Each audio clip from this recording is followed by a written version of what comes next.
Welcome, dear friends, to tonight's bedtime story. As the gentle whispers of spring fill the air, we thank you for choosing to spend this serene moment with us. Our tales tonight will transport you to magical and peaceful places, where the worries of the day gently fade away. Let your imagination drift into whimsical worlds, embracing the beauty of the present moment. We wish you a restful night and a wonderful start to your day ahead. Sweet dreams await. Story 1. Once upon a starlit eve, when the distant constellations twinkled like scattered diamonds across the velvet sky, in a cozy woodland clearing, there stood an enchanted cottage where wonders never ceased. The scent of pine wafted through the crisp night air, mingling with the earthy aroma of moss and damp leaves, creating a symphony of nature's fragrance. The gentle breeze carried whispers of ancient secrets, rustling through the canopy of leaves, as if the forest itself hummed a lullaby of ages past. Sweet Rosalie, a kind-hearted girl with rosy cheeks and eyes that sparkled like the stars above, lived here among the whispering trees and playful woodland sprites. Her laughter was a melody that harmonized with the rustling leaves, and her spirit was as gentle as the soft breeze that caressed the forest. Her deep connection with nature was evident in the way she moved, each step a dance of grace and harmony with the earth beneath her feet. Rosalie's days were filled with nurturing the flora and fauna around her, her hands forever stained with the colors of nature's palette. She was known to cradle injured creatures, nursing them back to health, and her garden was a refuge for both plant and animal alike. Her heart held an unspoken promise to the woodland, a vow of guardianship over its secrets and splendors. One morning, as the golden sun pierced through the canopy, casting dappled patterns on the forest floor, Rosalie awoke to find her lovely garden in disarray. The vibrant flowers, usually standing tall and proud, drooped warily, and delicate petals lay scattered across the mossy ground like confetti from a forgotten celebration. The once vibrant petunias and marigolds now seemed to whisper tales of their faded glory, their colors dimmed as if veiled by an unseen hand. "How peculiar!" she exclaimed, her voice a curious blend of concern and wonder. As days passed, more strange occurrences unfolded in the cottage. Rosalie's cherished storybooks, which she had lovingly arranged by theme and color, began rearranging themselves, forming new and unexpected narratives. Her knitting needles, once obedient and precise, tangled into impossible knots, as if they were engaging in a silent rebellion. Even the teapot, her steadfast morning companion, whistled unfamiliar tunes, each note a mystery waiting to be solved. The air around her seemed to shimmer with unseen energies, a tapestry of magic weaving itself into the fabric of her everyday life. Furrowing her brow, Rosalie knew she must unravel this curious mystery. She sought the wise counsel of her dear friend, Willow the ancient oak tree, whose roots delved deep into the secrets of the earth.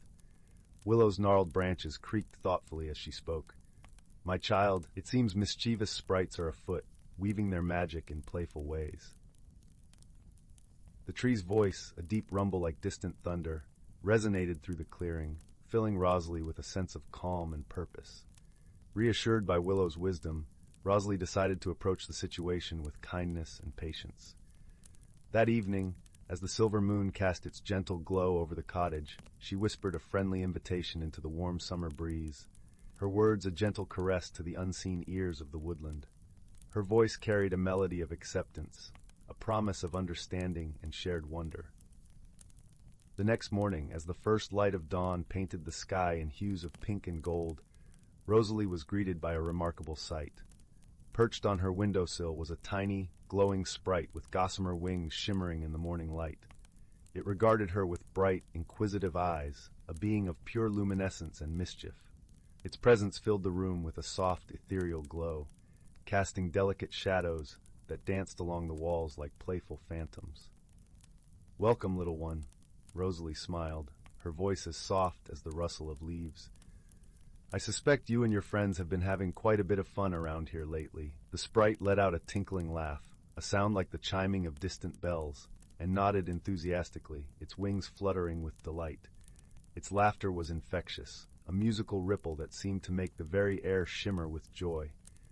With a twinkle in her eye, Rosalie proposed a delightful idea. "What if we worked together to create a most wondrous garden, one filled with enchanting surprises and delights. The sprite's eyes widened with delight, and it zipped away, trailing sparkling stardust that glimmered in the soft light. The promise of collaboration hung in the air, an agreement sealed with shared smiles and mutual curiosity. In the days that followed, Rosalie's garden transformed into a truly magical place.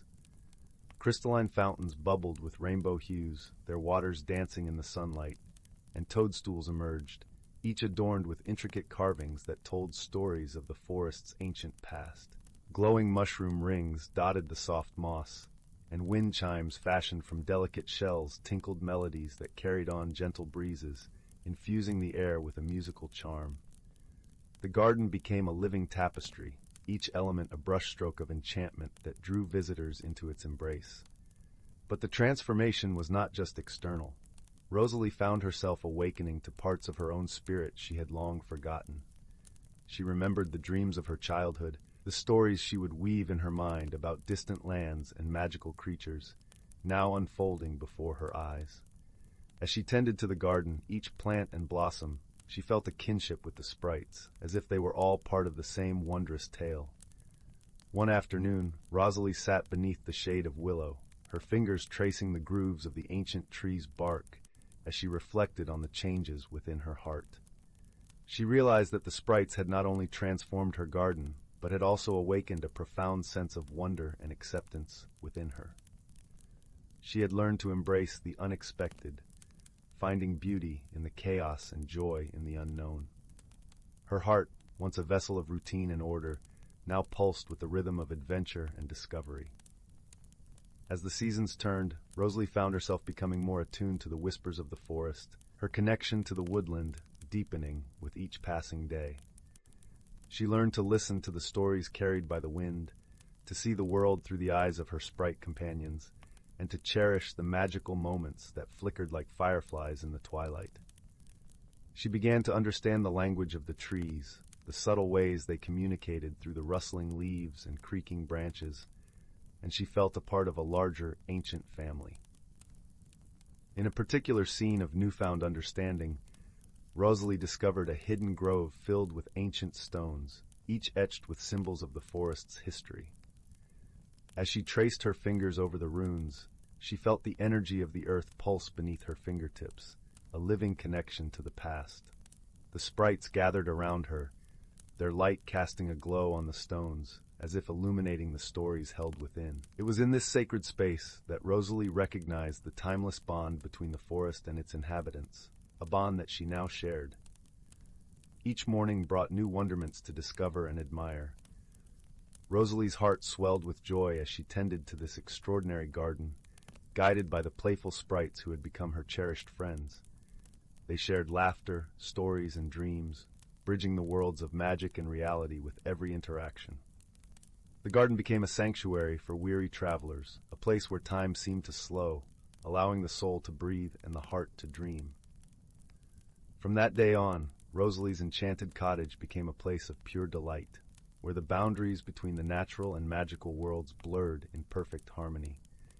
And whenever strange occurrences unfolded, Rosalie simply smiled, embracing the whimsy and enchantment that filled her cozy woodland home. Grateful for the wondrous adventure that life had become. Her journey, once confined to the familiar paths of routine, now stretched into the uncharted territories of possibility, illuminated by the gentle glow of sprite magic and the enduring light of her own heart. The world around her had expanded, and so had she, finding strength in uncertainty and joy in the unexpected. The forest, the cottage, and the garden were no longer just her home. They were the canvas upon which her life's greatest masterpiece was painted. And in that enchanted woodland, under the watchful eyes of twinkling constellations, Rosalie discovered that the greatest magic of all was the one that resided within her own heart.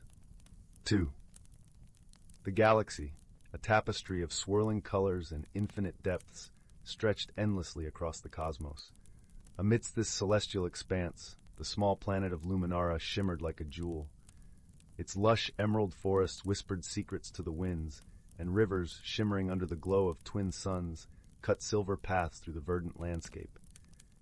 The air was imbued with the sweet scent of blooming flora, a symphony of fragrances that danced with the gentle rustle of leaves. The Luminaris, the gentle denizens of this world, glided gracefully through their lives, their luminescent skin casting a soft glow in the dim light under the verdant canopy. Their eyes, shimmering with the colors of dawn, reflected their gentle nature and deep connection to their world. Among them was Lyra, a young Luminaris with an unquenchable curiosity and a heart that pulsed with an inner light, even brighter than those around her. Lyra spent her days exploring the endless wonders of her world, her senses alive to the subtle beauty that surrounded her. Her favorite sanctuary was an ancient grove, where the air was thick with the scent of earth and the melodies of hidden creatures. Here, the sunlight filtered through the leaves, creating a kaleidoscope of colors that painted the forest floor, mirroring the vibrant dreams that filled her mind. As a child, Lyra had been captivated by her grandmother's tales of the universe.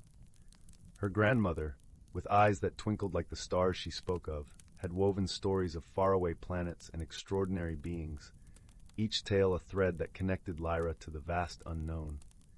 These stories ignited a spark of wanderlust within her, a longing to see the stars and touch the worlds her grandmother had described with such reverence. One day, as Lyra wandered through the grove, she stumbled upon a gathering of Luminaris elders. Their skins, glowing with pastel shades, seemed to pulse with wisdom and experience. The elders spoke of worlds beyond Luminara, their voices weaving tales of distant stars and uncharted territories. Lyra, hidden among the shadows, listened with rapt attention. Each word fanned the flame of her curiosity, urging her to explore the universe beyond her familiar world. As twilight descended, painting the sky in hues of coral and violet, Lyra found herself by the edge of a serene lake. The water was a perfect mirror, reflecting the sky's fading colors, and the air was thick with the scent of blooming night flowers. It was then that she noticed a peculiar hum, a sound that resonated through her very being. It was a melody of the unknown, thrilling and unnerving in its mystery. The hum crescendoed, and with a gentle thud, a small spaceship descended softly onto the mossy ground nearby. The ship's door opened with a whisper, releasing a mist that swirled in the evening air. From within emerged Cairo, a Drellian from the distant planet of Drella. His crystalline exoskeleton refracted light into a dazzling array of colors, creating a living tapestry that shifted with every movement. His eyes, deep and inquisitive, absorbed the world around him, reflecting a spectrum of emotions that were both foreign and intriguing. Lyra, her heart beating with both excitement and apprehension, approached Cairo with a gentle smile. "Greetings, traveler," she said, her voice as soft as the evening breeze. "Welcome to Luminara.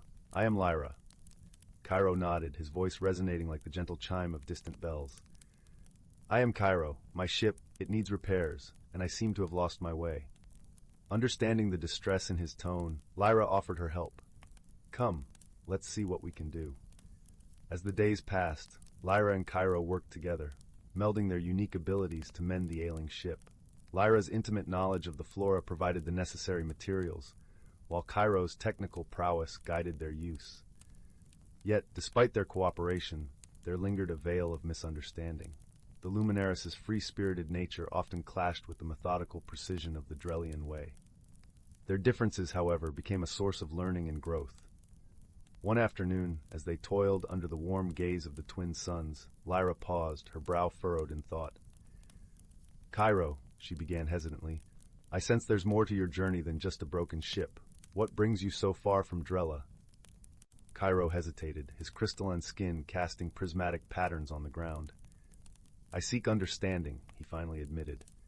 "On Drella, emotions are often seen as distractions, but I long to feel and to connect." Lyra nodded, her heart swelling with empathy. "Perhaps, Cairo, you were meant to come here, to Luminara, where emotions are cherished and shared." Their conversation was interrupted by the soft rustle of leaves, as a gentle breeze carried the scent of blooming night flowers. It reminded Lyra of the stories her grandmother used to tell, tales of travelers who found more than they sought on their journeys. As the days turned into weeks, their bond deepened. Lyra introduced Cairo to the gentle art of stargazing, where they would lay under the canopy of stars, tracing the constellations with their fingers and sharing dreams of distant worlds. Cairo, in turn, taught Lyra the beauty of logic and structure, showing her that even the stars dance to a cosmic rhythm of order and harmony. Together, they navigated the delicate dance of friendship, learning to embrace their differences. Lyra found herself appreciating Cairo's methodical approach, realizing that there was a certain beauty in the order he brought to the chaos of the universe. One day, as they ventured deeper into Luminara's heart, a new mystery beckoned. They discovered a hidden valley cloaked in perpetual twilight, where the flora emitted a gentle bioluminescence, casting an ethereal glow. Here the air was thick with a magical resonance, a place where the veil between worlds seemed thinnest. The valley was home to an ancient luminaris artifact, a towering monolith inscribed with glowing runes. The symbols pulsated softly, and Lyra felt drawn to them as if they called out to her very soul. Cairo, equally fascinated, observed the runes, his analytical mind piecing together their secrets. "These symbols," he murmured, "they speak of a bridge, a connection between realms, a way to bring balance and understanding."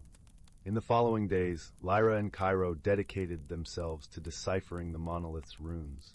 The artifacts revealed tales of ancient luminaris who had once ventured beyond their world, forging bonds with distant civilizations. Lyra felt a kinship with these explorers, their spirit of discovery resonating with her own.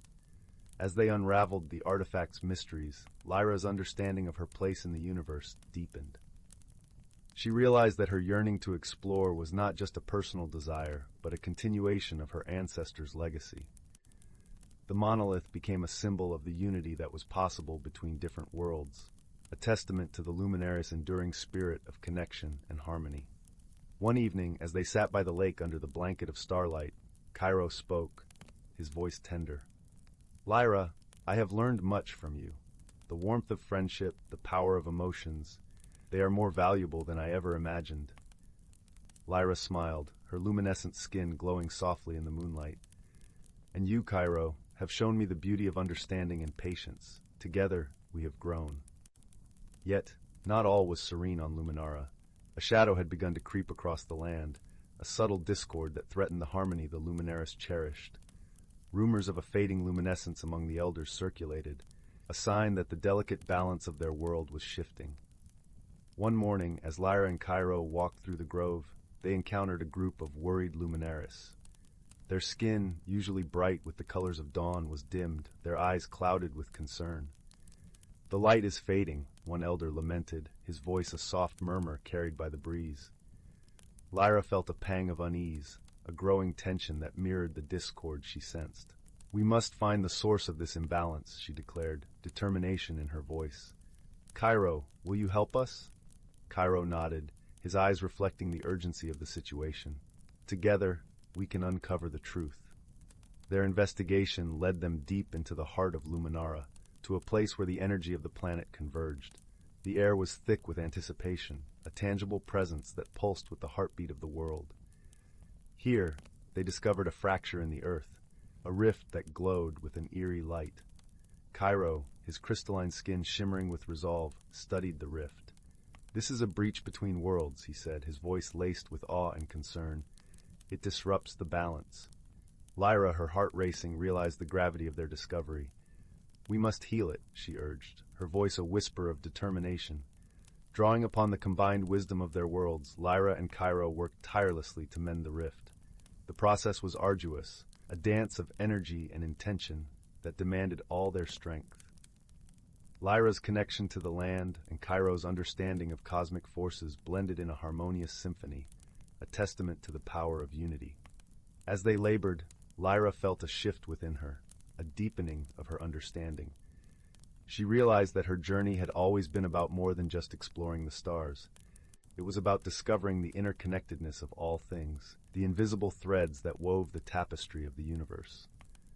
Finally, with a surge of light that radiated through the grove, the rift was healed. The energy settled, a gentle hum that resonated with the heartbeat of Luminara. The light returned to the luminaris, their luminescence restored, and the harmony of their world preserved. As Cairo prepared to leave, the bond between him and Lyra had only grown stronger, forged through trials that tested their connection and illuminated their shared path. Standing by the lake, under the watchful gaze of the stars, they exchanged a promise that transcended the boundaries of space and time. "I will return," Cairo vowed, his eyes reflecting the light of both their worlds. "For I have found a friend in you, and friendship is a journey without end."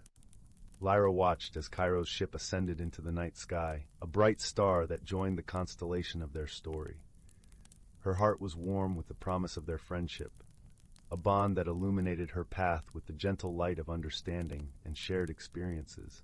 In the quiet that followed, Lyra knew that their paths would cross again. For true friendship, she realized, transcended the boundaries of space and time, lighting the way like the steadfast glow of the stars above. And as she continued her walks through the grove and the ancient trees, she carried with her the lessons of those days.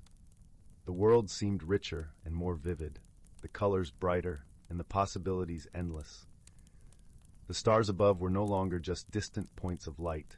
They were reminders of the friends she had made and the journey they had shared.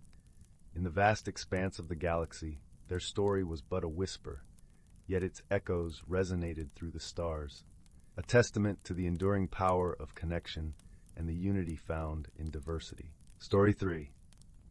In the quaint village of Meadowbrook, where the rooftops were dusted with the soft glow of twilight and the cobblestone paths whispered secrets of old, there lived a young boy named Oliver. The village itself was a tapestry of sights and sounds, a place where the scent of freshly baked bread mingled with the earthy aroma of the nearby woods, and where every corner held the promise of a new discovery. Oliver, a curious soul with eyes that twinkled like the stars above, often roamed these paths, his heart open to the wonders of the world. One crisp autumn afternoon, the village was awash with the vibrant hues of amber and gold leaves, which pirouetted gracefully on the gentle breeze. The air was tinged with the scent of cinnamon, a familiar warmth that wrapped around Oliver like a comforting embrace. He found himself wandering into the village's old antique shop, a treasure trove of forgotten tales. The shop was dimly lit by flickering lanterns, casting a warm glow over the dusty tomes and trinkets that seemed to hum with the echoes of their stories. As Oliver meandered through the aisles, his gaze fell upon a peculiar object tucked away in a shadowy corner, a small, unassuming teapot adorned with intricate carvings of swirling clouds and leaping hares. The carvings seemed almost alive, their details shifting subtly in the flickering lamplight. Drawn by an inexplicable pull, Oliver reached out and touched the teapot. To his astonishment, the carvings began to shimmer and shift, revealing a vibrant tapestry of colors that danced across the surface like a living dream. From the spout of the teapot, a soft, melodic hum emerged, filling the room with a warmth that enveloped Oliver, resonating with a deep, soothing note that seemed to echo the heartbeat of the world. In that moment, the shopkeeper appeared beside Oliver. She was a kindly old woman with hair as silver as moonlight and eyes that crinkled with kindness. Her presence was like a gentle lullaby, a soothing song that calmed the soul. "Ah, you've found the whispering teapot," she said with a gentle smile. "It's a magical artifact, you see, one that listens to the whispers of the heart and guides its keeper to hidden wonders." Oliver's heart leapt with excitement, and without hesitation, he asked if he might borrow the teapot for a while. The shopkeeper nodded, her eyes twinkling with a knowing glimmer, and bade him farewell with a reminder to always listen carefully, for the teapot would speak in the softest of whispers. With the teapot cradled in his arms, Oliver ventured back into the village, eager to explore the whispers it might share. As twilight deepened into night and the first stars twinkled in the velvet sky, Oliver sat by his window, the teapot nestled beside him. He closed his eyes and listened. In the stillness, a gentle murmur arose from the teapot, weaving tales of far-off lands and forgotten dreams. It spoke of a secret garden, hidden beyond the edge of the village, where the moonlight wove silver threads among the flowers, and the air was sweet with the scent of honeyed blooms. This garden, the teapot revealed, held a treasure more precious than gold, a well of wisdom that could only be found by those who sought it with an open heart and a gentle spirit. Determined to find the garden, Oliver set out the next morning, the teapot tucked safely in his satchel. As he walked through the village, he was joined by two companions.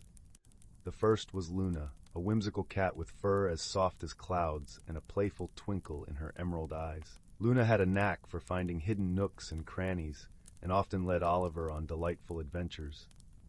The second companion was Finn, a wise old owl with feathers as mottled as the bark of ancient trees, and a voice that rumbled like distant thunder.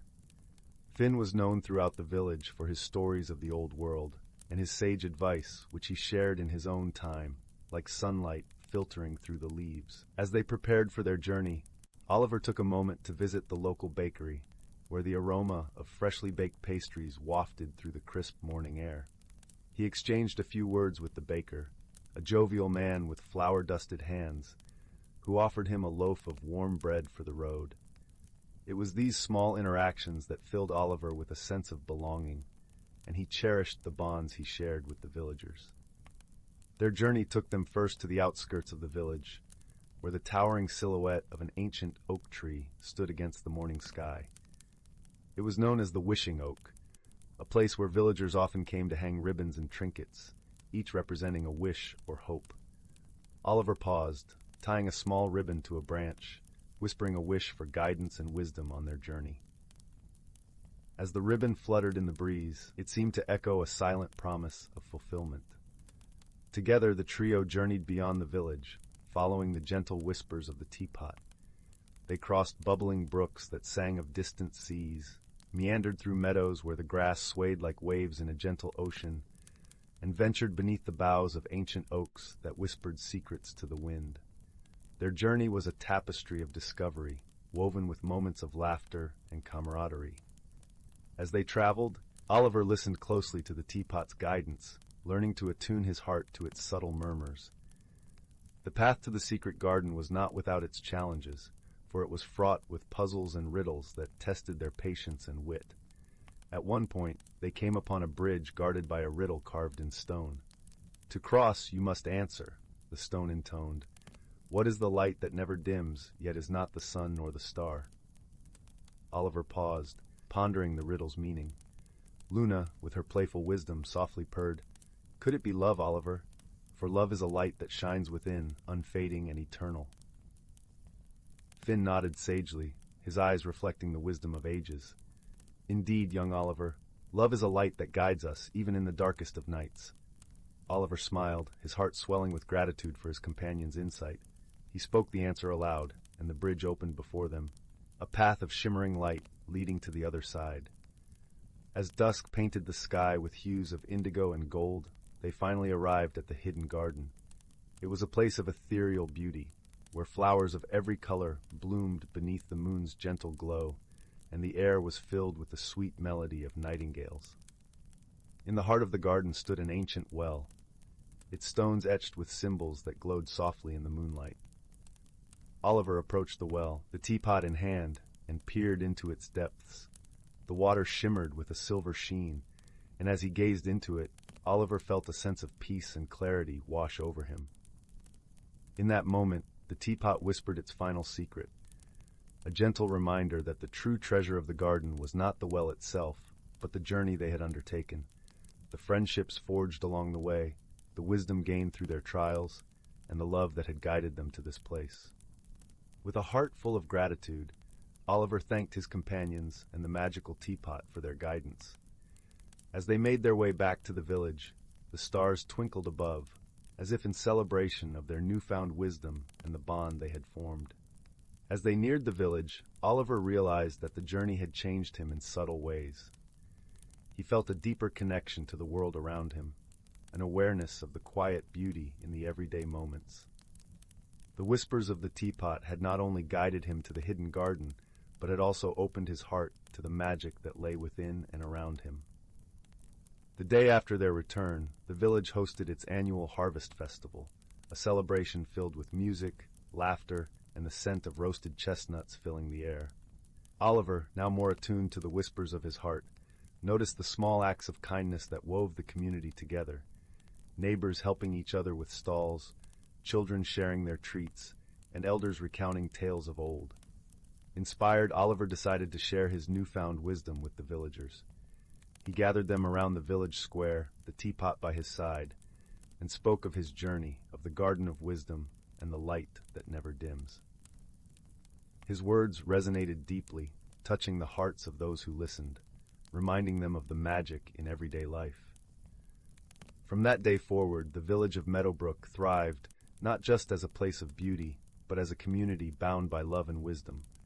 The teapot, now returned to its corner in the antique shop, continued to whisper to those who cared to listen, its magic a gentle reminder of the wonders that awaited those who dared to dream. As the village settled into the gentle embrace of night, Oliver drifted into a peaceful sleep, the echoes of his adventure weaving dreams of wonder and warmth. The stars watched over him like a celestial lullaby, a reminder that even in the quietest moments, there is magic to be found in every corner of the world. And in the hearth of his heart, the fire of friendship and wisdom continued to glow, a light that would guide him always. One evening, as the chill of winter began to creep into the air, Oliver sat by the fireplace with Luna and Finn. The flames danced merrily, casting flickering shadows that seemed to echo the adventures they had shared. Oliver's gaze drifted to the window, where snowflakes began to fall softly, covering the village in a blanket of white. Luna purred contentedly, her eyes half closed, while Finn, perched nearby, watched the snow with a serene expression. "Do you think we'll have more adventures?" Oliver mused, the warmth of the fire filling him with a sense of comfort and possibility. Finn ruffled his feathers, his voice a gentle rumble. "Every day is an adventure, Oliver. The world is full of mysteries waiting to be uncovered. All we need is a curious heart and a willingness to listen." Luna stretched luxuriously, her tail curling around her paws. "And don't forget the magic of friendship," she added with a soft meow. "It makes every journey worthwhile." As Oliver watched the snow settle over Meadowbrook, he felt a deep sense of peace and anticipation for the adventures yet to come. The village, with its whispers of old, held countless stories just waiting to be discovered. And so, with the teapot's gentle whispers as his guide, Oliver knew that each new day would bring with it the promise of wonder wrapped in the simple beauty of the world around him. The fire crackled softly, and Oliver, with Luna and Finn by his side, drifted into dreams of starlit paths and whispered secrets, knowing that the magic of Meadowbrook would always light his way. Story 4. In the heart of the Whispering Wood, nestled between towering ancient oaks whose branches cradled the sky and shimmering streams that sang a constant lullaby, lay the quaint village of Moonstone Hollow. Its cobblestone paths wound gently through cottages with thatched roofs and climbing ivy, leading the way to the village square where a grand willow tree stood, its silver leaves cascading like a curtain of stars. The air was laced with the sweet scent of blooming honeysuckle and the earthiness of the forest floor, creating a comforting aroma that embraced the villagers like an old friend, whispering tales of times long past. The village was home to many charming characters, but none were as beloved as old Mrs. Waverly, the kindly herbologist whose shop brimmed with fragrant bundles of lavender and rosemary, their scents wafting through the air like a soft lullaby. Her cozy shop, with its low wooden beams and shelves lined with jars of dried herbs and potions, was a sanctuary of warmth and wisdom. Mrs. Waverly herself, with her soft white hair pulled back into a neat bun and her eyes sparkling with kindness, was known for her soothing teas and comforting balms, prepared with a hint of magic and a dash of wisdom. One crisp autumn morning, as the sun peeked over the horizon, a peculiar thing happened in Moonstone Hollow. Dewdrops on the leaves began to shimmer with an unusual light, casting a rainbow glow across the village. The villagers awoke to find their gardens blooming with flowers that had never been there before, vibrant blues and purples that seemed to hum with an energy all their own. The air was alive with the sweet perfume of these new blossoms, mingling with the earthy scent of fallen leaves and the crispness of the autumn air. Naturally, the villagers were puzzled and curious. They gathered in the square beneath the old willow, murmuring softly among themselves. The morning sun filtered through the willow's cascading leaves, casting dancing shadows on the cobblestones below. Young and old, they speculated about what might have caused such a wondrous transformation. Some thought it was a blessing, others a mystery yet to be unraveled. Mrs. Waverly, with her gentle smile and twinkling eyes, assured everyone there was nothing to fear. Let us think of this as a puzzle, she said, her voice as soft as the rustle of the willow leaves. Together, we can find the answer. Among the villagers was a curious young girl named Lila, whose eyes were as bright as a morning sky and whose heart brimmed with the eagerness of discovery. Lila had always been fascinated by the tales of the Whispering Wood, of its magical creatures and hidden secrets. This mystery was an adventure calling her name. Her wild curls bounced with excitement as she listened intently, her mind already racing with possibilities. Mrs. Waverly, seeing the spark in Lila's eyes, decided to take her as an apprentice for the day. "Come, dear Lila," she said, beckoning the girl closer. "Let us explore together. Sometimes the whispers of the forest can lead us to the answers we seek." Hand in hand, they ventured into the Whispering Wood, the air cool and crisp against their cheeks. The path beneath their feet was blanketed with golden leaves, crackling softly as they walked. The forest was alive with the gentle calls of birds and the rustling of small creatures in the underbrush, each sound a note in the symphony of the woods. Sunlight filtered through the canopy above, playing a game of light and shadow on the forest floor. As they walked, Mrs. Waverly taught Lila how to observe the world around her with care and attention. "The forest speaks in a language all its own," she explained. "Look closely, listen carefully, and you will understand what it is trying to tell us." They came upon a small clearing where a brook babbled merrily over smooth stones. Here they found a gathering of woodland creatures, squirrels with bushy tails, rabbits with twitching noses, and even a wise old owl perched on a low-hanging branch. It was an unusual congregation, and both Lila and Mrs. Waverly sensed they were close to uncovering the heart of the mystery. The owl, with eyes as deep and knowing as the night sky, hooted a gentle greeting. "We have been expecting you," he said, his voice a soft breeze through the trees. "We have gathered to share what we know." The creatures explained that the dewdrop's glow and the blooming flowers were the work of a playful sprite named Eiling, who had recently arrived in the Whispering Wood.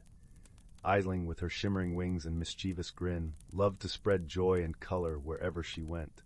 She meant no harm, only happiness, but in her exuberance she had stirred up a little too much magic. "We have tried to guide her," continued the owl, "but she is young and full of energy.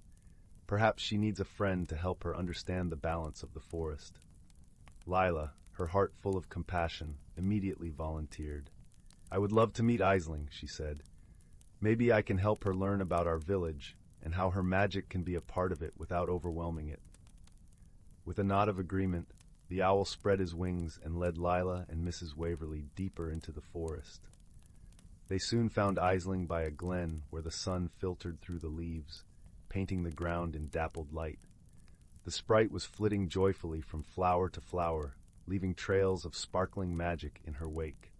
Seeing the newcomers, Eiling paused mid-flight, her expression curious and open. "Hello," she chimed, her voice a melody of bells. "Are you here to see my garden?"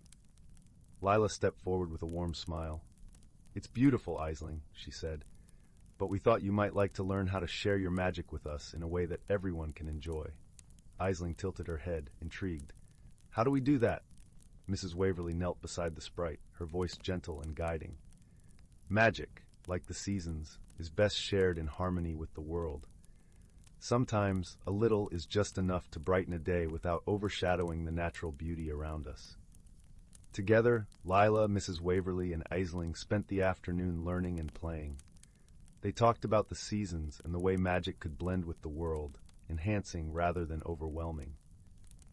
Eiling was a quick learner, her laughter echoing through the trees as she practiced her newfound skills. As they spent time together, Lila discovered more about Eiling. The sprite had come from a distant glade where the forest was dense and the light scarce. She had longed to see the world beyond her secluded home, to paint it with the colors of her dreams. This yearning resonated deeply with Lila, who often imagined herself beyond the confines of Moonstone Hollow, exploring the vast tapestry of the world. In the midst of their conversations, Mrs. Waverly shared stories of her own youth, tales of magic and balance she had learned from her grandmother. Her voice was a gentle river, flowing through memories of long-forgotten spells and the wisdom of the forest. Lila listened with rapt attention, her mind weaving the stories into the fabric of her own dreams. Eiling, too, began to understand the importance of restraint and balance, and she found joy in watching the natural beauty of the wood complement her magic. She and Lila formed an unspoken bond, both learning from each other and growing in their understanding of the world. As the afternoon shadows lengthened, Mrs. Waverly suggested they visit the ancient stone circle located at the edge of the Whispering Wood. The stones, weathered by time and wrapped in a cloak of moss, were said to hold the echoes of ancient wisdom. The trio approached the circle, feeling the air thicken with a palpable energy. Mrs. Waverly, with a knowing smile, explained that the circle was a place of reflection and connection, where the villagers would come to meditate and seek guidance from the forest spirits. Leela, with her heart full of curiosity, sat cross-legged on the cool earth, closing her eyes and opening her senses to the whispers of the stones. In this sacred space, Aisling felt a profound connection to the village and its people.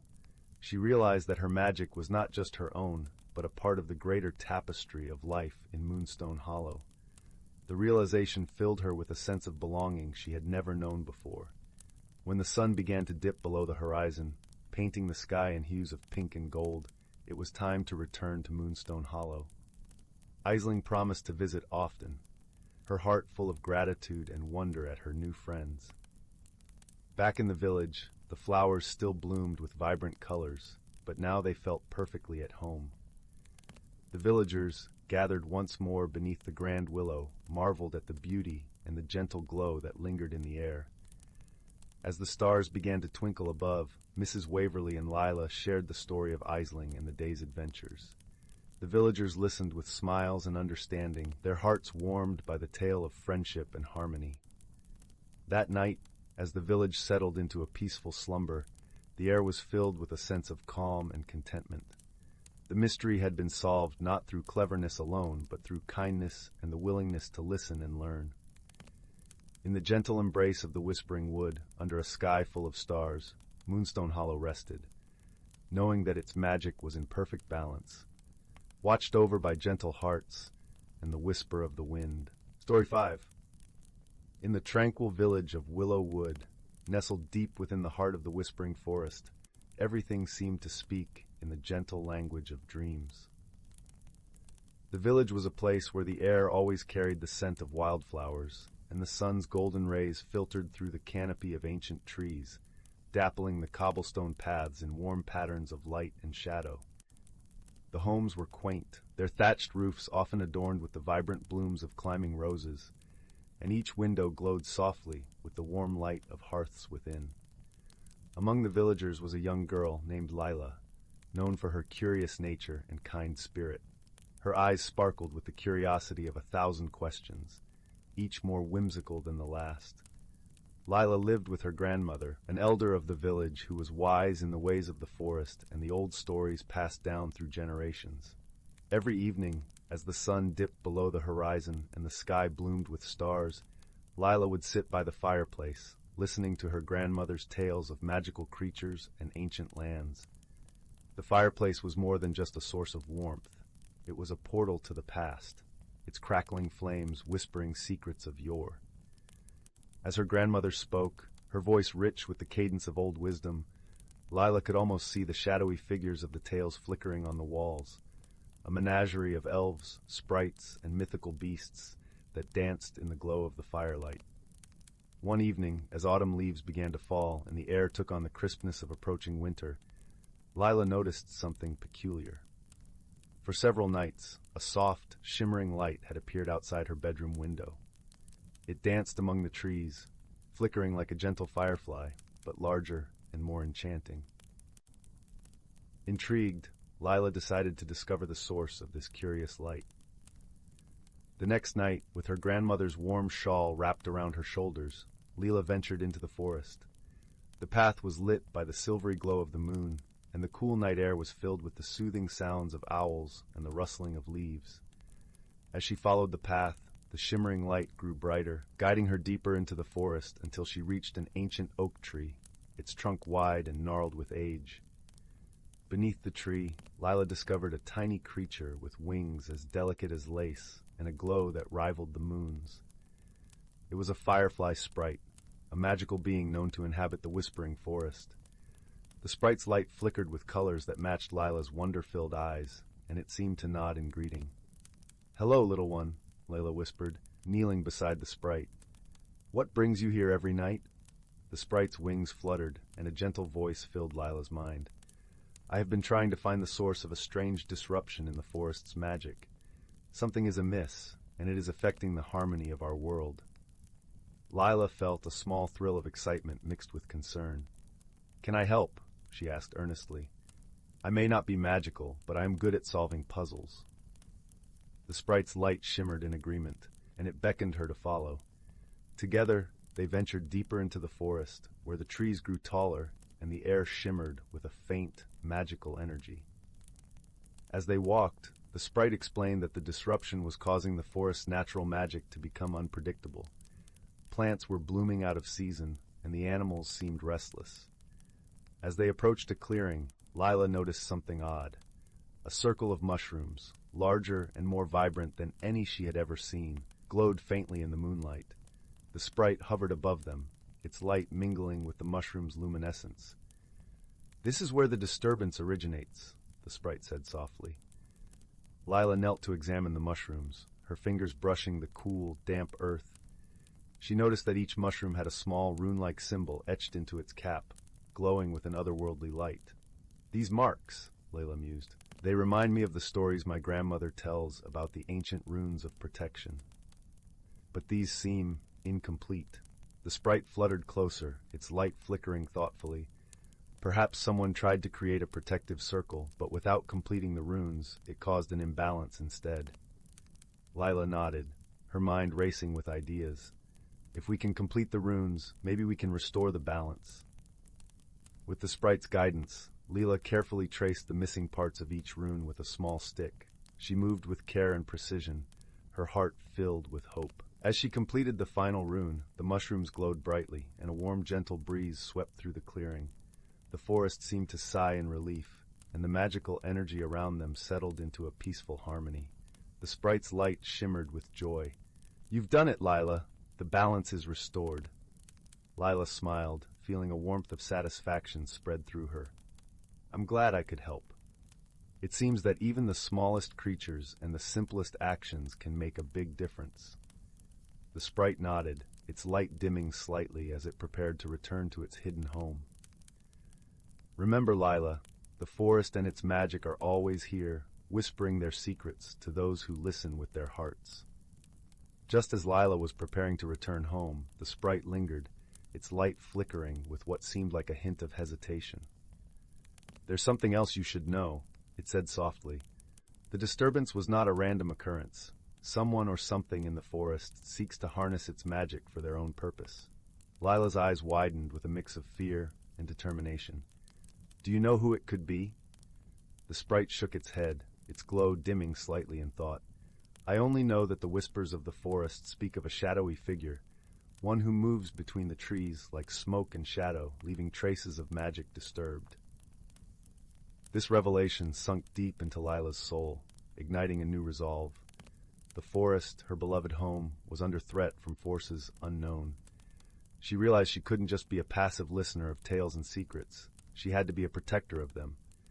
"Then I'll keep listening," Lila vowed, her voice steady and resolute. "I'll learn the secrets of the forest just as my grandmother did, and I'll guard them with all my heart." The sprite's light flickered with approval, and with a final, gentle nod, it vanished into the night, leaving behind a trail of soft luminescence that slowly dissipated into the air. As Lila made her way back through the woods, the path seemed to welcome her return, the trees whispering softly above, as if acknowledging her promise. She returned to her grandmother's cozy cottage, her heart full of the night's adventures and the new understanding she had gained. The next day, Lila's curiosity led her to the village's small library, a place filled with the scent of old parchment and dust motes dancing in the shafts of sunlight. Here, she sought out books of ancient lore and runes, determined to understand more about the strange markings on the mushrooms. Her fingers traced over the yellowed pages, and she felt a kinship with the scribes of old, who had poured their knowledge into these tomes with ink and quill. As Lila delved deeper into the texts, she uncovered tales of an ancient protector of the forest, a guardian who once roamed the woods, ensuring balance and harmony. Yet, as the years passed, this guardian vanished into legend, and the forest's secrets lay vulnerable to those who sought power. Realizing the depth of her new responsibility, Lila felt a mixture of excitement and trepidation. Could she, a simple village girl, take on the mantle of such an ancient role? The thought both thrilled and scared her, yet she knew in her heart that she couldn't turn away from what she had learned. That night, as she snuggled beneath her warm quilt, Lila thought of the gentle sprite, the shadowy threat, and the magical world around her.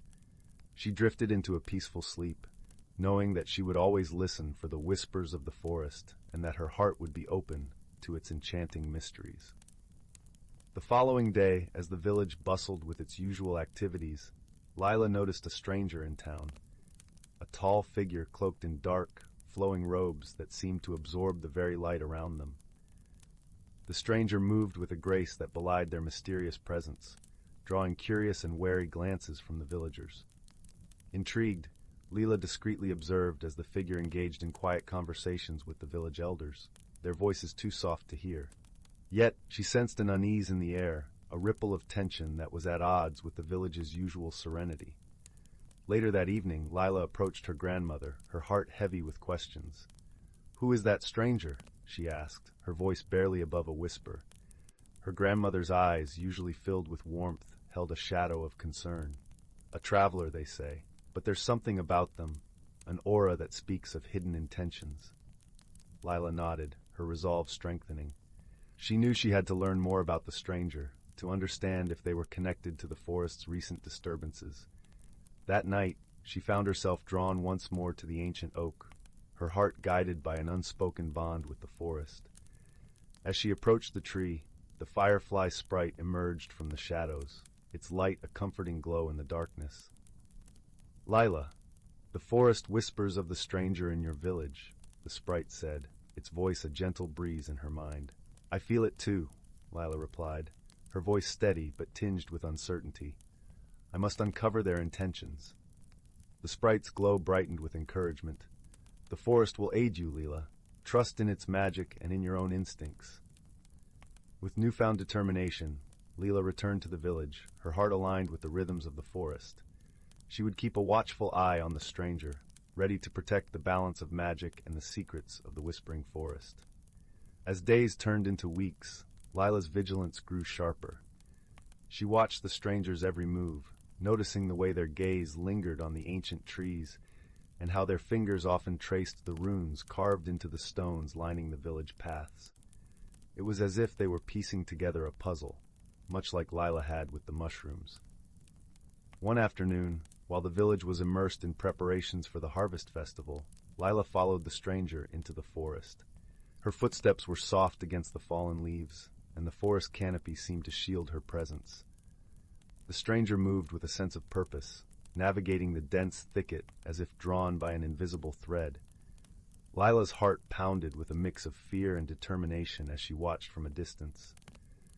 The stranger finally halted at a secluded glade, where the sunlight filtered through the trees in shafts of gold.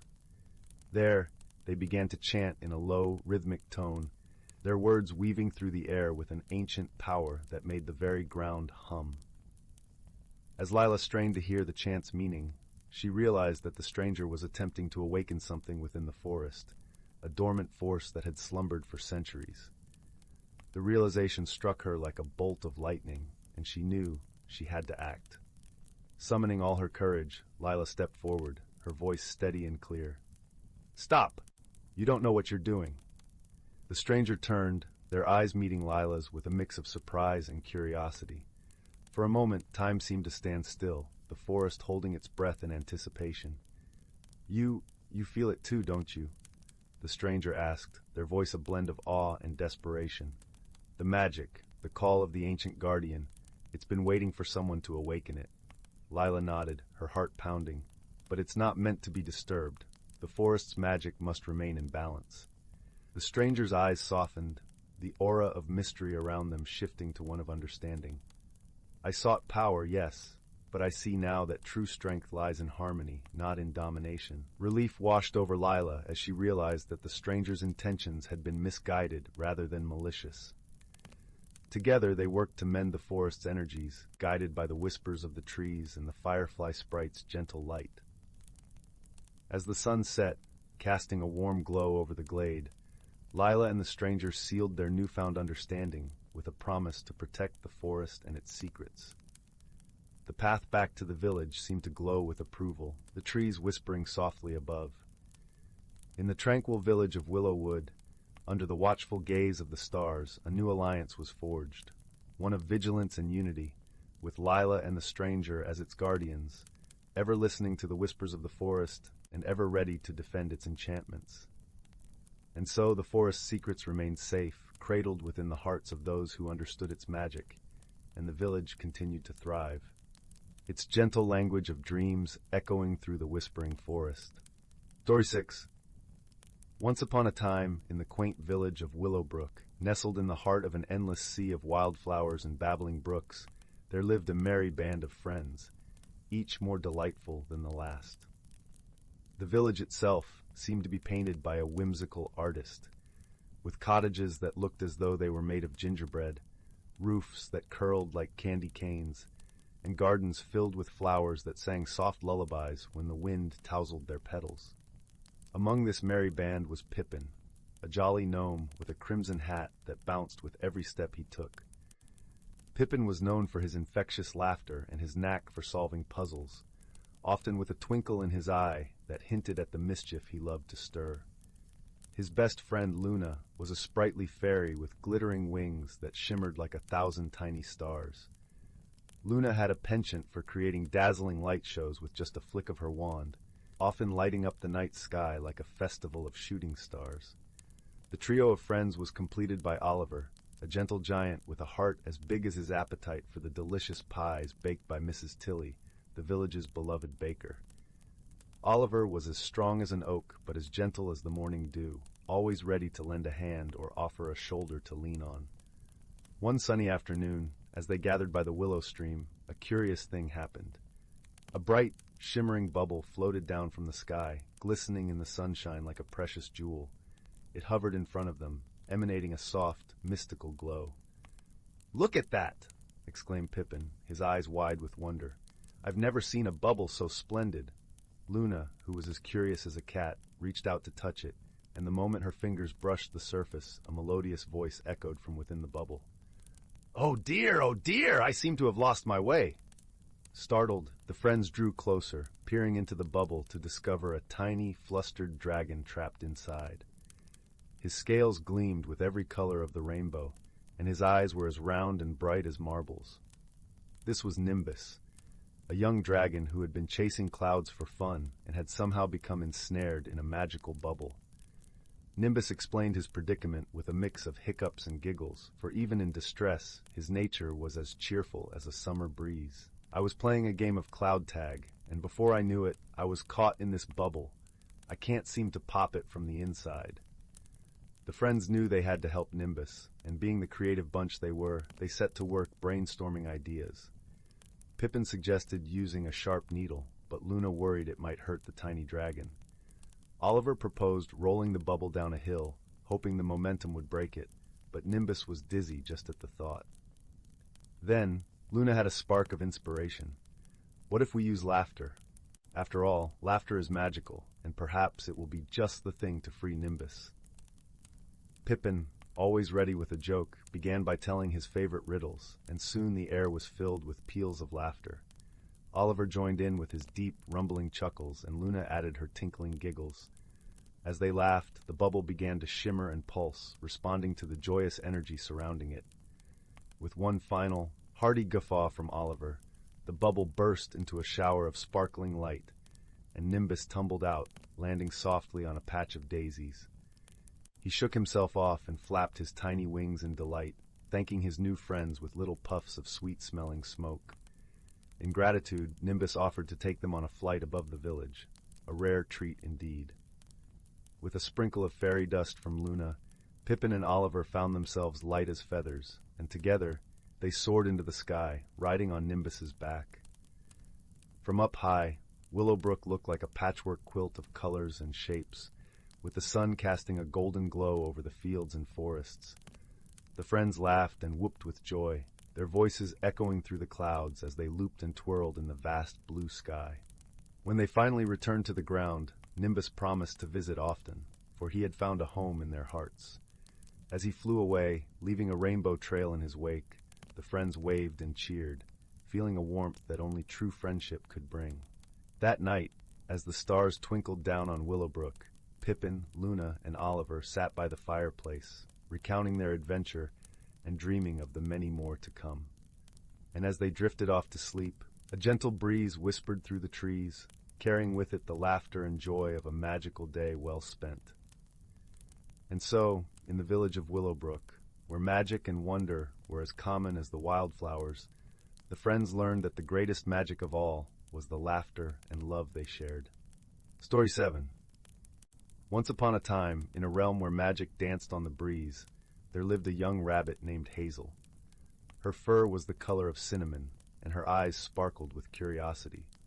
Hazel lived in a cozy burrow beneath an ancient willow tree, surrounded by a forest filled with wonders.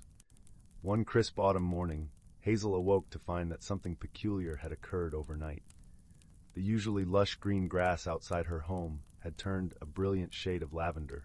Hazel blinked her eyes in disbelief. She hopped out of her burrow and sniffed the strange violet blades, but they carried no unfamiliar scent. As Hazel ventured deeper into the forest, she noticed that the change wasn't limited to her little corner of the woods. The entire forest floor was now a vibrant lavender carpet, stretching as far as her eyes could see. Hazel's mind raced with questions. What could have caused such an extraordinary transformation? Suddenly, a rustling in the nearby bushes caught her attention. Out popped Filbert, a wise old squirrel who had been Hazel's friend for as long as she could remember. "Good morning, Hazel," Filbert greeted her. "I see you've noticed the unusual change in our forest." Hazel nodded eagerly. "Yes, Filbert. The grass has turned the most peculiar shade of lavender. Have you ever seen anything like it before?" Filbert stroked his chin thoughtfully. "In all my years, I've never witnessed such a phenomenon. But fear not, my dear friend. I have a suspicion that this may be the work of the forest sprites." "Forest sprites?" Hazel's eyes widened with wonder. "I've heard stories, but I've never actually seen one." Filbert chuckled. "Ah, they're mischievous little creatures, but their magic is harmless and often quite beautiful. If my hunch is correct, this lavender transformation is likely one of their playful pranks." Hazel's curiosity was piqued. "How can we find out for sure? And if it is the sprites, how do we get them to change everything back?" Filbert winked. "Leave that to me, my dear. I have a few tricks up my sleeve. Follow me, and we'll solve this mystery together." With a spring in her step, Hazel followed Filbert deeper into the lavender forest. They soon came upon a clearing where a magnificent oak tree stood, its branches stretching high into the sky. Filbert scampered up the trunk with surprising agility for his age. Once he reached a sturdy branch, Filbert retrieved a small pouch from a hollow in the tree. He shook the pouch gently, and a shimmering dust began to drift out, catching the sunlight like tiny diamonds. "Fairy dust," Filbert explained. "A gift from a kind-hearted fairy I helped many moons ago." Hazel watched in awe as Filbert sprinkled the fairy dust around the clearing, whispering a few words in a language she didn't understand. Suddenly the air shimmered and flickered, and tiny glowing figures began to materialize before their eyes. They were the forest sprites, no bigger than Hazel's paw, with wings that shimmered like rainbows. They giggled and danced around Hazel and Filbert, leaving trails of sparkling dust in their wake. One particularly bold sprite zipped up to Hazel's nose and spoke in a voice like tinkling bells. "You caught us, clever ones. We simply couldn't resist painting the forest in our favorite color." Filbert bowed his head respectfully. "Your magic is truly breathtaking, dear sprites. But might we ask you to return the forest to its natural hues? The animals rely on the green grass and foliage for food and shelter." The sprites exchanged glances and seemed to confer silently. Finally, the bold sprite nodded. "Of course, wise squirrel. We meant no harm. Our mischief was born of pure playfulness." With a series of melodic giggles and a flurry of tiny wings, the sprites dispersed throughout the forest. Wherever they flew, the lavender grass faded back to its rich, verdant green. Hazel watched in amazement as the natural order was restored. As the last sprite disappeared into the treetops, Filbert turned to Hazel with a warm smile. "You see, my friend, there was no need to fear. The sprites were simply having a bit of harmless fun." Hazel nodded, her heart filled with gratitude for the wise old squirrel who had guided her through this magical mystery. "Thank you, Filbert. I've learned so much today about the wonders of our forest and the importance of understanding before judging." From that day on, Hazel kept a watchful eye out for any other strange occurrences in the woods. And whenever she spotted a flicker of light or a trail of sparkling dust, she knew the mischievous sprites were up to their whimsical tricks once again. Story 8. Once upon a time, in a land where the sun kissed the rolling hills with golden warmth and the moonlight danced upon silvery streams, there was a quaint village named Willowbrook. Nestled snugly between lush forests and tranquil meadows, Willowbrook was a place where the gentle hum of bees mingled with the soft rustle of leaves, and the air was perpetually filled with the sweet scent of lavender and honey. The villagers of Willowbrook were a kind and harmonious folk, living in charming cottages adorned with flowering vines and cheerful window boxes. Yet despite the village's serene beauty, a mystery had recently begun to unfold, casting a soft veil of curiosity over the community. Each morning, as the first blush of dawn painted the sky, the villagers awoke to find peculiar patterns traced in the dewy grass of the village green. These patterns, intricate and delicate, resembled spirals and stars, as if crafted by an unseen artist. While the patterns were lovely to behold, their origins puzzled the villagers, sparking whispered conversations and gentle wonder.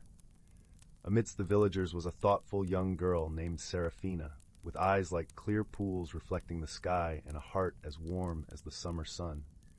Seraphina had a keen sense of observation and a curious mind that delighted in unraveling puzzles. She often spent her days wandering the village and the surrounding woods. Her loyal companion, a wise old owl named Archimedes, perched upon her shoulder.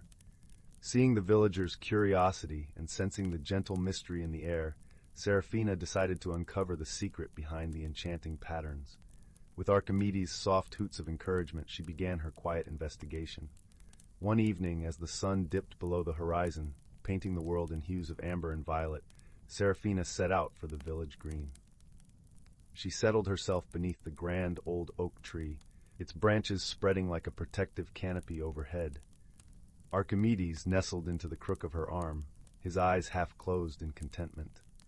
As the night deepened and a chorus of crickets serenaded the stars, Seraphina kept a watchful eye on the green.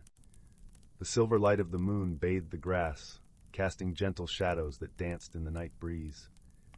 And it was then, in that tranquil moment, that Seraphina noticed a soft glow emerging from the edge of the forest. Curiosity piqued, she rose quietly, careful not to disturb the sleeping owl. She walked towards the glow, her footsteps silent on the cool earth. As she neared the forest's edge, she caught sight of a group of tiny, luminescent creatures flitting about.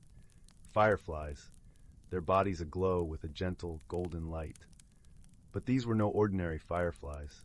As Seraphina watched, they began to dive and swirl in the air, leaving trails of light that traced the very patterns that had appeared on the village green. Mesmerized, she realized that the fireflies were the artists, their delicate dances painting the grass with their luminous designs. Understanding now the source of the mystery, Seraphina felt a sense of wonder and gratitude. She knew that the fireflies meant no harm, their art a gift to the village, a reminder of nature's quiet beauty and magic. The next morning, as the village awoke to another beautiful pattern, Seraphina gathered the villagers and shared her discovery. There was a collective sigh of relief and delight as they learned the truth. The villagers decided to leave small lanterns filled with sweet nectar at the forest's edge, a token of thanks to the fireflies for their enchanting nighttime displays. From that day on, the village of Willowbrook embraced the fireflies' artistry as a cherished part of their community, a nightly spectacle that brought them together in shared wonder. And Seraphina, with Archimedes ever by her side, continued her gentle explorations, always ready to uncover the world's quiet mysteries. And so, in the heart of Willowbrook, beneath the star-kissed skies, the village thrived, each night filled with the glow of fireflies and the warmth of friendship. And the mystery of the patterns became a beloved tale, passed down through generations, a story of magic, discovery, and the beauty of nature's gifts. As the firelight flickers and the night wraps around in a comforting embrace, we bid good night to Willowbrook, where mysteries are gentle, and every dawn brings a new promise of wonder. Story 9. In a serene village nestled deep within the verdant folds of the whispering woods, the world seemed to dance in a gentle rhythm. The air was perpetually filled with the sweet scent of blooming honeysuckle and the soft hum of hummingbird wings.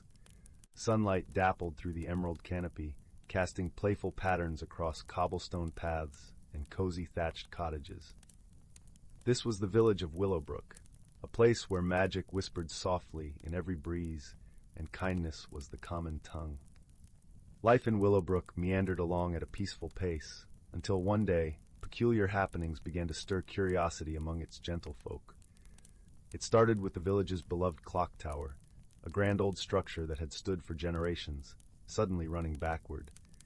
The villagers watched in bemusement as the hands ticked in reverse, the chimes ringing out in an odd melody that seemed to echo backward through time. At first, the villagers chuckled at the oddity, believing it to be a mischievous spell cast by the forest sprites who sometimes played tricks on the village. But when the village well began to glow with a soft, silvery light each evening, and the chickens laid eggs with rainbow-speckled shells, the chuckles turned to puzzled murmurs. Something curious was afoot, and the villagers turned to one of their own, a wise woman known for her gentle heart and keen insight, to unravel the mystery. Her name was Leora. She lived at the edge of the village in a cottage that seemed to sprout from the ground itself, entwined with ivy and surrounded by a garden teeming with herbs and flowers that sang with color. Leora was a guardian of sorts, a keeper of the village's tales and traditions, and her presence was as comforting as the warm hearth around which her neighbors gathered on chilly evenings. Leora welcomed the villagers with a serene smile and listened intently to their tales of backward clocks and glowing wells. She nodded thoughtfully as they spoke, her eyes twinkling with curiosity and kindness. "It seems," she mused, "that the forest is trying to tell us something. Perhaps we should listen more closely." Accompanied by a small group of the village's most curious and brave, Leora set off into the whispering woods, guided by the soft glow of lanterns and the gentle songs of evening birds. The forest was a living tapestry of sound and scent, where the rustling leaves murmured secrets, and the air was perfumed with pine and earth. The path wound deeper into the heart of the woods, where ancient trees stood like wise sentinels, their branches heavy with stories untold. As they ventured further, the villagers noticed something peculiar. The forest seemed to shimmer with a faint, iridescent light, as if woven from the very fabric of dreams. And there, in a clearing bathed in moonlight, they found the source of the strange occurrences, a ring of mushrooms, perfectly formed and glowing with an ethereal luminescence. "A fairy circle," whispered Leora in awe, her voice barely more than a breath. "A place where the veil between worlds is thin and magic dances freely." The villagers gathered around the circle, their eyes wide with wonder. Leora knelt beside it, her fingers brushing the delicate fungi with reverence. "These circles are rare," she explained softly. "They are places where the magic of the forest gathers, and sometimes they can cause ripples in our world." "But why now?" asked a young villager, his eyes bright with curiosity. Leora smiled gently, her gaze sweeping over the circle. "Perhaps the forest is reminding us of the wonder that surrounds us every day, or maybe it's simply inviting us to dance." With a nod of agreement, the villagers formed a circle around the fairy ring, their hands clasped and their hearts open. They began to dance, slowly at first, then with growing joy, as the moonlight wove around them like a silvery ribbon. Laughter and song filled the clearing, mingling with the forest's own melody, until it was impossible to tell where one ended and the other began. As they danced, the villagers felt a warmth spread through them, a gentle reassurance that all was as it should be. The backward clock, the glowing well, the rainbow eggs, they were simply the forest's way of inviting them to see the world anew. to embrace the mystery and magic in their midst. When the last notes of their song faded into the night, the villagers returned to Willowbrook, their hearts light and their spirits lifted. The clock tower ticked forward once more. The well's glow dimmed to a soft shimmer, and the chickens laid ordinary eggs that were, in their own way, extraordinary enough. And so, the village of Willowbrook settled back into its gentle rhythm, with a newfound appreciation for the magic that intertwined with their everyday lives. Leora returned to her cottage, her heart full of the forest's whispers and the villagers' laughter, knowing that some mysteries were best left as gentle reminders of the world's wonder. As the village drifted into a peaceful slumber, the whispering woods stood silent and watchful, cradling the dreams of those who lived within its embrace. And somewhere beneath the canopy of stars, the fairy circle glowed softly, a reminder that magic, like love, is always just a heartbeat away. Story 10. Once upon a time, in the quaint village of Willowbrook, where cobbled paths wound their way between cottages with thatched roofs, there lived a young girl named Anwen. She had a heart full of curiosity, and a mind always wandering into the realms of the unknown. Her days were spent dreaming by the gentle stream that whispered its secrets as it flowed through the meadow, and her nights were filled with stories spun by the flickering firelight. One crisp autumn morning, as the air was tinged with the scent of fallen leaves, Anwen stumbled upon a peculiar object while exploring the attic of her grandmother's cottage. It was a small, intricately carved wooden box, no larger than her hand, adorned with swirling patterns that seemed to shimmer with a life of their own. Something about the box compelled her to pick it up, and as her fingers traced its designs, a warm, comforting glow emanated from within. With a soft click, the box opened to reveal a tiny, delicate key nestled inside. It was unlike any key she had ever seen, forged from a metal that caught the light like a prism, casting colorful rainbows across the dusty attic walls. Anwen felt a thrill of excitement, for she knew this key was no ordinary trinket. It was a key to adventure, to mystery, and perhaps to a world beyond her wildest dreams. Driven by an insatiable sense of wonder, Anwen decided to visit the ancient library at the heart of Willowbrook, a place filled with towering shelves that held the collective wisdom of ages past. The librarian, a kind old man named Mr. Thistle, with spectacles perched precariously on his nose, greeted her with a warm smile. His eyes twinkled with the light of countless stories as he listened attentively to Anwen's tale of the magical key. "Ah, my dear," Mr. Thistle mused, stroking his long silvery beard, "it sounds like you've found the key of whispers. It is said to unlock the hidden realms of knowledge and understanding, but it requires more than just the turn of a lock. One must be open to learning and growing from the journey it leads you on." With his guidance, Anwen discovered an old, dusty tome that spoke of the hidden doors scattered throughout the village, doors that could only be opened by those who carried the key of whispers. Each door was said to guard a secret of the world, a lesson waiting to be learned by those brave enough to seek it. Her heart fluttering with anticipation, Anwen set out on her journey. The first door she found was tucked away in the hollow of an ancient oak tree, its bark etched with the same swirling patterns as the key. Taking a deep breath, she inserted the key and turned it gently. The door creaked open to reveal a woodland glade bathed in golden sunlight, where a chorus of birds sang sweet melodies. In the glade, Anwen met a wise old owl named Oliver, his feathers a patchwork of browns and whites, his eyes deep and knowing. Oliver spoke of the importance of listening, of truly hearing the world around her. "Often," he said, "we are so busy speaking and thinking that we forget to listen. But in listening, we find understanding." Thanking Oliver for his wisdom, Anwen continued her journey. The next door led her to a field of wildflowers swaying gently in the breeze. There, a playful fox named Finn taught her the value of friendship and trust. "A true friend," Finn explained, "is like a rare gem, precious and irreplaceable. Cherish those who walk beside you, for they will help you find your way when the path grows dim." With each door she unlocked, Anwen gathered new insights, her heart and mind expanding with each encounter. She learned patience from a tortoise whose slow, deliberate movements taught her the art of taking life one step at a time. She discovered the joy of creativity from a family of squirrels who fashioned intricate nests from simple twigs and leaves. As the sun began to set on her journey, casting the world in hues of lavender and rose, Anwen came upon the final door. This one was different, nestled between two towering stones on a hill overlooking the village. With a mixture of excitement and trepidation, she turned the key one last time. Beyond the door lay a breathtaking vista of Willowbrook, the village she had always known, now seen through eyes that had been forever changed. In the gentle twilight, she understood the greatest lesson of all, that the true magic of the Key of Whispers lay not in the doors it opened, but in the journey itself. In the friendships she had forged, the wisdom she had gathered, and the joy of discovery that would stay with her always.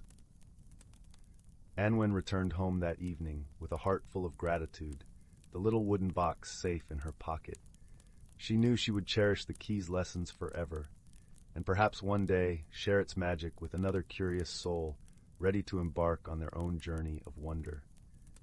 And so, as the stars twinkled in the night sky and the village of Willowbrook settled into a peaceful slumber, Anwen drifted into dreams of new adventures, her spirit aglow with the warmth of a world filled with secrets just waiting to be discovered. Story 11. The Whispering Woods, a tale of friendship and discovery. In a quaint village nestled between the foothills of the Starfall Mountains and the vast Whispering Woods, there lived a young girl named Mira. Her home was a cozy cottage with ivy climbing its stone walls, surrounded by a garden where wildflowers danced in the gentle breezes. Mira was known for her curious nature and a heart as warm as the summer sun. Each day, Mira helped her grandmother tend to the garden, their laughter mingling with the songs of robins perched in the oak trees. The villagers often spoke of the mysterious Whispering Woods, where it was said the trees told stories to those who listened closely. Mira's grandmother often reminded her, "The woods are wise, my dear. They hold secrets and wonders beyond our understanding." One misty morning, as the dew glistened like tiny diamonds on the petals, Mira felt an irresistible pull toward the woods. She had heard tales of magical objects hidden within, and her imagination swirled with visions of adventure. With a satchel slung over her shoulder, she set off, her heart pounding with excitement and a touch of apprehension. As she stepped into the Whispering Woods, the air seemed to hum with an unseen melody. Sunlight filtered through the canopy, casting dappled patterns on the forest floor. Mira paused, taking in the earthy scent of moss and the distant sound of a babbling brook. The woods felt alive, as if welcoming her into their ancient embrace. As she wandered deeper, Mira noticed a peculiar path lined with luminescent mushrooms that glowed softly under the shadows of towering pines. Intrigued, she followed the trail, her footsteps light and careful. The path led her to a clearing where a magnificent, gnarled oak stood sentinel over a shimmering pond. In the middle of the pond was a small island, and on it lay an exquisite object, a silver locket that glinted like stardust. Mira's heart skipped a beat. She felt drawn to it, as if it whispered her name. Kneeling by the water's edge, she realized the pond was too deep to wade across safely. She hesitated, unsure of how to reach the locket without disturbing the serene beauty of the scene. Just then, a soft rustling reached her ears, and Mira turned to see a fox emerge from the underbrush. Its fur was a vibrant orange, tipped with white like the first snow of winter. The fox regarded her with intelligent, gentle eyes, as if sizing her up. Mira felt a strange connection, a silent understanding passing between them. The fox approached the pond and, with a swift leap, landed gracefully on the island. It picked up the locket with its mouth and returned to Mira, placing the precious object at her feet. Mira was astonished, her eyes wide with gratitude and wonder. "Thank you," she whispered, reaching out to stroke the fox's soft fur. The fox nuzzled her hand in response, a contented purr vibrating through its body. As Mira examined the locket, she discovered it was adorned with intricate engravings of stars and moons. When she opened it, she found a tiny, delicate key nestled inside. Curious, she slipped the locket around her neck, feeling its comforting weight rest against her heart. The fox nudged her gently, and Mira understood it wanted her to follow. Together, they ventured deeper into the woods, where the trees grew thicker and the air felt charged with magic. The fox led her to a hidden glade where the sunlight pooled like liquid gold. In the center stood a towering tree with a hollow trunk, its bark etched with symbols that seemed to dance in the shifting light. Mira approached the tree, the key in her hand, feeling an inexplicable sense of destiny. She inserted the key into a small, concealed lock within the bark. With a soft click, the tree split open, revealing a secret chamber filled with treasures of the forest. Crystal-clear dewdrops suspended in time, feathers from mythical birds, and stones that glimmered with an inner light. In the center of the chamber lay an ancient book bound in leather, its cover embossed with a tree that mirrored the one she stood before. Mira lifted the book carefully, its pages whispering secrets of the woods, tales of friendship, courage, and the interconnectedness of all living things. As she read, Mira realized the book held the wisdom of the Whispering Woods, a guide to understanding the language of nature and the magic within. The fox sat beside her, its eyes watching her with a knowing gaze. Mira spent hours immersed in the stories, her heart swelling with newfound knowledge. She learned of the magical balance maintained by the creatures of the woods and the importance of harmony between humans and nature. The book spoke of the power of kindness, how small acts could ripple outwards, creating waves of change. When she finally closed the book, Mira knew she had been forever changed. She felt a deep sense of peace and purpose, a connection to the world around her that she had never experienced before. The fox nuzzled her hand once more, as if to say, "You understand now." As the sun began its descent, casting long shadows across the glade, Mira and the fox retraced their steps back to the village. The journey felt different now, each leaf and stone imbued with a story she could hear if she listened closely. When they reached the edge of the woods, Mira turned to the fox, her heart full of gratitude. "Thank you, my friend," she said softly, kneeling to embrace it. The fox licked her cheek, its warm eyes reflecting the setting sun, before disappearing into the forest with a flick of its bushy tail. Mira returned home, her heart light and her mind aglow with the wonders she had seen. She shared her adventure with her grandmother, who listened intently, her eyes twinkling with pride and understanding. "The woods chose wisely," her grandmother said, hugging Mira tightly. "You've found your place among the stories of the forest." From that day on, Mira became the village's storyteller, sharing the wisdom of the Whispering Woods with all who would listen. Her tales of friendship, courage, and harmony inspired others to see the magic in their everyday lives.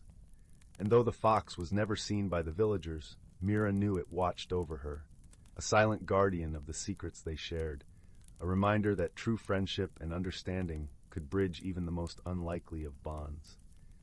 As the years passed, the Whispering Woods flourished, its magic nurtured by the love and respect of those who called the village home. And Mira, with her heart forever intertwined with the forest, continued to weave tales by the fireside, the crackling flames dancing in time with the stories of the woods. And so, as the stars twinkled like diamonds in the night sky, Mira's voice carried through the night, a gentle promise that the magic of the Whispering Woods would live on in the hearts of those who believed. In the warmth of her cottage, as the world outside slumbered under a blanket of stars, Mira placed the locket on her bedside table. Its silver surface caught the moonlight, casting gentle reflections on the walls. She lay back on her bed, her thoughts filled with the day's wondrous events and the quiet companionship of the fox. As sleep began to weave its soothing embrace around her, Mira's last waking thoughts were of gratitude, for the woods, for the friendship she had found, and for the knowledge that every heart held its own magic, waiting to be discovered. And so, wrapped in dreams of whispering leaves and sunlit glades, Mira drifted into a peaceful slumber, a smile gracing her lips, her heart at home within the embrace of the Whispering Woods. Story 12. In a far-off land, where the clouds danced with ribbons of sunlight and the trees whispered secrets to the wind, there lay the vibrant village of Whimsywood. Nestled between undulating hills and a sparkling stream that giggled as it flowed, Whimsywood was a place where magic was as common as the morning dew and every day promised an adventure. At the heart of the village lived a delightful character named Bixby Bumble, known far and wide for his bright, mismatched socks and an ever-present twinkle in his eye. Bixby was a magician of sorts, but his magic was of the peculiar kind. He could coax flowers to bloom with a chuckle and make the stars shimmer a tad brighter with a wink. His cottage was a kaleidoscope of colors, with vines that hummed lullabies and a chimney that puffed fragrant swirls of cinnamon and nutmeg. One morning, as the sun spilled golden warmth over Whimsywood, Bixby awoke to find his home in a playful uproar. The enchanted teapots were tap-dancing on the kitchen table, and the mischievous curtains were playing hide-and-seek with the windows. All this commotion was caused by a curious occurrence. The village's beloved rainbow fountain, the centerpiece of Whimsywood known for its cascading hues of liquid light, had mysteriously stopped flowing. The villagers gathered around the fountain, their faces painted with concern. Without its magical waters, the village's colors had begun to fade, casting a muted shadow over the once vibrant landscape. Bixby, with his heart full of determination and his pockets full of peculiar objects, decided it was time to unravel the mystery. Joining Bixby on this whimsical quest were his dear friends, Lila Larkspur, a cheery baker whose pastries could sing a sweet melody if you listened closely, and Pip Poppet, a playful tinkerer with a knack for inventing gadgets that defied logic and gravity. Together, they formed an unlikely trio, each bringing their unique talents to the task at hand. Their first stop was the Enchanted Woods, a place of endless wonder where trees wore crowns of twinkling fireflies and mushrooms glowed like lanterns.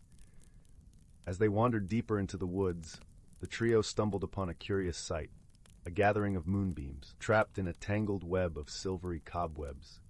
Bixby, with a gentle touch and a whisper of magic, freed the moonbeams, who danced their gratitude before disappearing into the sky. With a newfound sparkle in their steps, the trio continued to the Meadow of Marvels, a sprawling field where flowers giggled in the breeze and butterflies wove tapestries of color in the air. There, they encountered a peculiar sight, an enormous, grumpy snail named Sir Slumbershell, whose shell was adorned with tiny windows and doors. "Why so glum, Sir Slumbershell?" Lila inquired, offering a freshly baked croissant. The snail sighed a slow, melodic sigh. "The rainbow fountain's magic flows through my garden, but lately the colors have been all muddled. I suspect the color pixies are behind this mischief, but I can't catch them on my own."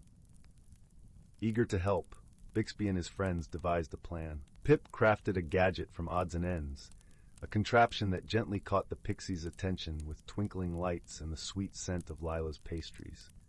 Soon, the color pixies, tiny creatures with wings like stained glass, emerged from their hiding spots, drawn to the spectacle.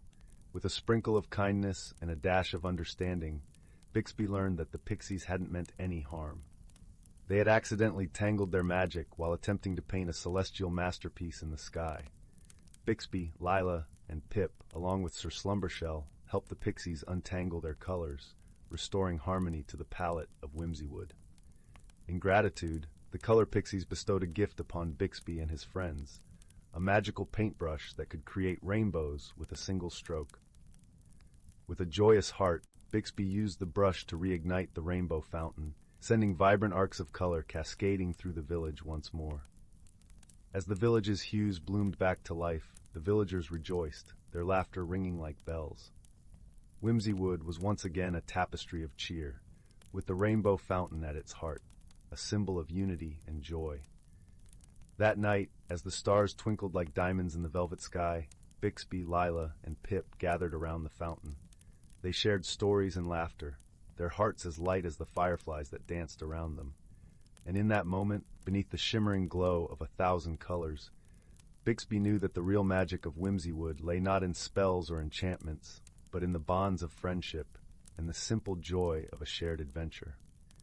And so, as the village of Whimsywood drifted into slumber, the gentle hum of contentment filled the air, promising sweet dreams and the promise of new adventures with the rising sun.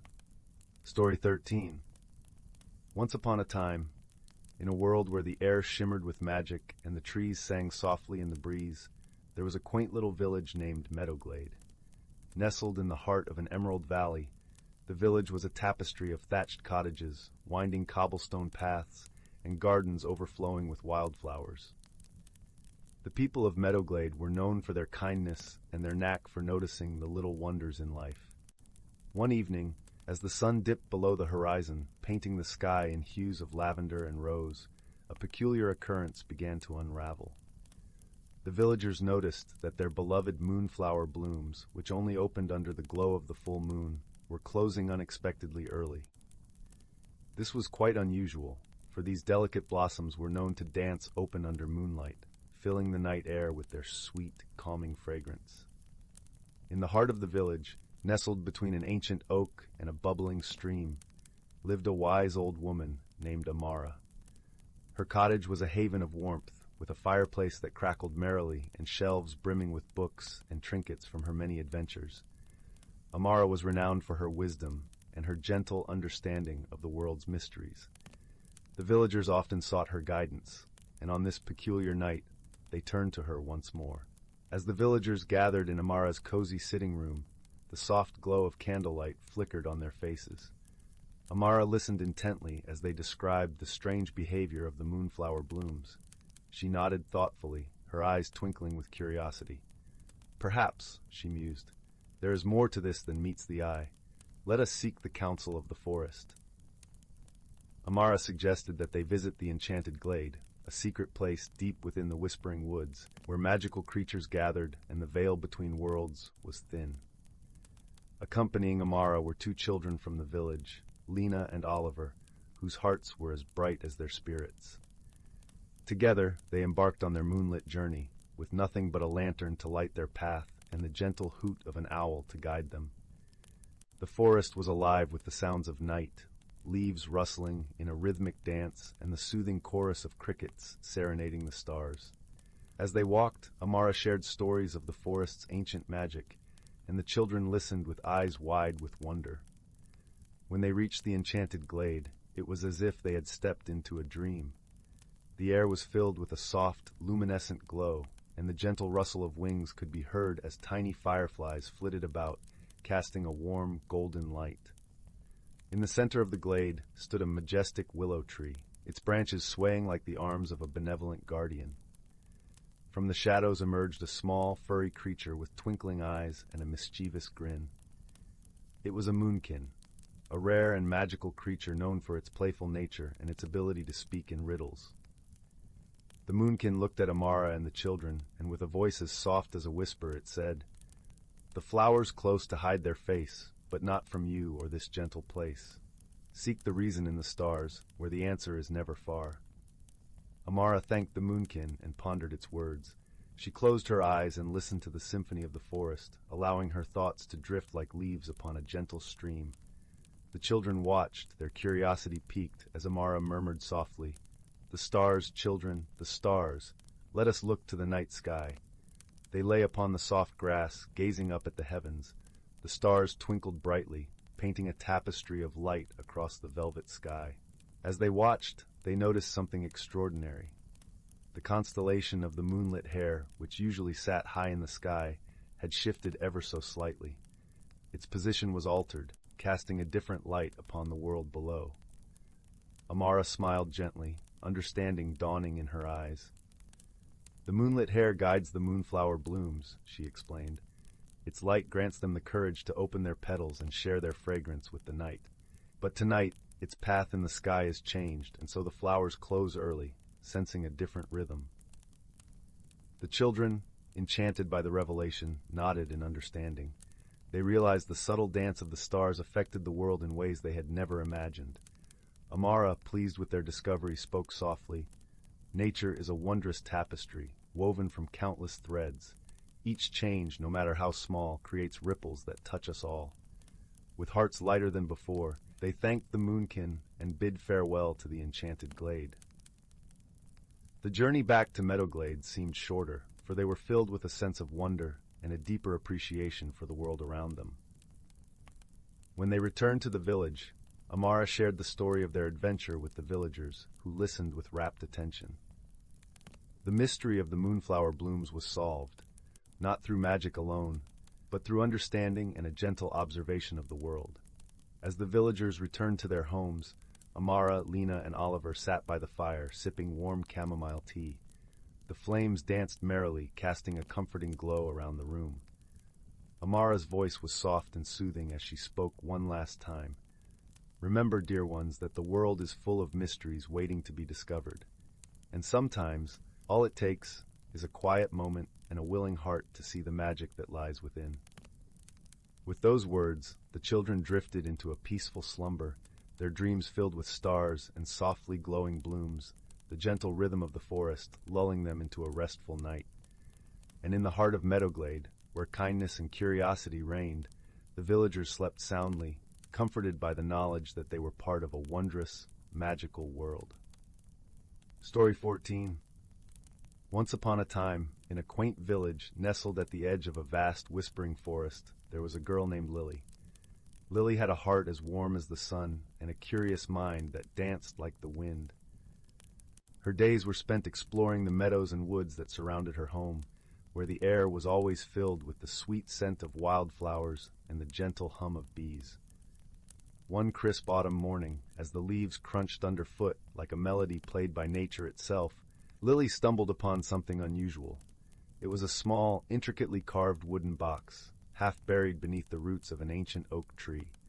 Its surface was worn smooth by time, and it glimmered faintly in the dappled sunlight that filtered through the canopy above.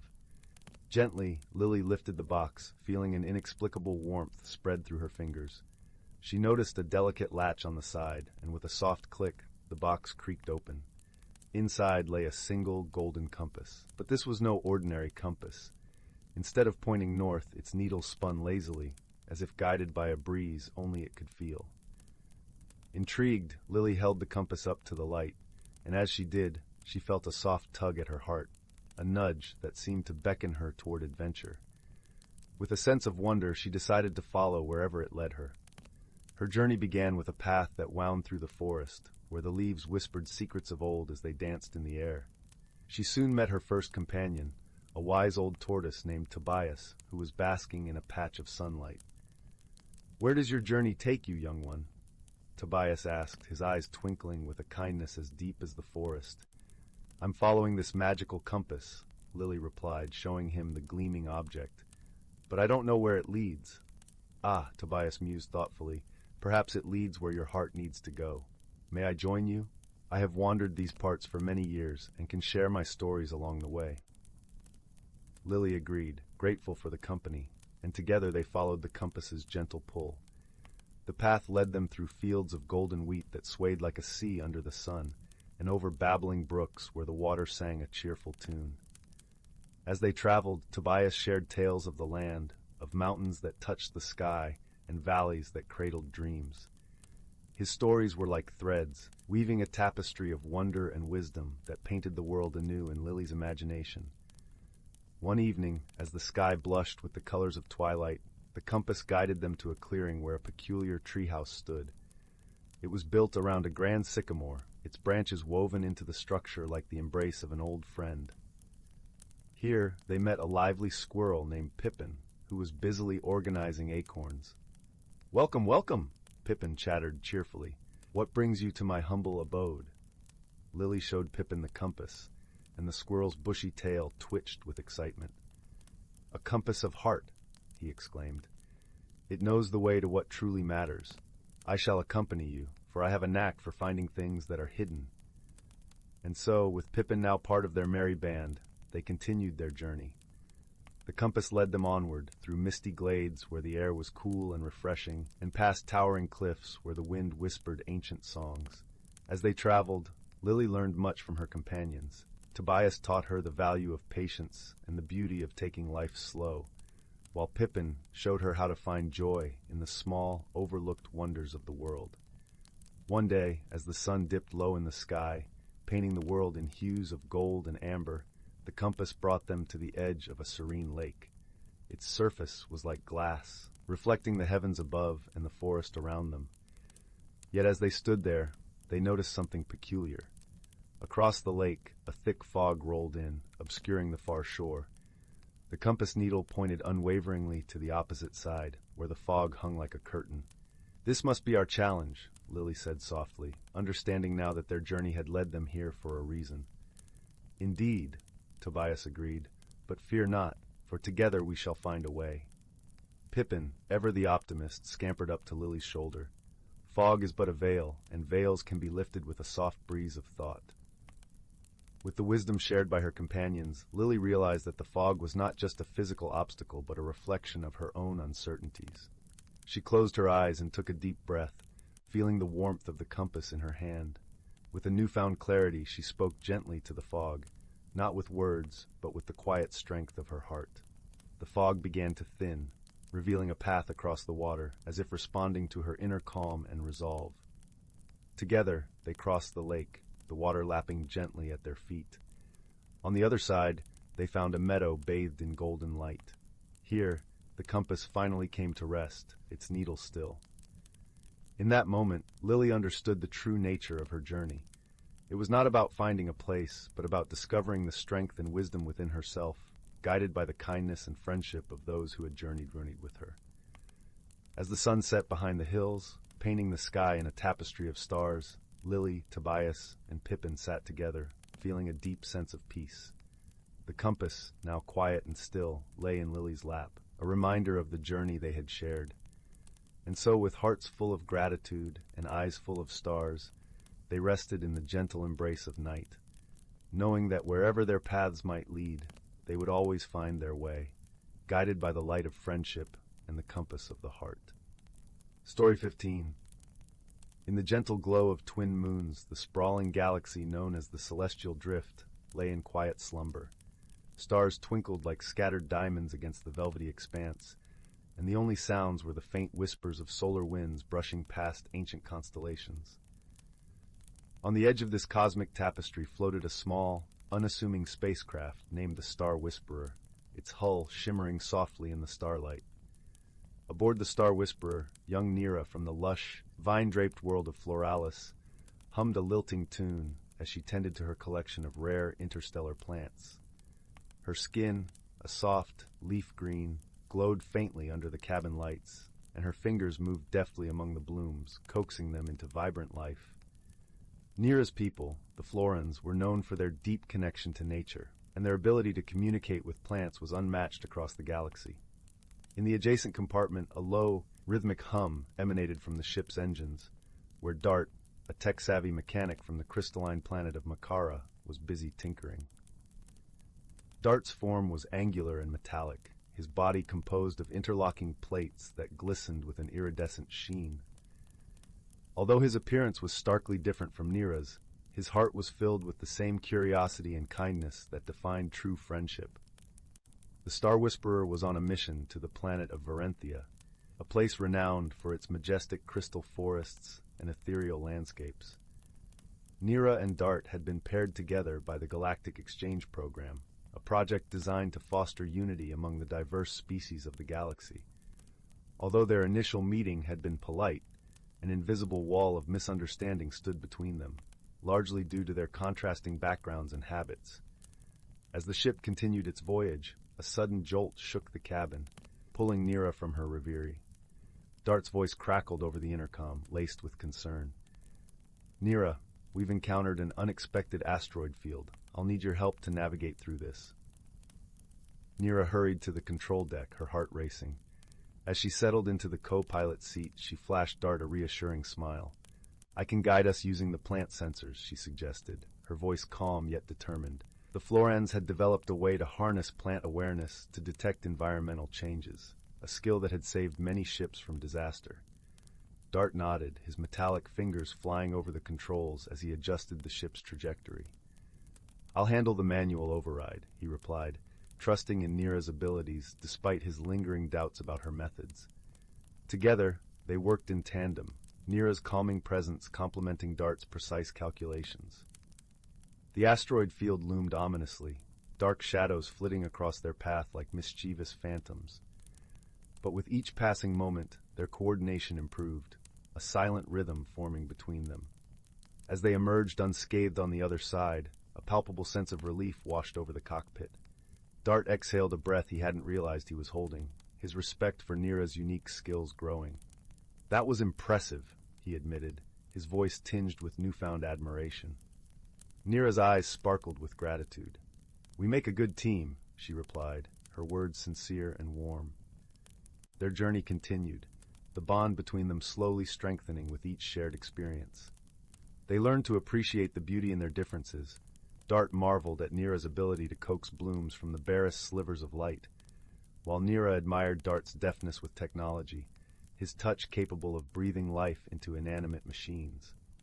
One evening, as they floated through a nebula of shimmering colors, Dart asked Nira about her home.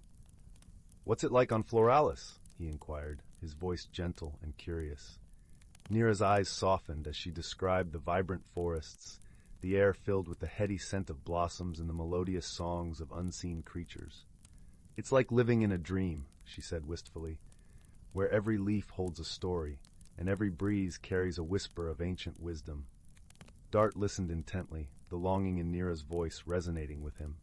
He shared tales of Makara, where crystalline spires reached for the heavens, and the skies glimmered with endless possibilities.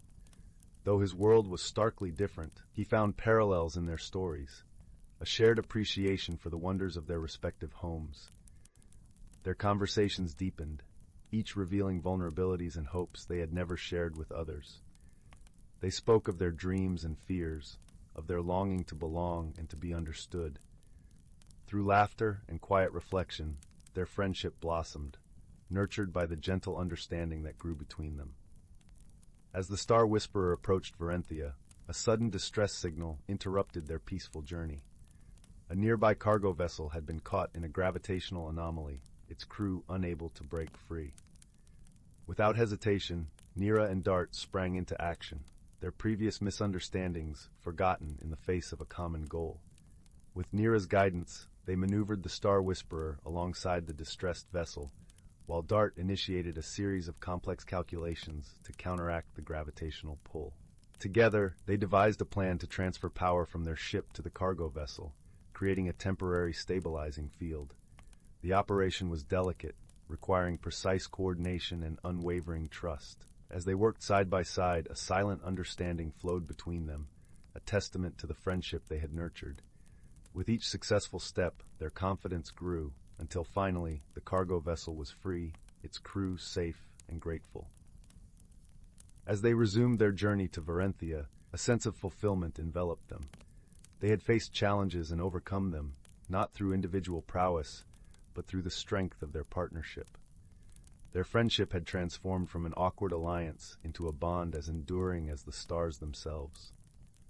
When the Star Whisperer touched down on Varenthia, its crystalline forests shimmering in the moonlight, Nira and Dart stood side by side, their hearts filled with a quiet joy. They had found something truly precious in each other, a friendship that transcended the boundaries of species and planets, a connection forged in the crucible of shared adversity and understanding. As they stepped out into the ethereal beauty of Varenthia, they knew that, no matter where their journeys might lead, they would always carry with them the warmth of their friendship, a light to guide them through the darkest of nights and the most uncertain of paths. Together, they had discovered the true meaning of friendship, a treasure more valuable than any star in the galaxy. Story 16. In the whispering twilight of the galaxy, nestled among the stars that glimmered like scattered diamonds, lay the planet Luminara, known for its ethereal glow and lush, bioluminescent forests. The trees, with their luminescent leaves, cast a gentle radiance through the cosmos, making Luminara a beacon for travelers far and wide. On the edge of one such forest, a small clearing opened to the sky where a peculiar encounter was about to unfold. The air was rich with the scent of sweet, blooming flora, and the soft hum of insects created a soothing symphony. Here, under the soft glow of twin moons, two beings from opposite ends of the galaxy met for the first time. From the misty marshes of the planet Glimmerix, a creature named Orin had arrived. Orin was a being of light and shadow, with skin that shimmered like the surface of a tranquil lake at dusk. His eyes, deep and thoughtful, reflected the cosmos. He was gentle at heart, yet often misunderstood due to his enigmatic appearance. His companion on this journey was an unexpected one.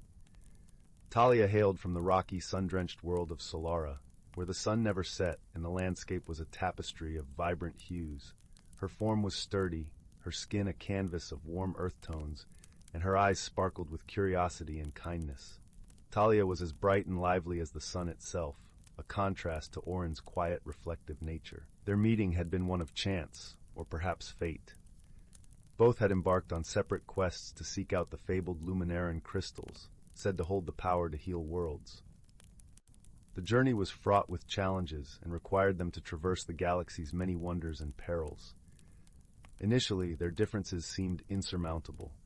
Oren's quiet, introspective nature often clashed with Talia's exuberant energy. Their first days together were filled with misunderstandings, as Oren's cryptic way of speaking and Talia's straightforwardness led to moments of confusion. One evening, as they sat by a crackling fire made from fallen branches that glowed softly, they found themselves at odds yet again.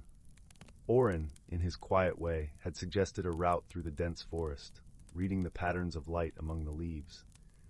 Talia, trusting her instincts and the maps she cherished, believed another path would be safer. Their disagreement left a quiet tension in the air. The fire crackled, sending tiny sparks into the night, and the soft rustle of leaves accompanied their silence. It was then that Talia noticed a small creature, a lumina moth, fluttering between them, drawn to the warmth of the fire. Its delicate wings shimmered like stained glass, reflecting the colors of the flames. With a gentle smile, Talia extended her hand, allowing the moth to land. "Look, Oren," she said softly, her voice mingling with the night air. "Even in our differences, there's beauty to be found." Oren watched the moth, its wings a dance of light and color. In that moment, he understood. "Perhaps," he mused, his voice a soft melody, "our paths are like the moth's wings, different, yet together they create something beautiful." And so, with the moth as their silent guide, they reached an understanding. They would blend their approaches, taking Oren's wisdom in understanding the light and Talia's instinctive navigation, allowing their complementary strengths to lead them forward. As days turned to weeks, their journey was filled with trials that tested their newfound friendship. They navigated treacherous terrain, weathered cosmic storms, and faced creatures both wondrous and wild. But through each challenge, they learned to lean on each other, their bond growing stronger with every step. There was a moment, deep within the heart of the Luminaran forest, where they faced a trial that would test the very core of their friendship. A chasm lay before them, too wide to cross by ordinary means. The only way forward was to harness the power of their unique abilities. Oren, with his connection to the light, could weave paths of shimmering energy. Talia, with her strength and agility, could guide them across. Together they crafted a bridge of light and earth, a testament to their unity. As they stood on the other side, breathless and triumphant, Talia turned to Oren, her eyes alight with joy. "I couldn't have done it without you," she said, her voice warm and sincere. Oren smiled, a serene glow about him. "Nor I without you, Talia. We are stronger together." Their journey eventually led them to the heart of Luminara, where the fabled crystals lay hidden. The cavern was a wonder to behold, its walls adorned with shimmering crystals that cast rainbows across the stone. In that sacred space, they realized the true gift of their quest was not the crystals, but the friendship they had forged. As they prepared to part ways, each to return to their respective worlds, they knew the bonds of their friendship would stretch across the stars, unbroken by distance. Oren, with his quiet wisdom, and Talia, with her radiant spirit, had discovered the true meaning of friendship, a connection that transcended differences and celebrated the beauty of unity. And so, as the stars whispered their secrets and the universe sang its eternal song, Oren and Talia bade farewell, knowing that their friendship was a light to guide them through the vastness of the cosmos, a beacon of hope and harmony in a universe of endless possibilities. Story 17. Once upon a time, nestled in a quiet valley where the mountains met the sky with a gentle embrace, there lay a quaint little village named Willowbrook. It was a place of timeless serenity, where the whispering winds carried the scent of blooming wildflowers and the laughter of children danced in the air like the tinkling of wind chimes. In this village there was a young girl named Lila, whose curious eyes sparkled with the promise of adventure. Her hair was the color of autumn leaves, and her spirit was as boundless as the horizon. Lila lived with her grandmother, a wise woman who told tales of hidden wonders and magical realms that lay just beyond the edge of the known world. One evening, as the sun dipped below the mountains and the sky blushed with shades of purple and gold, Lila sat by the crackling fireplace. Her grandmother, seated in her old rocking chair, began to speak in her soft, melodious voice. "There is a world," she said, her voice weaving a tapestry of mystery and allure, "where the trees are alive with whispers and the rivers sing ancient songs. It is a hidden world, waiting to be discovered by those with brave hearts and open minds." Lila's heart quickened with excitement. She had always believed in the extraordinary, and her grandmother's words were like a key to a door she had long yearned to open. "Can anyone find this world, grandmother?" Lila asked, her voice a gentle echo in the cozy room. "Only those who truly seek it," her grandmother replied, her eyes twinkling like stars against the night sky. "And sometimes the path reveals itself when one is ready." That night, Lila lay in bed, her mind a whirlwind of dreams and possibilities. As the moonlight caressed her face, she made a silent vow. She would find this hidden world and uncover its secrets. The following day dawned bright and clear. A canvas of blue stretched across the sky. Lila set out with a small satchel slung over her shoulder, filled with provisions for the journey: an apple, a loaf of bread, and a flask of fresh spring water. Her grandmother watched her from the doorstep, waving her off with a smile that spoke of pride and understanding. Lila's journey led her through fields of golden wheat that rustled like gentle laughter, and meadows filled with daisies nodding in the breeze. The air was alive with the hum of bees and the sweet melodies of birds. Each step felt like a dance upon the earth, a rhythmic pulse that resonated with the beat of her heart.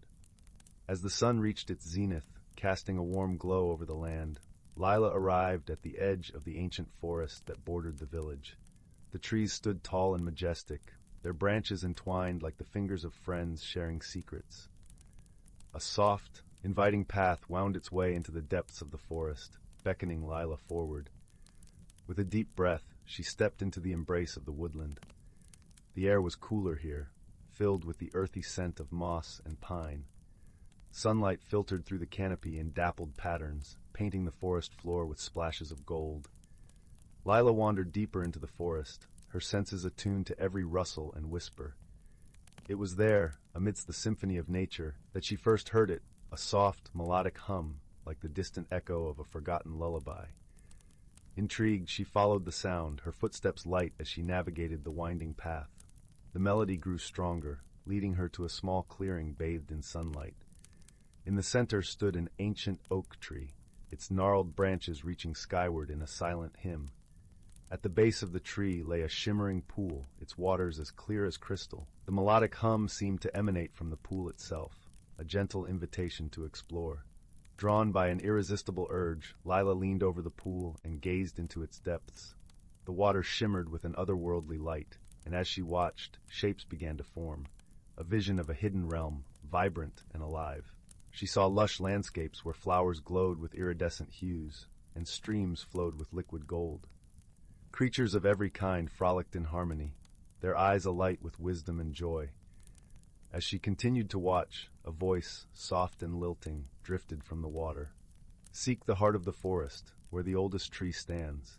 There you will find the entrance to our world." Lila's heart fluttered with excitement and determination. She knew she had to find this ancient tree, the key to the world her grandmother had spoken of. With renewed purpose, she left the clearing and continued her journey, guided by the whispering winds and the gentle rustle of leaves. The forest seemed to come alive around her, its secrets unraveling one by one. She encountered deer with eyes like liquid amber, and birds whose songs wove tales of distant lands. As twilight descended, painting the sky in hues of lavender and rose, Lila arrived at a grove unlike any she had seen before. In its center stood a colossal tree, its trunk gnarled and ancient, its branches spreading wide like a guardian of time itself. The air around it shimmered with a soft luminescence, as if the very essence of magic dwelled within its embrace. Lila approached the tree with reverence, her heart pounding with anticipation. She placed her hand upon its bark, feeling a warmth that resonated through her being. The tree seemed to hum with life, a gentle rhythmic pulse that matched her own. And then, as if in response to her touch, the ground beneath her feet began to glow. A doorway, carved from the very heart of the tree, appeared before her, its surface etched with intricate patterns that glowed with a soft, inviting light. Taking a deep breath, Lila stepped through the doorway, leaving the world she knew behind. On the other side, she found herself standing in a realm of breathtaking beauty. The air was filled with the scent of jasmine and honey, and the sky above was a tapestry of swirling colors. The land was alive with vibrant flora and fauna, each more wondrous than the last. Lila wandered through this enchanted realm, her heart singing with joy. She encountered gentle creatures who welcomed her with open arms, their eyes filled with kindness and warmth.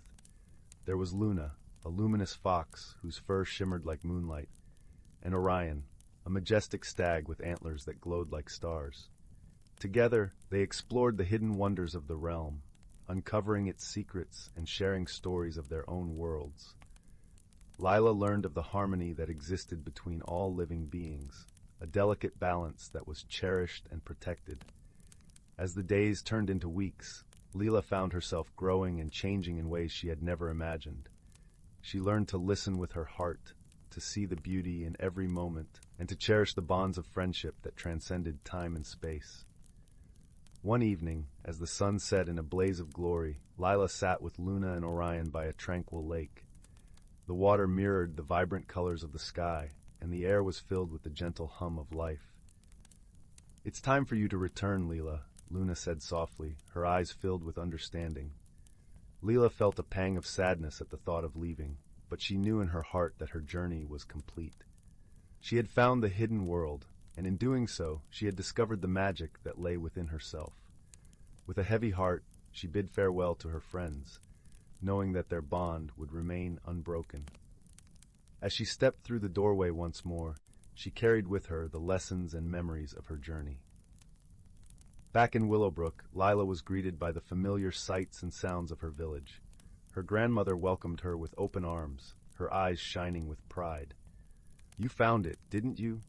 her grandmother asked, her voice a gentle caress. Lila nodded, a smile playing on her lips. "I did, grandmother, and it was more wondrous than I ever imagined." Her grandmother hugged her tightly, her heart full of gratitude and love.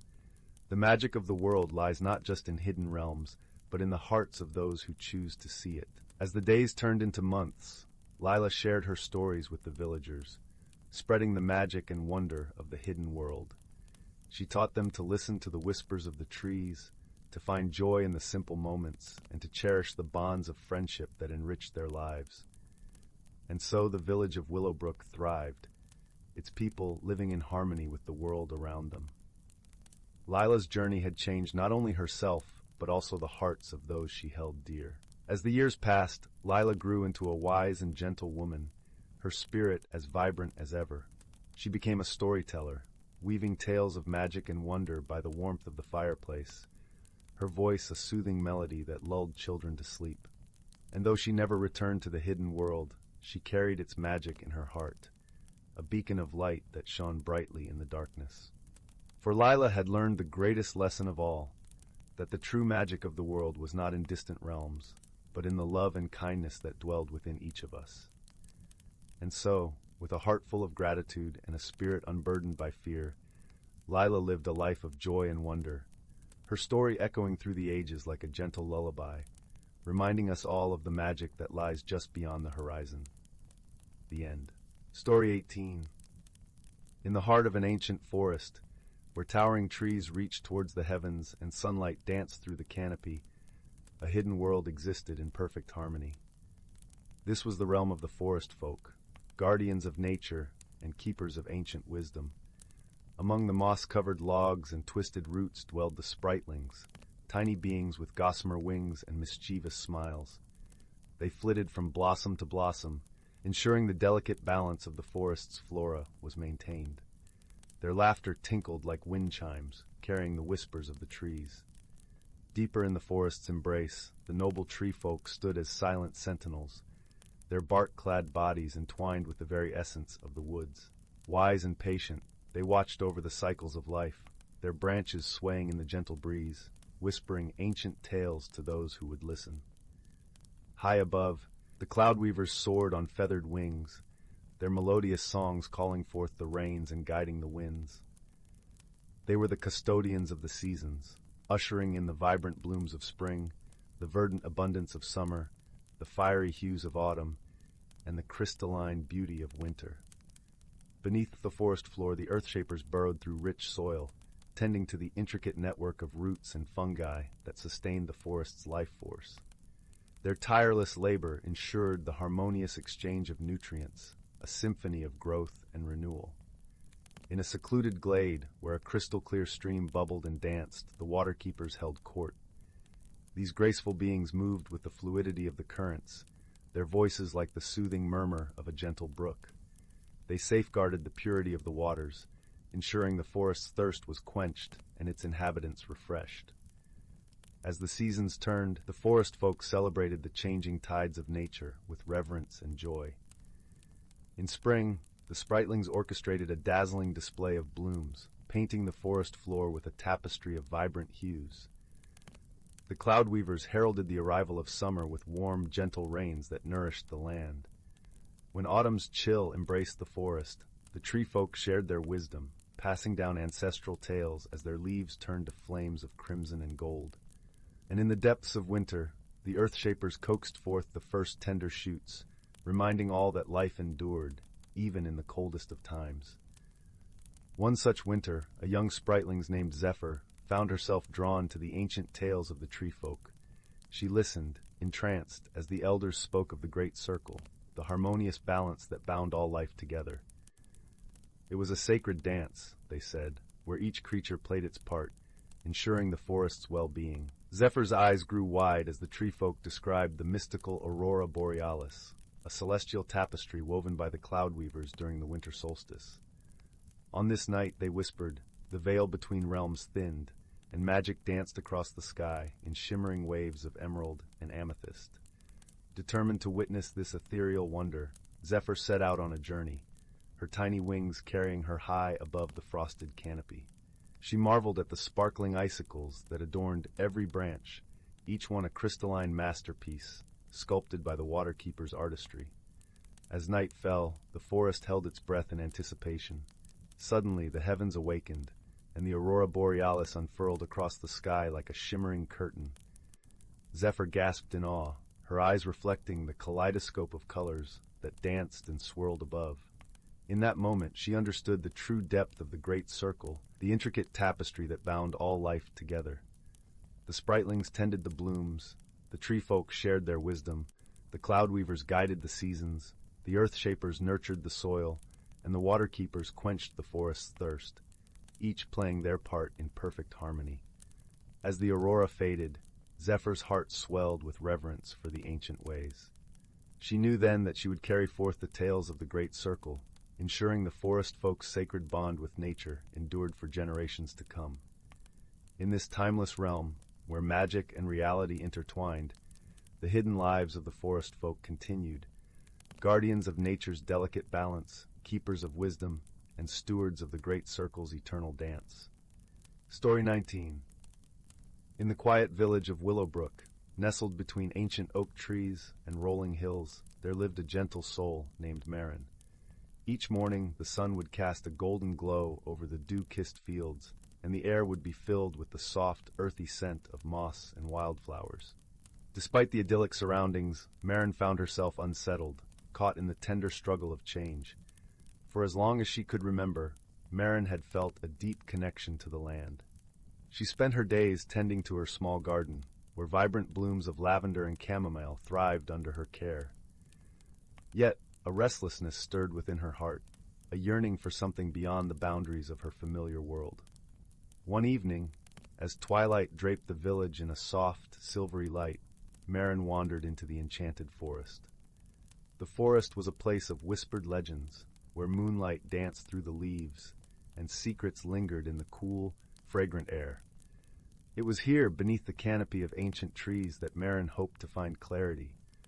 As she ventured deeper into the woods, the gentle crunch of leaves underfoot was accompanied by the soft hoot of an owl. The air grew cooler, infused with the crisp scent of pine. Marin paused by a babbling brook, its water sparkling like a ribbon of stars under the emerging moonlight. She knelt beside it, her reflection wavering on the surface, and whispered her fears to the night. Why do I feel so restless, so uncertain? She murmured, her words blending with the rustling leaves. As if in answer, the brook shimmered with a soft, ethereal light, and from its depths emerged a tiny figure. It was a sprite, no larger than a dragonfly, with wings that glimmered like dew-drenched petals. Her voice was as gentle as the breeze, yet it carried the weight of ancient wisdom. Change is the river that carries us forward. Dear Marin, the sprite spoke, her eyes twinkling with kindness. Embrace it as you would the seasons, each one bringing new colors and life. Marin listened, her heart opening like a blossom to the sun. The sprite continued, You have a gift, Marin, one that grows with you, if only you nurture it with patience and courage. Intrigued, Marin asked, What is this gift? The sprite smiled, her wings fluttering softly. You have the power to transform, not just your surroundings, but yourself.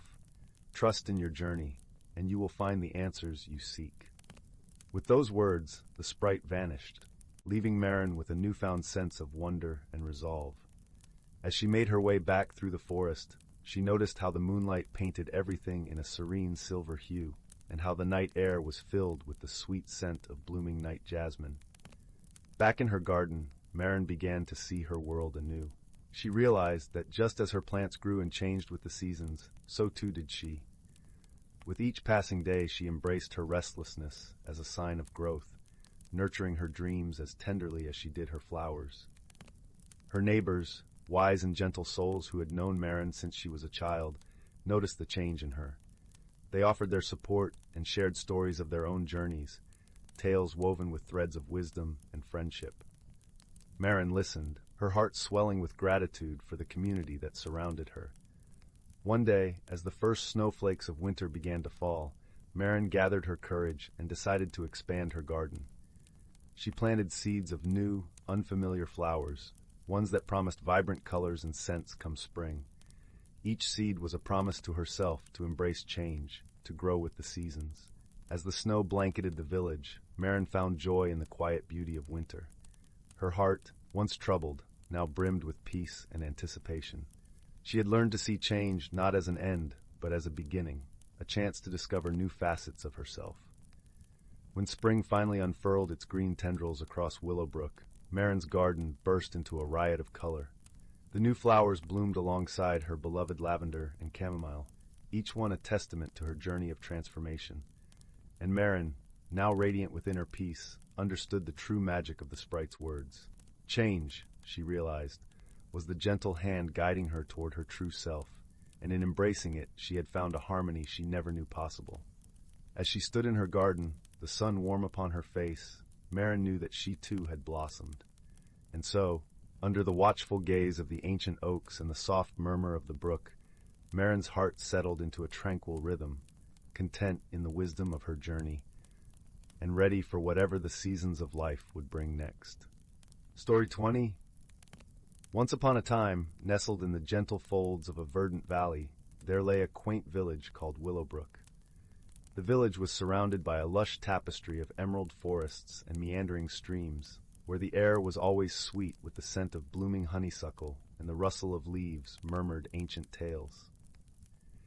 In this serene village lived a young artisan named Miri. She was known for her delicate wood carvings, each one a testament to her patience and skill. Her hands could coax the most intricate designs from the heart of any wood, turning everyday objects into works of art. Yet despite her talent, Miri felt a restlessness within her, a yearning that seemed to echo with the change of seasons, especially as the golden leaves of autumn began to fall. Miri, you see, was afraid of change. Every year, as the first frost kissed the earth, she felt a pang of unease settle in her heart. She feared the unknown paths of the future, clinging instead to the familiar patterns of her life. Her workshop, with its comforting scent of pine shavings and the gentle glow of candlelight, was her haven against the unpredictable world outside. One crisp morning, as the first light of dawn spilled through her window, painting the walls in hues of amber and rose, Miri decided to seek solace in the forest. With her carving tools tucked into a leather satchel, she set out, her breath misting in the cool air. The forest was a symphony of whispers, the crunch of leaves underfoot accompanied by the cheerful chatter of squirrels and the distant call of a solitary owl returning to its roost. As Miri wandered deeper into the woods, she stumbled upon a place she had never seen before, a small, secluded glen bathed in dappled sunlight. In the center stood a tree unlike any other, its bark shimmering with an otherworldly light, as if woven from threads of silver. The tree's branches stretched upward, cradling delicate blossoms that seemed to glow with an inner luminescence. Drawn by a force she couldn't quite understand, Miri approached the tree and gently touched its trunk. The moment her fingers brushed against the bark, a soft warmth spread through her, and she heard a gentle voice, as soft as the rustle of leaves, whisper in her mind. "Fear not the changing seasons, dear one, for within you lies the strength to weather every storm." Startled, yet comforted, Miri stepped back, her heart beating with a strange mixture of fear and hope. The tree seemed to hum with a magic she couldn't comprehend, and she realized that this place, this enchanted glen, held the key to the transformation she so desperately resisted. In the days that followed, Miri returned to the glen often, seeking the tree's quiet wisdom. As she sat beneath its branches, her hands busy with her carving tools, she found herself carving not the usual figures and patterns, but shapes that seemed to flow from her heart, wild, free, and unrestrained. One afternoon, as she worked, Miri noticed she was no longer alone. A small rabbit, with fur as soft and white as the first snow, had ventured close, watching her with curious, gentle eyes. Miri smiled and offered a piece of carrot she had brought as a snack. The rabbit, trusting and unafraid, hopped forward to nibble at the treat. "Hello, little friend," Miri said softly, her voice blending with the rustle of the leaves. "Do you come to share in the magic of this place?" The rabbit twitched its nose as if in agreement, and from that day on it became a regular visitor, always there to offer silent companionship as Miri carved beneath the magical tree. Through this simple friendship, Miri began to understand the essence of change, not as something to be feared but embraced. Just as the rabbit trusted her, she realized she could trust herself to adapt to the shifting seasons of life. Each visit to the glen, each touch of the tree's bark, was a step toward embracing the unknown. And so the days turned to weeks, and the first snows of winter blanketed the village. Miri found herself no longer anxious, but eagerly anticipating the new challenges and opportunities that lay ahead. Her carvings, once constrained by her fears, now reflected the beauty and unpredictability of nature, capturing the hearts of those who saw them. The villagers noticed the change in Miri, sensing the harmony she had found. Her newfound peace radiated like the warmth of a hearth, drawing others to her. Her workshop became a place where stories were shared and friendships forged, the air filled with laughter and the soft glow of candlelight. As the seasons cycled on, Miri continued to visit the magical glen, her heart forever touched by the wisdom of the shimmering tree and the gentle companionship of her rabbit friend. She learned that true transformation comes not from resisting change, but from embracing it, allowing life's currents to guide you to places you never imagined. And so, in the cozy village of Willowbrook, surrounded by the timeless beauty of nature, Miri's story became a gentle reminder to all that within each of us lies the strength to grow and transform, just as the seasons change and the world turns. And like the enchanted tree in the glen, there is magic to be found in the heart of every new beginning. As the sun set behind the hills, casting a golden glow over the village, Miri closed her eyes, feeling the warmth of the hearth at her back and the comforting presence of friends around her. With a heart full of gratitude and hope, she drifted into a peaceful sleep, her dreams woven with the promise of all the wonders yet to come. Story 21. In the vast expanse of the cosmos, where stars twinkled like a million glowing fireflies against the dark velvet of space, there existed a small, unassuming planet named Celestia.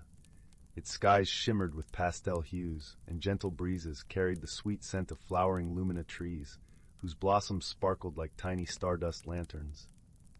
On this tranquil planet lived Avon, a creature of light and air, whose form was ever-changing like the whispering winds. Avon's people, the Luminids, were known for their ethereal beauty and their ability to communicate through songs that resonated with the universe's heartbeat. Avon spent their days tending to the lumina trees and singing to the stars, content in the harmony of Celestia. Far across the galaxy, on a planet called Varkon, lived a sturdy being named Thal, whose kind, the Rocklings, were as solid and steadfast as the mountains they called home. Thal's people were known for their strength and their deep connection to the earth, speaking in low, rumbling tones that echoed through the caverns of Varkon. Thal was a gentle soul, often found carving intricate sculptures from the stone, infusing each piece with the quiet beauty of his world. The story of Avon and Thal began in the most unexpected of ways. A grand council of the universe had been called, a rare gathering of diverse species to discuss the harmony of the cosmos. Representatives from countless worlds journeyed to Celestia, and among them was Thal, chosen for his wisdom and kindness.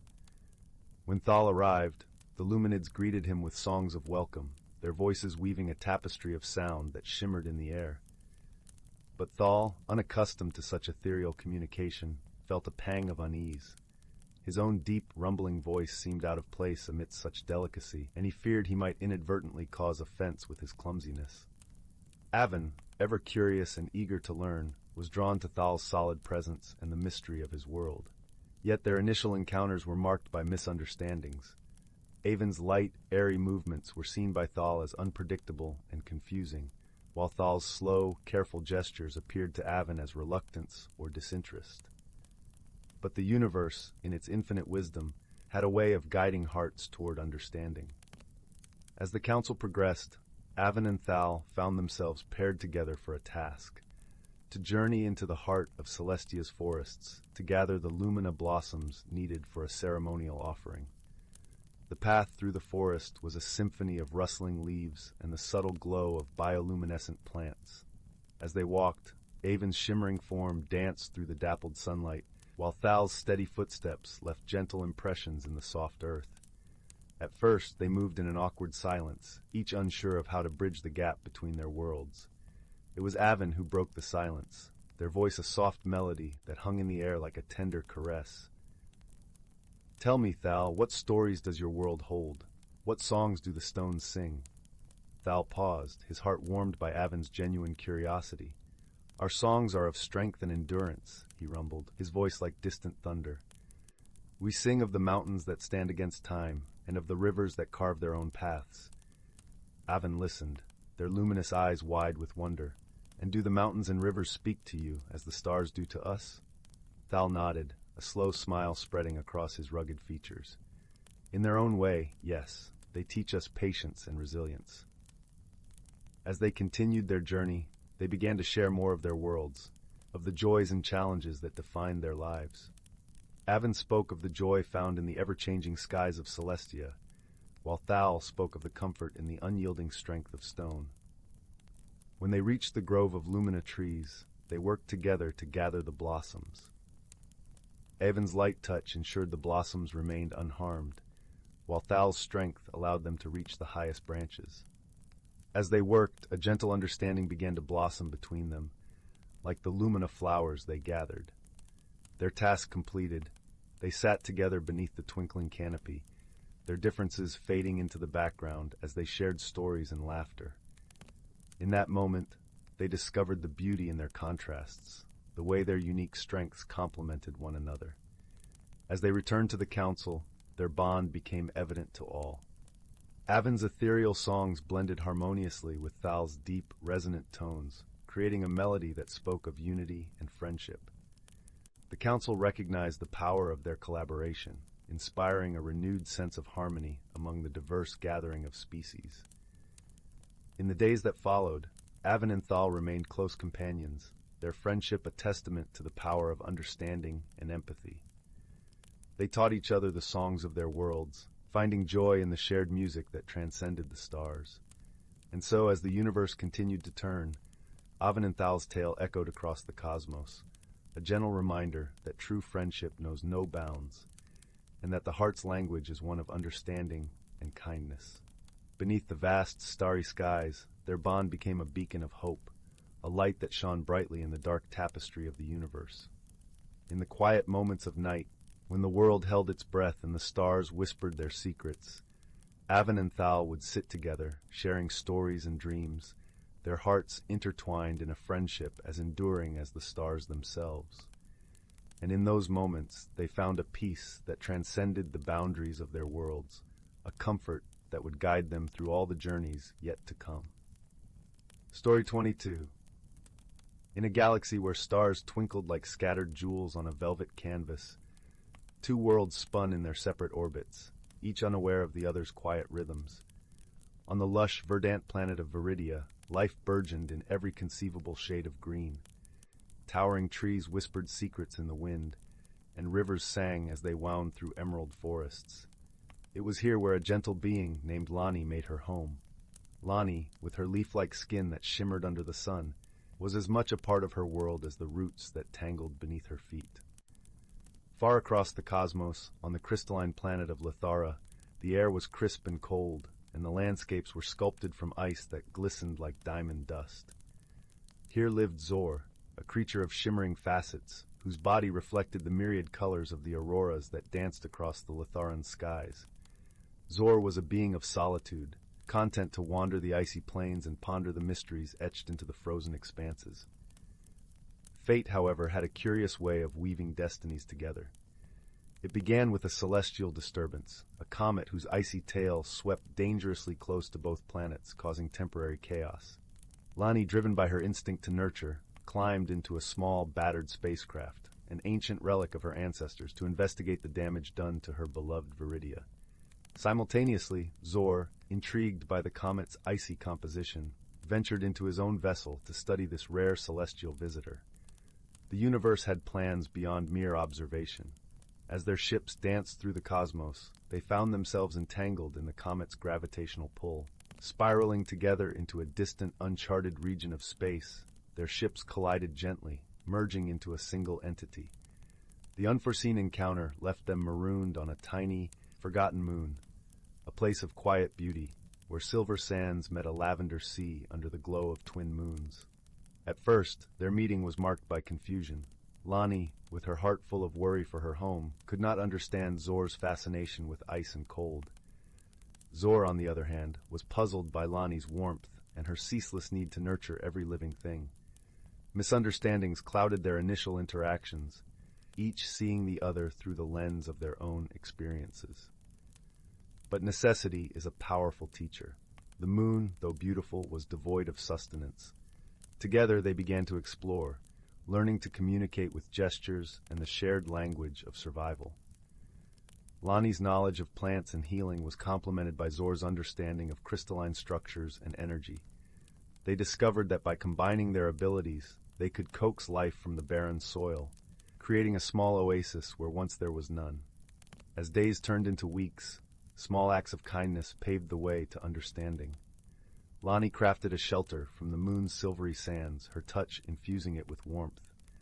Zor, in turn, used his crystalline nature to capture the sun's light, creating a radiant beacon that kept the chill of night at bay.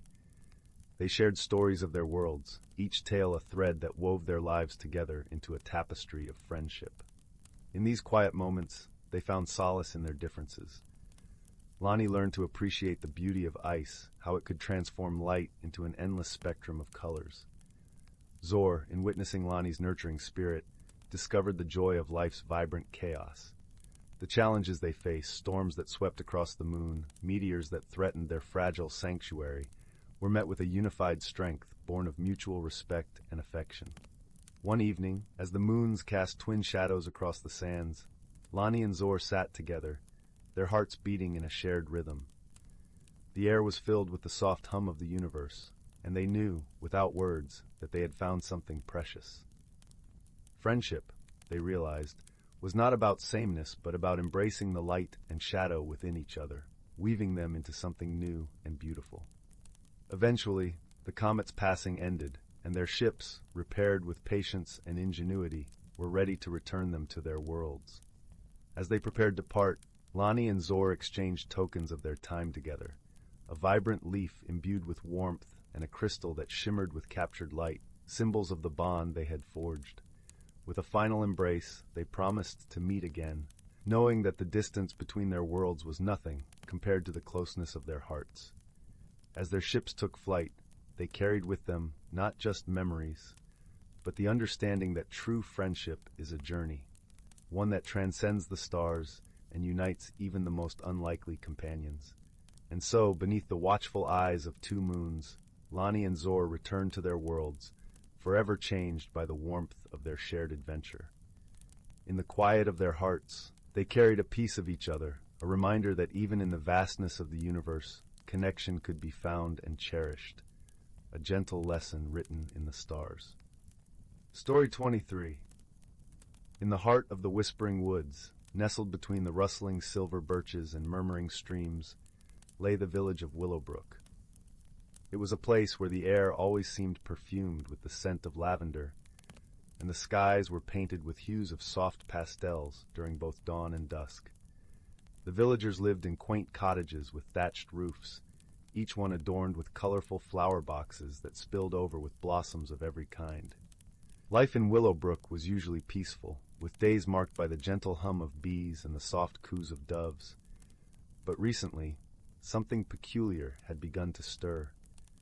Each morning, the villagers awoke to find their shoes filled with finely ground sand, as if the beach itself had crept into their homes overnight. It was a mystery that had the entire village scratching their heads, and it was time for someone to solve it. In a charming cottage at the edge of the village lived a wise old woman named Marigold. She had hair as white as the snowy peaks in the distance, and eyes that sparkled with 1,000 stories. With her gentle demeanor and vast knowledge of the world, Marigold was often sought out for guidance when things went awry. And so it was that a small group of villagers, led by the inquisitive young lad Oliver, made their way to her door one crisp autumn morning. "Good morning, Marigold," Oliver called cheerfully as the group approached. The old woman was already sitting on her porch, wrapped in a shawl of deep green, sipping a steaming cup of chamomile tea. "Good morning, dear ones," she replied, her voice as soothing as the gentle breeze. "What brings you here on such a fine morning?" Oliver, with his mop of curly hair and earnest eyes, explained the strange occurrences with the sand. "It's as if the sand is sneaking in while we sleep," he exclaimed, a hint of excitement mingling with his curiosity. Marigold listened intently, nodding thoughtfully as she sipped her tea. "Ah, this does sound like a curious puzzle," she mused. "But fear not, for every mystery has its answer, waiting patiently to be discovered." Intrigued, Oliver and his friends leaned in closer. "What should we do, Marigold?" asked Lucy, a bright-eyed girl with a keen sense for adventure. Marigold set her cup down and beckoned them closer. "The whispering woods hold many secrets, and sometimes they whisper to those who listen closely. I suggest you follow the trail of clues that nature provides. Observe with your eyes, listen with your hearts, and trust in the wisdom of the creatures around you." Encouraged by Marigold's words, the group decided to spend the day exploring the woods. As they ventured deeper into the forest, they marveled at the tapestry of golden leaves above, the soft carpet of moss underfoot, and the gentle babbling of streams that wove through the trees.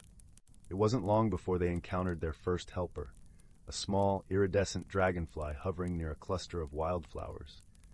Its wings shimmered in the sunlight, casting tiny rainbows on the leaves below. The dragonfly danced around Oliver's head, as if inviting him to follow. "Look!" Oliver exclaimed, pointing to the ground. There, nestled among the roots of a grand old oak, was a trail of fine sand, glistening like sugar in the dappled light. "This must be our first clue." Following the sand trail, the group wove through the forest, guided by the gentle whispers of the wind and the cheerful song of the birds. Along the way, they encountered a family of rabbits, who paused in their nibbling to watch the children with wide, curious eyes. The rabbits seemed to nod in understanding, as if acknowledging the children's quest. As the sun began its descent, painting the sky with strokes of pink and orange, the trail of sand led them to a secluded glen. In the center of the glen stood a circle of ancient stones, each one etched with runes that glowed faintly in the twilight. And there, perched atop the largest stone, was a peculiar creature, a tiny, fluffy creature with eyes as bright as stars and a mischievous grin.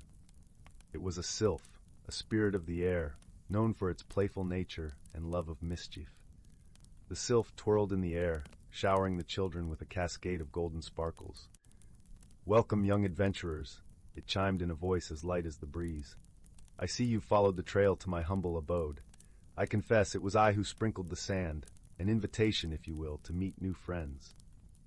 Oliver and his friends exchanged glances of surprise and delight. But why the sand? Lucy asked, her curiosity piqued. The sylph giggled, a sound like tinkling bells. Oh, the sand is special, you see. It's from the shores of the dreaming sea, where every grain holds a dream. I thought it might bring you here to share in the magic of the woods. Understanding dawned on the children's faces. The sylph's intentions had been pure, an invitation cloaked in mystery, meant to draw them closer to the wonders of their world. They thanked the sylph for the adventure, their hearts full of gratitude and newfound wonder. As they made their way back to the village, the stars began to twinkle in the velvet sky.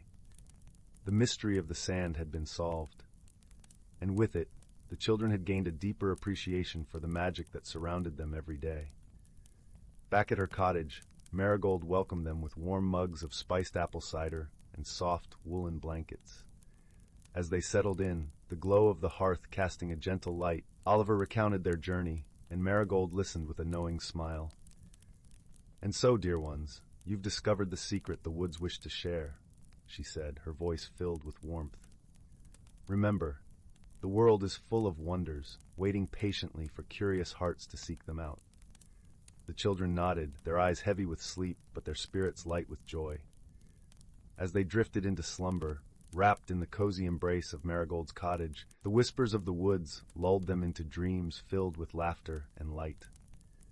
And so, in the village of Willowbrook, beneath the silver birches and the star-kissed skies, the mystery of the sand became a cherished tale, a reminder of the magic that could be found in the simplest of things, if one only took the time to look. Story 24.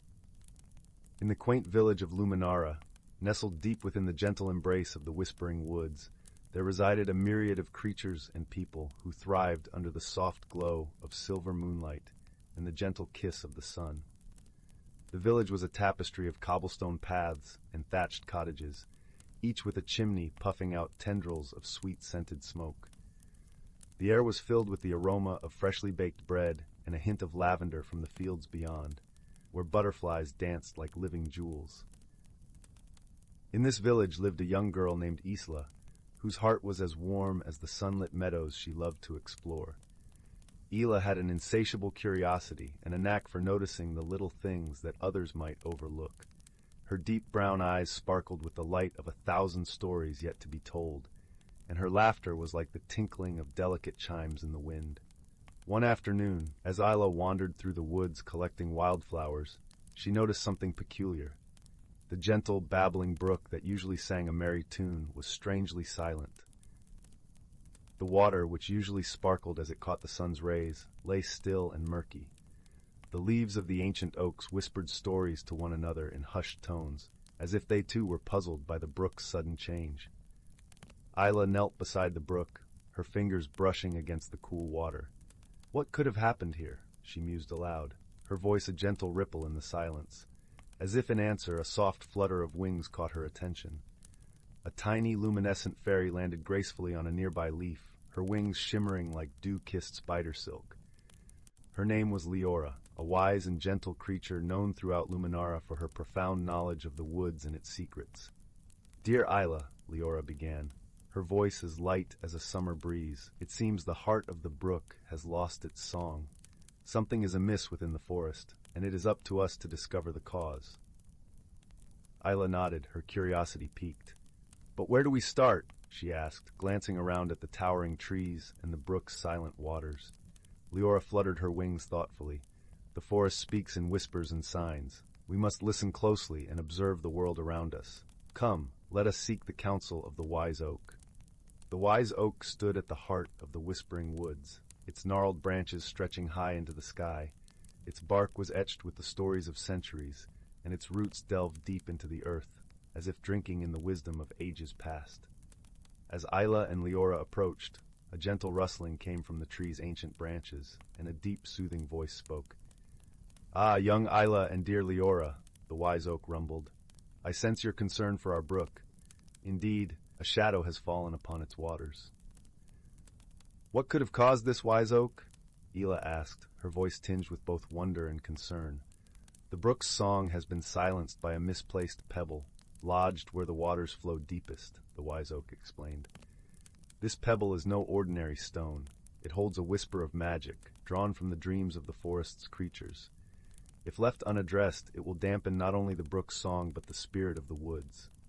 Ela and Leora exchanged a glance, determination glimmering in their eyes. "We must find the pebble and set things right," Ela declared. Guided by the wise oak's gentle wisdom, Ela and Leora followed the brook's winding path deeper into the forest. The air grew cooler, carrying the scent of pine and earth, and the soft crunch of leaves underfoot accompanied their journey. They paused at intervals, listening for the brook's faintest murmur, searching for the pebble that held the key to restoring its song. It was Leora who first spotted it, a small, glistening stone nestled snugly between two smooth rocks at the brook's heart.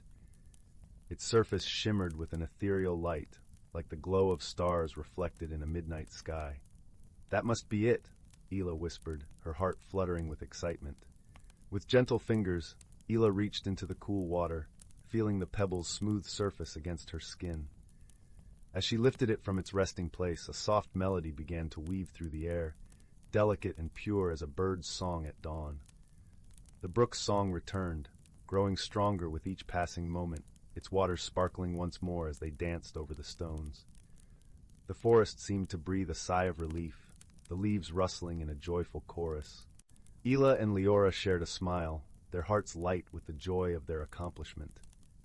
"Thank you, Isla," Leora said, her eyes bright with gratitude. "Your keen observation and kind heart have returned the song to our brook and the spirit to our woods." As the sun dipped below the horizon, painting the sky in hues of pink and gold, Ela and Leora returned to the village. The villagers, drawn by the brook's renewed melody, gathered to listen, their faces alight with wonder and contentment. That evening, as Isla lay in her cozy bed, the gentle hum of the brook's song lulled her to sleep. She dreamt of the forest and its magical creatures, knowing that the world was a little brighter because of her actions.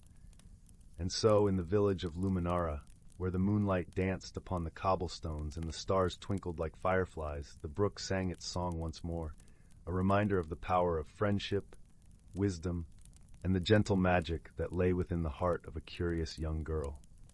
Story 25. The Whispering Woods and the Emerald Key.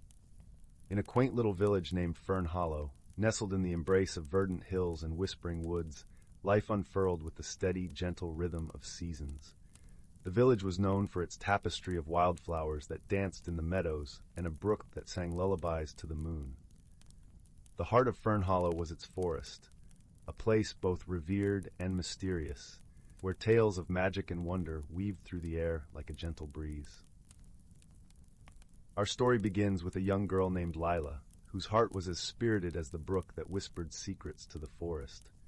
Lila lived with her grandmother, a wise woman known for her tales that spoke of hidden worlds and ancient secrets. Every evening, as the sun dipped below the horizon, casting golden hues across the sky, Lila would sit by the fireplace, eagerly awaiting the stories her grandmother would tell. One evening, as the fire crackled softly, her grandmother shared a tale of an ancient treasure hidden deep within the whispering woods, a treasure that could only be found by those with a heart pure enough to hear the whispers of the trees. It was said that this treasure was guarded by an emerald key, a magical object forged in the dawn of time. Lila, with her eyes wide and heart full of wonder, whispered, "What would happen if someone found it, Grandma?" Her grandmother, her eyes twinkling like stars, replied, "The one who finds it will discover their true purpose and perhaps change the world as we know it." That night, Lila lay in her bed, the moonlight casting soft shadows across her room. Her mind danced with thoughts of adventure and discovery. As sleep gently cradled her, she dreamed of the emerald key and the secrets it held. The following morning, Lila awoke with a sense of determination and excitement. She decided she would venture into the whispering woods in search of the fabled treasure. With her grandmother's blessing, she set off, the dawn sun painting the sky in hues of pink and gold. The forest greeted her with a symphony of chirping birds and rustling leaves. Each step she took seemed to echo the pulse of the earth itself. The air was cool and fresh, carrying the scent of pine and wildflowers. Lila wandered deeper into the woods, her heart beating in rhythm with the whispers that seemed to guide her path. As she ventured further, she encountered a small bird with feathers that shimmered like sapphires in the dappled sunlight. It perched upon a branch, tilting its head as if in greeting. Lila, entranced by its beauty, whispered, "Hello, little one." To her astonishment, the bird replied, "Hello, seeker of the key. I have been waiting for you." Startled but intrigued, Lila asked, "Do you know where I can find the emerald key?" The bird chirped a melodic laugh. "The key lies where the earth meets the sky, where whispers gather and dreams take flight." With a flutter of wings, the bird took off, leading Lila deeper into the forest. She followed, her feet finding their way over roots and rocks, her heart guided by the promise of discovery. As they journeyed through the forest, Lila encountered various creatures, each offering a piece of wisdom. A wise old owl spoke of patience and the strength found in stillness, while a playful squirrel reminded her of the joy in simple moments. These encounters filled Lila with a sense of connection and understanding, a reminder of the interconnectedness of all living things. After what felt like hours, the bird led her to a clearing where the forest opened up to a breathtaking view of the horizon.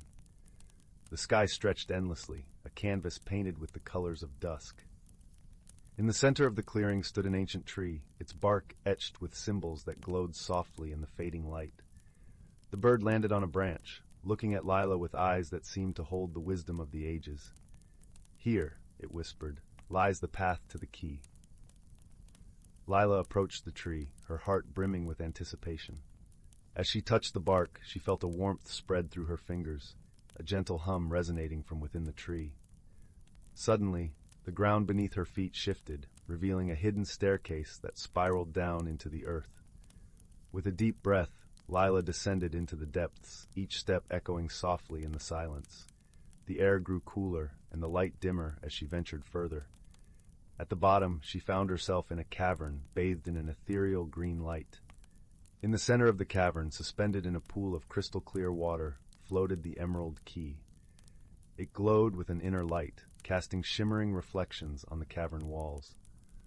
Lila approached it with reverence, her heart beating with the knowledge that she had found something truly extraordinary. As she reached out to take the key, a voice resonated through the cavern, deep and ancient. "To claim the key, you must answer this. What is the greatest treasure the world holds?" Lila paused, the weight of the question settling over her. She thought of the village, the forest, the creatures she had met, and the stories her grandmother had told. Her heart swelled with the love and connections she had felt throughout her journey. With a clear voice, she answered, "The greatest treasure is the love and kindness we share, the bonds we form that transcend time and space." The cavern filled with a soft, harmonious sound, and the emerald key floated into her hand, warm and pulsating with life. The voice spoke once more. "You have chosen wisely, Seeker. Use the key to unlock your true potential and share your wisdom with the world." With the key in hand, Lila climbed back up the staircase, the path illuminated by the glow of the emerald. As she emerged into the clearing, the forest seemed to come alive with a newfound vibrancy. The bird, her companion and guide, chirped joyfully, "You have done well, brave one. Remember, the key's power lies not in what it can give you, but in how you use it to help others." Smiling, Lila nodded, her heart full of gratitude and purpose. She made her way back to Fern Hollow, the path now familiar and welcoming. The villagers greeted her with warmth and curiosity, sensing the change in her.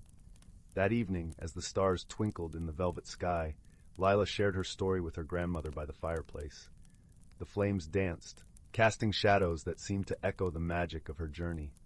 Her grandmother listened, her eyes filled with pride and love. "You have found the true treasure, my dear," she said softly. "The power to change the world lies within you, guided by the wisdom of the heart." Lila smiled, her spirit alight with the possibilities of what lay ahead. She knew that her journey had only just begun, and with the emerald key, she was ready to face whatever challenges the future held. As the fire crackled and the night wrapped around them like a comforting blanket, Lila drifted into a peaceful sleep, her dreams filled with visions of a world transformed by kindness and understanding. And so, the story of the Emerald Key and the Whispering Woods became a cherished tale in Fern Hollow, a testament to the power of love and the magic that resides within each of us. And thus, in the gentle embrace of the night, the village of Fern Hollow slumbered, cradled by the whispers of the woods and the promise of a brighter tomorrow. Story 26. Once upon a time, nestled within the heart of an ancient forest, there lay a hidden glen, untouched by the hands of time. This glen, cradled by towering trees with emerald leaves that whispered secrets to the gentle winds, was a sanctuary for the natural creatures who called it home. Here the air was rich with the fragrance of pine and earth, mingling with the sweet scent of blooming wildflowers that painted the forest floor in vibrant hues. The heart of this magical world was a crystal-clear pond, its surface dappled with sunlight filtering through the canopy above, casting enchanting shadows that danced like fairies. Around this pond, a myriad of creatures lived in harmony, their lives intertwined with the rhythms of nature. Among them was a wise old turtle named Mallow, whose shell was etched with the stories of ages past, and whose eyes sparkled with the wisdom of generations. Mallow spent his days sharing tales with the younger creatures gathered around him, each eager to listen to the stories of old. He spoke of the great balance, an ancient understanding that maintained harmony in the forest, a delicate dance between the creatures, the trees, and the seasons themselves. "Remember," Mallow would say, his voice as smooth as the pond's surface, "we are all threads in the grand tapestry of life. Each of us, no matter how small, plays a part in the balance of this world." As the seasons turned, the air began to chill, and the forest transformed into a kaleidoscope of fiery reds and golden yellows. It was during this time that the creatures prepared for the coming winter, gathering food and strengthening their homes. However, one autumn, an unexpected visitor arrived, swirling into the glen with a gust of chilly wind. Her name was Zephyr, a sprite of the winds, her arrival marked by a flurry of leaves dancing in her wake. She was as light as the breeze itself, with hair that shimmered like spun silver and eyes that held the sky's endless blue. Zephyr had come to the forest seeking refuge, for her own home in the distant mountains had been disturbed by a fierce storm. The creatures welcomed Zephyr with open hearts, their kindness wrapping around her like a warm blanket. She became a part of their community, sharing in their daily lives and learning the ways of the forest. In return, Zephyr brought with her the gift of the winds, teaching the creatures to listen to the whispers carried by the breeze, for the winds knew many things. As winter approached, the forest seemed to hold its breath, waiting for the first snow to blanket it in silence. But this year, the snow did not come as it should have. The days grew colder, yet the ground remained bare, and the pond, usually frozen into a mirror of ice, lay open and still.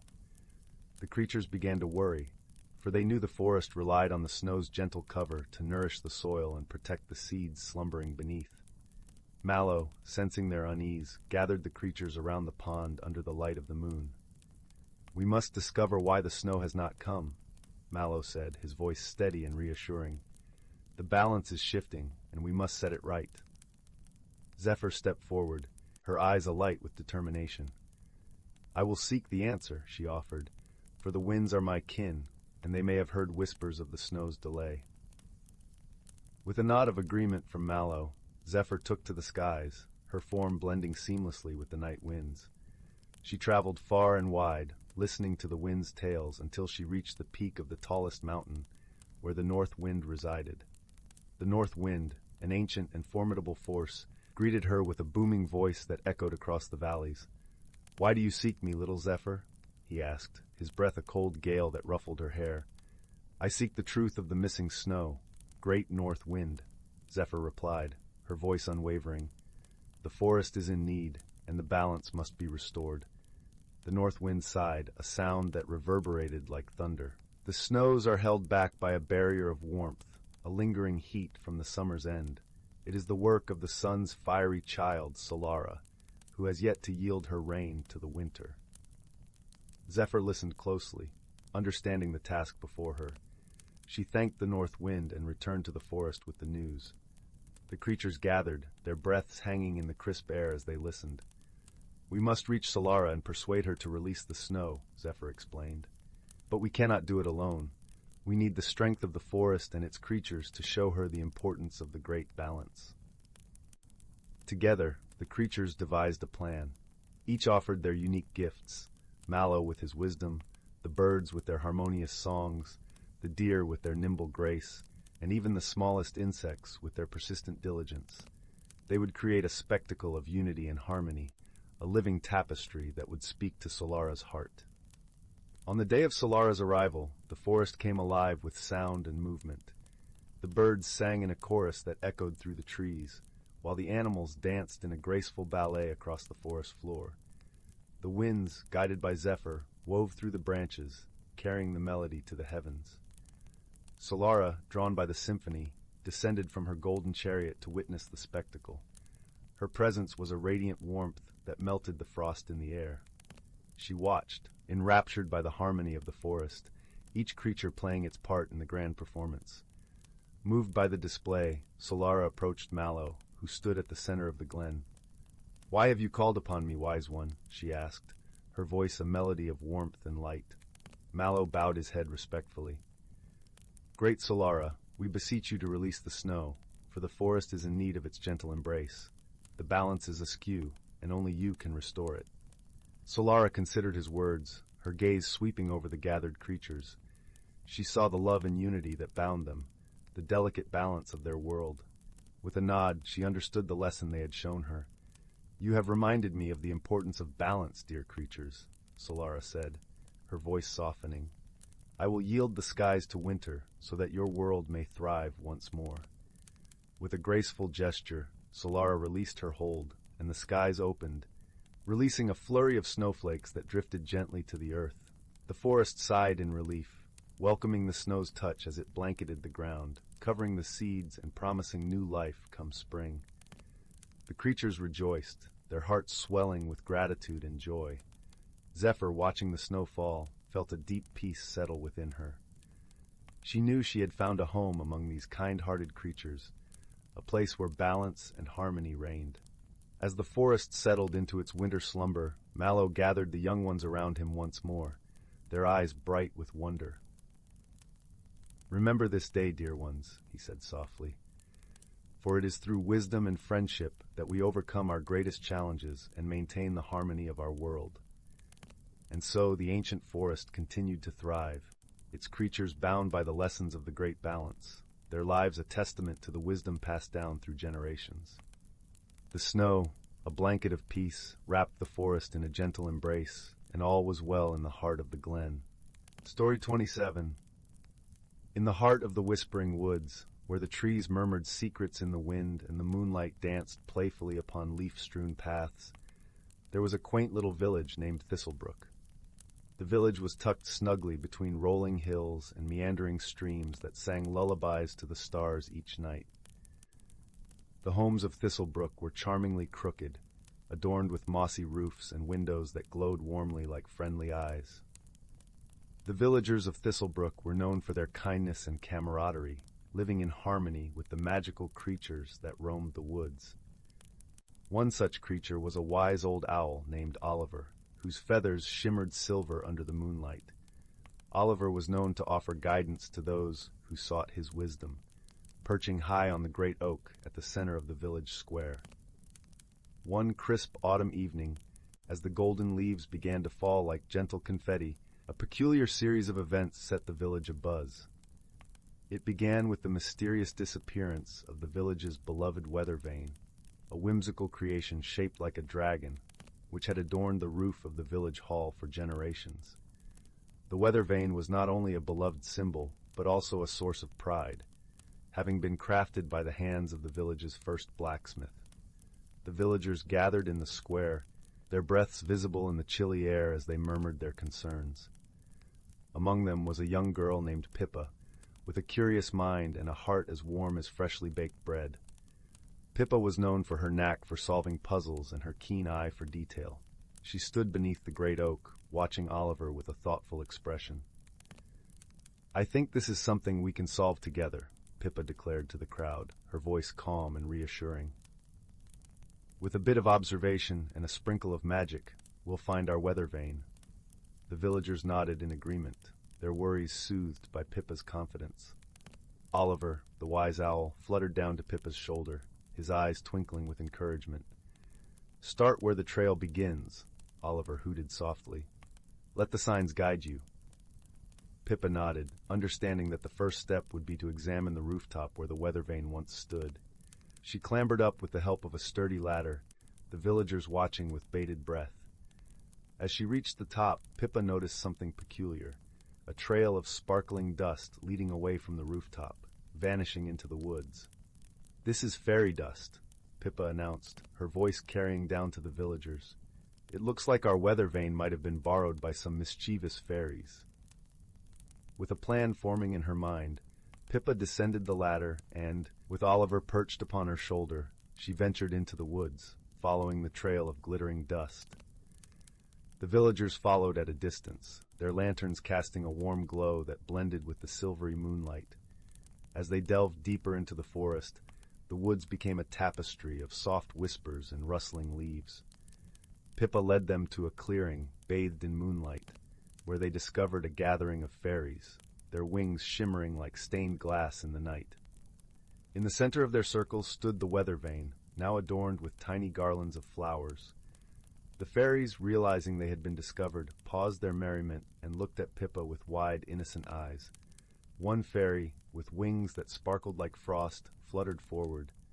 "We borrowed it for our festival," the fairy explained, her voice as light as a breeze. "We meant no harm, truly." Pippa smiled gently, understanding their intentions. "We're glad you enjoyed it, but it belongs to the village. Perhaps we can help you make something just as lovely for your festivals?" The fairies exchanged delighted glances, their wings fluttering in agreement.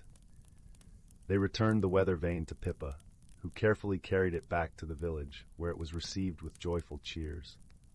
True to her word, Pippa and the villagers helped the fairies craft beautiful decorations from the nature around them.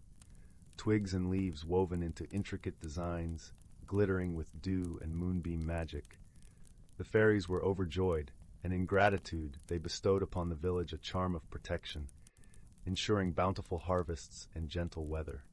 That night, as the villagers celebrated under a canopy of stars, Pippa felt a sense of contentment settle over her like a warm blanket.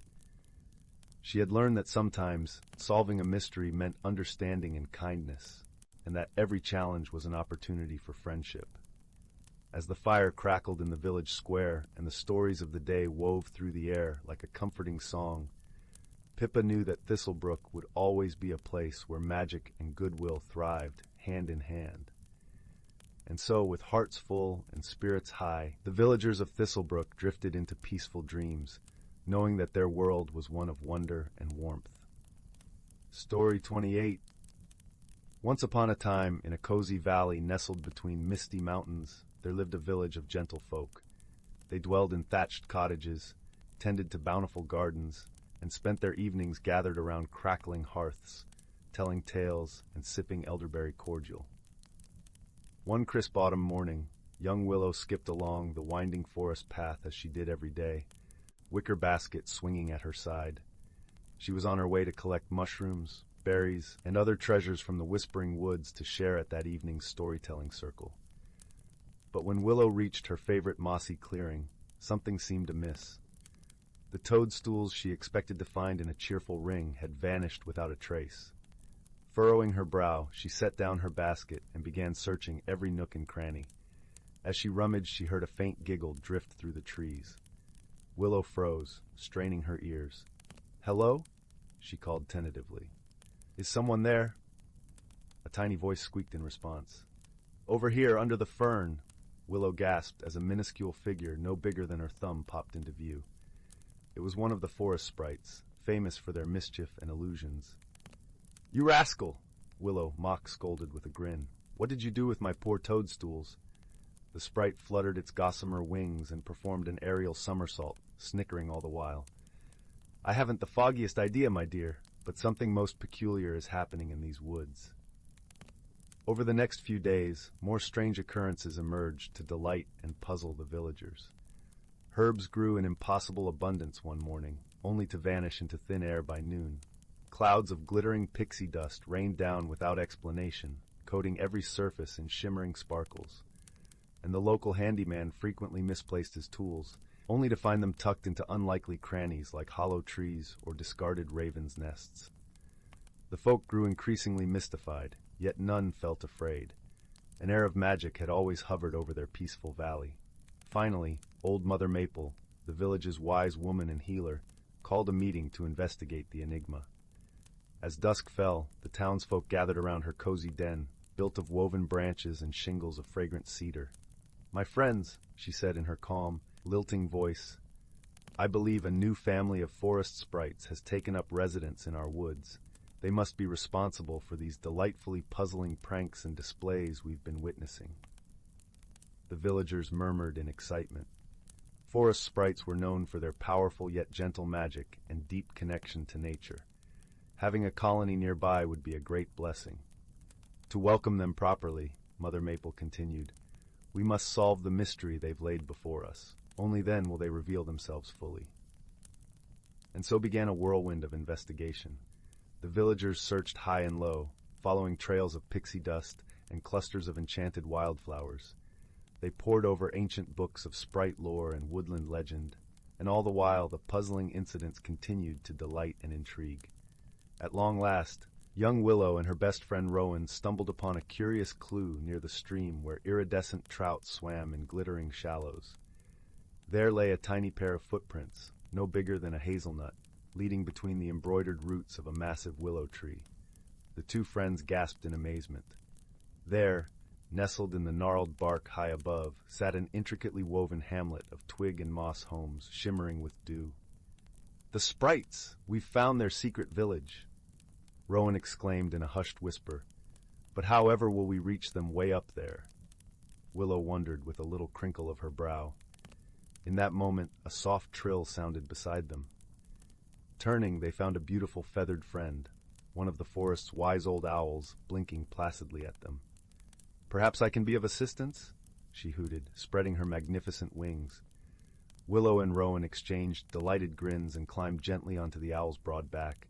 With a powerful stroke of her wings, she took to the skies, landing them gently on a nearby bough just below the miniature village. There, emerging from their tiny homes of bark and thatch, were the forest sprites, each no bigger than a human thumb, with kaleidoscope wings and faces that shimmered like sunlight on petals. They regarded the children with bright, curious eyes. Just then, a tiny whiskered figure, no taller than a blade of grass, stepped forward. Willow recognized him as the very same mischievous sprite who had accosted her in the clearing. Despite his diminutive size, his voice rang out clearly in a lyrical, trilling accent. "Well done, young ones! You have solved the puzzle we merry sprites set before you. Long have we watched over this valley from the shadows of the wood, but your kind hearts and gentle wonder have shown you worthy of our friendship and magic." With a sweep of his tiny hand, he summoned forth an emerald pendant that hung from a silken cord. "Take this aft casting, a token of goodwill and communion between our realms. As long as this valley remains a sanctuary of harmony with nature, our village and yours shall flourish as one." Reverently, the children accepted the shimmering jewel. In that moment, they felt a warm, incandescent glow bloom within them, a sense of magic, beauty, and belonging to the natural world. From that day forward, sprites frequently visited the village, showering its gardens with stardust and blessing new babies with gifts of wonder.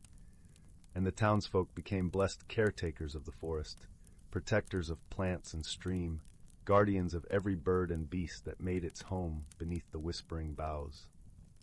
At day's end, families would gather in a circle around the hearth, passing around mugs of warm cider and listening raptly as Willow or Rowan retold the tale of the mysterious village in the willow tree's bough. And if one listened quite closely amid the crackles of the fire's glow, one might even catch the faint, tinkling laughter of unseen sprites celebrating alongside them, hidden just beyond the thin veil between the natural and enchanted realms. Story 29. In the quaint village of Willowbrook, nestled between rolling hills and whispering woods, there existed a charming little shop at the end of a cobblestone lane. The shop, known as Whimsy's Curiosities, was a treasure trove of forgotten trinkets and peculiar artifacts. Its proprietor, an elderly woman named Agatha, was known for her warm smile and a twinkle in her eye that hinted at secrets untold. One blustery autumn afternoon, as golden leaves danced in the cool breeze, a young girl named Clara wandered into the shop. Clara had a heart full of curiosity and eyes that sparkled with the light of 1,000 stories yet to be told. She was drawn to Whimsy's Curiosities by tales of its wonders, whispered among the children of Willowbrook. The shop was a labyrinth of shelves, each brimming with objects that seemed to hum with quiet magic. Clara's gaze flitted from a delicate porcelain teapot, painted with scenes of distant lands, to a brass telescope that seemed to shimmer with the promise of discovering hidden worlds. But it was a simple, unassuming pocket watch that caught her attention. The watch, resting on a velvet cushion, was made of burnished silver. Its face was adorned with tiny constellations etched in gold.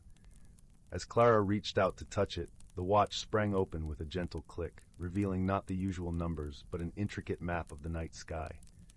Agatha appeared at Clara's side, her eyes crinkling with a secretive kindness. "Ah, you've found the Starlight Watch," she said, her voice as soothing as a lullaby. "It holds a bit of magic, you know. They say it can guide you to the answers you seek, if you listen closely." Intrigued, Clara purchased the watch with the few coins she had saved and tucked it safely in her pocket. As she stepped back into the brisk autumn air, the watch seemed to pulse with a soft warmth, as if acknowledging its new owner. Over the following days, Clara discovered that the watch was more than just a timepiece.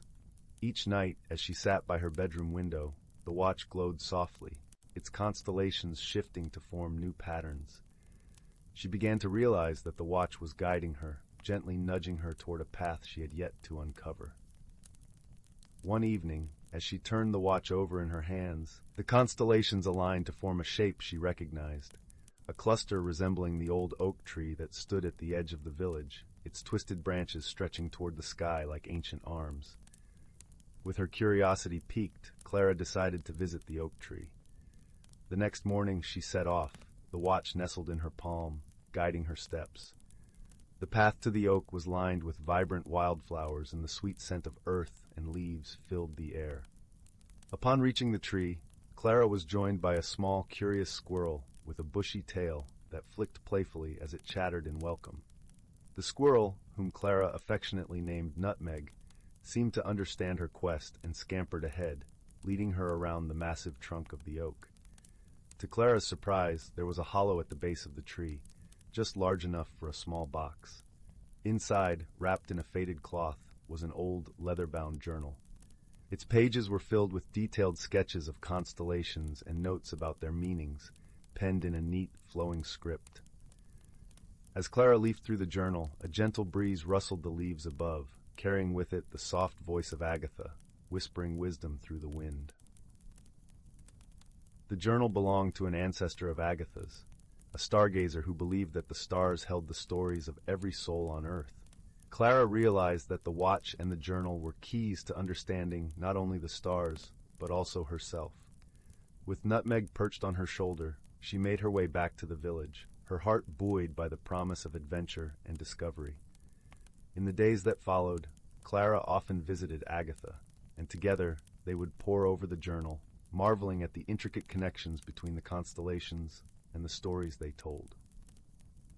Nutmeg would sit by the fireplace, nibbling on acorns, as the warmth of the flames painted their faces with a golden glow. With each story unraveled, Clara grew more confident, learning to trust her intuition and the gentle guidance of the Starlight Watch. She discovered that the real magic lay not in the objects themselves, but in the friendships forged and the wisdom gained along the way. One clear night, as stars twinkled like diamonds scattered across velvet, Clara stood in the meadow beside Agatha, the watch in her hand, and Nutmeg nestled in her coat. The watch's constellations aligned once more, revealing a new shape, a path leading to her own future, shimmering with endless possibilities. In that moment, Clara understood that while the watch had guided her on her journey, the true magic was within her all along. The The stars above whispered their secrets, and she knew that with friends like Agatha and Nutmeg by her side, she could face any challenge with courage and wisdom. And so, under the watchful gaze of the stars, Clara drifted into a peaceful sleep, her heart full of dreams and her spirit alight with wonder. The gentle rustle of leaves and the soft hoot of an owl sang a lullaby, cradling the village of Willowbrook in a tender embrace, as the night wrapped around them like a comforting quilt, promising new adventures with the dawn. Story 30. Once upon a time, in the heart of the whispering woods, where the trees sang softly in the breeze, and the air was sweet with the scent of wildflowers, there lay the quaint village of Moonshadow Hollow. The village was known for its cobblestone paths that wound gently between cozy cottages, each with smoke curling lazily from their chimneys. The villagers were kind and lived in harmony with the magical creatures that called the woods their home. One crisp autumn evening, as the golden leaves rustled underfoot and the sun dipped below the horizon, painting the sky in hues of lavender and rose, a peculiar thing began to happen in Moonshadow Hollow.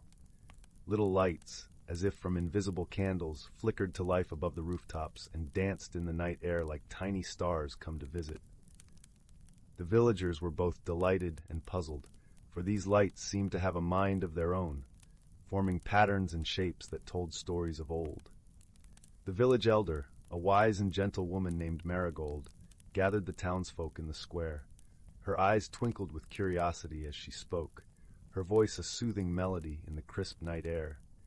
"It seems we have a mystery on our hands," she said, gesturing to the lights that spiraled playfully above them. "These lights are not of our doing, yet they bring no harm. Still, it is in our nature to seek understanding." Among the villagers was a young girl named Lila. She had a heart full of wonder and a mind as sharp as the crisp autumn air. Lila loved nothing more than a good mystery, and so she volunteered to discover the source of the lights. Accompanied by her loyal friend Pip, a small and curious squirrel with fur as soft as velvet, Lila set out to explore the village. They wandered through the winding paths, the cool night air nipping at their noses, and the soft glow of the lights guiding their way.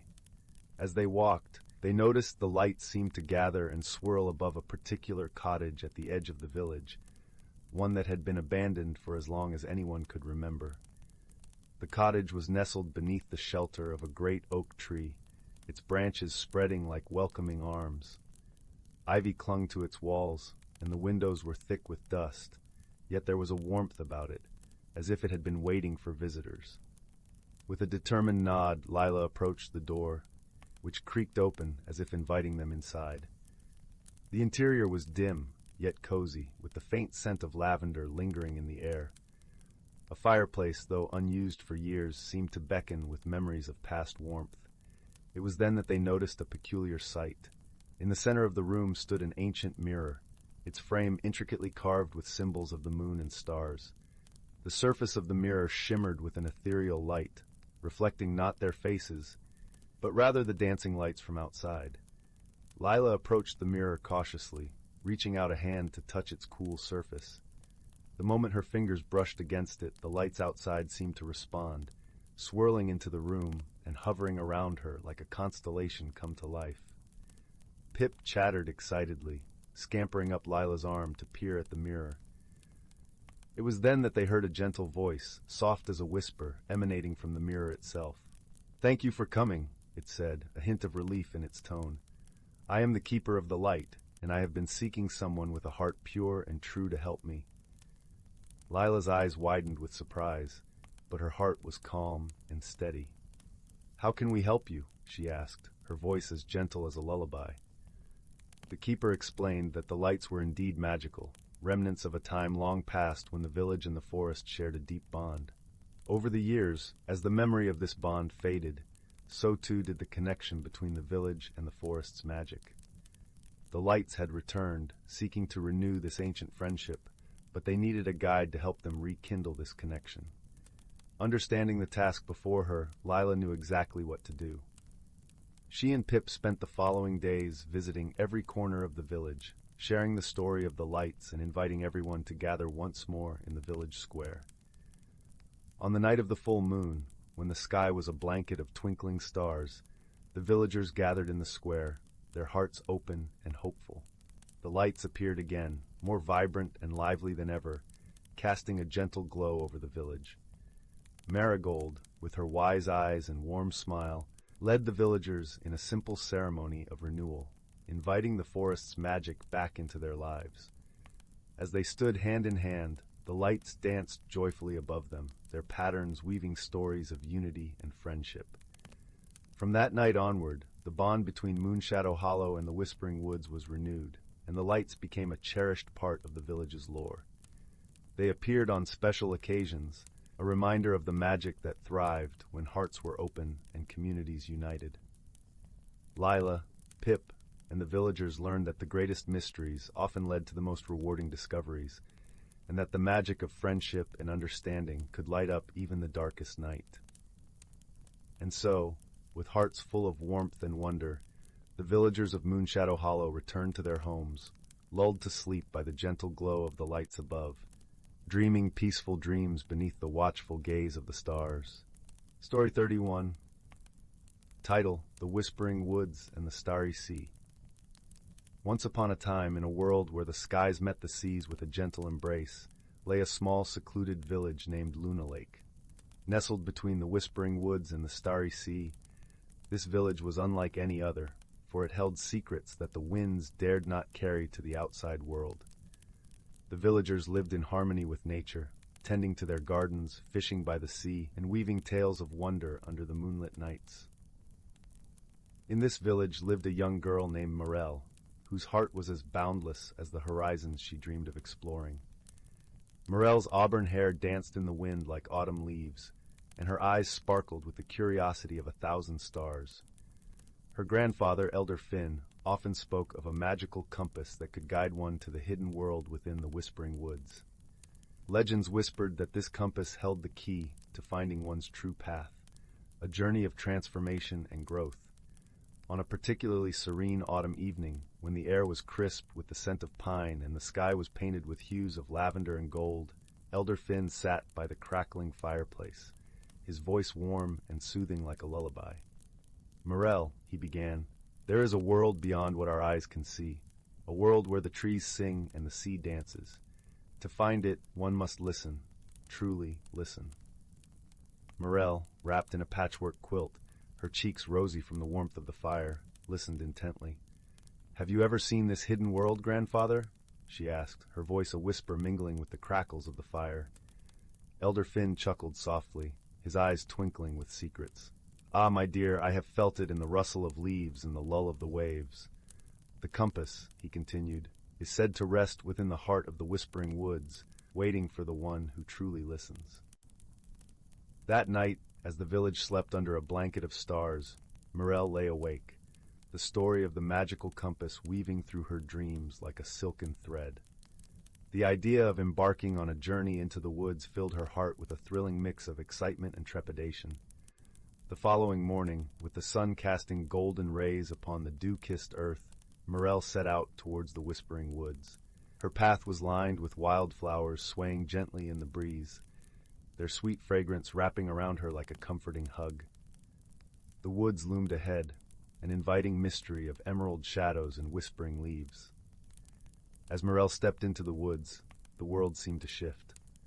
The air was cooler, carrying the earthy scent of moss and the crispness of fallen leaves.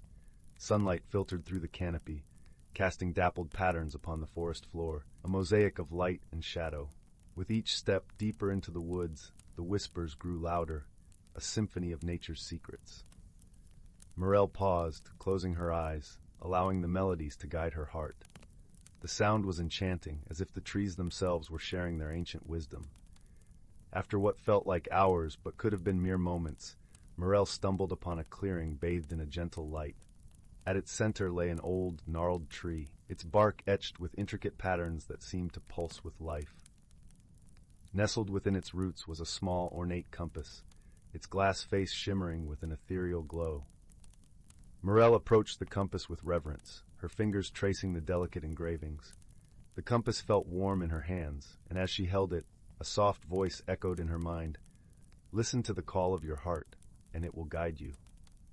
With the compass in her possession, Morel continued her journey, the path unfolding before her like a story waiting to be told.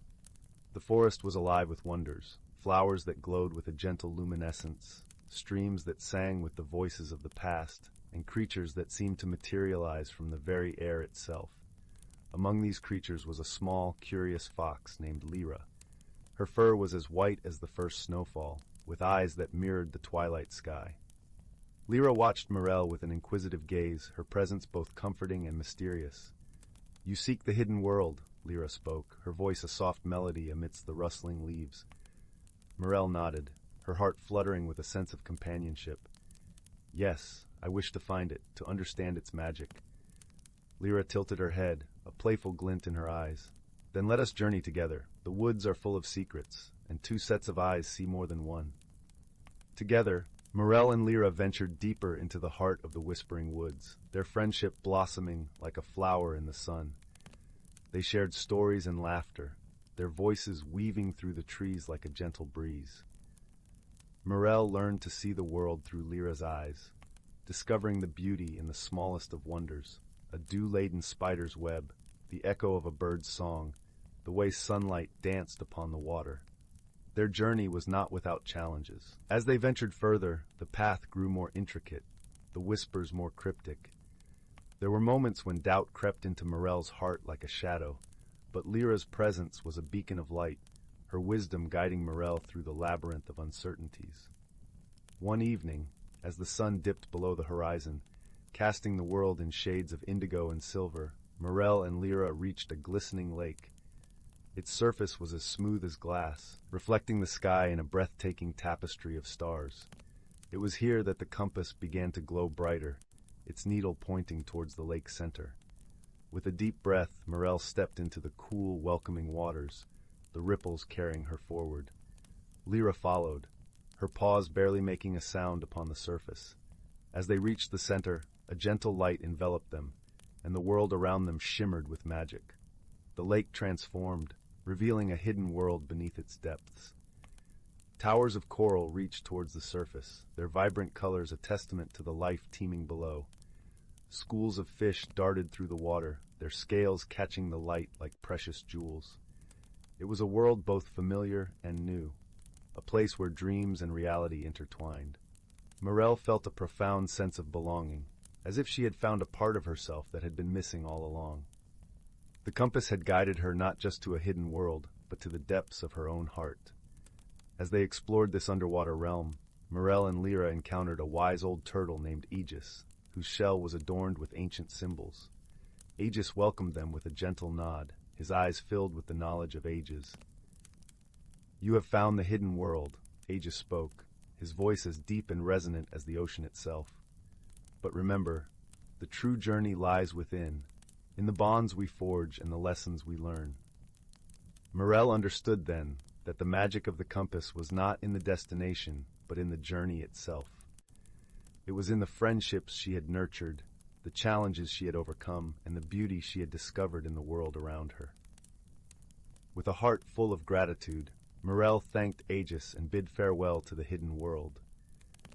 The journey back through the Whispering Woods was filled with a newfound sense of peace. The whispers were no longer a mystery, but a familiar song that resonated with her soul. When Morel returned to Luna Lake, the village welcomed her with open arms. Her journey had changed her, and in turn she shared her stories, her wisdom, and her newfound understanding of the world. The villagers listened, their hearts touched by the magic of Morel's journey.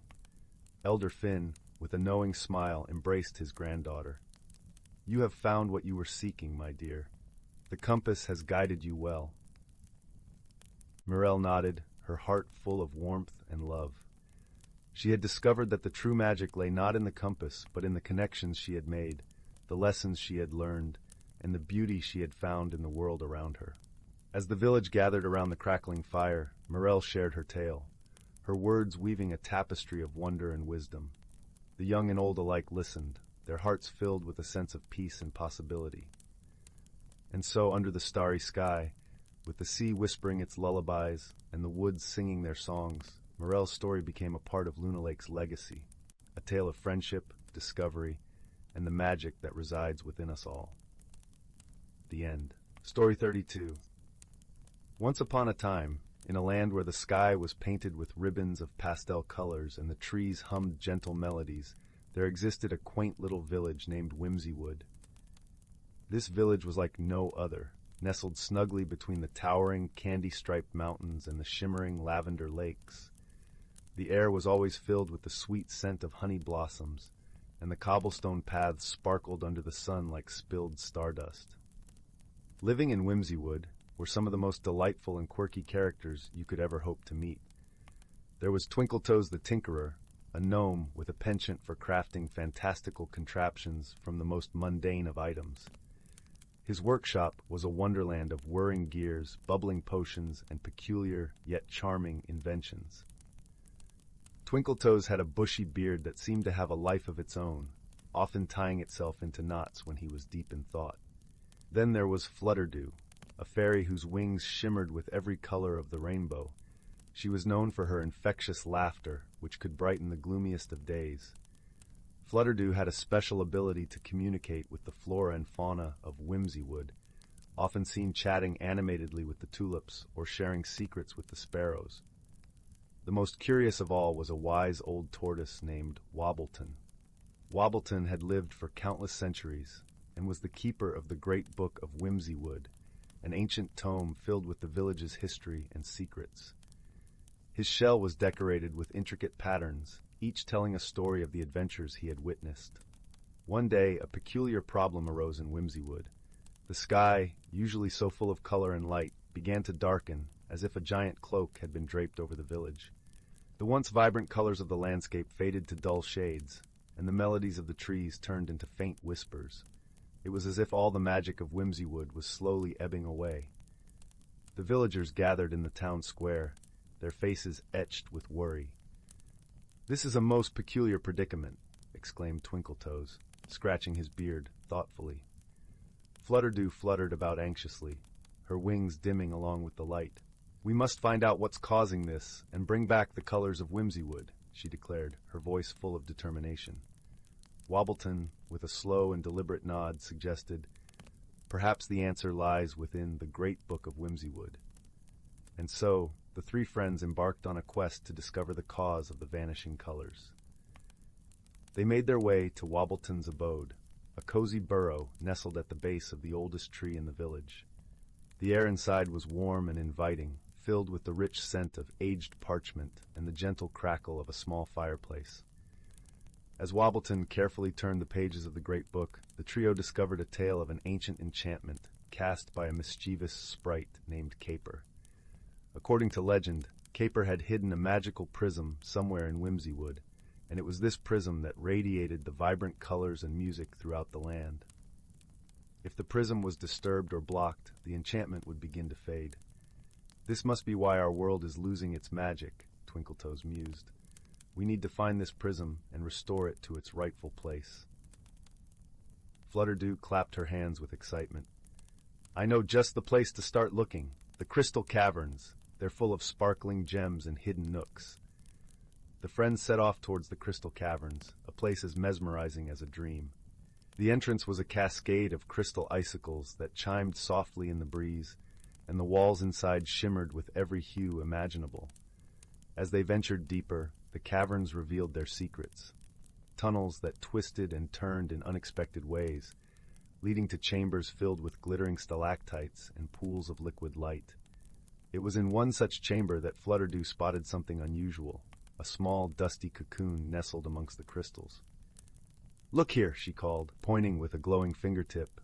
Sure enough, there was the prism, its radiance dulled by a thick layer of dust. Twinkletoes examined it closely, his eyes twinkling with curiosity. "Ah, it seems Caper's magic was simply put to sleep by time. We must awaken it." With a gentle puff of air, Flutterdew blew away the dust, and the prism began to glow with a soft, warm light. Twinkletoes quickly fashioned a contraption from a few spare gears and a sprig of enchanted ivy, creating a delicate stand to hold the prism aloft. As the prism was lifted into place, a wondrous transformation occurred. The colors of Whimsywood returned in a breathtaking cascade, flowing like a river of light through the caverns and out into the village. The trees sang once more, and the sky blushed with vibrant hues. The villagers cheered in delight as Whimsywood was restored to its former glory. Twinkletoes, Flutterdew, and Wobbleton were hailed as heroes, their cleverness and teamwork having saved the day. And so the story of the vanishing colors became yet another tale in the great book of Whimsywood, a reminder of the power of friendship and the magic that can be found when hearts and minds work together. As the sun dipped below the horizon, casting a golden glow over the village, the friends sat together under the twinkling stars. The air was filled with laughter and song, and all was right in the whimsical world once more. In the cozy warmth of the village, with the gentle hum of nature as their lullaby, the villagers drifted into sweet dreams, knowing that the magic of Whimsywood would always be there to guide them through the night. Story 33. In the heart of the whispering woods, where the trees swayed gently like old friends sharing secrets, lay the quaint village of Evernight Hollow. The village was nestled between rolling hills and a shimmering river that whispered its own lullaby as it flowed lazily under the moonlight. The air was sweet with the fragrance of honeysuckle, and the cobblestone paths were soft underfoot, leading to homes that glowed warmly with the light of crackling hearths. In this peaceful village, strange things had recently begun to happen. The village's beloved clock tower, which had always chimed the hour with comforting regularity, had started to go awry. Sometimes it would chime 13 times at noon, and other times it would remain silent altogether. The villagers, puzzled by this odd behavior, were growing worried. Without the clock's reliable chimes, the rhythm of their days felt unsteady. Young Rowan, with his mop of tawny hair and eyes that twinkled like the stars, was particularly intrigued by the mystery. Rowan had always been a curious soul, with a knack for observing the little details that others might overlook. He decided that he would solve the mystery of the clock tower, and so, one crisp autumn morning, he set off towards it, the golden leaves crunching softly beneath his boots. As Rowan approached the clock tower, he felt the cool breeze teasing the scarf around his neck. He pushed open the heavy wooden door and stepped inside, where the air was thick with the smell of old wood and a faint hint of lavender, which reminded him of Mrs. Thistle's garden down the lane. He climbed the spiral staircase, his footsteps echoing, until he reached the top, where the great clock face gazed out over the village like a wise old guardian. There, perched on a beam, was a creature Rowan had only heard about in bedtime stories, a fiddlewing, a small, delicate being with gossamer wings that shimmered in hues of emerald and gold. The fiddlewing was humming softly to itself, seemingly absorbed in its own world. When it noticed Rowan, it gave a start, the light from its wings casting playful patterns on the walls. "Hello there," Rowan said gently, not wanting to frighten the creature. "I didn't mean to intrude." The fiddlewing tilted its head, its eyes bright and curious. "Oh, you're not intruding," it replied in a voice as soft as the rustle of leaves. "I was just adjusting the time." Rowan was intrigued. "Adjusting the time? But why?" The fiddlewing fluttered its wings thoughtfully.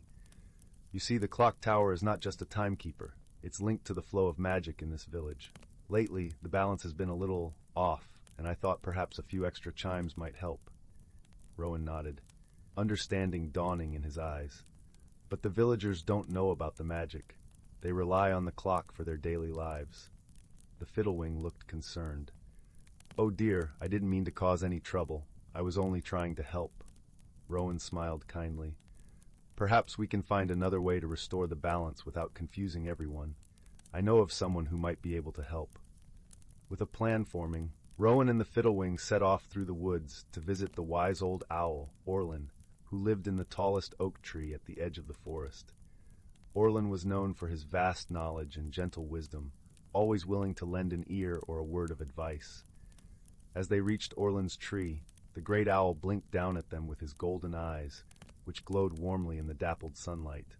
"Rowan, my young friend," he greeted, his voice deep and calming. "And a fiddlewing, how delightful. What brings you to my tree?"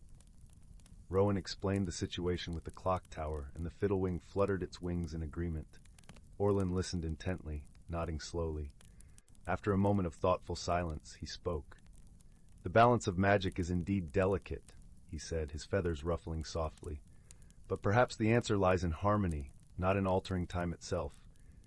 The clock tower's magic is affected by the harmony of the village. If the villagers are at ease, the magic will flow smoothly. Rowan thought for a moment. So, if we can bring the village together, help them feel connected and in harmony, the clock might return to normal.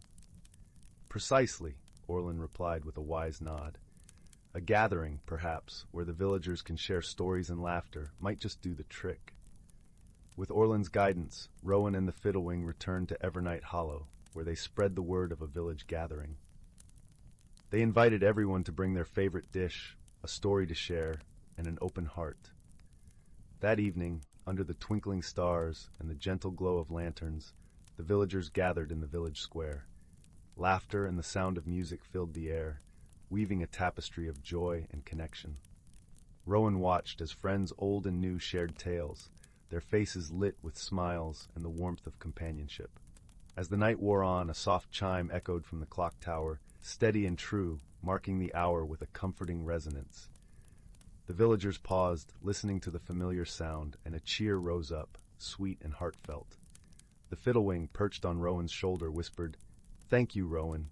You've shown me the true magic of this village." Rowan smiled, his heart full of gratitude and warmth. We did it together, with a little help from our friends. And so the mystery of the clock tower was solved, not through altering time, but by bringing hearts together. As the village settled into a peaceful slumber that night, the clock tower stood watch, its chimes a gentle reminder of the harmony that flowed through Evernight Hollow. And the whispering woods, with its secrets and stories, swayed gently under the moon's tender gaze, content in the knowledge that all was well in their enchanted world. Story 34. Once upon a time, in the far reaches of the cosmos, where stardust danced across the velvet expanse, there existed a peculiar planet known as Lumina. It was a world of shimmering waters and lush emerald forests, where the sky glowed in pastel hues as if perpetually caught in the gentle embrace of twilight. On this planet lived a being named Drin, a luminarian, whose skin glowed faintly with the soft light of the planet's twin moons. Drin was known for his gentle nature and ability to communicate with the luminescent creatures of the forest. In a different corner of the galaxy, on a more rugged and mountainous planet called Kragor, lived a being named Tarek. Tarek belonged to a species known as the Kragorians, whose sturdy forms and rocky exteriors mirrored the craggy peaks of their homeland. Though they appeared tough and unyielding, Kragorians were known for their warm hearts and a deep-seated sense of loyalty. Their paths were never meant to cross, yet the universe had its own way of weaving destinies together. It was during the celestial convergence, a rare cosmic event that aligned planets and opened portals between worlds, that Drin and Tarek found themselves unexpectedly thrust into one another's company. The portal had appeared suddenly in the heart of Lumina's forest, a swirling vortex of light and energy. Drin had approached it with a mix of curiosity and apprehension, his bioluminescent skin shimmering with a soft, soothing glow.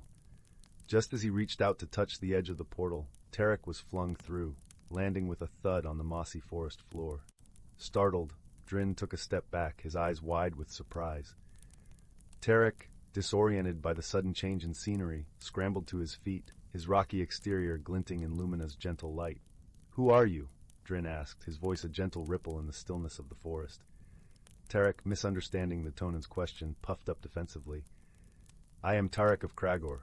I mean no harm. This place is not my home." Sensing the tension, Drin softened his expression and extended a hand in welcome. "I am Drin.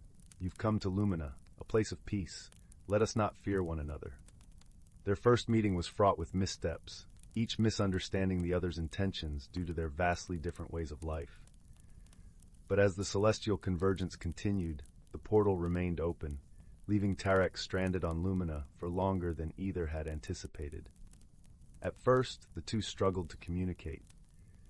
Tarek's blunt and straightforward manner clashed with Drin's more nuanced and gentle approach, but necessity demanded cooperation, and slowly, as days turned into nights and back into days, they began to find common ground. One afternoon, as they wandered through Lumina's bioluminescent forest, they encountered a challenge that would test their burgeoning friendship. A young forest creature, a furlan, had become trapped in a thorny thicket, its soft cries echoing in the air. Without hesitation, Drin approached the creature, his luminescent touch calming its fears. Tarek watched, moved by Drin's gentle compassion, and then stepped forward, using his strength to carefully break the branches and free the furlan.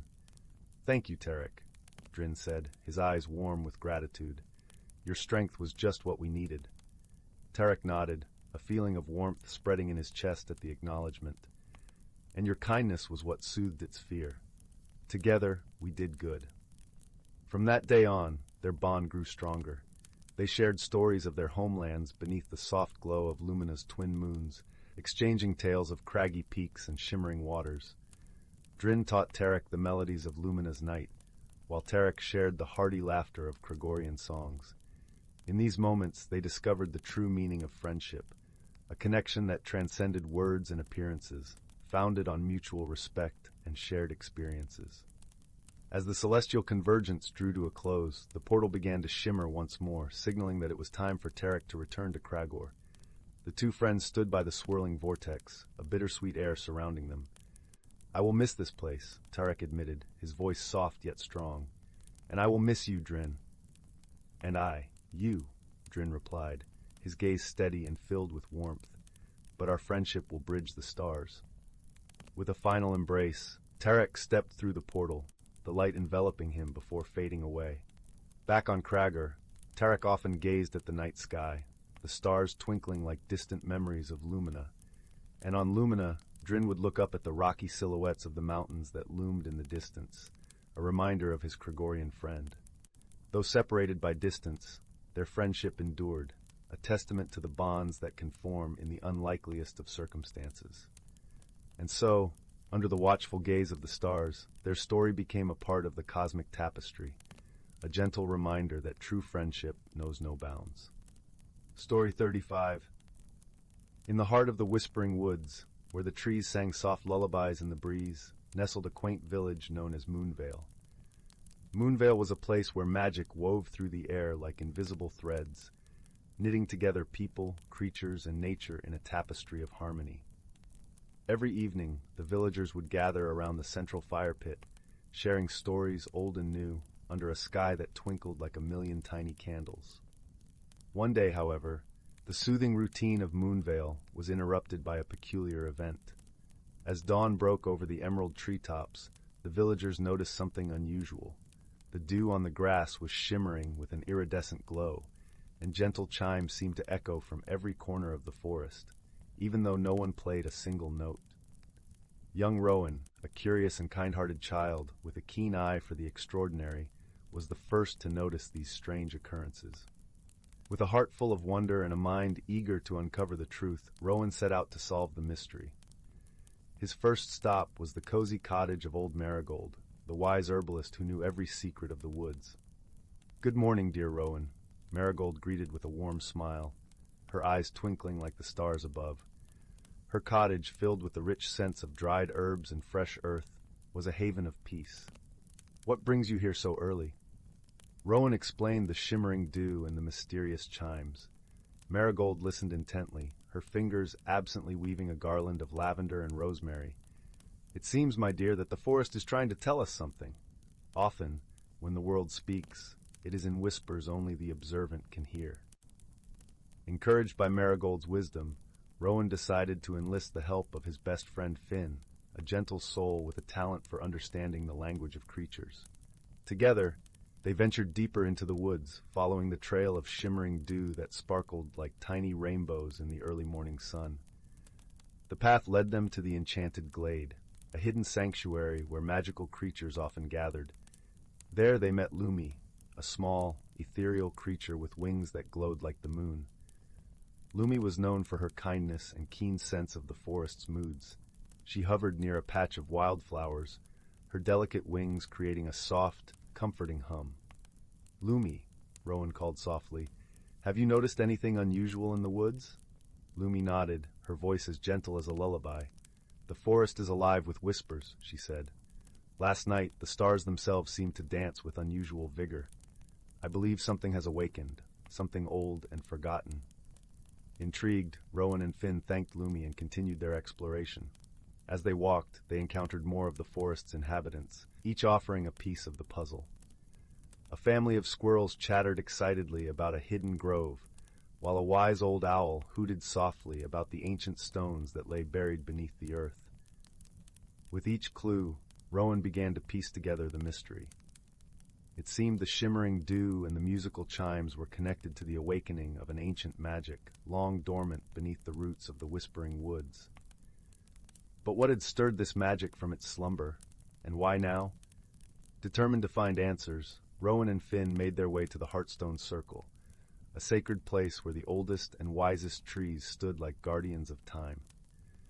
There they met Elder Willow, a grand tree whose branches stretched towards the sky like a sage's arms in prayer. Elder Willow had watched over the forest for centuries and spoke with a voice as deep and resonant as the earth itself. "Welcome, young ones," Elder Willow rumbled, his leaves rustling in a gentle breeze. "I sense you seek the truth of the forest song." Rowan nodded, feeling the weight of the mystery like a gentle rain on his shoulders. "Yes, Elder Willow. We wish to understand what has awakened."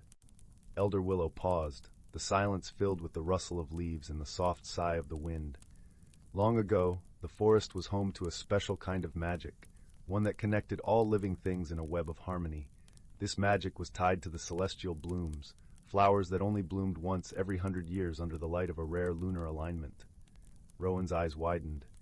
The shimmering dew, the chimes, they're signs of the celestial blooms returning. Indeed, Elder Willow confirmed with a nod that sent a gentle ripple through his branches. But the blooms need nurturing, a reminder of the bond that once united all creatures of the forest. Realizing the importance of their mission, Rowan and Finn set to work, enlisting the help of their fellow villagers and the forest's creatures. Together, they crafted a celebration of unity, a festival to welcome the celestial blooms. Lanterns were hung from branches, casting a soft, golden glow.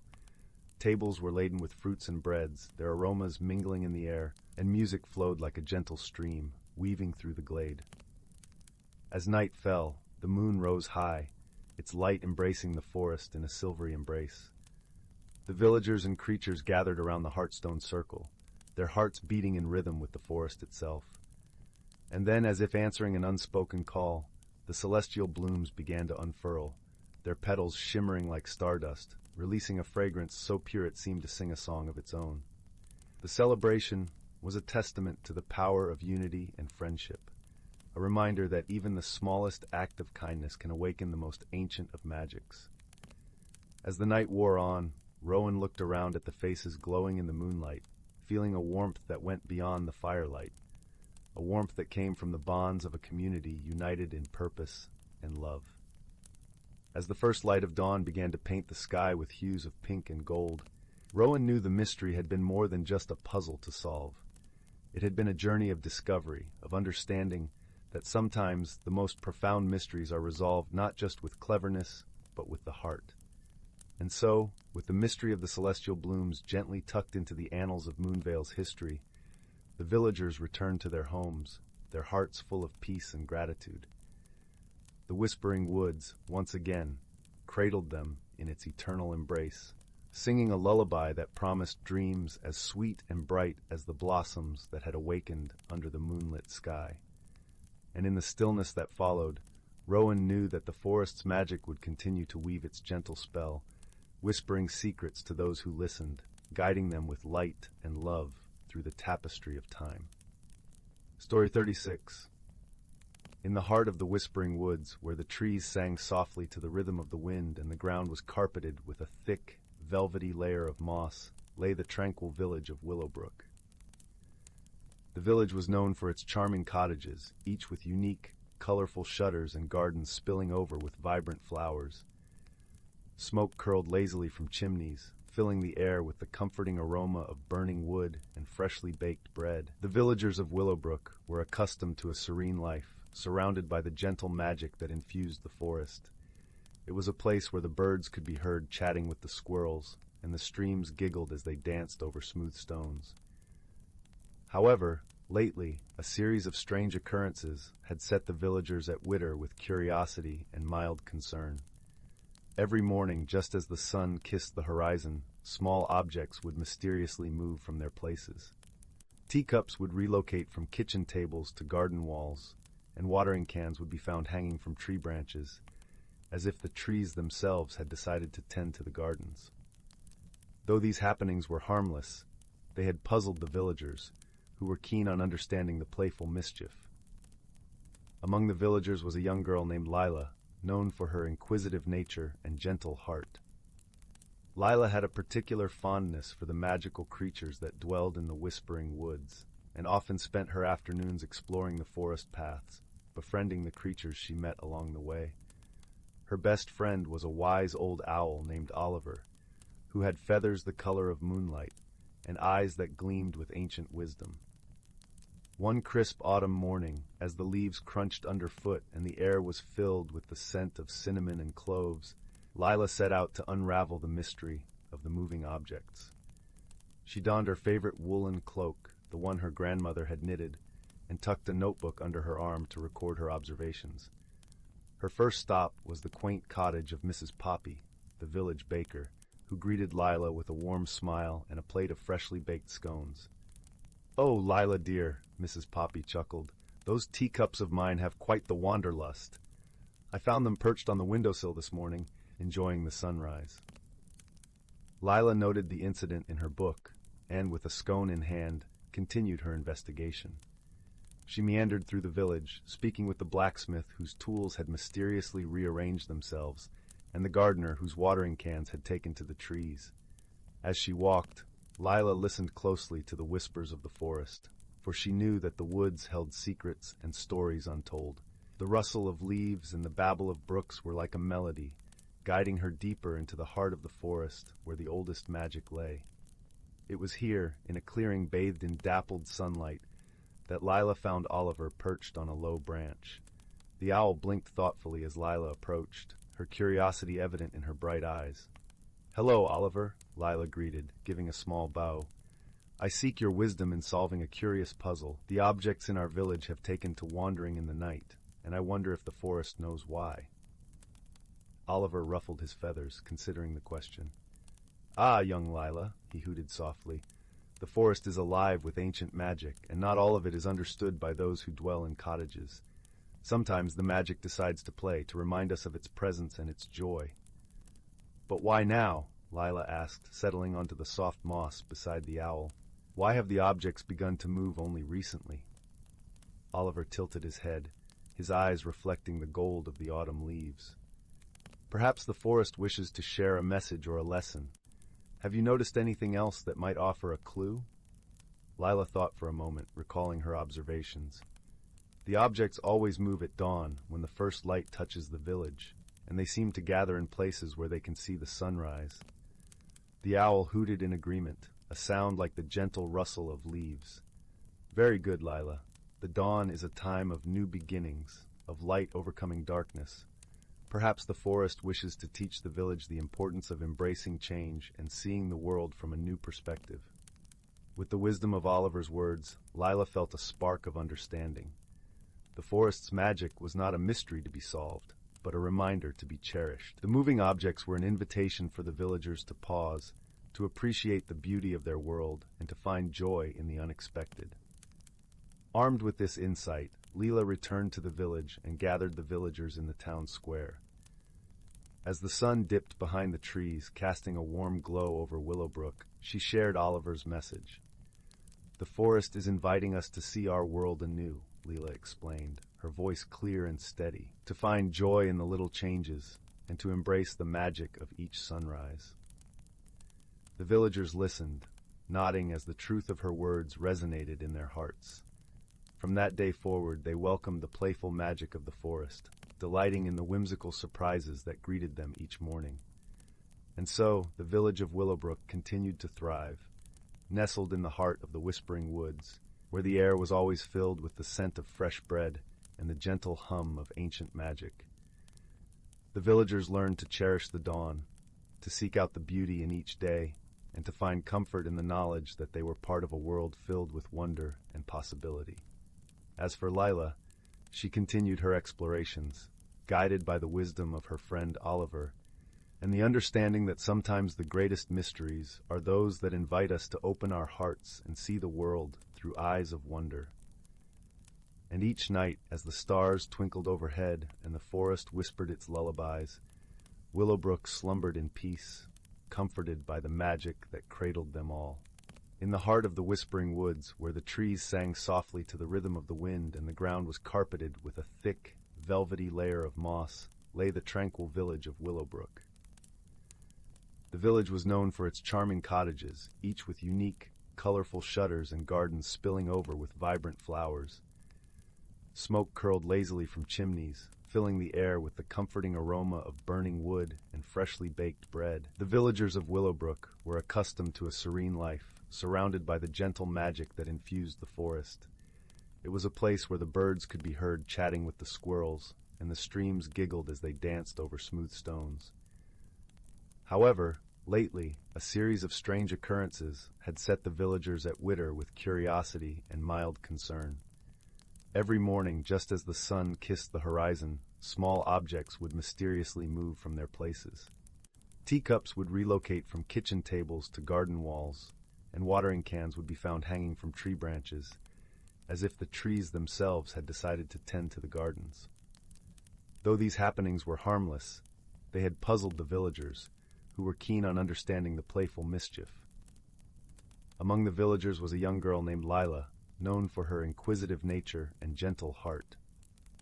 Lila had a particular fondness for the magical creatures that dwelled in the whispering woods, and often spent her afternoons exploring the forest paths, befriending the creatures she met along the way. Her best friend was a wise old owl named Oliver, who had feathers the color of moonlight and eyes that gleamed with ancient wisdom. One crisp autumn morning, as the leaves crunched underfoot and the air was filled with the scent of cinnamon and cloves, Lila set out to unravel the mystery of the moving objects. She donned her favorite woolen cloak, the one her grandmother had knitted, and tucked a notebook under her arm to record her observations. Her first stop was the quaint cottage of Mrs. Poppy, the village baker, who greeted Lila with a warm smile and a plate of freshly baked scones. "Oh, Lila dear," Mrs. Poppy chuckled, "those teacups of mine have quite the wanderlust. I found them perched on the windowsill this morning, enjoying the sunrise." Lila noted the incident in her book, and with a scone in hand, continued her investigation. She meandered through the village, speaking with the blacksmith whose tools had mysteriously rearranged themselves, and the gardener whose watering cans had taken to the trees. As she walked, Lila listened closely to the whispers of the forest, for she knew that the woods held secrets and stories untold. The rustle of leaves and the babble of brooks were like a melody, guiding her deeper into the heart of the forest where the oldest magic lay.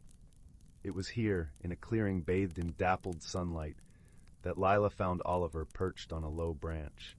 The owl blinked thoughtfully as Lila approached, her curiosity evident in her bright eyes. "Hello, Oliver," Lila greeted, giving a small bow. "I seek your wisdom in solving a curious puzzle. The objects in our village have taken to wandering in the night, and I wonder if the forest knows why." Oliver ruffled his feathers, considering the question. "Ah, young Lila," he hooted softly, "the forest is alive with ancient magic, and not all of it is understood by those who dwell in cottages. Sometimes the magic decides to play, to remind us of its presence and its joy." "But why now?" Lila asked, settling onto the soft moss beside the owl. "Why have the objects begun to move only recently?" Oliver tilted his head, his eyes reflecting the gold of the autumn leaves. "Perhaps the forest wishes to share a message or a lesson. Have you noticed anything else that might offer a clue?" Lila thought for a moment, recalling her observations. "The objects always move at dawn, when the first light touches the village, and they seem to gather in places where they can see the sunrise." The owl hooted in agreement, a sound like the gentle rustle of leaves. "Very good, Lila. The dawn is a time of new beginnings, of light overcoming darkness. Perhaps the forest wishes to teach the village the importance of embracing change and seeing the world from a new perspective." With the wisdom of Oliver's words, Lila felt a spark of understanding. The forest's magic was not a mystery to be solved, but a reminder to be cherished. The moving objects were an invitation for the villagers to pause, to appreciate the beauty of their world, and to find joy in the unexpected. Armed with this insight, Leela returned to the village and gathered the villagers in the town square. As the sun dipped behind the trees, casting a warm glow over Willowbrook, she shared Oliver's message. "The forest is inviting us to see our world anew," Leela explained, her voice clear and steady, "to find joy in the little changes and to embrace the magic of each sunrise." The villagers listened, nodding as the truth of her words resonated in their hearts. From that day forward, they welcomed the playful magic of the forest, delighting in the whimsical surprises that greeted them each morning. And so, the village of Willowbrook continued to thrive, nestled in the heart of the whispering woods, where the air was always filled with the scent of fresh bread and the gentle hum of ancient magic. The villagers learned to cherish the dawn, to seek out the beauty in each day, and to find comfort in the knowledge that they were part of a world filled with wonder and possibility. As for Lila, she continued her explorations, guided by the wisdom of her friend Oliver, and the understanding that sometimes the greatest mysteries are those that invite us to open our hearts and see the world through eyes of wonder. And each night, as the stars twinkled overhead and the forest whispered its lullabies, Willowbrook slumbered in peace, comforted by the magic that cradled them all. Story 37. Once upon a time, in the sleepy village of Willowbrook, nestled between rolling hills and lush forests, there lived a gentle-hearted boy named Oliver. Oliver was an inquisitive soul, always eager to explore the world beyond the village's cobblestone streets and quaint cottages. His best friend, a wise old tabby cat named Jasper, often accompanied him on his adventures. Together, they spent countless afternoons wandering through sun-dappled woods and meandering along babbling brooks. One crisp autumn morning, as golden leaves danced in the cool breeze, Oliver and Jasper set out to explore a part of the forest they had never ventured into before. The air was fragrant with the scent of pine and earth, and the forest floor was a tapestry of fallen leaves, crunching softly under Oliver's boots. Jasper padded silently beside him, his amber eyes alert and curious. They walked for hours, the forest growing denser and more mysterious with each step. Sunlight filtered through the canopy, casting a warm, dappled glow on everything around them. Just as they were beginning to think about turning back, Oliver's eye caught a glint of something unusual among the underbrush. Intrigued, he pushed aside the ferns to reveal a small, intricately carved wooden box, its surface etched with swirling patterns that seemed to shimmer in the light. "Look, Jasper!" Oliver exclaimed, holding up the box for his feline friend to see. Jasper sniffed the air, his whiskers twitching with interest. The box was fairly light, and Oliver felt a sense of wonder as he carefully opened the lid. Inside, nestled on a bed of soft moss, lay a small, luminous stone. It was unlike anything Oliver had ever seen, glowing with a gentle, iridescent light that shifted through a spectrum of colors.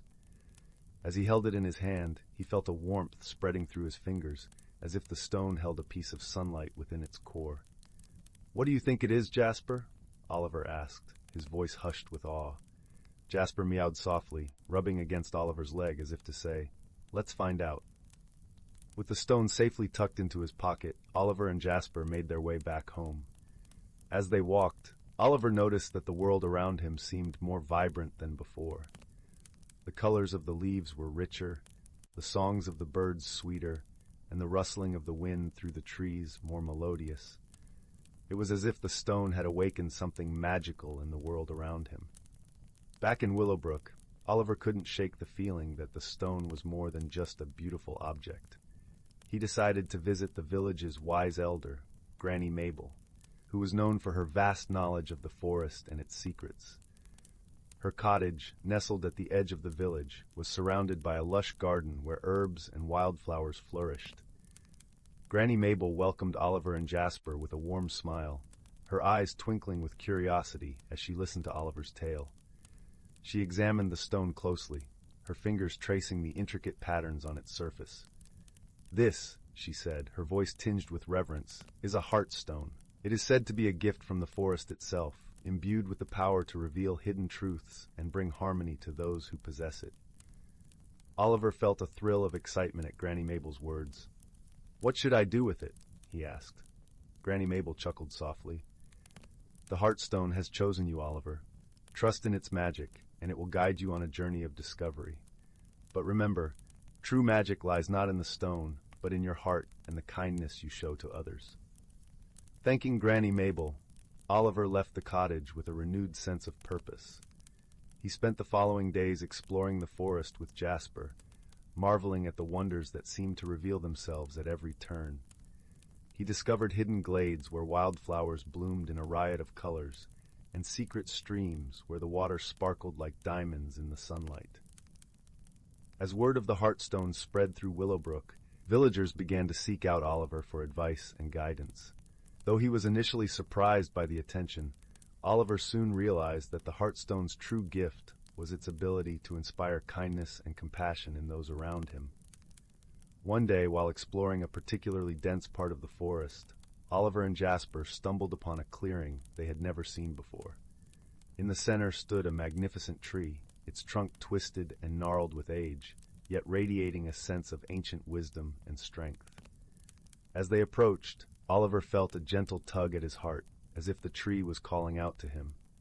He sat beneath its branches, feeling the rough bark against his back and the soft whisper of leaves in the breeze. Closing his eyes, he listened to the forest's song, the rustle of leaves, the chirping of crickets, and the distant call of an owl. He felt a deep sense of peace, as if the forest itself was embracing him in a warm, comforting hug. In that moment, Oliver understood the true power of the Heartstone. It was not just a magical object, but a guide to the hidden wonders of the world and a reminder of the beauty that lay within each and every heart. With this newfound understanding, Oliver and Jasper returned to Willowbrook, their hearts full of gratitude and wonder. They continued to explore the forest, sharing their discoveries and the magic of the Heartstone with the villagers. And as they did, they found that the true magic lay not in the stone, but in the connections they forged and the kindness they spread. In the years that followed, Oliver grew into a wise and gentle leader, beloved by the people of Willowbrook. The village flourished, its fields and gardens abundant with life and joy. And though the Heartstone remained a treasured memory, it was Oliver's kindness and the friendships he nurtured that became the true legacy of his journey. And so, beneath the watchful gaze of the ancient tree and the twinkling stars above, Oliver, Jasper, and the people of Willowbrook lived in harmony with the forest and each other, forever guided by the magic of the Heartstone and the power of kindness. As the seasons turned and the years passed, Oliver often found himself returning to the ancient tree, seeking solace and wisdom in its silent presence. The tree had become a symbol of his journey, a reminder of the lessons he had learned and the magic that had touched his life. One tranquil evening, as the sun dipped below the horizon and painted the sky with hues of gold and lavender, Oliver sat beneath the tree, Jasper curled up beside him. He reflected on the journey that had begun with a simple glimmer among the ferns and had led him to discover the true magic within his heart. He thought of Granny Mabel, whose gentle guidance had set him on the path of discovery, and of the villagers whose lives had been touched by the kindness and compassion he had shared. He remembered the hidden glades and sparkling streams, the laughter of friends, and the warmth of community. As he sat there, a soft breeze rustled the leaves above, whispering secrets of the forest and carrying with it the scent of wildflowers. Oliver closed his eyes, letting the memories wash over him like a gentle wave. In that moment, he understood that his journey was not just about the Heartstone or the wonders of the forest. It was about the connections he had forged, the love he had shared, and the joy he had found in the simple beauty of life. It was a journey of the heart, a testament to the power of kindness and the magic that lay within each and every soul. And so, with a heart full of gratitude and love, Oliver rose to his feet, feeling the strength of the ancient tree coursing through him. He turned to Jasper, who blinked up at him with wise, knowing eyes, and smiled. "Let's go home, Jasper," he said softly, as the stars began to twinkle in the evening sky. Together, they made their way back through the forest, the path illuminated by the gentle glow of the Heartstone, guiding them ever onward, ever together. And in the quiet village of Willowbrook, where the hills embraced the land and the forest whispered secrets of old, the legacy of Oliver and Jasper lived on. It was a legacy of friendship, of kindness, and of a journey that had transformed not only their own lives, but the lives of all who had been touched by the magic of the Heartstone. And so, the story of Oliver and the Heartstone became a cherished tale, passed down through generations, a reminder that true magic lies not in objects or places, but in the hearts of those who dare to believe in the power of love and the beauty of the world around them. And as the night deepened and the stars shone brightly overhead, the village of Willowbrook slept peacefully, cradled in the embrace of the forest and the enduring spirit of the Heartstone's magic. The end. Story 38. In the heart of an ancient forest, where emerald canopies swayed gently and sunlight dappled the forest floor, a symphony of life thrived in perfect harmony. Here, amidst the whispering leaves and the babbling brooks, lived creatures whose lives were intertwined with the magic of the land. The forest was home to many, but none were more revered than the wise old tortoise Marlowe. His shell, a mosaic of earthy tones, shimmered subtly when the sun cast its warm gaze. Marlowe had seen countless seasons pass, each one leaving a new pattern etched upon his shell, each a lesson learned and a story to be told. One dewy morning, as a veil of mist clung to the trees and the scent of damp earth filled the air, Marlowe awoke to find the forest unusually quiet. The usual chorus of morning birds was muted, and the gentle rustle of leaves seemed to hold its breath. Something was amiss. As Marlowe made his way through the forest, his slow, deliberate movements as comforting as the rhythmic tick of an ancient clock, he met a young squirrel named Pip. Pip's fur was a soft chestnut, and his eyes, wide with worry, mirrored the deep green of the forest. "Marlowe," Pip chattered, his voice a high, melodic trill, "there's something strange happening. The river has slowed, and the air feels different." Marlowe nodded, his wise eyes reflecting the concern in Pip's. "Let us see what we can uncover," he replied in a voice smooth and deep like the roots of the tallest trees. Together, they ventured deeper into the forest, where the sun painted golden patches on the forest floor, and the air was rich with the scent of pine and moss. They soon reached the river, its waters usually a lively, babbling companion, now reduced to a sluggish trickle. Perched upon a smooth rock by the river was Sylvie, the graceful deer with eyes like liquid amber. Her ears flicked attentively as Marlowe and Pip approached, her elegant limbs poised as if she might dance away at any moment. "Marlowe," she greeted, her voice a gentle breeze through the leaves. "The river is unwell. It seems the balance has been disturbed." Marlowe pondered this, his gaze drifting to the sky where clouds gathered, heavy and brooding. "Perhaps it is the work of the cloud spirits," he mused aloud, recalling the stories passed down through generations about the spirits who governed the weather. The forest creatures, bound by a deep respect for the wisdom of the ancients, had always known that the balance of their world was delicate. Every creature, every plant, every drop of water played a role in maintaining harmony. They understood that when the scales tipped, it was up to them to restore equilibrium. Determined to uncover the cause of the imbalance, Marlowe, Pip, and Sylvie ventured to the Clearing of Echoes, a mystical place where the whispers of the forest's past lingered in the air like a soft melody. As they arrived, the clearing was bathed in a gentle glow, the light filtering through the trees, creating an ethereal tapestry. The air was thick with the scent of wildflowers, their colors a vibrant patchwork against the verdant backdrop. There, in the center of the clearing, stood the great oak, its gnarled branches spreading wide like arms welcoming them. It was said that the great oak held the memories of the forest, its roots reaching deep into the earth, entwining with the essence of the world itself. Marlowe approached the oak and placed a gentle paw upon its bark, rough yet comforting under his touch. "Great oak," he murmured, "we seek your guidance. The river slows, and the air is heavy. What wisdom do you offer?" A soft rustle swept through the clearing, the leaves trembling as if in response. In the stillness that followed, a voice as ancient as time itself whispered through the air. "Balance must be restored, as it has been before. Look to the skies and listen to the wind."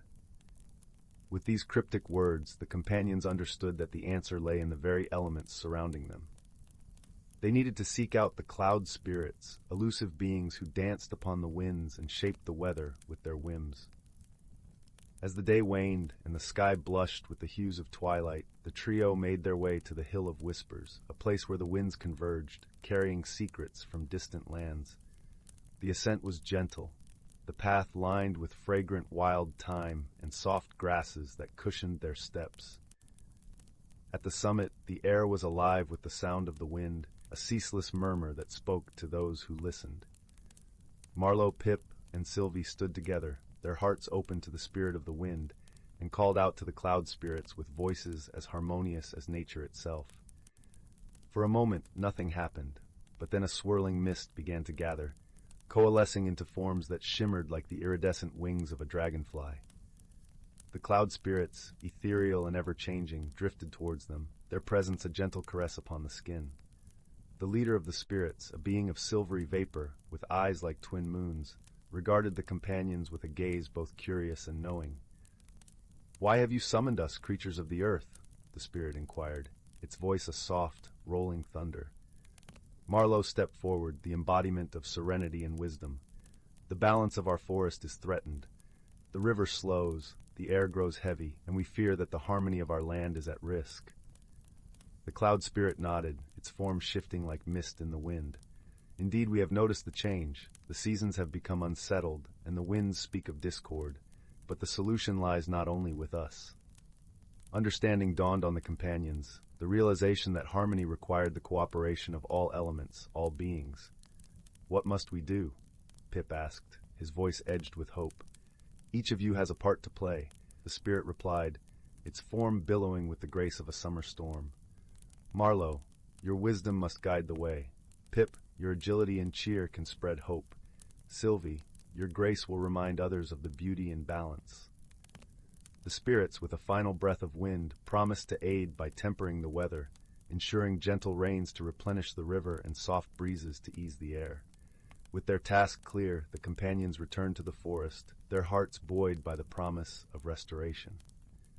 In the days that followed, Marlowe shared stories of balance with the creatures of the forest, tales of ancient times when harmony reigned. Pip darted through the trees, spreading the message of cooperation and joy, while Sylvie led gatherings where creatures could share their own wisdom and learn from one another. Gradually, the river's song grew stronger, its waters flowing with renewed vigor. The air lightened, filled with the scent of new blossoms and the promise of a vibrant spring. The creatures of the forest, inspired by their shared purpose, worked together, each contributing to the restoration of their world. As the seasons shifted once more, the forest bloomed with life. Flowers carpeted the ground in a riot of colors, and the canopy above thrummed with the songs of birds. The balance, delicate and precious, had been restored through the unity and wisdom of all who called the forest home. One evening, as the sun dipped below the horizon and the sky deepened to a rich indigo, Marlowe sat by the river. The water, a shimmering ribbon of silver under the moon's gentle gaze, reflected the serenity in his heart. Pip and Sylvie joined him, their presence a comforting warmth against the cool night air. Together, they watched as the first stars blinked into existence, tiny beacons of light that reminded them of the infinite wonders of their world. In that moment, surrounded by the gentle lullaby of the forest, they knew that balance was not a destination, but a journey, one that they would walk together, guided by the wisdom of the ages and the enduring magic of friendship. And so, in the heart of the ancient forest, where the boundaries between reality and magic danced like dappled sunlight, life continued in harmonious rhythm, a testament to the enduring power of unity and the timeless wisdom of the natural world. Story 39. Once upon a time, in a quaint village nestled deep within an ancient forest, there lived a young girl named Willow. Her unruly red curls and freckled cheeks gave her an air of whimsy, but it was her curiosity and bravery that truly set her apart. Willow's favorite place in the world was the old oak tree that stood tall and proud at the edge of the village. Its gnarled branches beckoned her with promises of adventure, and it was here that she would spend countless hours, lost in daydreams and stories. One spring day, as Willow sat beneath the oak's comforting shade, something remarkable happened. A tiny door, no bigger than her hand, appeared in the tree's trunk. Willow gasped, her heart racing with excitement. Could it be a hidden world within the tree itself? Without a second thought, she reached out and turned the miniature doorknob. The little door creaked open, revealing a dimly lit passage that seemed to stretch on endlessly. Willow's eyes widened in disbelief, but her sense of wonder quickly overtook her apprehension. Taking a deep breath, she crouched down and stepped through the doorway, emerging into a magical realm unlike anything she had ever imagined. The world within the oak tree was alive with vibrant colors and the sweet fragrance of wildflowers. Tiny mushrooms dotted the mossy ground, and streams of crystalline water trickled over smooth pebbles. As Willow wandered deeper into this enchanting place, she encountered creatures she had only heard of in stories. Fairies with gossamer wings, pixies with mischievous grins, and talking animals who greeted her with kindness. One such animal, a wise old badger named Bramble, took Willow under his wing and introduced her to the wonders of this hidden realm. He explained that the oak tree was a magical gateway, and only those with pure hearts and open minds could enter. Bramble became Willow's guide, teaching her about the delicate balance of nature and the importance of protecting this secret world. Together, they embarked on countless ventures, exploring every nook and cranny of the oak tree's inner sanctum. On one particularly memorable journey, Willow and Bramble stumbled upon a clearing where a cluster of glowing mushrooms grew. Bramble warned her that these were no ordinary fungi. They possessed the power to grant wishes, but only to those who truly understood the weight of their desires. Willow, ever the curious soul, couldn't resist the temptation to make a wish. She closed her eyes and wished for the ability to understand and communicate with all living things. In an instant, the world around her came alive with a symphony of voices, the whispering trees, the chattering squirrels, and even the soft melodies of the wind itself. At first, this newfound ability was overwhelming, but with Bramble's guidance, Willow learned to embrace her gift and use it to forge deeper connections with the natural world. She became a bridge between the hidden realm and the human village, advocating for the protection of the forest and its inhabitants. As the seasons changed and years passed, Willow's friendship with Bramble and the other creatures of the oak tree grew stronger. They faced challenges together, solving mysteries and overcoming obstacles with wisdom and courage. One such mystery unfolded during a particularly harsh winter, when the once vibrant oak tree began to wither and fade. Willow and her friends worked tirelessly to uncover the cause, ultimately discovering that a nearby stream had been polluted by human carelessness. With her newfound understanding of the natural world, Willow rallied the villagers to clean up the stream and restore balance to the forest. Slowly but surely, the oak tree regained its strength, its branches reaching towards the sky once more. Through her journey within the hidden world of the oak tree, Willow had transformed from a curious young girl into a compassionate, determined guardian of nature. She had faced her fears, embraced her gifts, and forged friendships that defied all expectations. As the years passed, Willow grew into a wise woman, her hair now streaked with silver. But her spirit remained as vibrant as ever, and she would often return to the oak tree, opening the little door and stepping into the magical realm that had shaped her so profoundly. And as she sat beneath the whispering branches, surrounded by her dearest friends, Willow would share the tales of her adventures with the next generation of wide-eyed, curious children. For she knew that the hidden world within the oak tree was not just a place of magic, but a sanctuary of wonder, friendship, and personal growth, a legacy to be cherished and protected for all time. Once upon a time, in a quaint village nestled deep within an ancient forest, there lived a young girl named Willow. Her unruly red curls and freckled cheeks gave her an air of whimsy, but it was her curiosity and bravery that truly set her apart. Willow's favorite place in the world was the old oak tree that stood tall and proud at the edge of the village. Its gnarled branches beckoned her with promises of adventure, and it was here that she would spend countless hours, lost in daydreams and stories. One spring day, as Willow sat beneath the oak's comforting shade, something remarkable happened. A tiny door, no bigger than her hand, appeared in the tree's trunk. Willow gasped, her heart racing with excitement. Could it be a hidden world within the tree itself? Without a second thought, she reached out and turned the miniature doorknob. The little door creaked open, revealing a dimly lit passage that seemed to stretch on endlessly. Willow's eyes widened in disbelief, but her sense of wonder quickly overtook her apprehension. Taking a deep breath, she crouched down and stepped through the doorway, emerging into a magical realm unlike anything she had ever imagined. The world within the oak tree was alive with vibrant colors and the sweet fragrance of wildflowers. Tiny mushrooms dotted the mossy ground, and streams of crystalline water trickled over smooth pebbles.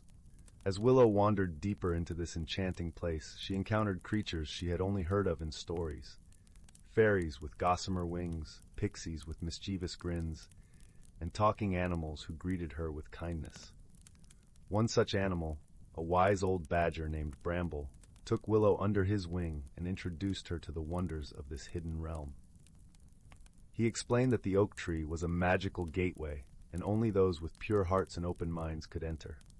Bramble became Willow's guide, teaching her about the delicate balance of nature and the importance of protecting this secret world.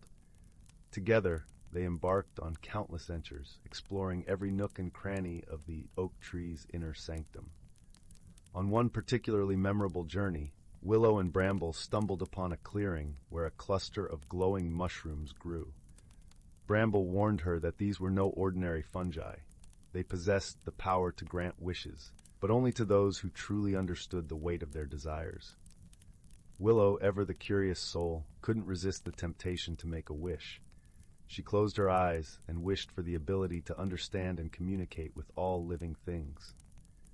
In an instant, the world around her came alive with a symphony of voices, the whispering trees, the chattering squirrels, and even the soft melodies of the wind itself. At first, this newfound ability was overwhelming, but with Bramble's guidance, Willow learned to embrace her gift and use it to forge deeper connections with the natural world. She became a bridge between the hidden realm and the human village, advocating for the protection of the forest and its inhabitants. As the seasons changed and years passed, Willow's friendship with Bramble and the other creatures of the oak tree grew stronger. They faced challenges together, solving mysteries and overcoming obstacles with wisdom and courage. One such mystery unfolded during a particularly harsh winter, when the once vibrant oak tree began to wither and fade. Willow and her friends worked tirelessly to uncover the cause, ultimately discovering that a nearby stream had been polluted by human carelessness. With her newfound understanding of the natural world, Willow rallied the villagers to clean up the stream and restore balance to the forest. Slowly but surely, the oak tree regained its strength, its branches reaching towards the sky once more. Through her journey within the hidden world of the oak tree, Willow had transformed from a curious young girl into a compassionate, determined guardian of nature. She had faced her fears, embraced her gifts, and forged friendships that defied all expectations. As the years passed, Willow grew into a wise woman, her hair now streaked with silver. But her spirit remained as vibrant as ever, and she would often return to the oak tree, opening the little door and stepping into the magical realm that had shaped her so profoundly.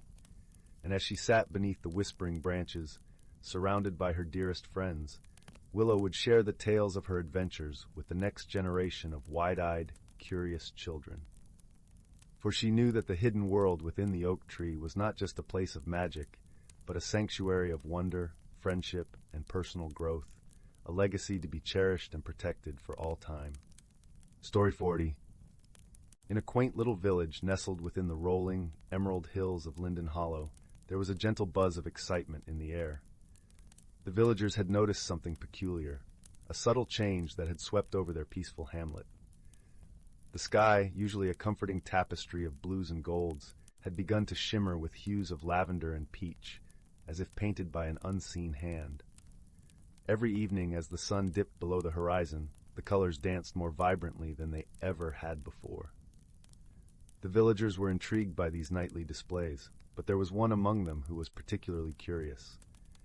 Young Finn, with his tousled brown hair and eyes like the forest after a rain, had a knack for noticing things others might overlook. He was a kind-hearted boy, always eager to help, and he felt certain there was a mystery to unravel behind the changing skies. One crisp autumn morning, as the air carried the scent of ripe apples and wood smoke, Finn set off on his quest to discover the cause of the enchanting skies. He donned his favorite woolen scarf, the one his grandmother had knitted with strands of magic spun into every stitch, and set out with a determined stride. His first stop was the home of old Cedric, the village's wise and gentle sage. Cedric lived in a cozy cottage at the edge of the forest, where the trees formed a protective embrace around his home. As Finn approached, he could hear the soft murmur of wind chimes, a melody that mingled with the rustling leaves. "Ah, young Finn," Cedric greeted him warmly, his eyes twinkling like stars reflected in a midnight pond. "What brings you to my door on this fine morning?" Finn explained his quest, the curiosity that tugged at him like the pull of the moon on the tides. Cedric listened intently, nodding with a serene smile. "The skies, you say? They have indeed been a marvel to behold. Do you know what's causing it?" Finn asked, his voice tinged with hope. Cedric chuckled softly. "Magic is often like the wind, my boy. You cannot see it, but you can feel it, and sometimes you must follow it to discover its source." He handed Finn a small, intricately carved compass. "This will guide you, but remember, your heart and your wits are your greatest tools." With the compass nestled in his palm, Finn thanked Cedric and continued on his journey. He wandered through the village, observing everything with a keen eye. The cobblestone paths glistened with dew, and the flowers in the window boxes seemed to nod in encouragement as he passed. As the day wore on, Finn ventured into the Whispering Woods, a magical place where the trees were said to hold secrets in their leaves. The air was cool and fragrant, filled with the earthy scent of moss and the sweet perfume of wildflowers. Here, Finn felt a gentle tug from the compass, drawing him deeper into the forest. It wasn't long before he encountered a creature unlike any he had ever seen. It was a small, luminescent being, with wings that shimmered like the evening sky itself. The creature flitted around him with a playful curiosity.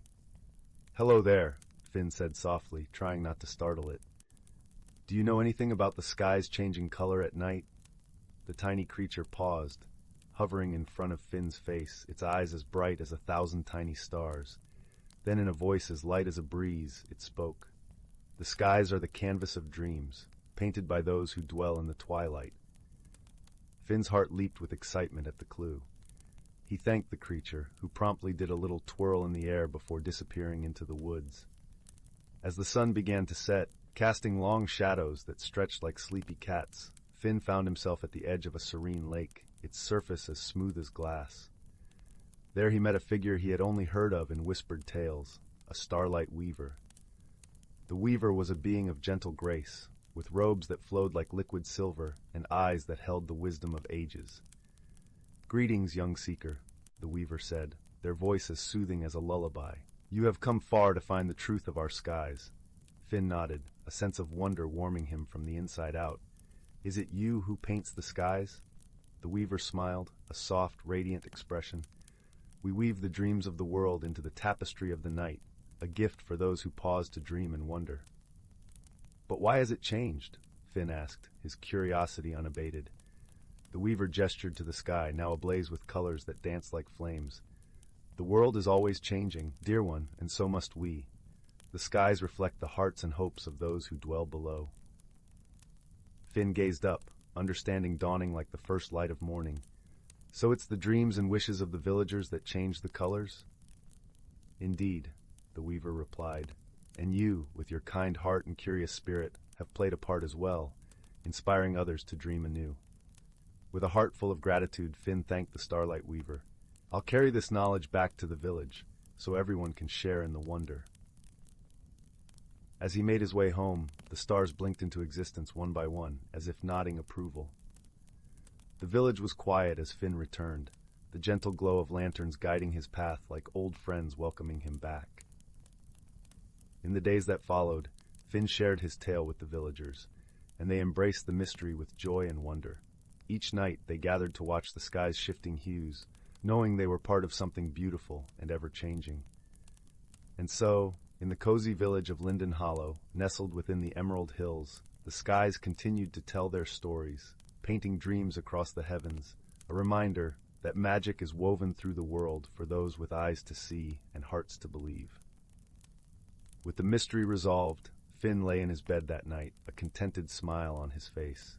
The world outside his window was filled with the gentle song of crickets, and the sky, now a blanket of twinkling stars, seemed to whisper promises of new adventures and dreams yet to unfold. And as sleep wrapped him in its tender embrace, Finn knew that the magic of the skies was not just something to be seen, but something to be shared, a bond that linked all who looked up in wonder and found comfort in the beauty of the night. Story 41. Once upon a time, nestled in a quaint village where the roofs were thatched with golden straw and the cobblestone streets wound like ribbons through the hills, there lived a young girl named Lila. Her days were filled with the simple joys of village life, chasing butterflies in the meadow, listening to the whispering winds that rustled the leaves, and watching the clouds paint ever-changing pictures across the sky. Lila's most cherished possession was a small, unassuming wooden box that had belonged to her grandmother. It sat on her bedside table, its surface polished smooth from years of gentle touch. The box was adorned with intricate carvings of vines and leaves, and Lila often wondered if it held some forgotten secret, for her grandmother used to tell her that it contained something very special. One cool autumn morning, as the golden leaves danced in the breeze and the air was tinged with the scent of ripe apples, Lila decided to finally uncover the mystery of the box. She carefully lifted the lid, expecting to find a trinket or perhaps a piece of jewelry, but instead she found a small, delicate key nestled inside. It was made of silver, and its handle was shaped like a star. Curious and a little puzzled, Lila took the key and left her cozy cottage, setting off down the winding path that led through the village. As she walked, she noticed that the key seemed to glow faintly in her hand, as if it were guiding her somewhere. The villagers greeted her with warm smiles and nods, unaware of the little adventure that was unfolding. As Lila continued her journey, she came across an old, gnarled oak tree that stood at the edge of the forest. Its branches stretched out like welcoming arms, and at its base was a small, hidden door that Lila had never noticed before. Her heart fluttered with excitement and a touch of apprehension. The key in her hand pulsed softly, urging her to try it in the lock. With a deep breath, Lila inserted the key and turned it gently. The door creaked open, revealing a spiral staircase that wound downward into the earth. Gathering her courage, she descended the steps, the faint glow of the key lighting her way. The staircase led to a cavern filled with the soft, shimmering light of countless crystals embedded in the walls. In the center of the cavern sat an enchanting creature, a small, wise-looking owl with feathers that glistened like moonlight. The owl blinked at Lila with large, knowing eyes and nodded as if it had been expecting her.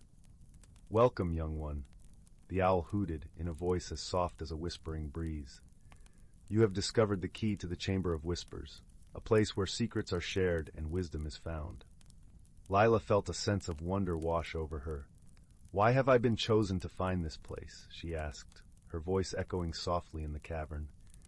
The owl fluffed its feathers and replied, "Because your heart is open and kind, and you seek answers not for power, but for understanding. Here, you will learn the secrets that will guide you on your journey." With that, the owl led Lila to a pool of crystal-clear water in the center of the chamber. As she gazed into the water, images began to form, visions of people she knew, challenges they faced, and the gentle solutions that had been found through kindness and wisdom. Lila watched, entranced, as the water showed her how the baker mended a broken friendship with a warm loaf of bread, and how the blacksmith taught a shy child to find courage through simple acts of bravery. Each story was a lesson, a reminder that wisdom often lay in the simplest of actions. As Lila absorbed the stories, the owl spoke once more. "Remember, dear one, that the greatest magic is not in grand gestures, but in the small acts of kindness that bind us all together." Feeling a deep sense of peace, Lila thanked the owl and made her way back up the spiral staircase, the key now cool and content in her hand. The sun was setting as she emerged from the tree, painting the sky in hues of orange and pink. Lila returned to her village with a heart full of newfound wisdom. She shared the stories she had seen with the villagers, and slowly the community began to change. They learned to listen more closely, to help one another, and to see the magic in their everyday lives. And though Lila never visited the Chamber of Whispers again, she carried its lessons with her always, a gentle reminder that the simplest keys often unlock the greatest wonders. As the years passed, the village thrived, and Lila grew into a wise and beloved elder. She would often sit by her window, watching the next generation chase butterflies and dream of the clouds, knowing that the true magic of the world was in the hearts of those who dared to seek it. And so, the village remained a place of wonder and warmth, forever touched by the secrets of a little wooden box and the girl who dared to open it. Story 42. The Whispering Woods and the Lantern of Everlight. On the outskirts of the small village of Larkspur, where the cobblestone streets melted into sprawling fields of wildflowers, lay a forest known only as the Whispering Woods. The villagers often spoke of the forest with a mix of reverence and wonder, for it was said to be a realm where the natural world brushed against the fringes of magic. Towering trees, with trunks as wide as houses, stood like sentinels, their leaves murmuring secrets in the wind. It was in this enchanted place that young Finn, a gentle-hearted boy with eyes like polished chestnuts, found himself drawn. Finn was a dreamer. His heart was as vast as the sky he often gazed upon, and his curiosity was insatiable. He lived with his grandmother, a wise woman who wove tales of magic and adventure with her words, painting pictures that danced in the firelight each evening. One such tale spoke of the Lantern of Everlight, a mystical object said to reside deep within the Whispering Woods. It was believed that the lantern held the power to illuminate the path to one's true heart's desire, yet only those pure of heart and intent could hope to find it.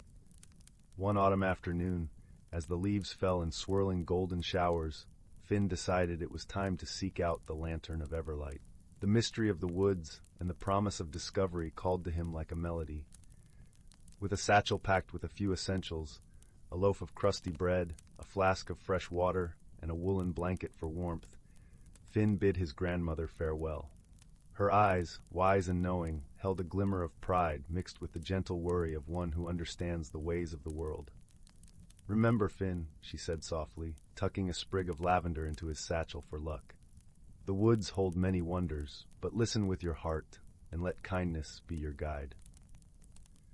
With a nod, Finn set off, the path to the forest crunching under his boots. The air was crisp with the scent of pine and earth, and as he stepped beneath the canopy of the Whispering Woods, the world shifted. The sounds of the village faded, replaced by the symphony of the forest, the rustling leaves, the distant call of a loon, and the gentle babbling of hidden streams. Sunlight filtered through the trees, casting dappled shadows that danced across the ground. As Finn ventured deeper, he felt an inexplicable sense of peace washing over him. The forest seemed to welcome him, guiding him along a winding path that twisted like a ribbon through the trees. It wasn't long before he stumbled upon a peculiar sight, a patch of mushrooms that glowed softly, their luminescence painting the forest floor with hues of turquoise and violet. Kneeling down, Finn marveled at the mushrooms, their glow pulsing gently like a heartbeat. It was then he heard a soft voice, almost a whisper, carried on the breeze. "Seek the light, find the way." Startled, Finn looked around, but there was no one in sight. The voice, however, felt comforting rather than alarming, like a gentle nudge from the forest itself. Intrigued, he continued on, his heart quickening with the thrill of the unknown. The path led him to a clearing where a small pond lay cradled between ancient oaks. The surface of the water was so still that it resembled a mirror, reflecting the sky and the branches that arched above it. As Finn approached, he noticed a peculiar stone at the pond's edge, its surface etched with unfamiliar markings. It was cool to the touch, and as his fingers traced the carvings, he felt a subtle warmth spreading from the stone, as if acknowledging his presence. Suddenly, the water began to ripple, and from its depths a figure emerged, a small ethereal creature with wings that shimmered like the morning dew. It was a sprite, a guardian of the forest, and its eyes sparkled with curiosity and ancient wisdom. "Greetings, young traveler," the sprite spoke, its voice like the tinkling of bells. "What brings you to the heart of the Whispering Woods?" Finn, though surprised, felt no fear. Instead, he was filled with awe and a sense of kinship with the creature. "I'm searching for the Lantern of Everlight," he replied earnestly. "I wish to understand my heart's true desire." The sprite hovered closer, considering his words with a thoughtful expression. "The Lantern of Everlight is a treasure indeed," it mused, "but the journey to find it is not just one of distance, but of understanding. You must seek not only with your eyes, but with your heart." With a gentle nod, the sprite gestured to the path that led deeper into the woods, its wings casting tiny rainbows as the sunlight caught them. "Follow the trail of light, and remember, friendship and kindness are your greatest allies." With a grateful heart, Finn thanked the sprite and set off once more. As he walked, the forest seemed to come alive around him. Birds flitted from branch to branch, their songs echoing like a choir, and the scent of blooming wildflowers filled the air. In this magical place, time felt fluid, and Finn lost himself in the beauty and tranquility of his surroundings. As the sun began to dip below the horizon, painting the sky in shades of pink and gold, Finn stumbled upon a most extraordinary sight. Nestled among the roots of a grand, ancient tree was a small wooden door, its surface intricately carved with scenes of forest life. Curiosity piqued. Finn gently pushed it open and stepped inside. To his amazement, the door led to a hidden world, an underground realm illuminated by the gentle glow of fireflies and bioluminescent fungi. The air was filled with a sweet, earthy scent, and the soft hum of life surrounded him. As he wandered through this secret place, Finn felt a sense of wonder and belonging. In the heart of this hidden world lay a village unlike any Finn had ever seen. Tiny houses crafted from acorns and twigs sat nestled among the roots, and the inhabitants were creatures of all shapes and sizes. Mice with acorn hats, rabbits with cloaks of woven grass, and owls who wore spectacles perched on the ends of their beaks.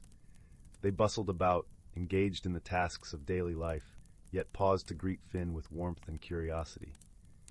As Finn explored, he met a kindly hedgehog named Bramble, who offered to show him around.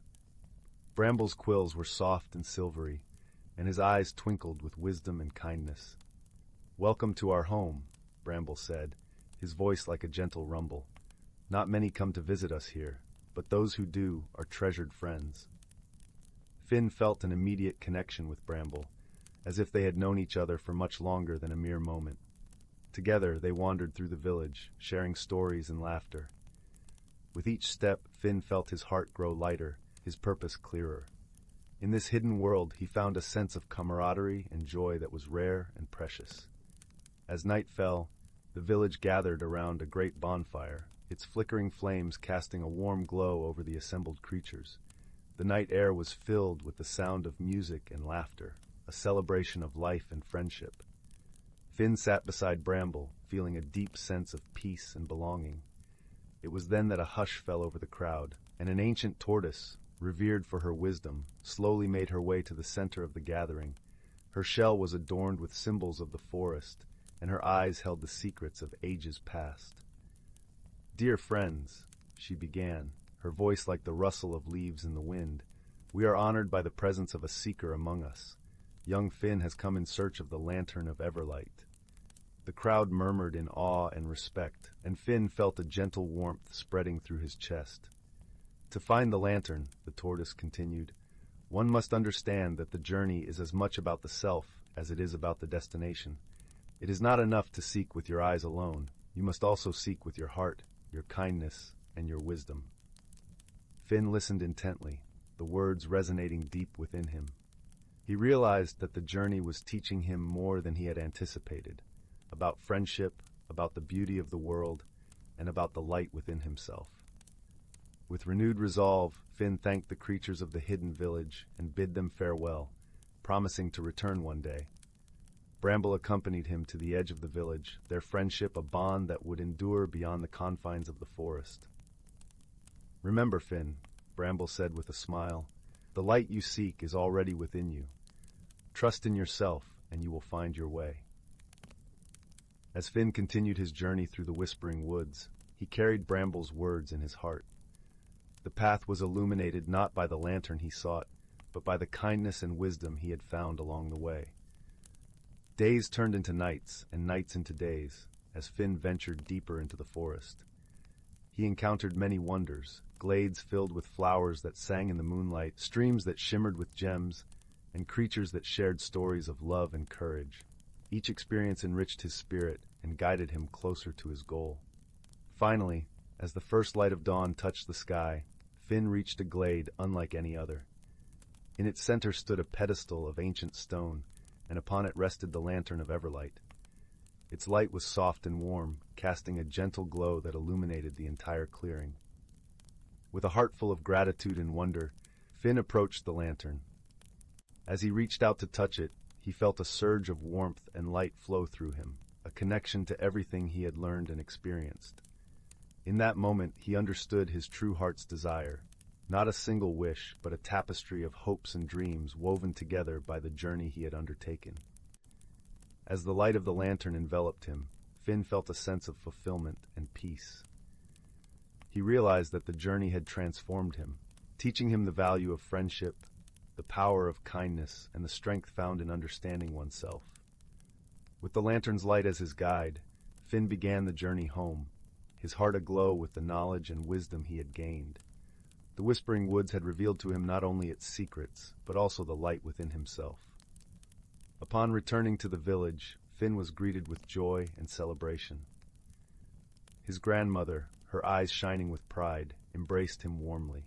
"You have found more than the lantern of Everlight, my dear Finn," she said softly.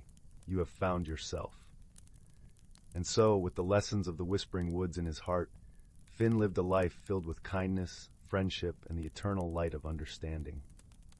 The forest, with its whispers and wonders, remained a cherished memory, a testament to the journey that had changed his life forever. And as the stars twinkled in the night sky, Finn knew that the light of the lantern of Everlight would forever guide him, illuminating the path to his heart's true desires. Story 43? Once upon a time, in the quaint little village of Willowbrook, nestled between gentle rolling hills and whispering woods, lived a young boy named Finn.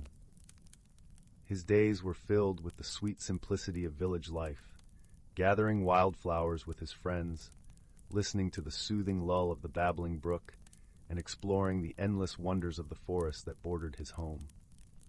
Willowbrook was a place where the grass was always a lush emerald, and the air carried the fragrance of honeysuckle and freshly baked bread. Each evening, the sun would cast a golden glow across the thatched rooftops, promising the village another peaceful night. One serene afternoon, as Finn wandered through the forest, his gaze fell upon something peculiar. It was a small, ornately carved box, half hidden beneath a blanket of fallen leaves. The box was crafted from a rich, dark wood and adorned with intricate patterns that seemed to shimmer in the dappled sunlight. Curiosity piqued, Finn carefully lifted the box into his hands. As he did, a gentle warmth spread through his fingers, as though the box were alive with a quiet, comforting pulse. With a soft click, the box opened to reveal a single, delicate feather inside, iridescent and gleaming with colors that danced like the northern lights. This was no ordinary feather. It whispered secrets to Finn's heart, unlocking a sense of magic he had never known. The feather granted Finn an extraordinary ability to understand the language of the forest creatures, and so began his wondrous journey of discovery and wonder. Finn's first encounter was with a wise old owl named Sage, who perched regally on a gnarled branch. Sage's eyes, deep and knowing, regarded Finn with a hint of amusement. "Ah, young one," he hooted softly, "the forest speaks to those who listen. What brings you to our sacred woods?" Finn explained his newfound gift, and Sage nodded sagely, his feathers rustling like pages of an ancient book. "There is much to learn in these woods, but remember, wisdom is the key to understanding." With Sage as his guide, Finn journeyed deeper into the heart of the forest, where sunlight wove through the canopy in threads of gold. Along the way, he met a myriad of creatures, each with a story to tell and a lesson to share. There was Willow, the gentle deer, who taught Finn the importance of patience and observation. Her eyes, soft and brown like the earth, held a serenity that calmed Finn's restless spirit. Then there was Bristle, the mischievous squirrel with a knack for finding the hidden treasures of the forest floor. Bristle's chatter was a constant reminder that joy could be found in the smallest of things, and his laughter echoed through the trees like a playful melody. As Finn's journey continued, he found himself in a secluded glade where the air was thick with the scent of pine and the ground was carpeted with soft moss.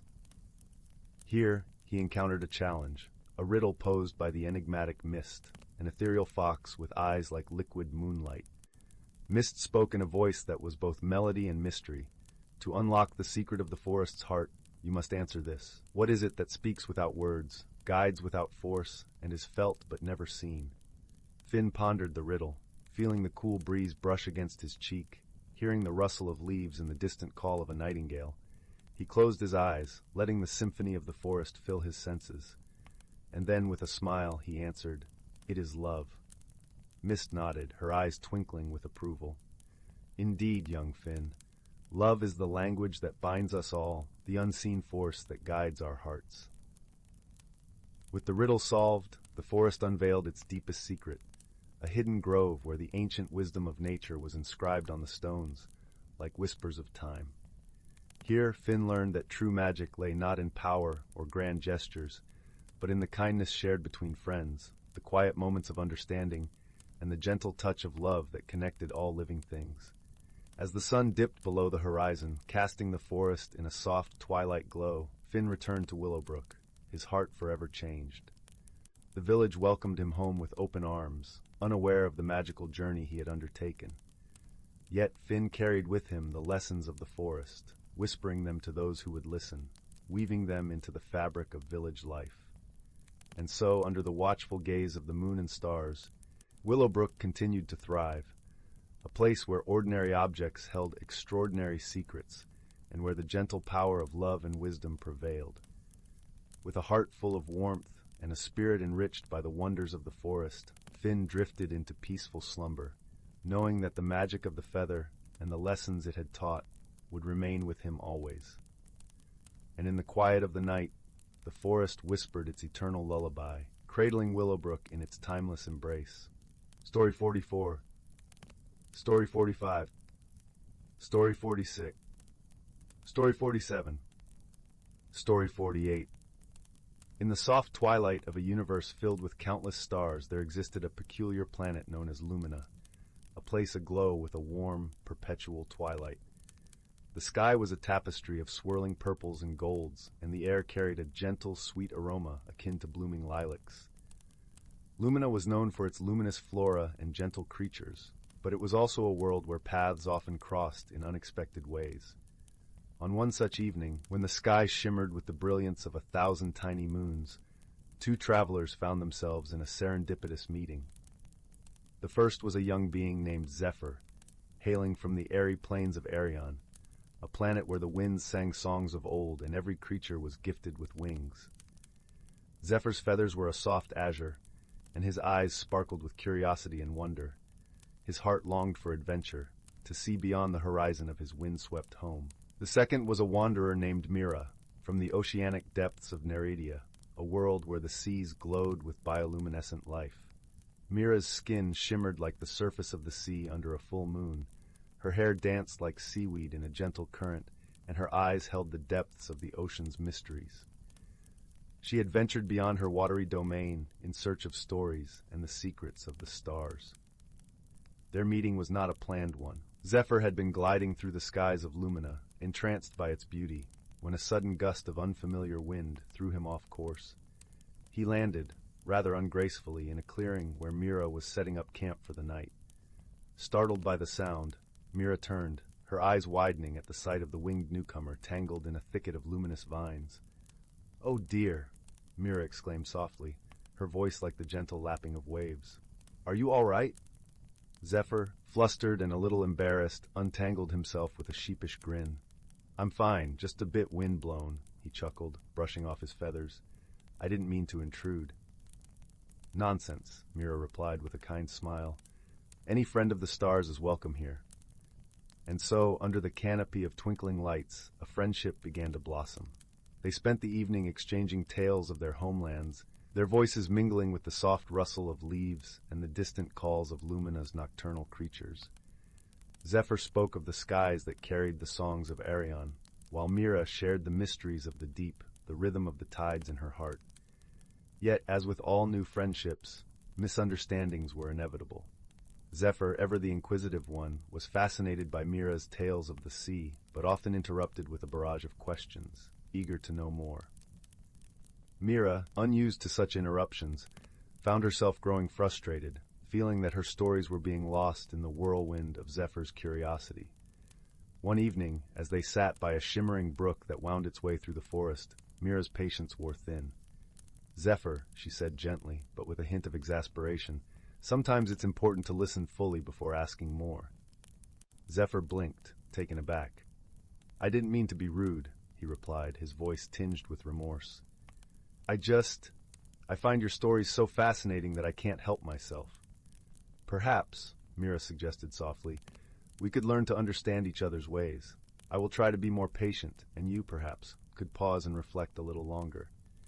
Zephyr nodded, understanding dawning in his eyes. "I'll do my best," he promised, and they shared a warm, comforting silence, the brook's gentle babbling filling the space between them. Their bond grew stronger as they faced shared challenges in the days that followed. Lumina, for all its beauty, held its own mysteries and obstacles. There were paths that twisted and turned unexpectedly, and creatures that tested their wits and resolve. One such moment came when a sudden storm swept across the land, with winds that howled like lost spirits and rain that fell like a curtain of silver. They found themselves seeking shelter in a cave, the entrance hidden by a cascade of glowing vines. Inside, the storm's fury was muted, replaced by the soft echoes of their breath and the distant rumble of thunder. Zephyr, who was used to dancing with the winds, felt a pang of unease in the confined space. Mira, sensing his discomfort, placed a reassuring hand on his shoulder. "It's all right," she murmured, her voice a soothing balm. "We'll weather this storm together." Zephyr nodded, grateful for her presence. "Thank you," he whispered, his heart warming at the gesture. As the storm raged on, they shared stories to pass the time, each learning to appreciate the other's perspective. Zephyr listened more intently, finding joy in the rhythm of Mira's words, while Mira found herself swept up in Zephyr's enthusiasm, his questions now a welcome part of their conversations. When the storm finally passed, they emerged from the cave to find the world washed anew, the air crisp and fragrant. They laughed together, feeling a renewed sense of camaraderie, their friendship strengthened by the trials they had faced. Their journey continued, with each day bringing new wonders and lessons. They learned to navigate the challenges of Lumina, drawing strength from each other, their bond a testament to the power of understanding and support. One evening, as they sat atop a hill, watching the stars dance in the sky, Mira turned to Zephyr. "I've always believed the stars tell stories," she mused softly, her gaze drifting across the celestial tapestry. Zephyr nodded, his heart full. "And I've learned that sometimes the best stories are shared," he replied, his words carrying the warmth of their friendship. In that moment, beneath the vast expanse of the universe, they understood the true meaning of companionship, a shared journey, filled with laughter, understanding, and the gentle support that only true friends can offer. As the night deepened, they wrapped themselves in the comforting embrace of their newfound friendship, knowing that, no matter where their paths might lead, they would always carry the light of this connection within their hearts. And so, in the gentle glow of Lumina, under a sky that held the promise of infinite adventures, Zephyr and Mira drifted into a peaceful sleep, their dreams intertwined with the stars. Story 49. In a quaint village nestled between rolling hills and whispering woods, there lived a young woman named Clara. Her home was a charming cottage draped in ivy, its stone walls warmed by the golden glow of the evening sun. Clara was known for her gentle heart and a smile that could light up the darkest days. But beneath her cheerful exterior, Clara wrestled with a secret discomfort, an unease that stemmed from the changes she felt lurking in the shadows of her life. The seasons were shifting from summer's lush greenery to autumn's fiery palette, and with this change, Clara felt a stirring within her soul. She often strolled through the village, her feet crunching over fallen leaves, her thoughts a flurry of uncertainty. Why must things change? She would whisper to the rustling trees. as if seeking solace in their ancient wisdom. One crisp morning, while gathering herbs in the forest, Clara stumbled upon a peculiar sight. There, nestled among the roots of an old oak, was a tiny door, intricately carved with symbols that seemed to dance in the dappled sunlight. Curiosity piqued, Clara knelt down and lightly traced the carvings with her fingers. Suddenly she heard a soft, musical voice. "Do you wish to enter, dear one?" the voice asked, gentle as the breeze. Startled, Clara looked around but saw no one. With her heart fluttering like the wings of a sparrow, she nodded. The door creaked open, revealing a shimmering pathway that seemed to beckon her onward. As she stepped through the threshold, Clara found herself in a wondrous realm where the air was fragrant with the scent of wildflowers and the sky blushed with hues of lavender and rose. The landscape was alive with magic. Trees with leaves spun from silver, streams that sang as they flowed, and creatures that glimmered with a luminescent glow. It was here she met Silas, a wise and gentle creature resembling both a fox and a deer, with eyes like pools of starlight. "Welcome, Clara," he said, his voice as soothing as a lullaby. "You've entered the realm of reflection, where inner truths are revealed through the magic that surrounds you." Silas became Clara's guide, leading her through this enchanted land where every step seemed to mirror the transformations she feared. Together, they wandered through fields of golden grass that whispered secrets in the wind, and visited groves where the trees sang songs of old. One afternoon, as they rested by a crystal-clear pond, Silas spoke gently. "Change is like the seasons, dear Clara. It is the nature of life to evolve and grow. It is not something to fear, but to embrace." Clara watched her reflection ripple in the pond, noticing how the water distorted and reshaped her image. She realized that just as the pond could change her reflection, so too could she adapt to the changes within and around her. With each passing day in the magical realm, Clara found herself growing more attuned to the subtle rhythms of life. She learned from the creatures of the forest, who navigated their world with grace and acceptance. From the flowers that bloomed and faded with the sun, she learned the beauty of cycles and renewal. The time came when Clara felt a deep sense of peace settle within her heart, a gentle acceptance of the inevitable changes that life would bring. She thanked Silas for his wisdom and friendship, his presence a comforting balm to her soul. As she prepared to leave the realm of reflection, Silas gifted her a small, translucent stone that shimmered with all the colors of the realm. "Keep this close to your heart," he said, "and remember the lessons you've learned here." Clara stepped back through the tiny door, returning to her village, but the world seemed different now. The autumn leaves no longer whispered of endings, but of new beginnings. Her heart, once burdened with fear, now danced with hope and possibility. As the days turned to weeks and autumn gave way to winter, Clara shared her newfound wisdom with her friends and neighbors, helping them see the beauty in life's ever-turning wheel. The stone from Silas remained a cherished keepsake, a reminder of the magical journey that had transformed her from within.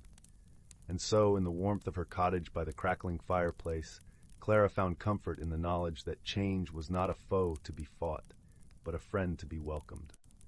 Her heart, now open and free, embraced the endless dance of seasons, carrying her ever forward on the gentle wings of transformation. Story 50. Story 51. Story 52. Story 53. Story 54. Story 55. Story 56. Once upon a time, nestled at the edge of a sprawling emerald-green forest known as the Whispering Woods, there was a quaint little village called Willowbrook. The village was known for its vibrant gardens and gently babbling brooks that meandered through the cobblestone streets. Its cottages, with their thatched roofs and blooming window boxes, looked as if they were painted by the hands of a gentle artist. The villagers lived in harmony, their days filled with laughter and the soft melodies of nature. In this serene village lived a young girl named Marigold. With hair the color of sunlight and eyes like the shimmering surface of the village pond, she was a curious soul, always seeking the mysteries hidden within the world around her.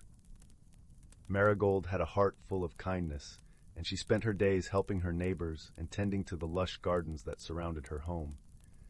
One misty morning, as the dew glistened on the petals of the garden blooms, Marigold set out on her usual walk through the whispering woods. The forest was alive with the soft rustle of leaves and the melodic chirping of birds, creating a symphony that accompanied her steps. Each breath filled her lungs with the fresh scent of pine and earth, grounding her in the beauty of the world. As she wandered deeper into the woods, Marigold discovered a path she had never noticed before. It was a narrow, winding trail, barely visible beneath the carpet of fallen leaves. Intrigued by the promise of adventure, she decided to follow it. The path twisted and turned, leading her through a part of the forest that seemed untouched by time. The trees stood tall and proud, their branches forming a canopy that filtered the sunlight into a gentle, golden glow. Before long, Marigold came upon a clearing bathed in the soft, dappled light of the sun. In the center of the clearing, nestled among the wildflowers, was an ancient oak tree. It was the grandest tree Marigold had ever seen, its trunk wide and gnarled, telling tales of centuries past. As she approached, she noticed something unusual. Hanging from one of the lower branches was a small, intricately carved wooden box. It was adorned with delicate patterns of vines and leaves, and it seemed to emanate a gentle, inviting warmth. Marigold's heart fluttered with excitement and curiosity. What was this mysterious box? Who had left it here? Her fingers trembled slightly as she reached up to take it down. As soon as her hands closed around the box, a gentle breeze swept through the clearing, carrying with it the sweet scent of honeysuckle and a soft, whispering voice that seemed to come from the very heart of the forest. "Open it, dear child," the voice murmured, "and discover the magic within."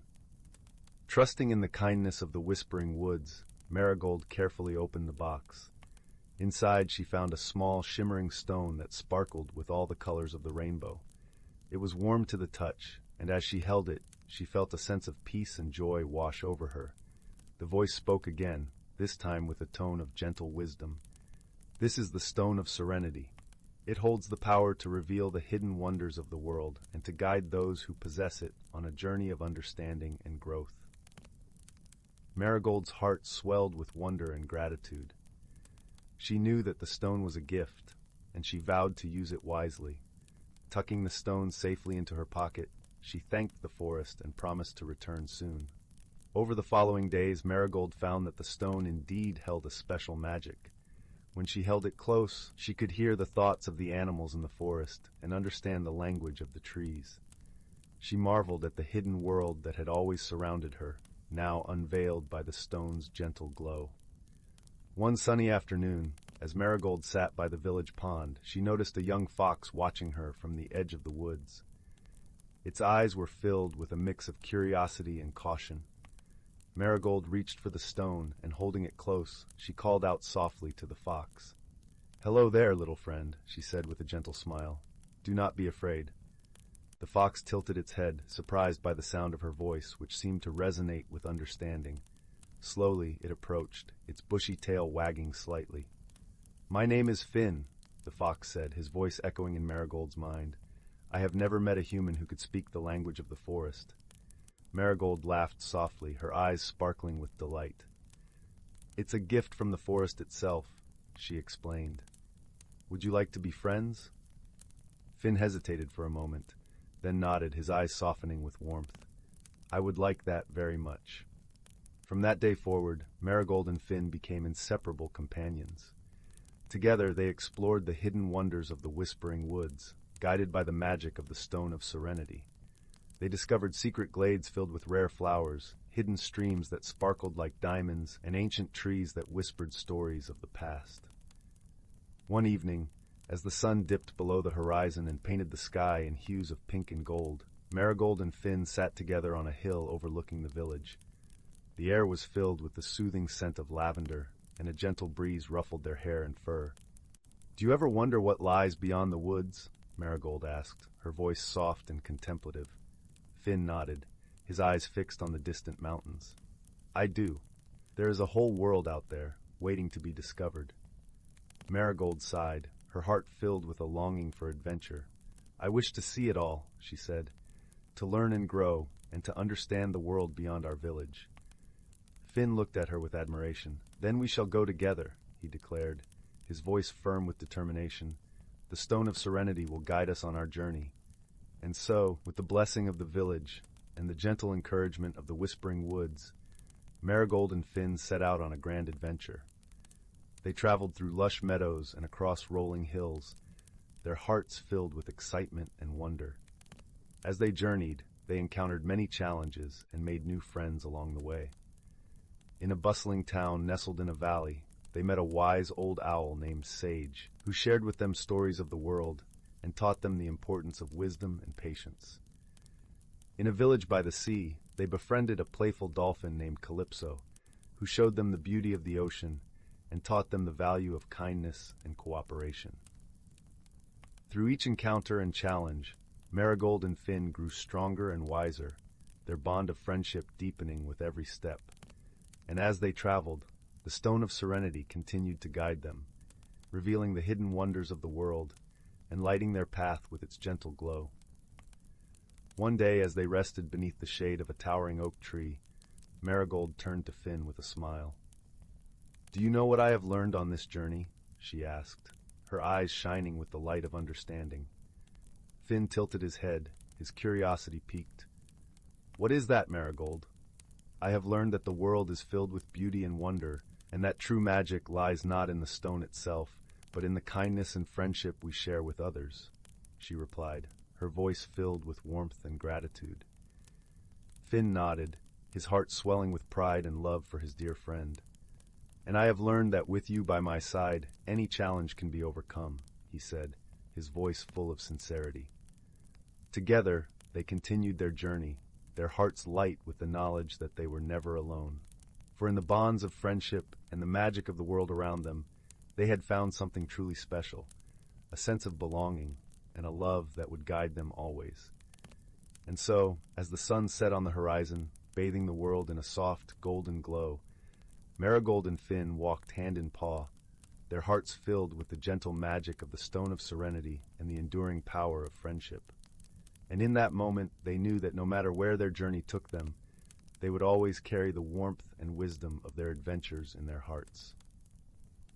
As the days turned into weeks and the weeks into months, Marigold and Finn's journey brought them to a land of towering mountains and sparkling rivers. The air was crisp and invigorating, carrying the scent of pine and mountain wildflowers. The path they followed wound through valleys and over rocky hills, each turn revealing new vistas of breathtaking beauty. One evening, as they made camp beneath a canopy of stars, Marigold gazed at the night sky, her heart filled with a sense of awe and wonder. The stars twinkled like diamonds on velvet, and the moon cast a gentle, silvery glow over the landscape. "Finn," she said softly, her voice barely louder than a whisper, "do you ever wonder what lies beyond the stars?" Finn, who had been watching the flickering flames of their campfire, looked up at the sky. His eyes reflected the starlight, and his voice was thoughtful as he replied, "I do. I imagine there are worlds out there, filled with wonders we cannot even begin to imagine." Marigold nodded, her heart swelling with a longing for discovery. "I wish we could explore them," she said, her voice tinged with both excitement and a hint of wistfulness. Finn smiled, his tail wagging gently. "Perhaps one day we shall," he said. "But for now, we have our own world to explore, and many adventures still await us." Marigold smiled back, her heart warmed by his words. "You're right, Finn," she said, "and I am grateful for every moment we share on this journey." The night passed peacefully, the gentle sounds of the forest lulling them to sleep. When morning came, the sun rose in a blaze of golden light, casting long shadows over the land and filling the air with the sweet scent of morning dew. As they continued their journey, the landscape around them began to change. The mountains gave way to rolling hills, and the air grew warmer, carrying the scent of blooming flowers and rich, fertile earth. They traveled through fields of wildflowers, their vibrant colors painting the world in hues of red, yellow, and blue. One day, as they walked along a winding river, they came upon a village nestled in a valley. The village was unlike any they had seen before, with houses built from stone and wood, their roofs covered in moss and flowering vines. The villagers welcomed them with open arms, offering them food and shelter and sharing stories of their lives. In the village, they met a young boy named Leo, who had a spirit as bright and curious as marigolds. He was fascinated by their tales of adventure and longed to join them on their journey. "I want to see the world beyond our village," Leo said, his eyes shining with excitement. "Will you take me with you?" Marigold and Finn exchanged a glance, their hearts warmed by the boy's enthusiasm. "You are welcome to join us, Leo," Marigold said, her voice gentle and kind. "But know that our journey is not without its challenges." Leo nodded, his expression determined. "I understand," he said, "and I am ready to face them as long as we are together." And so their group grew by one, and together they continued their journey, their spirits lifted by the bond of friendship that united them. As they traveled, Leo proved to be a quick learner, his youthful energy and curiosity a source of joy for Marigold and Finn. He marveled at the wonders they encountered, from the towering forests to the crystal-clear lakes, and each day brought new discoveries and new lessons. One afternoon, as they rested by a shimmering lake, they noticed a group of creatures playing in the water. They were small, with iridescent scales that glimmered in the sunlight, and their laughter was like the tinkling of bells. "What are they?" Leo asked, his voice filled with wonder. "They are water sprites," Finn explained, his eyes twinkling with amusement. Playful and mischievous, but kind-hearted. As if sensing their presence, one of the sprites swam over to them, its eyes bright with curiosity. "Hello, travelers," it said, its voice musical and light. "What brings you to our lake?" "We are on a journey," Marigold replied, her voice warm and friendly, "seeking the wonders of the world." The sprite nodded, its expression thoughtful.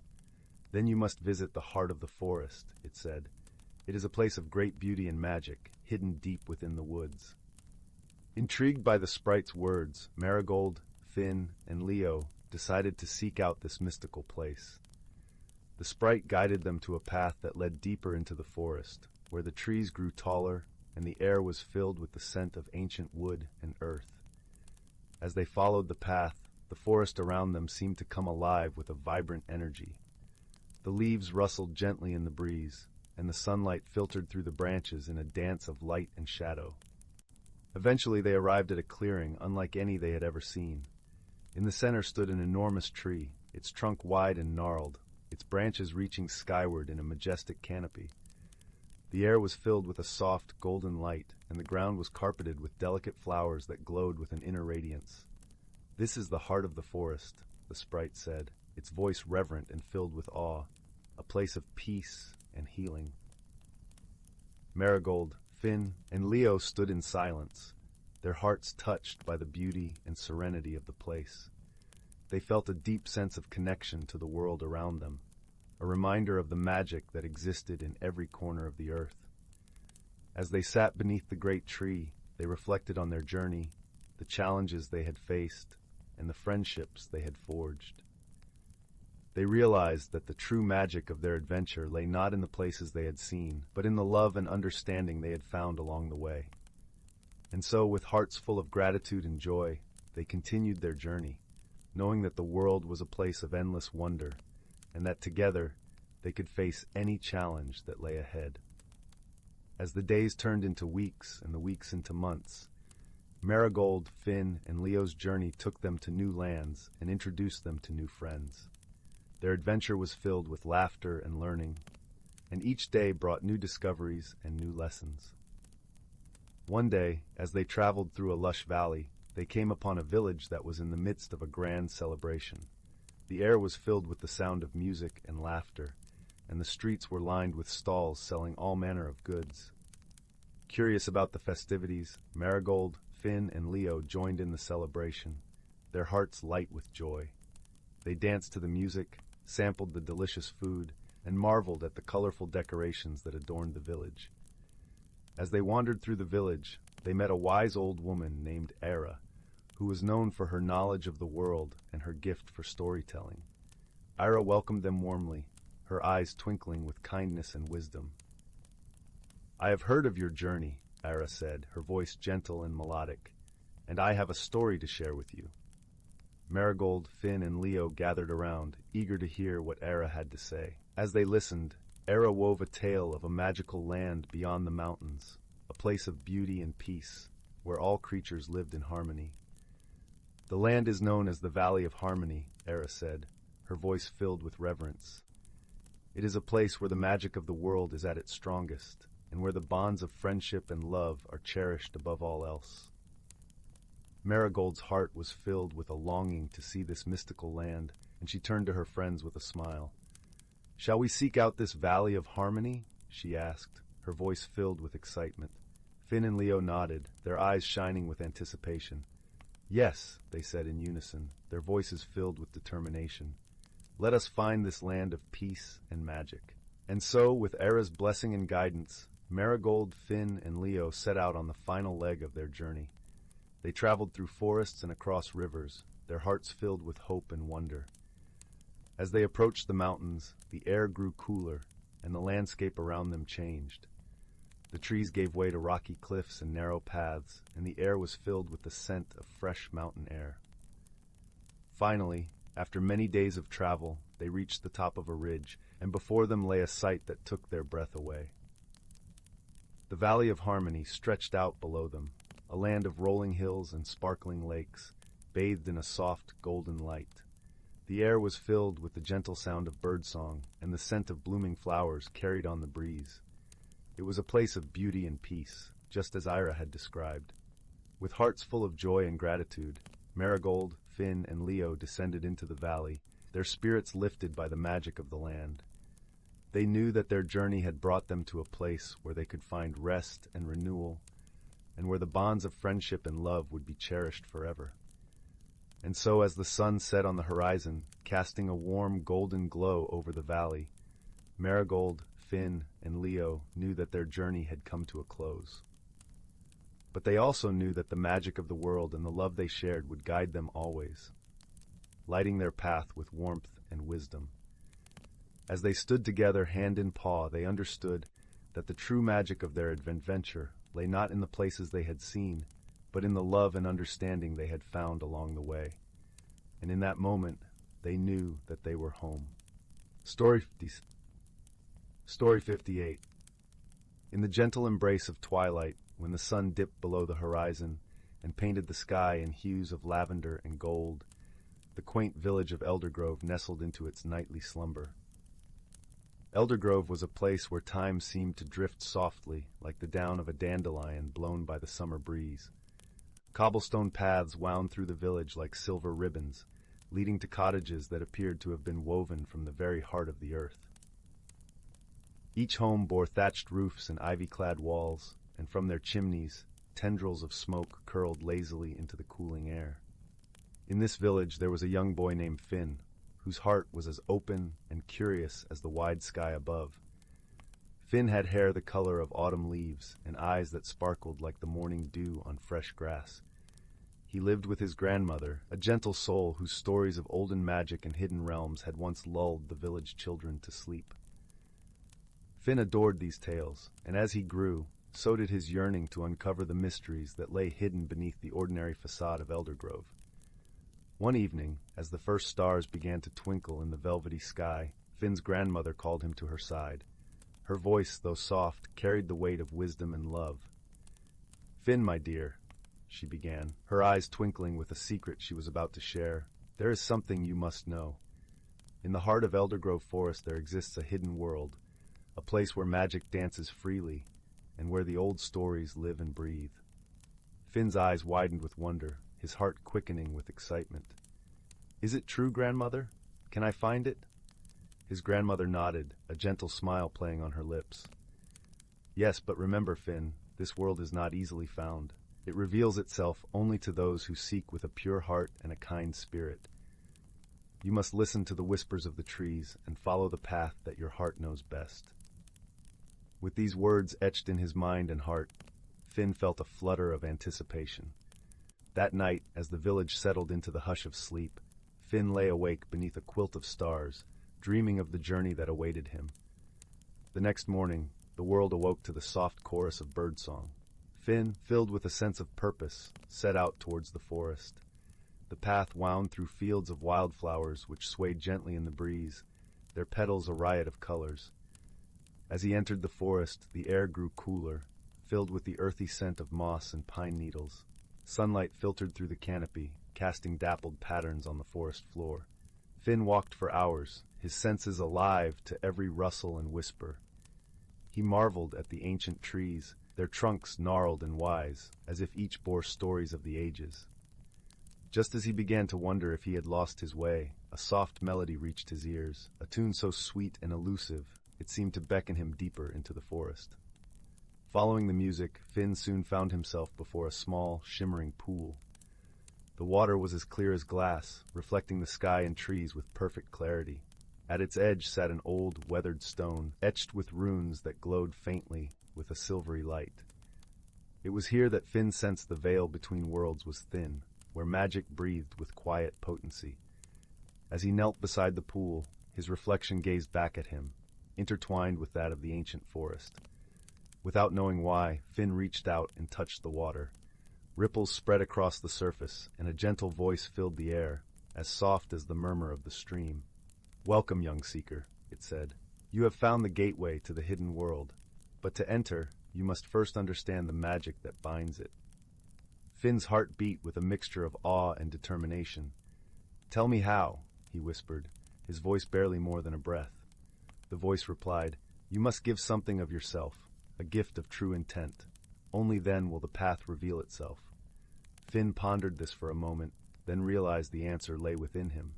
He closed his eyes, thinking of his grandmother's stories and the love he felt for her, for Eldergrove, and for the mysteries that danced just beyond his reach. With a deep breath, he opened his heart and let his feelings flow into the pool, a silent promise of his sincerity and wonder. As his offering mingled with the water, the runes on the stone flared to life, casting a gentle glow around him. The air shimmered, and the forest seemed to hold its breath.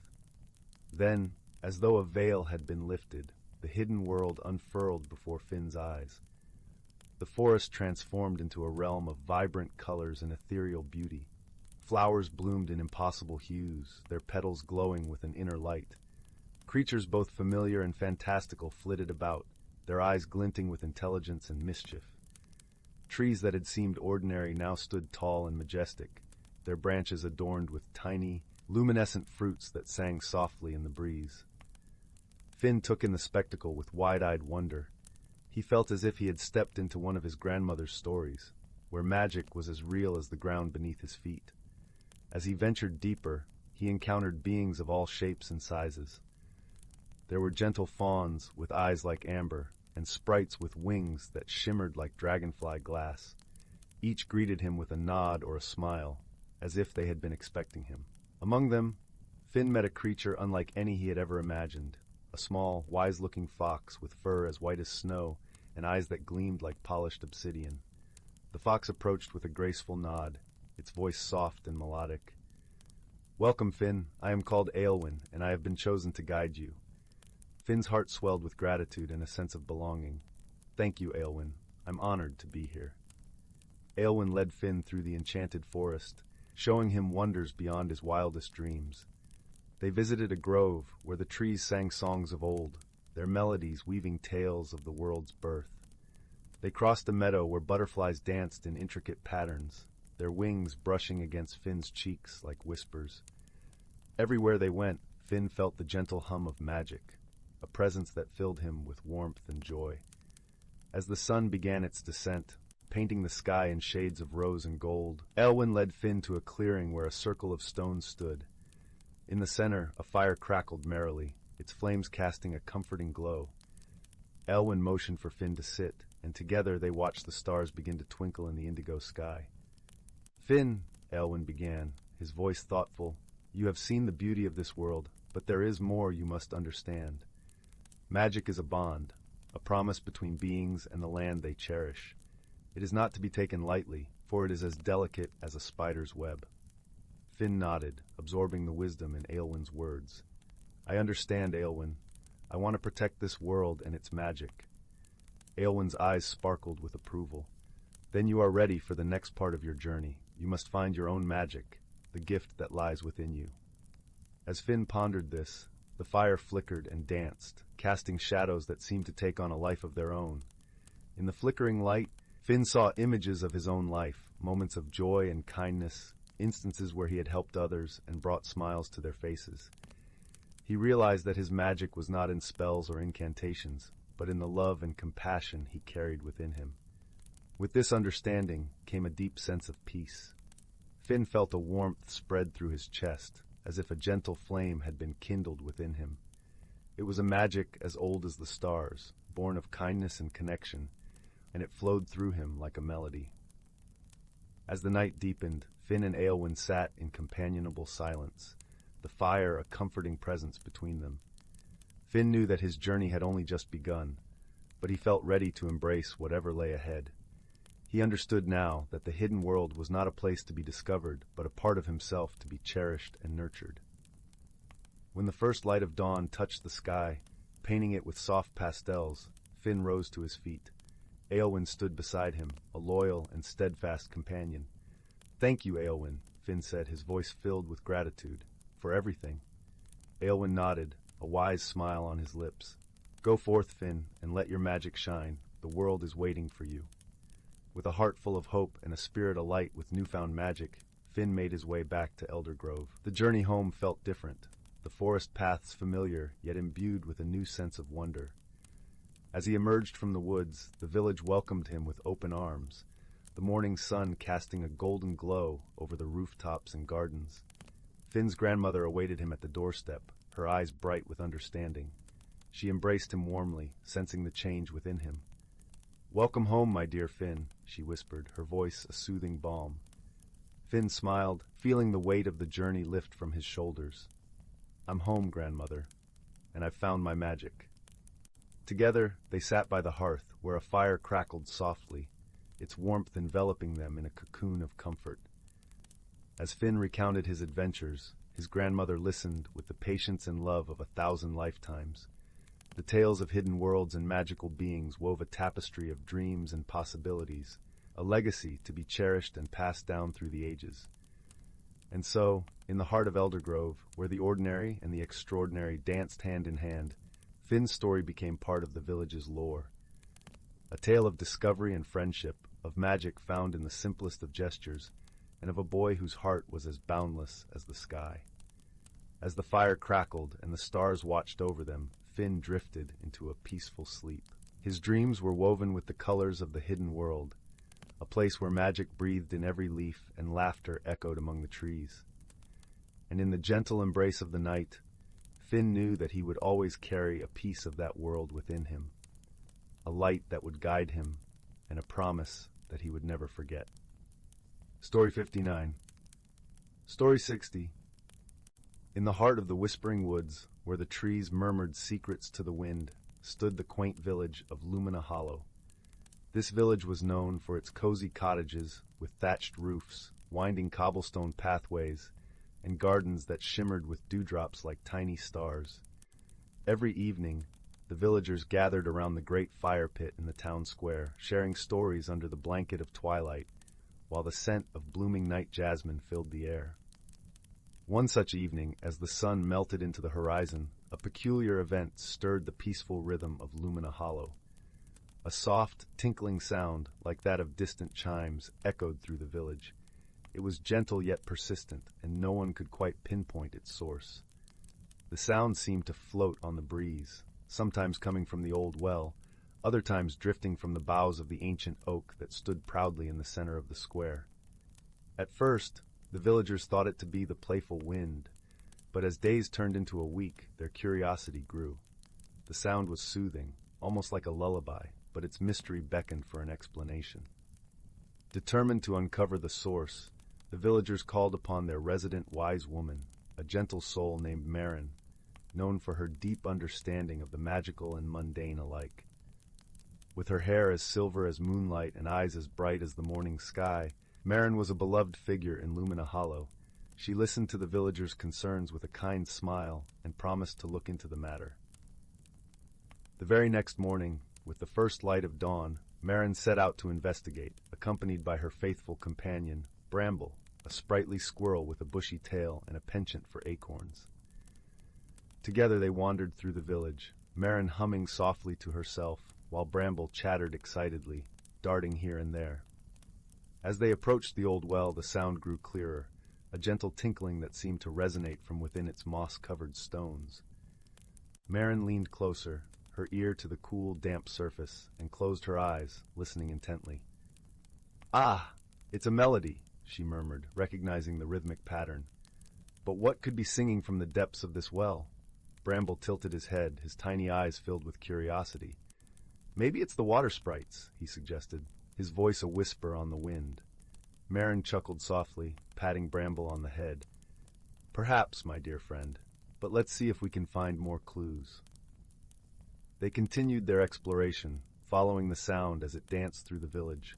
It led them to the ancient oak, its branches stretching wide like protective arms over the square. Marin ran her fingers over the bark, feeling the pulse of life within the tree. "There's magic here," she said softly, sensing the gentle hum of energy that enveloped the oak. "But it feels different." As they pondered, a rustling above caught their attention. From the depths of the oak's leafy canopy emerged a creature no larger than Bramble himself. It was a delicate being, with wings that glimmered like stained glass in the sunlight. A gentle glow surrounded it, casting a warm light on Marin and Bramble below. "Greetings, wise Marin," the creature said, its voice as soft as the chiming sound that had puzzled the village. "I am Lyra, a guardian of this oak." Marin bowed her head in respect. "Greetings, Lyra. We've been curious about the beautiful music we hear throughout our village. Could it be your doing?" Lyra nodded, her wings fluttering gently. "Indeed it is. I sing to the trees and the wind to keep the balance of magic in these woods, but I sense that my song has traveled further than intended." Marin smiled warmly. "It has become a mystery to us, one that brought much wonder and joy, yet we were eager to understand its source." Lyra's light flickered with happiness. "I am glad my song has brought joy. I shall adjust my melody so it rests more quietly upon the woods." Before Marin could respond, Bramble chirped. "But Lyra, why did the song change? It was never heard before." Lyra's glow dimmed slightly, a hint of bashfulness in her expression. "Oh, it was a new tune I've been practicing. I did not realize it would carry so far." Marin laughed, a sound as gentle as a breeze rustling through leaves. "Your song was a gift to us, even as it was a surprise. Thank you, Lyra, for sharing your magic with Lumina Hollow." With a graceful nod, Lyra promised to visit the village more often, her songs weaving joy and tranquility into the fabric of the village life. As she fluttered back into the branches, the air felt lighter, filled with a sense of camaraderie and shared understanding. Marin and Bramble returned to the village square, where the villagers awaited eagerly. Marin recounted their adventure, her words painting a vivid picture of Lyra and her enchanting melody. The villagers listened in awe, their hearts warmed by the tale of friendship and the gentle spirit of the woods. As night embraced Lumina Hollow, the villagers gathered once more around the great fire pit. The strange chimes had transformed into a cherished memory, a gentle reminder of the magical world that embraced their village. With hearts at ease and minds at peace, they settled into their homes, the night wrapping them in its comforting embrace. And so, under a canopy of stars, Lumina Hollow returned to its tranquil slumber, the whisper of Lyra's song a soft, soothing lullaby that cradled the village in dreams as sweet as the scent of night jasmine. 61. Story 62. Story 63. Story 64. In the heart of the whispering woods, where sunlight filtered through ancient, towering trees and cast dappled patterns on the soft forest floor, there nestled a quaint little village. The village was known as Willowbrook, famous for its lush gardens and the gentle, melodic hum of the river that wound its way through the land. In Willowbrook, the residents lived harmoniously with the magical creatures that dwelled in the forest. Among these creatures were the Fae, tiny beings with wings like gossamer, who tended to the flowers and whispered secrets to the wind. There were also the wise owls, who perched high above in their leafy abodes, watching over the village with kind, knowing eyes. One peaceful evening, as the sun dipped below the horizon and painted the sky in hues of orange and purple, an unusual event began to unfold. The villagers noticed that each morning the flowers in their gardens were blooming in peculiar patterns, spirals and stars, unlike anything they had seen before. The villagers were puzzled, for these flowers seemed to change their formations overnight, as if by some unseen hand. Among the villagers was a gentle-hearted girl named Leora. Her curiosity was as boundless as the forest itself, and she had a knack for noticing the smallest details. Leora loved the mysteries of the woods and often spent her days exploring its hidden paths and listening to the stories told by the forest creatures. Determined to uncover the mystery of the changing flowers, Leora set out one misty morning, her heart full of excitement. She wandered through the village, her senses alive with the scent of fresh earth and the sound of leaves whispering in the breeze. As she approached the edge of the village, she was greeted by the soft, musical laughter of the Fae, who flitted around her like a shower of glittering rain. "Good morning, Leora," sang a Fae with wings that shimmered like pearls. "What brings you to the woods today?" "Good morning, dear friends," Leora replied with a smile. "I'm hoping to solve the mystery of the enchanted flowers. Have you seen anything unusual in the forest?" The Fae exchanged knowing glances, their eyes twinkling with mischief and delight. "Perhaps you should speak with Elderwise," suggested another Fae, her voice as gentle as a lullaby. "He knows many things and might have the answers you seek." Eager to visit Elderwise, the wise old owl, Leora thanked the Fae and made her way deeper into the forest.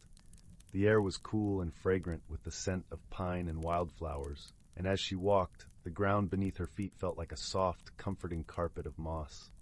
Elderwise's home was a grand, ancient oak tree, its bark gnarled and wise, and its branches spreading wide like welcoming arms. Leora approached the tree with reverence and called up into the leafy heights. "Elderwise, wise owl of the forest, may I speak with you?" From high above, a gentle hoot echoed through the branches, followed by the soft rustling of feathers. Elderwise descended gracefully, his eyes as deep and mysterious as the night sky fixed kindly upon her. "Ah, young Leora," he said, his voice a warm, resonant melody. "What brings you to my tree this fine day?" Leora explained the strange occurrences in the village gardens, her voice filled with wonder and a touch of concern. Elderwise listened intently, nodding his head with understanding. "Ah, the flowers," he mused, his gaze turning thoughtful. "I have heard whispers of a playful spirit who roams the woods at night. This spirit, known as the petal weaver, delights in creating beauty in the most unexpected ways." Leora's eyes widened with intrigue. "The petal weaver? How fascinating! But why would this spirit visit our village?" Elderwise chuckled softly, a sound like the rustling of autumn leaves. "The petal weaver is drawn to places where love and harmony dwell. Your village, with its kind hearts and gentle ways, is a beacon to such a spirit. Perhaps it seeks to share its joy with you all." Leora nodded, her heart swelling with warmth at the thought. "Thank you, Elderwise. I shall share this with the villagers. Perhaps we can find a way to welcome the petal weaver." With a grateful heart, Leora made her way back to the village, her mind alive with ideas. As evening fell and the stars began to twinkle in the clear night sky, the villagers gathered in the square, eager to hear what she had discovered. Leora shared Elderwise's wisdom, her voice soft and soothing as she spoke. "The petal weaver means us no harm. It seeks to share its joy and art with us.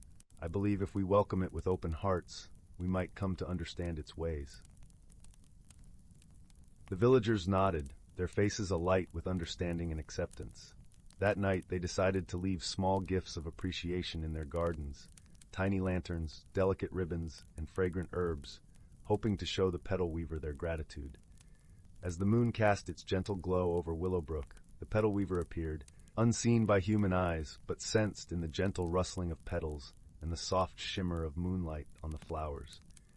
It saw the villagers' gifts and felt their warmth and gratitude. The next morning, the village awoke to a wondrous sight. Each garden was a tapestry of breathtaking beauty, with flowers arranged in patterns that spoke of joy and friendship. The air was filled with a sense of magic and peace, and the villagers knew their hearts had made a new friend. From that day on, the petal weaver became a cherished part of Willowbrook's lore, its visits bringing delight and wonder to the village. And Leora, with her gentle spirit and love for the mysteries of the world, continued to explore the forest, knowing that the greatest magic of all was the love and kindness shared among friends. As the fire crackled softly and the shadows danced on the walls, the tale of Willowbrook and the petal weaver lulled the village into a restful slumber, their dreams filled with the colors and fragrances of a world where magic and friendship intertwined like the petals of a never-ending blossom. Story 65. Story 66. Story 67. Story 68. In a corner of the galaxy where stardust painted the skies with hues of lavender and gold, there existed a quaint little planet named Luminara. This planet was home to the lumens, gentle beings who glowed softly in the dark, their light a beacon of warmth and kindness. They thrived in harmony, living amidst forests of shimmering crystal trees and lakes that reflected the swirling galaxies above. One evening, as the lumens prepared for their nightly glow gathering, a time when they would sing and share stories, a peculiar event disrupted the gentle rhythm of their lives. A streak of fiery light tore through the velvet sky, crashing into the heart of their tranquil forest. The lumens, curious and concerned, gathered around the smoking crater that had formed amidst the crystal trees. From the crater emerged a creature unlike any they had ever seen. It was a mechanical being, a construct of metal and wires, with eyes that flickered like tiny screens. It was a Arzan, a species known across the cosmos for their technological prowess and analytical minds. Its name was Quarren, and it had crash-landed on Luminara due to a navigation error in its spaceship. The lumens, despite their initial apprehension, approached Quarren with gentle curiosity. Their leader, a wise elder named Solara, extended a glowing hand in greeting. "Welcome, traveler," she said, her voice as soothing as a lullaby. "You are among friends here." Quarren, though grateful for the hospitality, felt out of place. The Arzan were a solitary species, and the concept of friendship was as foreign to it as the lush, vibrant world it now found itself in. It communicated through a series of beeps and mechanical whirs, which the lumens found both fascinating and perplexing. Despite their differences, Solara invited Quarren to stay and recover. The lumens, in their gentle way, offered their help in repairing its ship. Quarren, though hesitant, accepted, knowing it had little choice but to rely on these strange, glowing beings. Days turned into weeks, and as the lumens worked to help Quarren rebuild its spaceship, they also shared their world with it. They showed Quarren the beauty of Luminara, the way the crystal leaves sang in the wind, the way the moonlight danced upon the lakes. In return, Quarren shared its knowledge of the stars and the stories of its travels through the cosmos. Yet misunderstandings were inevitable. The lumens, who thrived on emotion and intuition, often found Quarren's logical nature perplexing. One day, as they gathered by the lakeside, a young lumen named Lyra expressed her sadness over a wilting crystal tree. Quarren, in its analytical way, suggested cutting it down to make room for new growth. Lyra was taken aback, interpreting Quarren's suggestion as cold and unfeeling. Solara, sensing the tension, gently intervened. "Quarren did not mean to hurt you, Lyra," she soothed. "To the Arzan, logic is their language, just as light is ours. Let us listen with understanding, and we might learn something new." Quarren, realizing its mistake, attempted to explain. "In my world, we seek efficiency and order. I did not understand the emotional bond you share with the trees. I am sorry if I caused you distress." Lyra, with Solara's guidance, began to see beyond Quarren's mechanical exterior. "Perhaps," she said softly, "we can learn from each other. You teach us about the stars, and we will teach you about the heart." As time passed, Quarren began to understand the lumens in ways it never expected. It learned to appreciate the beauty of emotion, the strength and vulnerability. In turn, the lumens adopted some of Quarren's logical insights, finding ways to strengthen their homes and improve their community. Their bond deepened when a sudden storm threatened Luminara. Dark clouds loomed, and fierce winds howled through the crystal trees. The lumens, unaccustomed to such violent weather, were frightened. Quarren, with its knowledge of technology, suggested constructing a temporary shelter using materials from its spaceship. Together, lumens and Arzan worked side by side, their efforts a testament to their growing friendship. Quarren's careful calculations ensured the shelter was strong, while the lumens infused it with their light, creating a space of warmth and safety.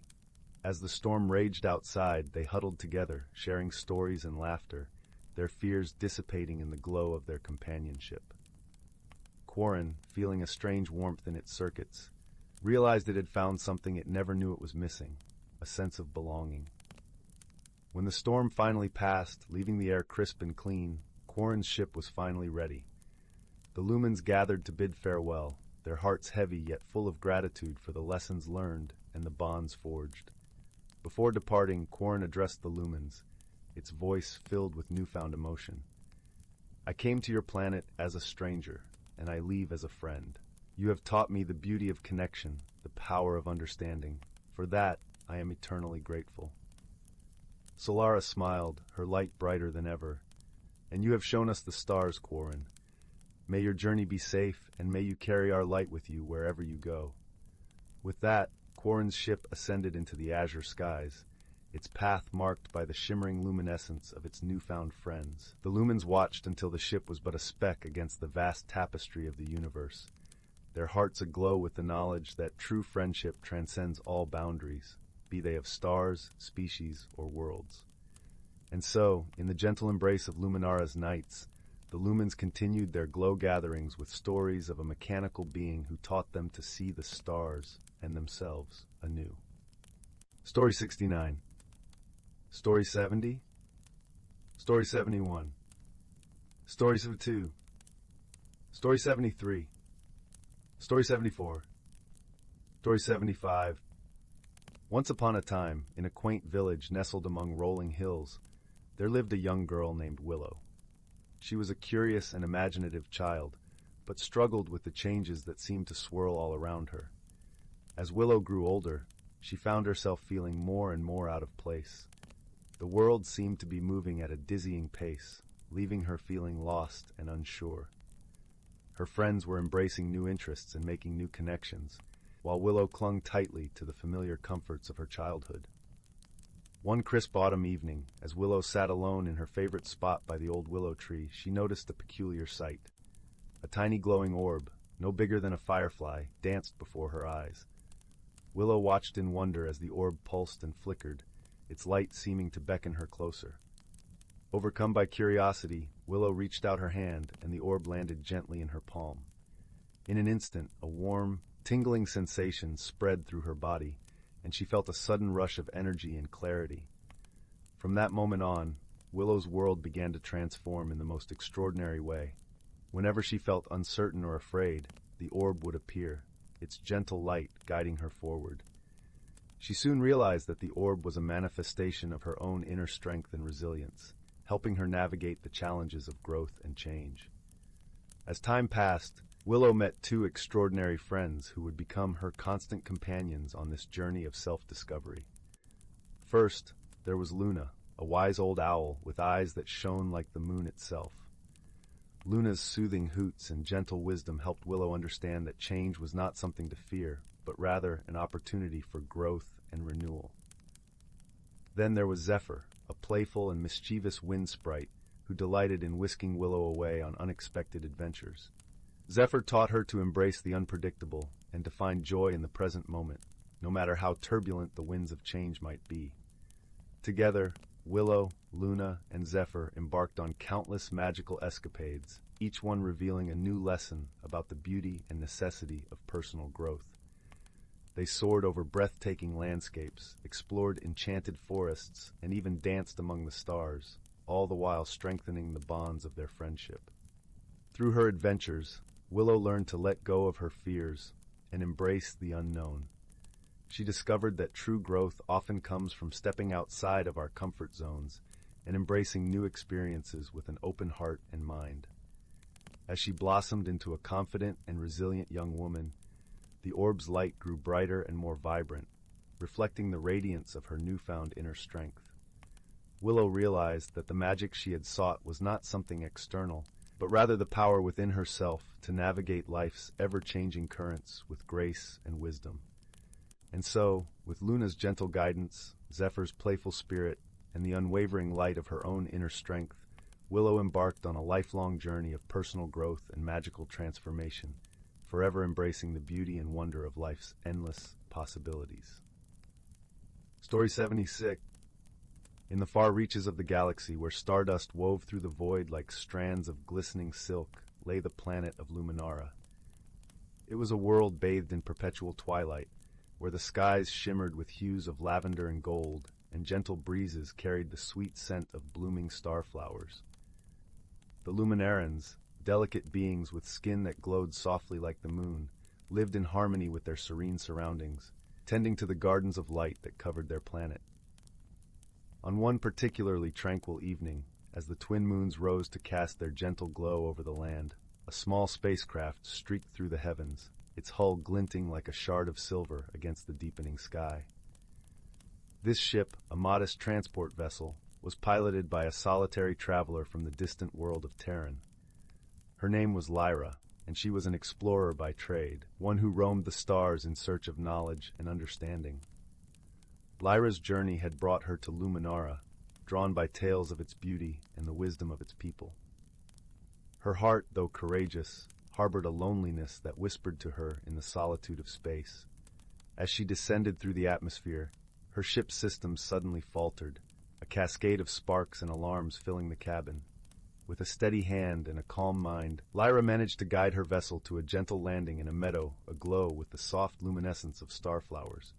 Emerging from her ship, Lyra was greeted not by fearsome warriors or suspicious eyes, but by a single Luminaran who approached with a serene smile. This Luminaran, named Solus, moved with the grace of a breeze and the kindness of a gentle rain.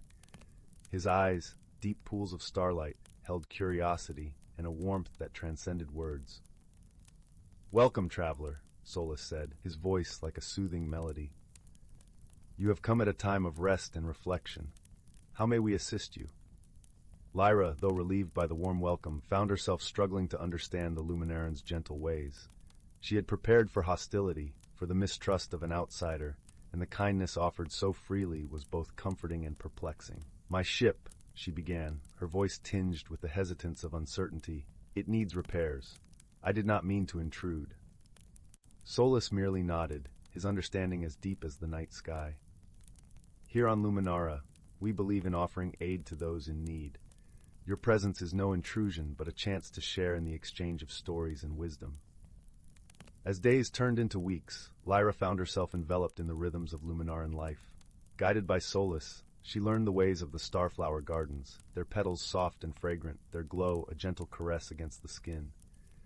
The Luminarans, in turn, listened with rapt attention to Lyra's tales of distant worlds and the marvels she had witnessed among the stars.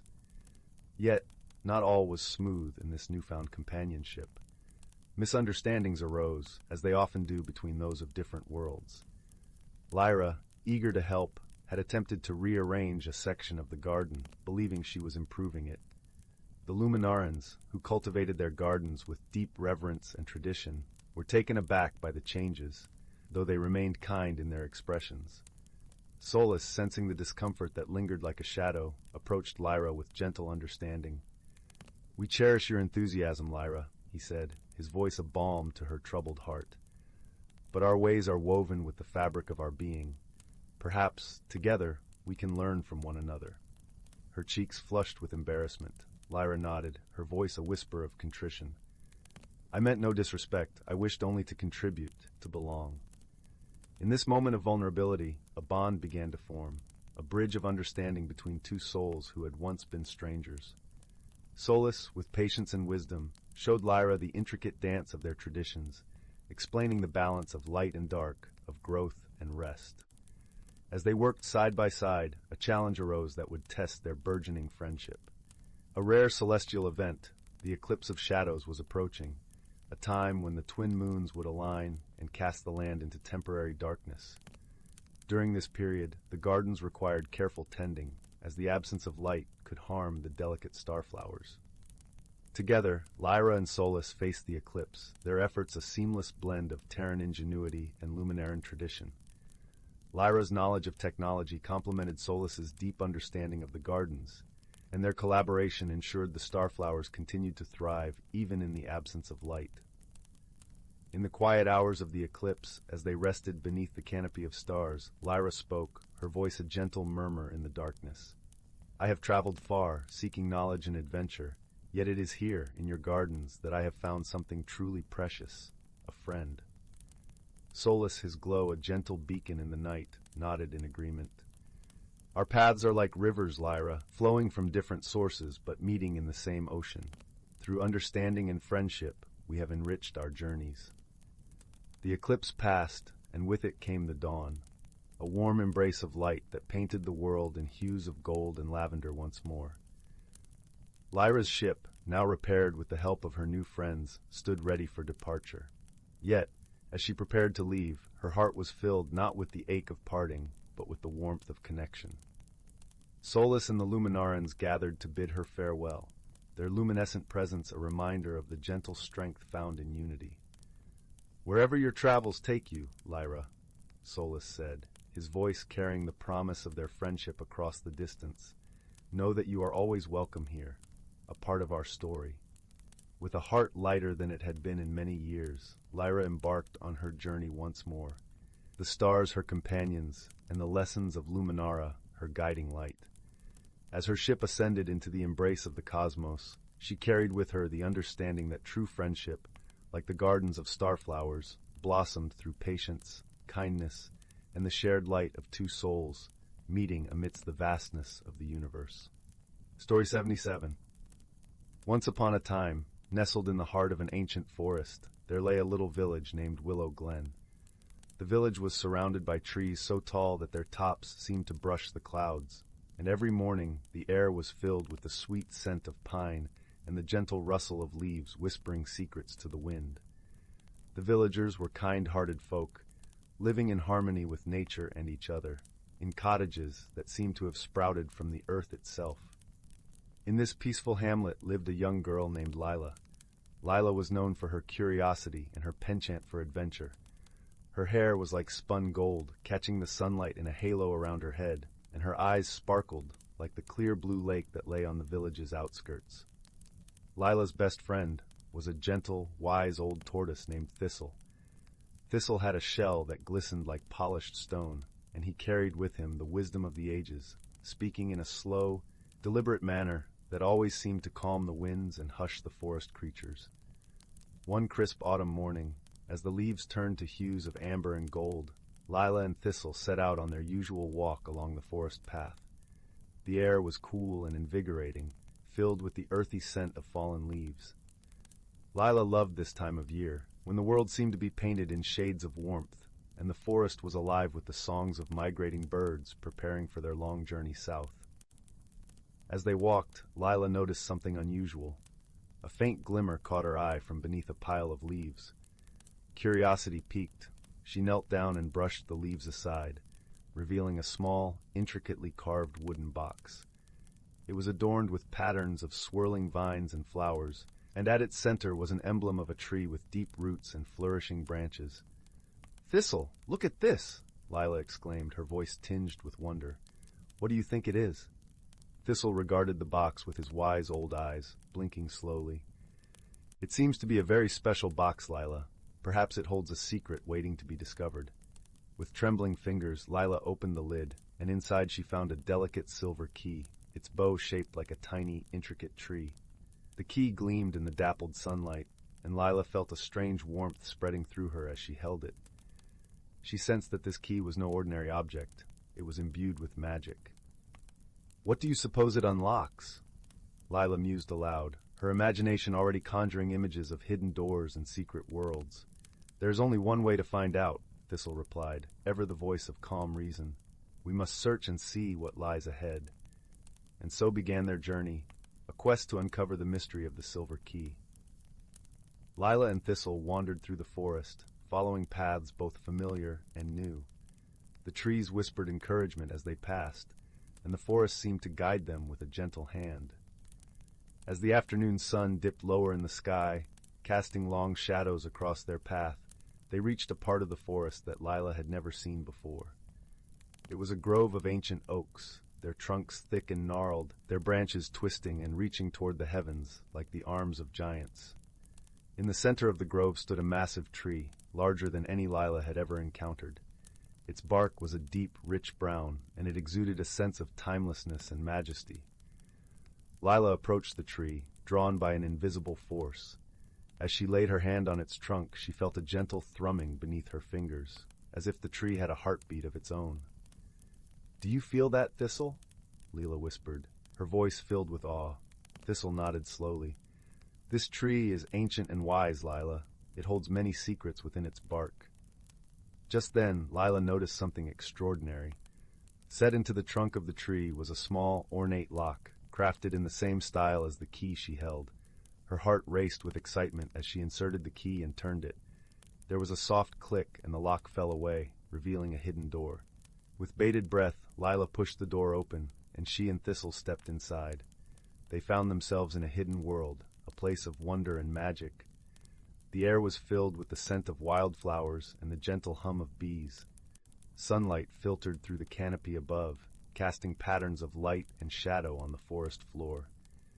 Before them lay a path lined with flowers of every color imaginable, their petals glistening like jewels.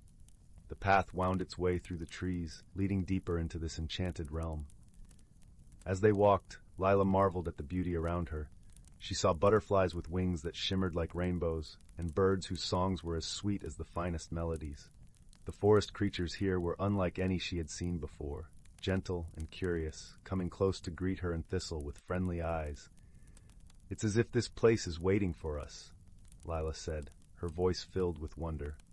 "Yes, Lila," Thistle agreed. "I believe this world has been hidden away, waiting for someone who possesses both the key and the heart to appreciate its wonders." The path led them to a clearing where a crystal-clear spring bubbled forth from the earth. The water sparkled in the sunlight, and as Lila and Thistle approached, they saw their reflections gazing back at them, smiling and serene. "This place is magical, Thistle. I feel different here," Lila said, her voice soft with emotion. "Perhaps it is the magic of the forest, or perhaps it is the magic within you that is awakening," Thistle replied with a knowing smile. They spent the afternoon exploring this hidden world, discovering its secrets and marveling at its beauty. As the sun began to set, painting the sky with hues of pink and gold, Lila and Thistle made their way back to the door in the ancient tree. "Do you think we can return here?" Lila asked, a note of longing in her voice. "I believe so, Lila," Thistle said. "As long as you hold the key and the desire in your heart, this place will remain open to you." With a final glance at the enchanted forest, Lila and Thistle stepped through the door and back into their own world. The door closed softly behind them, the lock once again hidden from view. As they walked home, the stars began to twinkle in the night sky, and Lila felt a deep sense of peace and contentment. She knew that she had discovered something truly special, a place where magic and wonder flourished, a hidden world that had awakened something within her. From that day on, Lila and Thistle often returned to the enchanted forest, each visit bringing new discoveries and deepening their friendship. The hidden world became a place of refuge and joy, a reminder of the magic that lay within the natural world and within themselves. And as the years passed, Lila grew into a wise and compassionate young woman, her heart forever touched by the magic of the forest and the gentle wisdom of her dear friend Thistle. She learned that the greatest treasures were not always those that could be seen or touched, but those that lay within the heart, waiting to be discovered.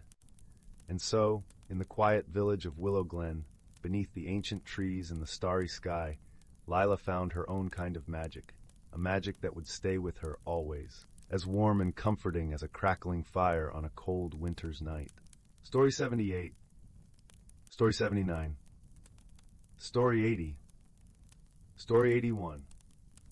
In the heart of the ancient forest, where the trees whispered secrets older than time itself, there lay a hidden glen cloaked in perpetual twilight. Here, the canopy of lush emerald leaves allowed only the gentlest dapples of golden sunlight to kiss the forest floor, illuminating the soft carpet of moss and the delicate ferns that danced with the slightest breeze. The air was filled with the earthy aroma of damp wood and the sweet perfume of wildflowers, creating a symphony of scents that wrapped around the senses like a comforting embrace. In this enchanted realm, the creatures of the forest lived lives intertwined with the rhythms of nature, each playing its part in the delicate balance of their world. Among them was a wise old turtle named Bramble, whose shell was etched with the patterns of 100 seasons. Bramble was revered among the forest dwellers for his deep understanding of the natural world and his gentle, patient counsel. Bramble's closest companions were a sprightly squirrel named Pippin and a graceful deer called Lyra. Pippin with her fur the color of autumn leaves, was full of boundless energy and curiosity, always eager to explore every nook and cranny of their woodland home. Lyra, on the other hand, moved with the serene grace of a river flowing through a quiet valley, her eyes as deep and calm as a forest pool. One crisp morning, as the first hints of autumn painted the leaves in shades of amber and crimson, Bramble gathered his friends beneath an ancient oak. Its branches stretched wide and strong, offering shelter and wisdom from the ages past. "The time has come," Bramble began, his voice as steady and soothing as the rustle of leaves in the wind, "for us to prepare for the changing of the seasons. We must ensure that the balance of our forest is maintained." Pippin's eyes sparkled with anticipation. "What must we do, Bramble?" she chirped, her tail flicking with excitement. Bramble smiled, his eyes crinkling at the corners. "Each season brings its own magic and challenges. Autumn is a time of harvest and preparation. We must gather the bounty of the forest and ensure that all creatures have what they need to sustain them through the winter." Lyra nodded thoughtfully, her ears twitching as she listened to the gentle hum of the forest around them. "And how do we maintain the balance, Bramble?" The wise turtle looked out across the glen, where sunlight danced through the leaves, casting intricate patterns on the ground. "We must work together, each of us using our strengths to support one another. Pippin, your nimble paws can gather the acorns and berries that will feed many. Lyra, your keen senses will guide us to the hidden caches of food and safe havens for the colder months." With their roles clear, the friends set about their tasks, moving through the forest with a sense of purpose and unity. Pippin scampered up and down the trees, her cheeks full of acorns as she chattered happily to herself. Lyra glided silently through the underbrush, her hooves barely making a sound on the soft earth as she searched for hidden treasures among the leaves. As they worked, the forest seemed to come alive around them. Birds sang sweet melodies that echoed through the trees, and the gentle rustle of leaves created a peaceful harmony with the bubbling of a nearby brook. It was as if the forest itself was lending its magic to their endeavors, guiding them with unseen hands. Days passed in a blur of golden light and rustling leaves, each one bringing them closer to the heart of autumn. The forest glen transformed into a vibrant tapestry of color and life, a testament to the creature's dedication and the power of harmony. Yet as they toiled, a gentle reminder of the forest's wisdom came to them through the subtle signs of nature. One evening, as the sun dipped below the horizon, painting the sky in shades of pink and lavender, Bramble called his friends to him once more. The air was cool and crisp, carrying the faint scent of wood smoke and fallen leaves. "There is something more we must consider," he said, his voice soft but firm. "The changing seasons are not just a time for gathering and preparing, but also for reflection and understanding." Pippin tilted her head, her eyes wide with curiosity. "What do you mean, Bramble?" The wise turtle gestured with a gentle nod toward the horizon, where the first stars began to twinkle in the fading light. "Nature teaches us in whispers and signs. We must learn to listen, to understand the lessons she offers. Balance is not just about physical preparation, but also about harmony within ourselves and with each other." Lyra pondered this, her gaze thoughtful. "How do we learn to listen, Bramble?" With a knowing smile, Bramble replied, "By being present, by observing the world around us with our hearts as well as our eyes. The forest speaks to those who are willing to hear its song." And so, as the seasons continued their dance, the companions embraced this new wisdom. They spent their days not only gathering and preparing, but also pausing to appreciate the beauty and magic of their forest home. They watched as the leaves fell in a gentle cascade of color, listened to the songs of the wind through the trees, and felt the cool touch of the earth beneath their feet. In time, they came to understand that true balance was found in the harmony of all things. Each creature, each leaf, each breath of wind was part of a greater whole, a tapestry woven by the hands of time and nature. Through their efforts and understanding, they ensured that the forest thrived, not just for themselves, but for generations to come. As winter's chill began to creep into the air, the glen lay blanketed in a soft quilt of fallen leaves, the forest at peace in its slumber. Bramble, Pippin, and Lyra gathered once more beneath the ancient oak, their hearts filled with the warmth of friendship and the wisdom they had gained. "Thank you, Bramble," Pippin said, her voice a soft whisper in the twilight, "for teaching us to see the magic in our world." Lyra nodded, her eyes reflecting the soft glow of the setting sun, and for showing us that we are part of something much greater than ourselves. The old turtle smiled, his gaze tender as he looked upon his dear friends. "It is you who have taught me," he replied gently. "For in your companionship and kindness, I have found the truest form of harmony." And so, as the stars filled the night sky with their silvery light, the forest glen lay wrapped in a peaceful silence, a testament to the enduring power of wisdom, friendship, and the gentle balance of nature. The creatures of the forest slept soundly, their dreams filled with the promise of spring and the eternal cycle of life, knowing that within their hearts lay the magic of the seasons and the whispers of the ancient trees. Story 82. Story 83. In the little village of Willowbrook, nestled among rolling hills and whispering streams, there was a quaint, old bookstore known as Whimsy and Wonder. Its shelves stretched from floor to ceiling, filled with books of every kind imaginable. The air inside was always warm, filled with the comforting scent of aged paper and polished wood. It was here that a young girl named Clara found herself spending most of her afternoons, losing herself in the pages of adventure and mystery. One particularly drizzly afternoon, as raindrops stitched a delicate pattern on the windows, Clara stumbled upon a dusty, leather-bound book tucked away in a shadowed corner. Its cover was embossed with faded gold letters that read, "The Book of Whispers."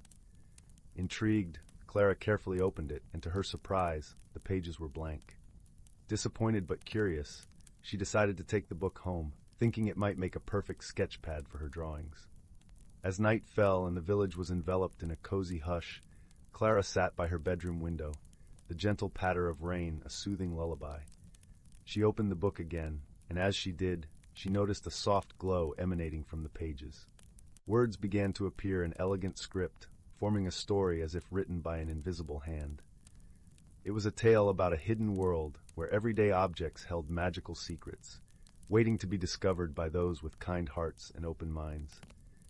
The book spoke of a magical quill, crafted from the feather of a mystical bird, said to bring stories to life. It lay hidden in the heart of the Whispering Woods, a place known for its enchanting beauty and gentle spirits. Clara's heart leapt with excitement and an adventurous spirit. She decided she must find this quill and learn its secrets. The next morning, with the sun peeking through the clouds and painting the village in soft hues of gold, Clara set out on her journey to the Whispering Woods. Along the way, she met a peculiar old man named Mr. Tibbles, who wore spectacles so large they seemed to magnify his twinkling eyes. Mr. Tibbles was the village storyteller, known for his vast knowledge of the woods and its wonders. "Ah, the Whispering Woods," he mused, adjusting his spectacles. "A place of great beauty and mystery. But remember, dear Clara, it is not strength or speed that will guide you to the quill, but wisdom and kindness." With Mr. Tibble's words in her heart, Clara ventured into the woods. The air was crisp, filled with the earthy scent of moss and pine. Sunlight danced through the leaves, casting playful shadows on the forest floor. As she walked deeper, she felt a gentle sense of calm, as if the woods themselves were whispering secrets of ancient times. It wasn't long before Clara encountered a small, timid squirrel named Oliver, who was frantically searching for his lost acorns. With a kind smile, Clara offered to help, and together they found the acorns nestled beneath a pile of autumn leaves. Grateful, Oliver decided to accompany Clara on her quest, chattering cheerfully and offering bits of wisdom about the forest. Further along, they came across a wise old turtle named Gertrude.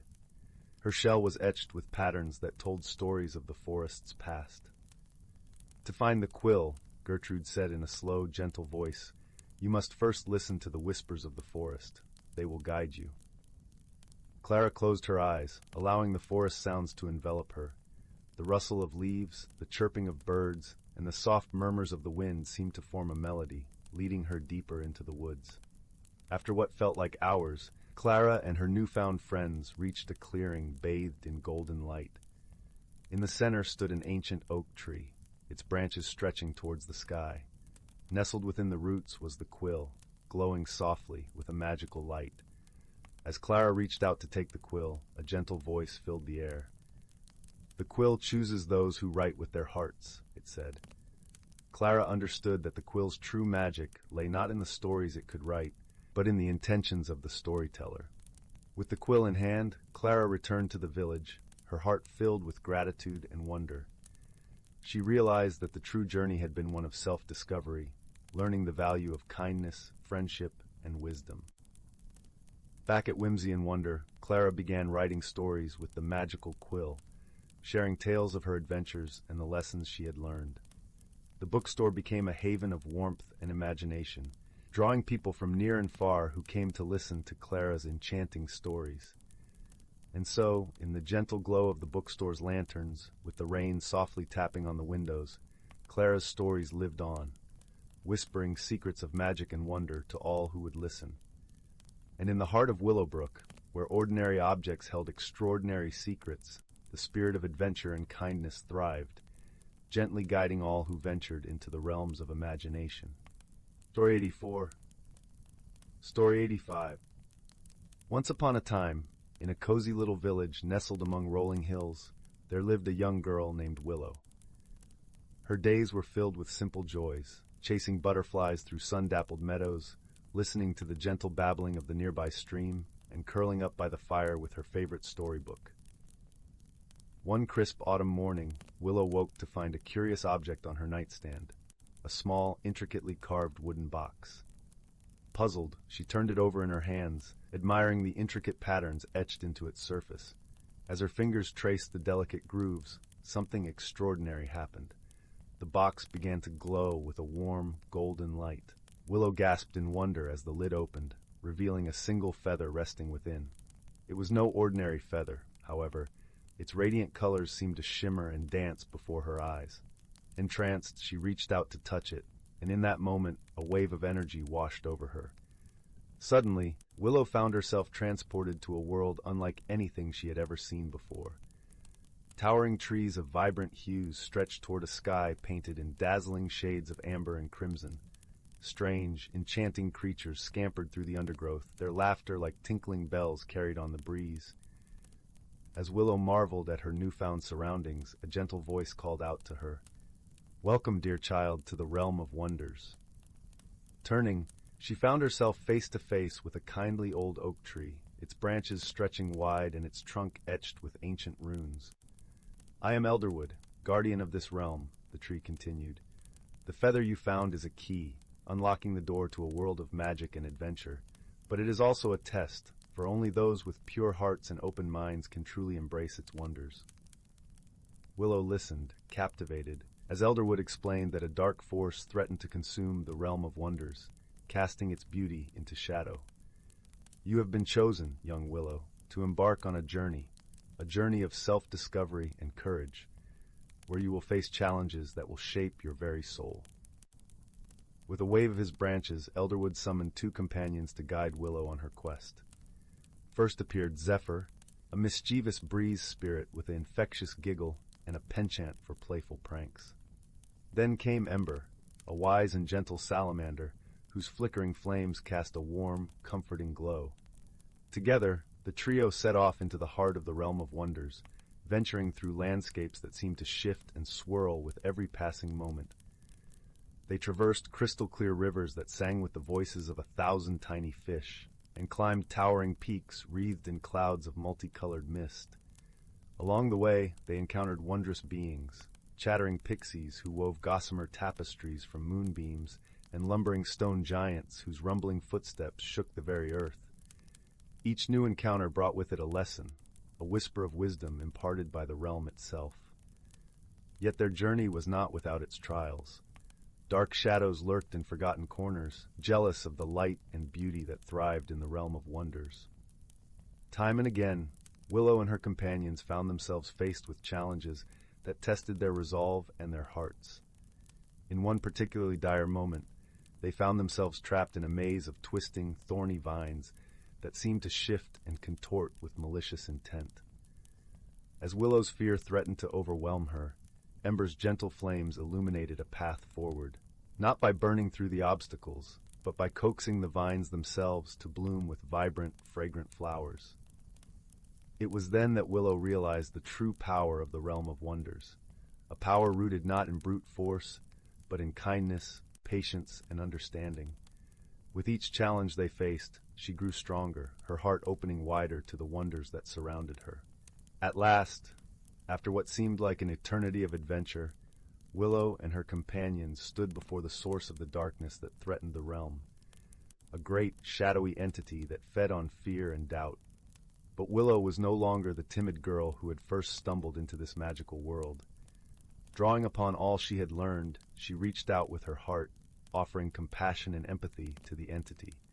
And in that moment, the darkness began to recede, transforming into a shimmering aurora of light and hope. As the realm of wonders was restored to its former glory, Elderwood's voice echoed through the land, filled with pride and gratitude. "Well done, young Willow. You have proven yourself worthy of the wonders that surround us, and in doing so have discovered the greatest wonder of all, the boundless strength and resilience of your own heart." With a final embrace for Zephyr and Ember, Willow found herself back in her own cozy room, the feather clutched tightly in her hand. But she knew that the magic of the realm of wonders would forever be a part of her, a guiding light in the years to come. As she drifted off to sleep, Willow smiled, her dreams filled with the laughter of pixies and the gentle crackle of Ember's flames. For she had learned that true wonder lies not in extraordinary realms, but in the extraordinary courage and kindness that burns within us all. Story 86. Story 87. In a quaint village nestled between rolling hills and whispering woods, there lay a place where magic wound itself into the very fabric of everyday life. This was the village of Willowbrook, a realm where the sun painted the sky with hues of gold and pink each evening, and the stars blinked like 1,000 tiny lanterns in the velvet night. Willowbrook was known for its peculiar charm and gentle enchantments, but lately it had become the stage for a puzzling mystery that left even the wisest of villagers scratching their heads. Strange occurrences had begun to unfold, candles flickering without a breeze, teapots whistling tunes without a flame, and gentle chimes sounding from the old oak tree by the square, though no one was there to ring them. Among the kind-hearted inhabitants of Willowbrook was a young girl named Lila. She had eyes the color of the morning sky and a heart as warm as freshly baked bread. Lila loved the village and its quirky magic, but the recent oddities piqued her curiosity. Determined to uncover the source of the strange happenings, she set out with her faithful companion, a wise old tabby cat named Oliver, whose whiskers twitched with an air of knowing far beyond his years. As dusk painted the sky in lavender hues, Lila and Oliver began their investigation. They wandered through the cobblestone streets, where lanterns flickered with a soft glow, casting playful shadows on the walls of quaint cottages. The air was filled with the scent of honeysuckle and the distant sound of a babbling brook. Their first stop was the bakery, where the sweet aroma of cinnamon buns greeted them warmly. Mrs. Pumpernickel, the baker, was kneading dough with a smile as wide as a crescent moon. "Ah, Lila, dear, come to solve our little mystery, have you?" She chuckled, wiping flour from her hands. "Yes, Mrs. Pumpernickel," Lila replied, her voice a gentle melody. "We've noticed the odd happenings and thought perhaps we might find some clues." Mrs. Pumpernickel leaned closer, her eyes twinkling like the stars. "Well, I've noticed the bread rising faster than usual, almost as if it has a mind of its own. Perhaps it's the work of the mischievous brownies." Brownies were small, magical creatures known for their playful antics and love of baked goods. Lila nodded thoughtfully. "We'll keep that in mind. Thank you, Mrs. Pumpernickel." With Oliver padding silently by her side, Lila continued to the village square, where the ancient oak tree stood. Its leaves rustled softly, whispering secrets only the wind could hear. As they approached, a gentle chime echoed through the air, though the tree's branches were still. Intrigued, Lila looked up and spotted a tiny, shimmering figure perched among the leaves. It was a sprite, its wings glistening like dewdrops in the morning sun. "Hello there," Lila called softly, her voice filled with wonder. The sprite fluttered down, landing gracefully on Lila's outstretched hand. "Greetings, child of Willowbrook. it chimed, its voice like the tinkling of distant bells. "I am Sylvan, guardian of this tree. What brings you to my realm?" "We seek to understand the strange occurrences in our village," Lila explained gently. "Do you perhaps know what might be causing them?" Sylvan's wings fluttered with delight. "Ah, the magic of Willowbrook has been mischievous of late. The brownies have been restless, their playful spirits heightened by the full moon's approach. They mean no harm, only seeking to share their joy." Lila's eyes brightened with understanding. "Perhaps we can find a way to help them channel their energy without causing confusion." With a nod of agreement, Sylvan whispered a plan to Lila. They would host a moonlit festival for the brownies, a celebration where their antics could be welcomed and enjoyed. That evening, as the moon rose full and bright, Lila and the villagers gathered in the square. Lanterns were hung from every branch, casting a soft, inviting glow. Tables were set with sweets and treats, and music filled the air, an enchanting melody that beckoned all magical creatures to join in the revelry. As the brownies appeared, their giggles like the rustle of leaves, they danced and played, their joy contagious. Lila watched, her heart full as she saw the village come alive with laughter and light. Even Oliver, usually reserved, found himself pawing at a stray ribbon with uncharacteristic abandon. The festival continued deep into the night, a celebration of magic and harmony.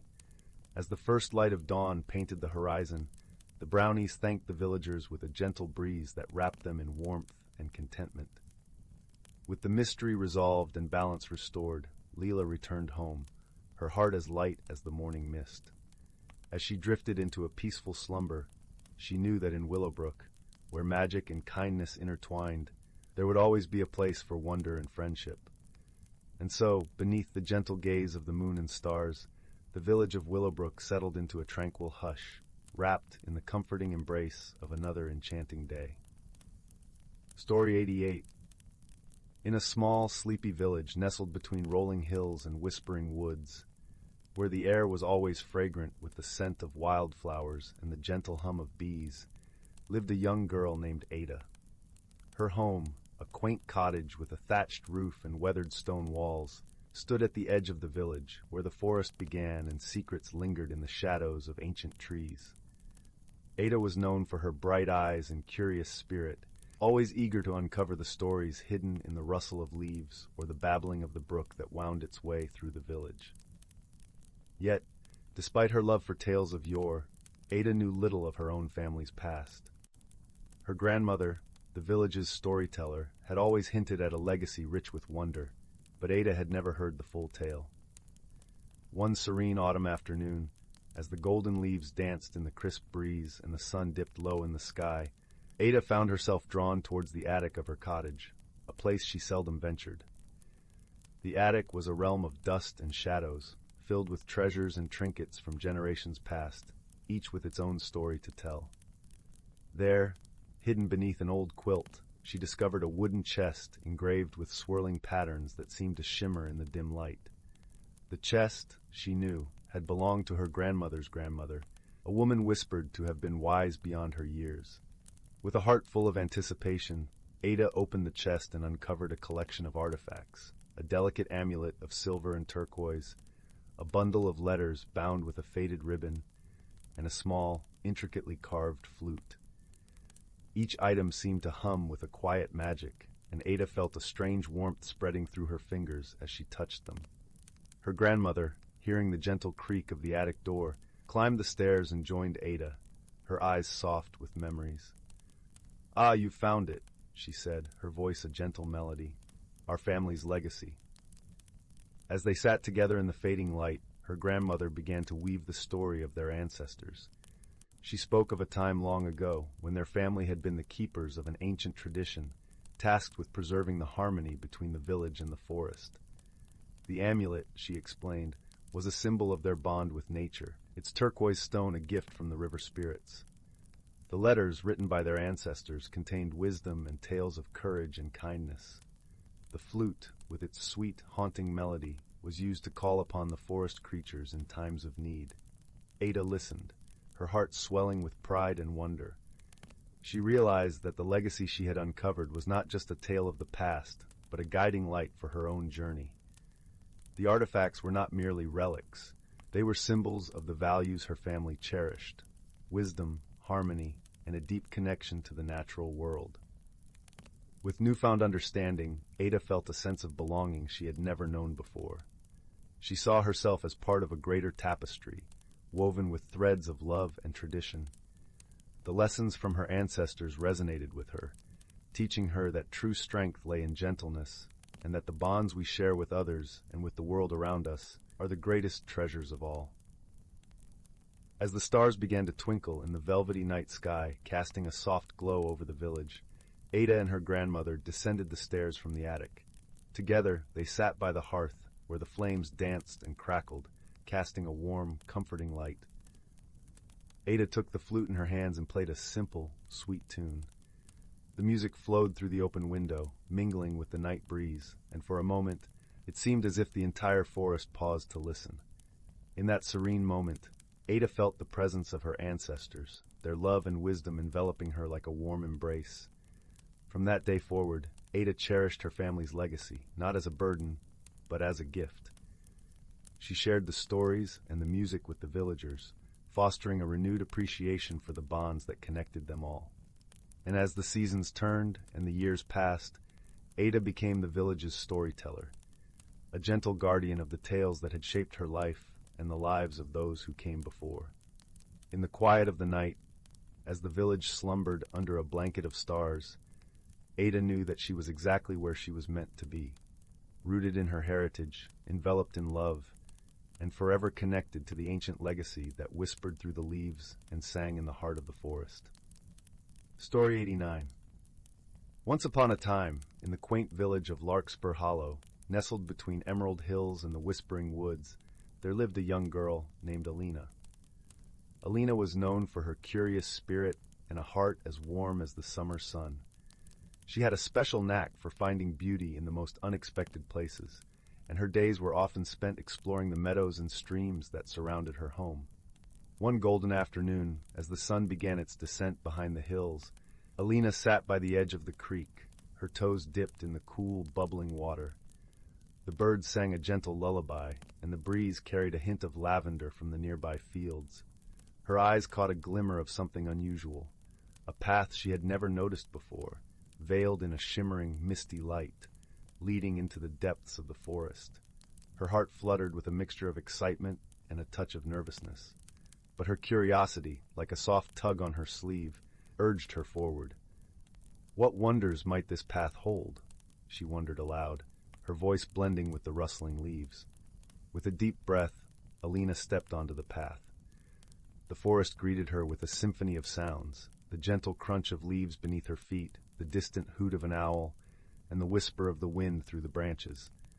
The air was rich with the scent of pine and earth, comforting and familiar, yet the path itself felt like stepping into a dream.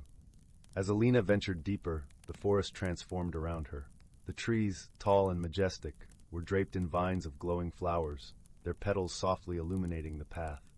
She marveled at their colors, soft pinks, blues, and purples that seemed to shimmer like the stars. It wasn't long before Alina encountered her first whimsical creature. A delicate, luminescent butterfly fluttered before her, its wings painted with colors more vibrant than any Alina had ever seen. It danced in the air, leading her forward with playful twirls and loops. Alina giggled, feeling as though she was part of some magical ballet. Further along, she came across a small clearing bathed in moonlight, where a group of tiny twinkling beings were gathered. They were spritlings, their bodies glowing like fireflies, their laughter a melodic chorus. They waved to Alina, inviting her to join their circle as they twirled and spun, their joy infectious. With laughter bubbling in her chest, Alina danced with the spritlings, her worries melting away like morning mist. She discovered that courage wasn't just about facing fear. It was about embracing the unknown with an open heart. As the dance concluded, a gentle voice spoke from the shadows.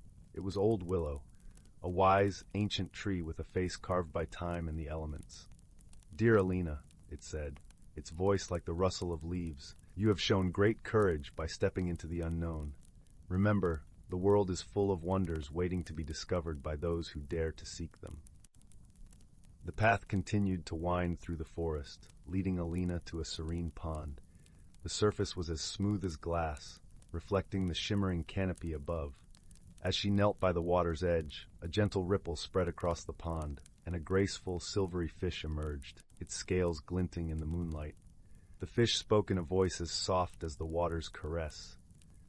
"Brave traveler, your journey reminds us that with each step into the unknown, we uncover parts of ourselves we never knew existed." Feeling a sense of peace and understanding, Alina thanked the fish and continued on her way. The path eventually looped back to the village's edge, where the first glimmers of dawn painted the sky in hues of pink and gold. With a heart full of wonder and a mind alive with possibilities, Alina returned home, her spirit aglow with the magic of her adventure. She knew that, while the path had ended, her journey of exploration and courage was just beginning. And so, as the village of Larkspur Hollow awoke to a new day, Alina fell asleep with a smile, dreaming of the mysteries still waiting for her in the enchanting world beyond her doorstep. The gentle rustling of the leaves and the soft hum of the forest were her lullaby, promising more magical discoveries in the days to come. Story 90. Story 91. Story 92. Story 93. Once upon a dusky eve, in the quaint village of Willowtree, strange happenings began to unfold. The townsfolk, who usually spent their evenings gathered around crackling hearths swapping tales, found their firesides mysteriously extinguished one by one. Young Rowan, an inquisitive lass with sparkling eyes, was the first to notice this oddity. As she gazed out her window that night, she saw the cheery glow of firelight winking out in house after house. The next morning, Rowan set out to investigate, her worn boots crunching through the fresh snowfall. She knocked on the door of her dear friend Hazel, a kindly elder renowned for her wisdom. "Good morrow, Rowan," Hazel greeted with a warm smile, ushering the girl inside to her cozy cottage. "What brings you out on such a frosty day?" Rowan explained the bizarre occurrence, and Hazel's brow furrowed in thought. "How peculiar. Let me consult my magical companions.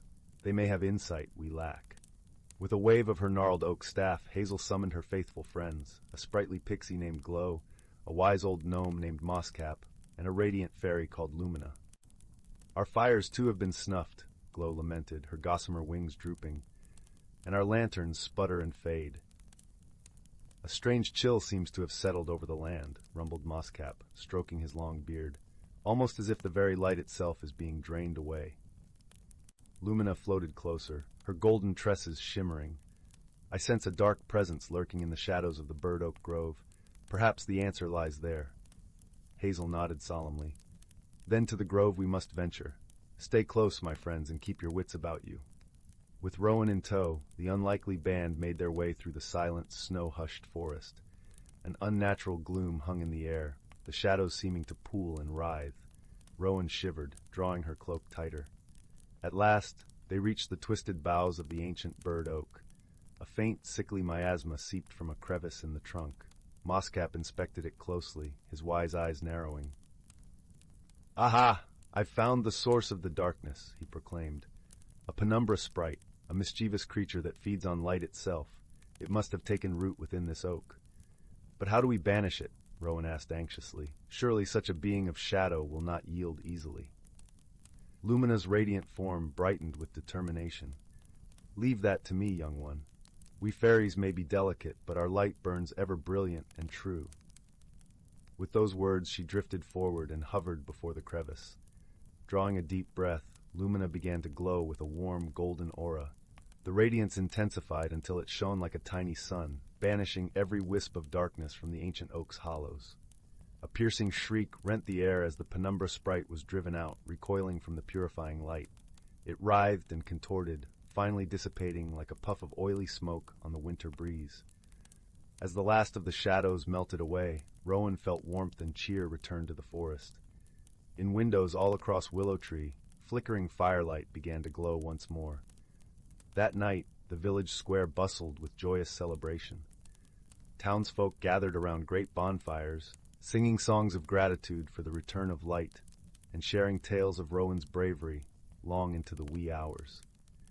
And whenever the embers danced and shadows stretched long across the snowy ground, Rowan would smile and remember the wise friends who had helped banish the darkness from their cherished home.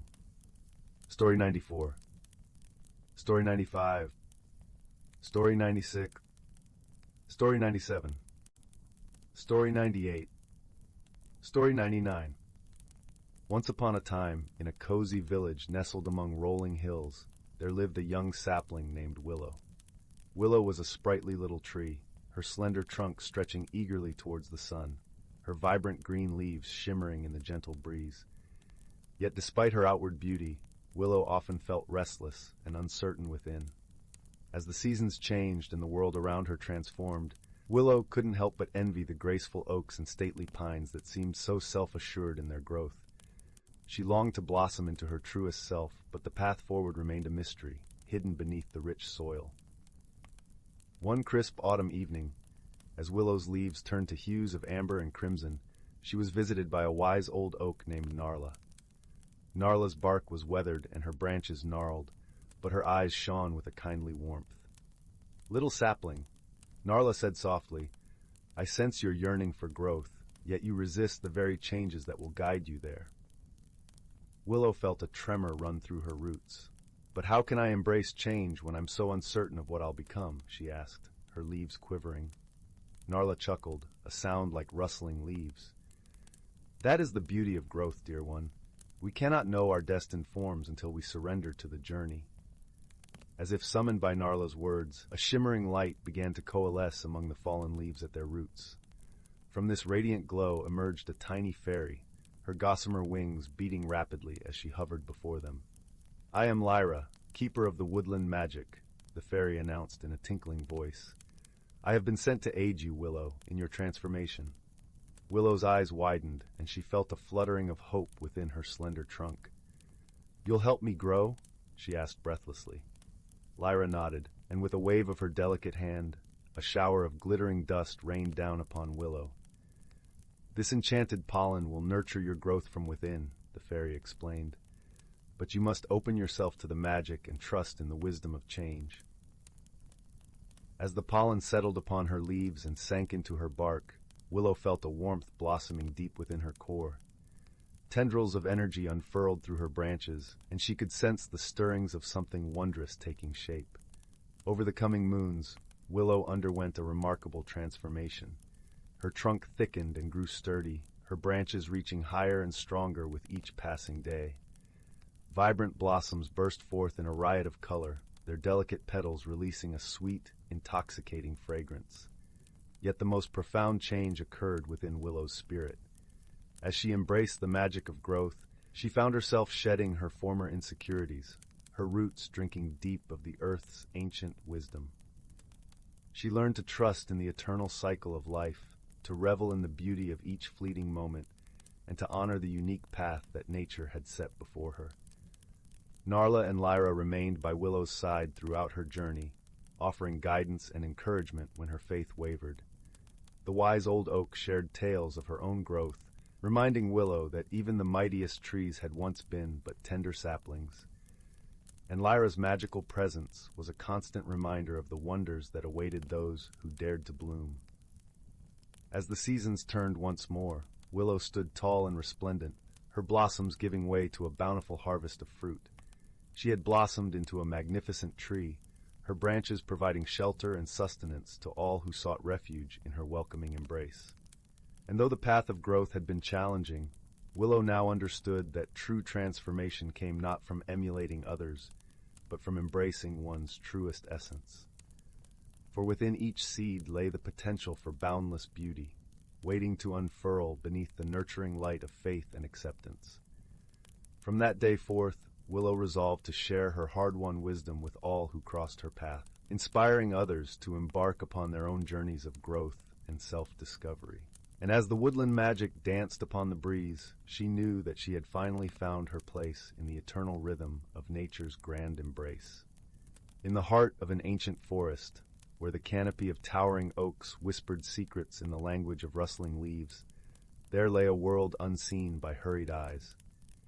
Here the boundary between the earthly and the enchanted was as thin as a spider's silk, shimmering with the dew of dawn and the gold of setting sun.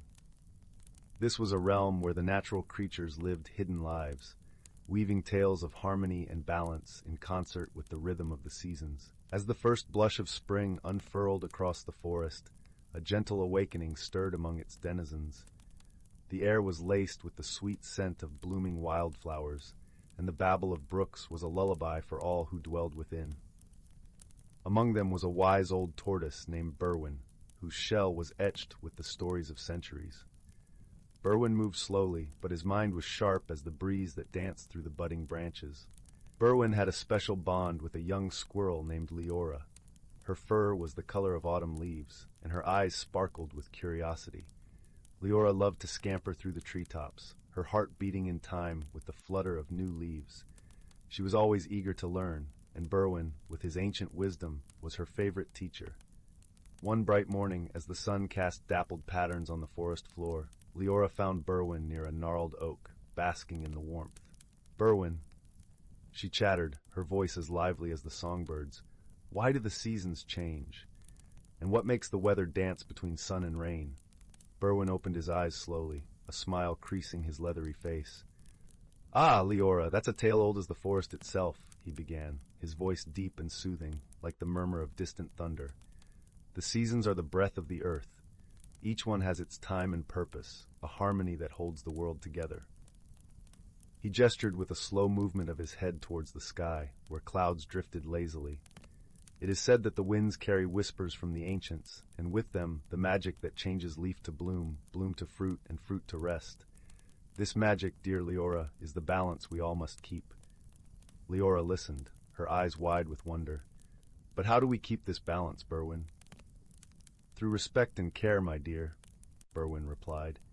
"Each creature, no matter how small, plays a part. The bees that dance from flower to flower, the roots that drink from the earth, and even the rain that nourishes us all. We live not just for ourselves, but for the world around us." As spring gave way to the golden hues of summer and the forest buzzed with life, Leora took Berwin's words to heart. She watched as the bees hummed their tireless song, gathering nectar with a precision that only nature could command. She marveled at the way the sun's warmth coaxed the sweet scent of pine into the air, a fragrance that mingled with the laughter of brooks and the rustle of leaves. The forest was a tapestry of life, each thread vibrant and essential. Leora learned to listen to the whispers of the wind, to feel the pulse of life beneath her paws. She understood the importance of her place within this delicate dance. As the sun began to dip lower in the sky, painting the forest in hues of amber and sienna, the whispers of change rustled through the leaves once more. The air grew crisp, and the scent of earth and wood smoke mingled, signaling the approach of autumn. One evening, as the moon hung low and round like a lantern, Leora found Berwin nestled beneath a canopy of red and gold. "Berwin, the air feels different, and the forest is changing again," she observed, her voice now tinged with the wisdom she had gathered through the seasons. Berwin nodded, his eyes reflecting the gentle glow of the moon.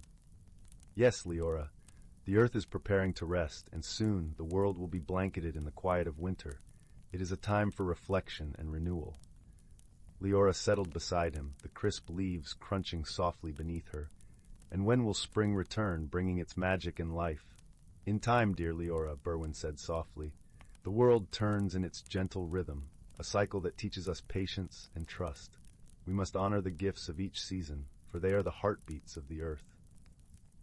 As the stars twinkled like fireflies in the vast expanse above, Leora understood the deep truth in Berwin's words. The forest, with all its hidden lives and magical phenomena, was a testament to the power of balance and harmony. Each season brought its own gifts and lessons, a reminder that life was a wondrous journey, best traveled with kindness and wisdom. With this knowledge cradled in her heart, Leora curled up beside Berwin, their breaths mingling in the cool night air. Together they listened to the lullaby of the forest, a melody as timeless as the stars above. And so, beneath the watchful gaze of the moon, the ancient forest continued its eternal dance. A sanctuary of peace and magic, where creatures great and small lived in harmony with the world and each other. In the heart of an ancient forest, where the canopy overhead swayed like a sea of emeralds, there thrived a hidden world that few humans ever glimpsed. This was a place where sunlight dripped through the leaves like golden honey, where the air was sweet with the perfume of wildflowers and the earthy scent of moss. Here, the world pulsed with the quiet rhythm of life, orchestrated by the soft whispers of the wind and the gentle rustling of creatures unseen. Among the inhabitants of this enchanted realm were the Sylvans, gentle beings as old as the forest itself. They were small, with skin that shimmered like the bark of birch trees and hair that danced in colors of autumn leaves. The Sylvans were the forest's caretakers, guardians of the delicate balance that nurtured all life within. In this haven of tranquility, the Sylvans lived in harmony with the creatures of the woods. Deer with eyes like pools of melted chocolate grazed alongside them, and birds with feathers of sapphire and emerald sang songs that wove through the branches like ribbons of melody. Each creature knew its place in the intricate web of life, guided by the wisdom passed down through countless generations. One such Sylvan was a young guardian named Leora.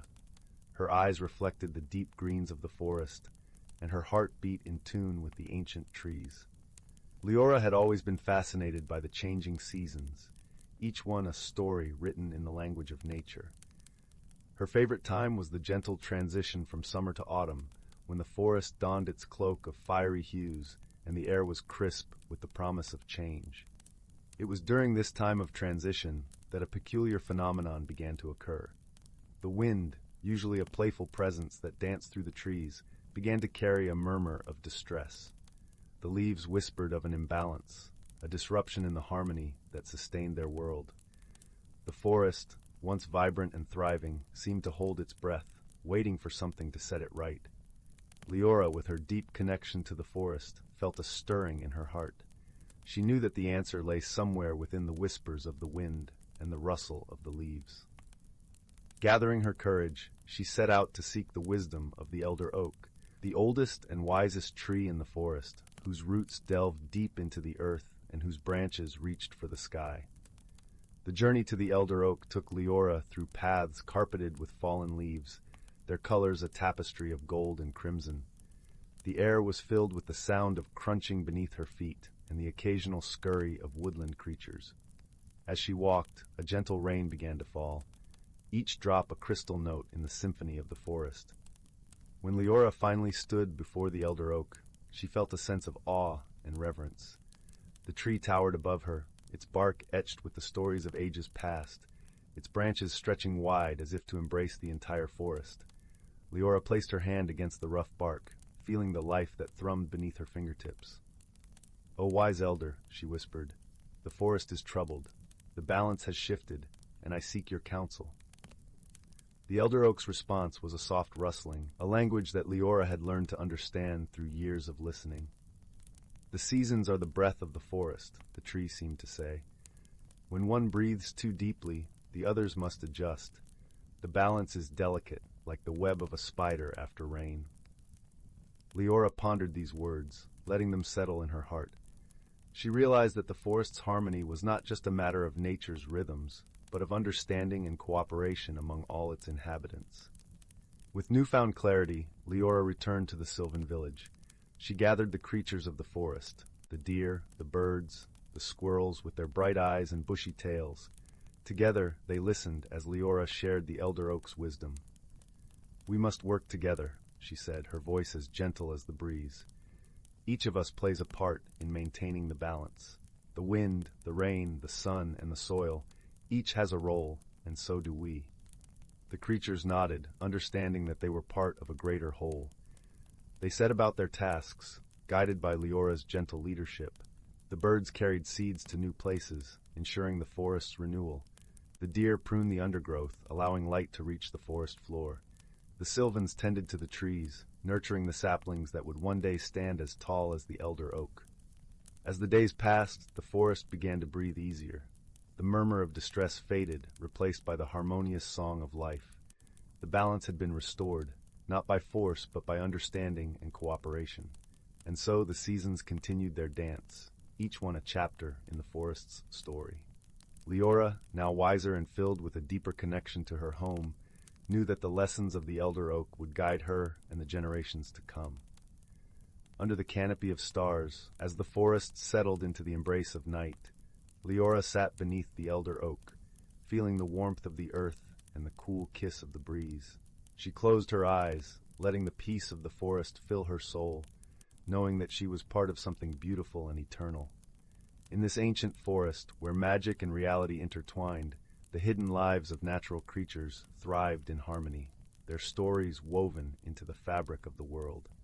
And as the gentle night wrapped its arms around the forest, all was as it should be, balanced, peaceful, and whole.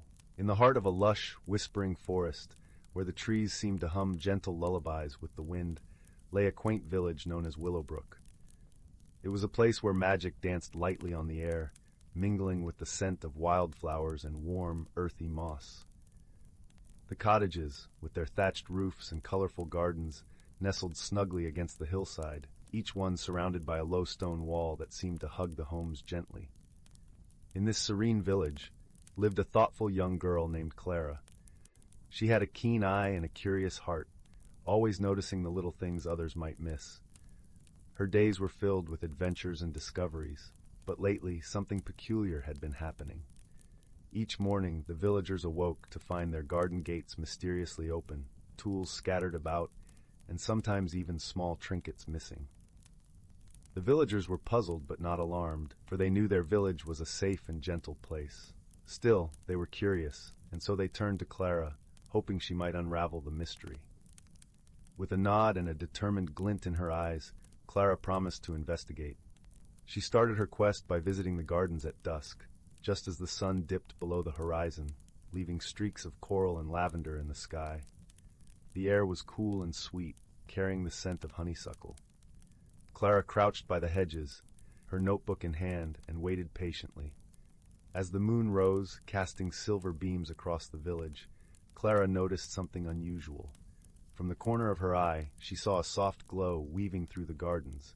It wasn't the light of fireflies which flickered gently above her, but something more deliberate. She followed it quietly, her footsteps muffled by the soft grass. To her surprise, Clara discovered a small group of creatures, no taller than her knee, with shimmering wings and bright, curious eyes. They were busy at work, tending to the gardens with care, though their methods were a bit chaotic. Clara watched as they rearranged stones, polished leaves with tiny cloths, and gathered forgotten trinkets into neat piles. "Hello there," Clara called softly, not wanting to startle them. The creatures paused, their wings fluttering like the pages of a book caught in a breeze, and then they turned to face her. "We mean no harm," one of them spoke, its voice like the tinkling of a bell. "We are the Glimmerfolk, caretakers of the night." Clara smiled warmly, her heart filling with understanding. "But why open the gates and scatter things about?" she asked gently. The Glimmerfolk exchanged glances, their eyes twinkling in the moonlight. "We were trying to help," explained another, its voice soft and melodic. "But we did not understand the ways of your village. We thought the tools were to be used, and the gates should breathe with the gardens."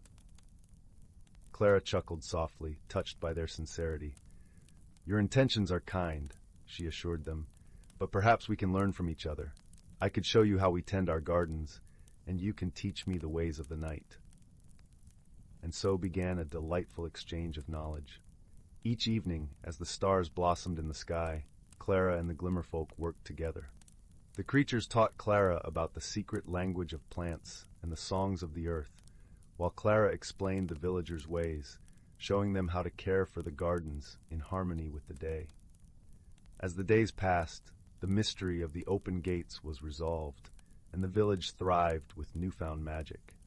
The Glimmerfolk, now understanding the balance between night and day, helped the gardens flourish in ways the villagers had never imagined. Flowers bloomed with vibrant colors, and the air was filled with a melody of nature's own making. The villagers, grateful for Clara's wisdom and the Glimmerfolk's friendship, held a small celebration under the twinkling stars. There was laughter and joy, a gentle reminder that misunderstandings could be mended with kindness and cooperation. And so, under the watchful gaze of the moon, Willowbrook continued to be a place where magic and harmony danced hand in hand, a cozy haven where mysteries were welcomed as friends and solved with the warmth of understanding. As Clara lay in bed that night, her heart full of contentment. She knew that the world was a little brighter and a little more magical, thanks to the friends she had found. And as she drifted into dreams, the village slept peacefully, cradled in the gentle arms of the forest, where the trees sang their lullabies to the stars above. In the heart of the whispering woods, where sunlight filtered through ancient, towering trees and cast dappled patterns on the soft forest floor, there nestled a quaint little village. The village was known as Willowbrook, famous for its lush gardens and the gentle, melodic hum of the river that wound its way through the land. In Willowbrook, the residents lived harmoniously with the magical creatures that dwelled in the forest. Among these creatures were the Fae, tiny beings with wings like gossamer, who tended to the flowers and whispered secrets to the wind. There were also the wise owls, who perched high above in their leafy abodes, watching over the village with kind, knowing eyes. One peaceful evening, as the sun dipped below the horizon and painted the sky in hues of orange and purple, an unusual event began to unfold. The villagers noticed that each morning the flowers in their gardens were blooming in peculiar patterns, spirals and stars, unlike anything they had seen before. The villagers were puzzled, for these flowers seemed to change their formations overnight, as if by some unseen hand. Among the villagers was a gentle-hearted girl named Leora.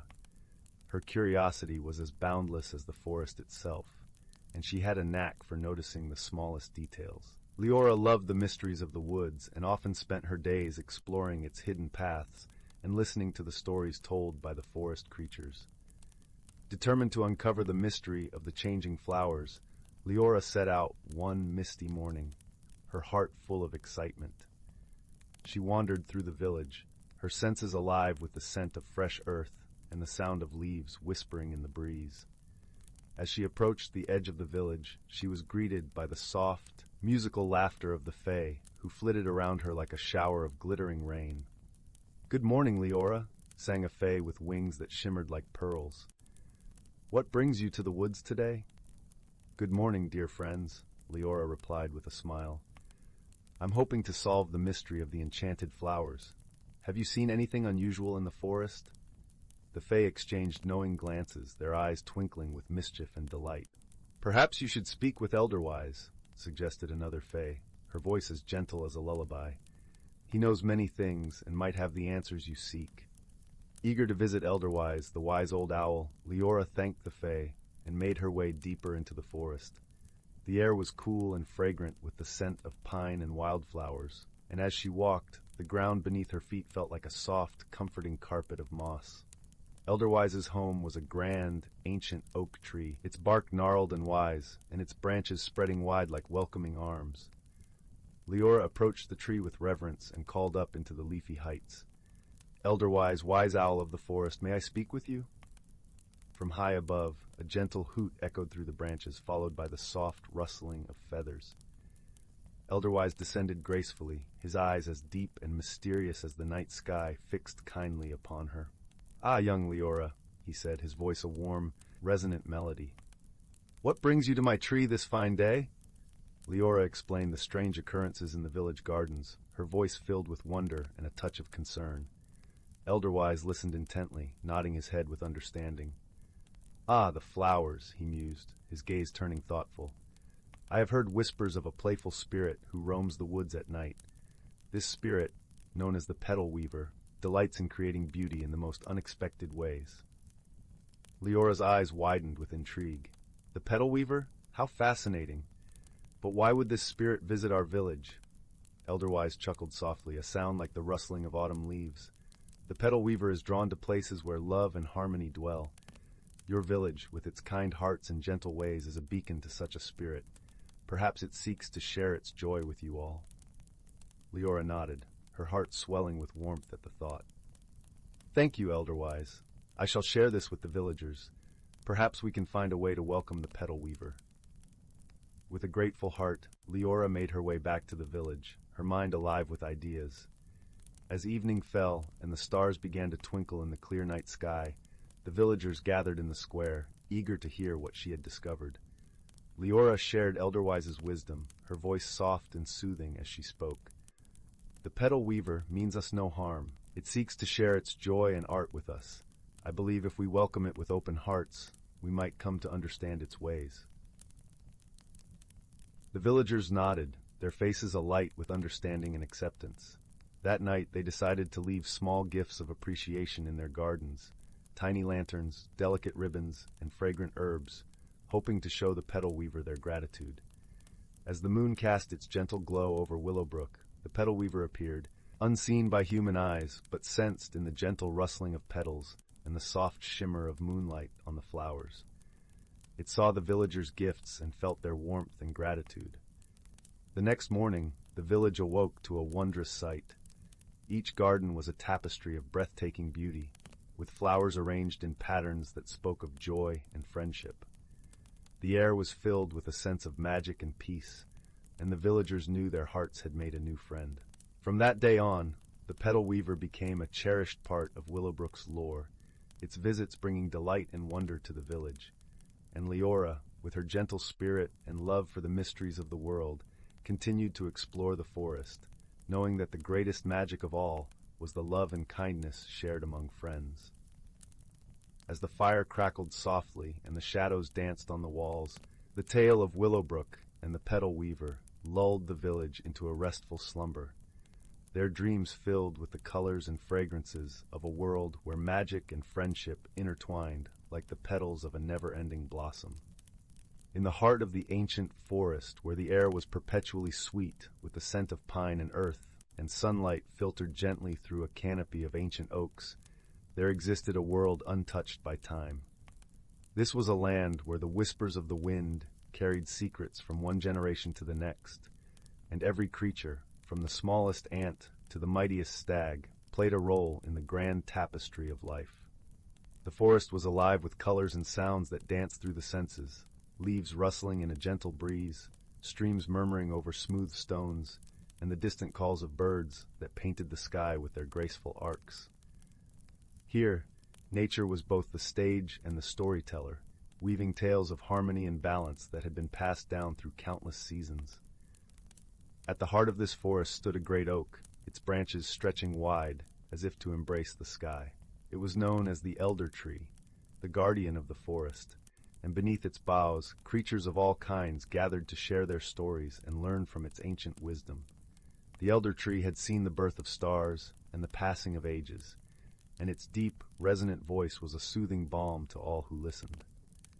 One cool autumn morning, as the sun began its lazy ascent, painting the sky with strokes of amber and gold, a gentle squirrel named Fern scurried through the fallen leaves.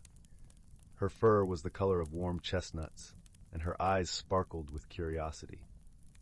Fern had long been enchanted by the stories told by the elder tree, and she often found herself drawn to the gatherings beneath its expansive branches. That morning, as the forest awoke in a symphony of sound and color, Fern noticed something unusual.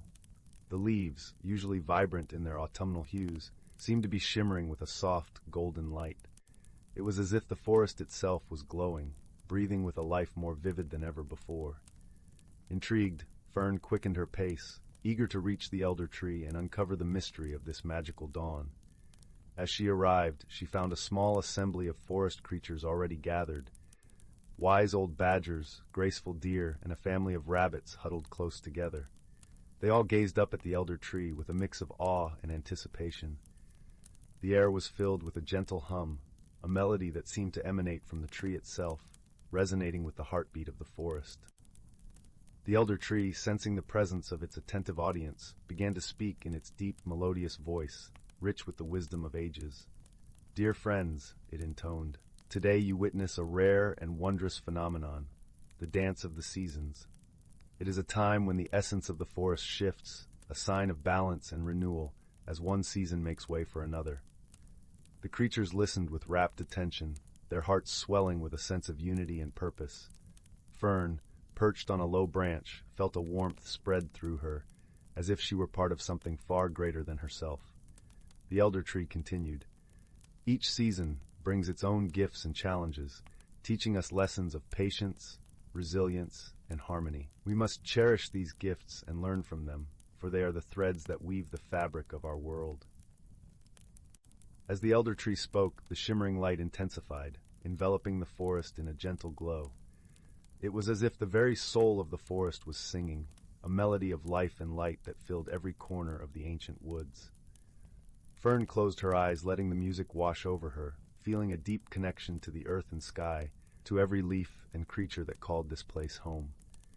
In that moment, Fern understood the true meaning of balance, the delicate dance between the changing seasons, each one a vital part of the greater whole. She realized that just as the forest embraced the cycle of life, so too must she embrace the changes in her own journey, trusting in the wisdom of the ages and the power of friendship and community. As the light began to fade, returning the forest to its familiar hues, the creatures slowly dispersed, their hearts full of wonder and gratitude.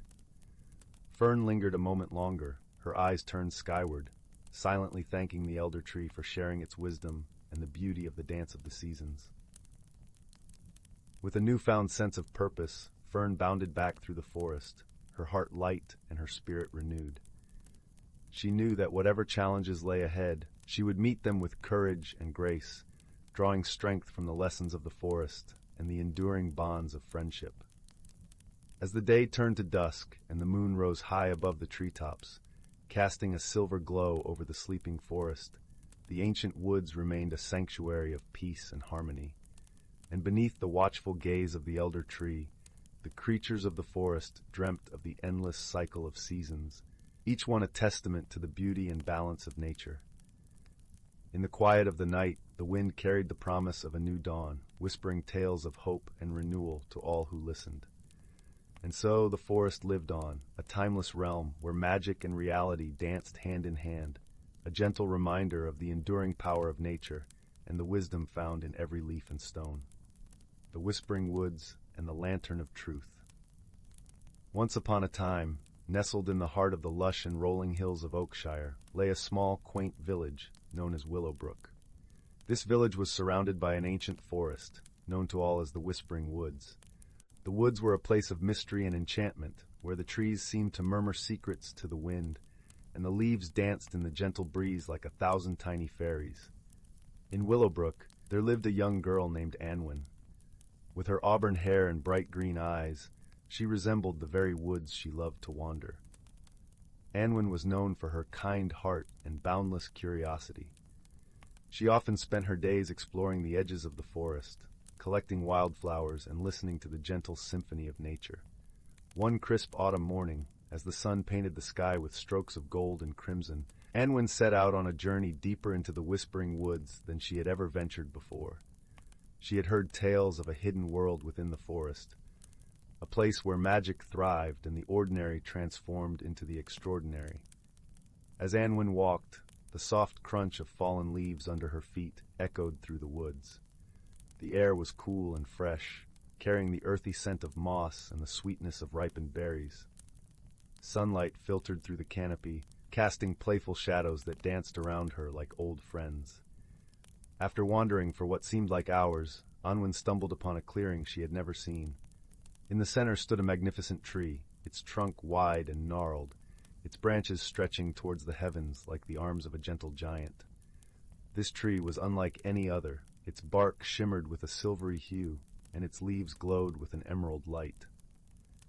As she approached, Anwen noticed something unusual at the base of the tree, a small, ornate lantern, crafted from bronze and adorned with intricate carvings of stars and moons. The lantern emitted a soft, warm glow, as if harboring a tiny piece of the sun within its confines. Curious, Anwen reached out and touched the lantern. Instantly, she felt a surge of warmth spread through her fingertips and into her heart. The forest around her seemed to hold its breath, as if waiting for something wondrous to unfold. In that moment, the lantern spoke, its voice as gentle as a whisper, yet as profound as a distant echo. "Anwen," it said, "you have found the lantern of truth.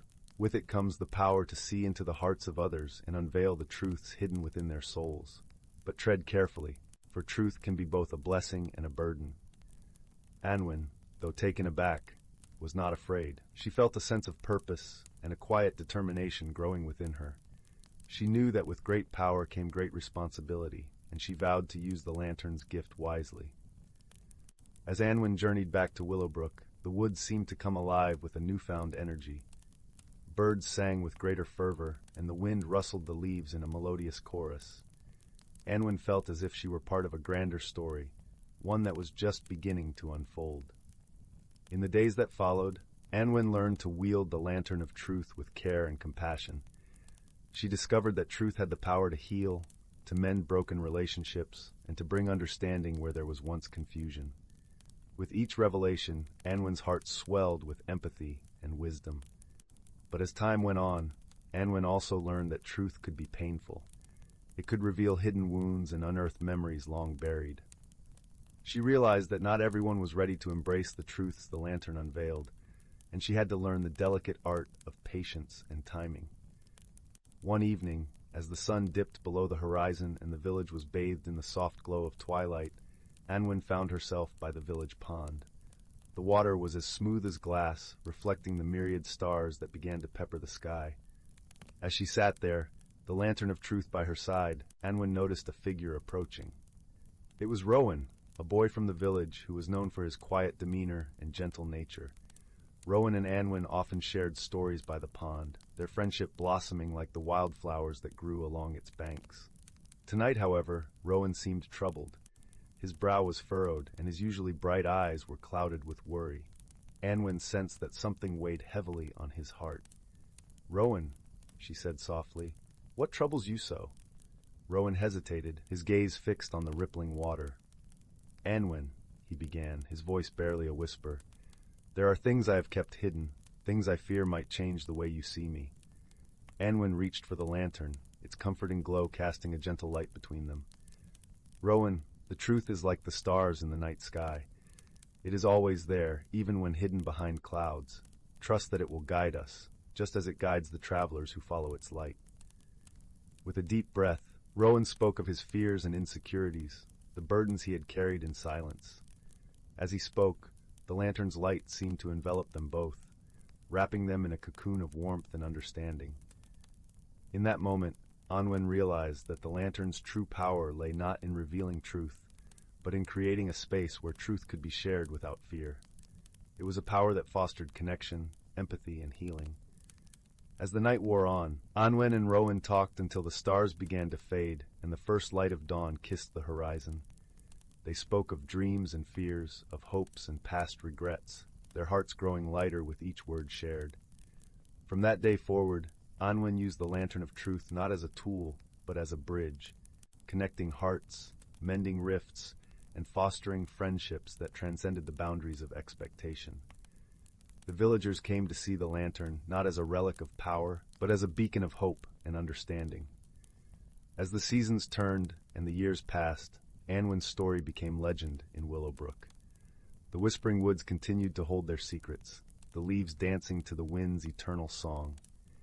And in the heart of the forest, the ancient tree stood as a reminder of the magic that lay within, and the truth that could transform the world. And so, as the fireside crackles and the shadows lengthen, we find ourselves at the end of our tale. But remember, dear listener, that truth is not just a lantern to be found in enchanted woods. It is a light within us all, waiting to illuminate the paths we walk and the stories we share. With a gentle sigh, the tale comes to a close, leaving behind the warmth of friendship and the glow of understanding. Sleep now, with dreams as bright and boundless as the stars that guide us home. Once upon a time, in the heart of the whispering woods, where the trees hummed gentle lullabies and the streams giggled with joy, there was a quaint little village called Chuckleborough. The village was known far and wide for its peculiar inhabitants and their delightful quirks, each more charming than the last. In a cozy cottage with a roof made entirely of sunflower petals lived a sprightly gnome named Gimble. Gimble was known for his sparkling blue spectacles, which he wore even during moonlit nights, claiming they helped him see dreams better. He was a tinker of sorts, creating odd gadgets that made the villagers chuckle. His latest invention was a teapot that played a merry tune whenever it poured a cup of tea. Next door, in a house shaped like a giant mushroom, lived a plump, cheerful squirrel named Nibble. Nibble was no ordinary squirrel. He wore a tiny red vest and had a tail that seemed to have a mind of its own, often wagging to the rhythm of his laughter. Nibble was the village's storyteller, regaling the young and old with tales of faraway lands and magical creatures. One sunny morning, as the dew glittered like diamonds on the grass, Gimble and Nibble gathered with their friends in the village square. There was a buzz of excitement in the air, for today was the annual Chuckleborough Jamboree, a day filled with games, feasts, and contests of whimsy. But as the preparations were underway, a peculiar problem presented itself. A mysterious fog, tinged with a hint of lavender, had settled over the village overnight. It wasn't an ordinary fog, for it seemed to shimmer and shift, and the villagers soon discovered that anyone who entered it found themselves speaking in rhymes. While this was amusing at first, it quickly became problematic. How could they organize the jamboree when every instruction was transformed into a poetic riddle? Gimble, with a twinkle in his eye, declared that they must find the source of this magical mist. A fog that speaks in verse and song must have a story to which it belongs, he mused, adjusting his spectacles. Nibble, his tail wagging excitedly, agreed. Let us seek the fog's creator and make our village celebrations greater. And so, the quirky duo set off on an adventure, accompanied by their friends, a bashful hedgehog named Prickle, who always wore a jaunty little hat, and a wise old owl named Hoot, who loved to solve puzzles. Their journey led them through the heart of whispering woods, where the trees whispered secrets of the past. As they followed the trail of the lavender fog, they encountered a series of delightful surprises. First, they met a family of fireflies who danced in the air, spelling out messages in glowing letters. One said, "To find the source, follow the course, where the sunlight kisses the forest floor."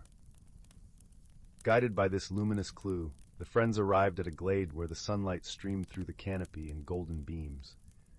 There they found a small, shimmering pond, the surface of which was alive with ripples that formed words and rhymes. At the edge of the pond sat a whimsical creature, a tiny, giggling sprite named Limerick. With hair like spun silver and eyes like twinkling stars, Limerick was the master of the fog. She explained, between fits of giggles, that she had accidentally spilled her rhyming elixir into the air while practicing her spells for the jamboree. Oh dear, what a funny mistake! I only wanted a rhyme or two to make," Limerick chirped, her laughter ringing like chimes. Gimble and Nibble, both chuckling at the serendipity of it all, assured her that all was well. "With a bit of wisdom and a dose of cheer, we'll turn this mishap into a wondrous affair," Gimble said. Together, the friends and Limerick devised a plan. Using Gimble's clever tinkering skills, they crafted a series of rhyming games and contests for the jamboree, turning the fog into a feature rather than a flaw. The villagers embraced the challenge with laughter and song, weaving verses into their daily chatter with ease. As the day of the jamboree dawned, the village square was alive with color and sound. The lavender fog, no longer a puzzle, danced around the villagers, carrying their rhymes on the breeze. Gimble's musical teapot played a merry tune, while Nibble spun tales that rhymed and delighted all. The highlight of the day was the grand rhyme-off, where villagers competed to create the most whimsical verses. Even Prickle, usually shy, joined in the fun, his rhymes earning him a hatful of applause. And Hoot, delighted by the linguistic creativity, judged the contest with wise and humorous comments. As the sun dipped below the horizon, casting a warm glow over Chuckleborough, the villagers gathered around the fire for the closing ceremony. Limerick, grateful for the friends who had turned her mistake into magic, gifted each of them a vial of her rhyming elixir, with a wink and a promise of future fun. And so, with hearts full of joy and laughter, the villagers of Chuckleborough drifted into dreams, cradled by the gentle rhymes of the whispering woods. Gimble adjusted his blue spectacles one last time, content with the day's adventures, while Nibble's tail wagged happily in his sleep. For in Chuckleborough, even the quirkiest of problems could be solved with friendship, creativity, and a touch of whimsical magic. And they all lived happily ever after, in a world where rhymes danced on the breeze, and joy was found in the most unexpected places. In the heart of a lush, whispering forest, where the trees seemed to hum gentle lullabies with the wind, lay a quaint village known as Willowbrook. It was a place where magic danced lightly on the air, mingling with the scent of wildflowers and warm, earthy moss. The cottages, with their thatched roofs and colorful gardens, nestled snugly against the hillside, each one surrounded by a low stone wall that seemed to hug the homes gently. In this serene village lived a thoughtful young girl named Clara. She had a keen eye and a curious heart, always noticing the little things others might miss. Her days were filled with adventures and discoveries, but lately something peculiar had been happening. Each morning the villagers awoke to find their garden gates mysteriously open, tools scattered about, and sometimes even small trinkets missing.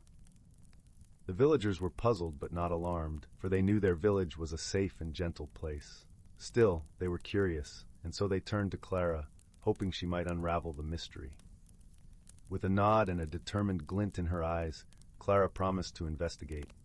She started her quest by visiting the gardens at dusk, just as the sun dipped below the horizon, leaving streaks of coral and lavender in the sky.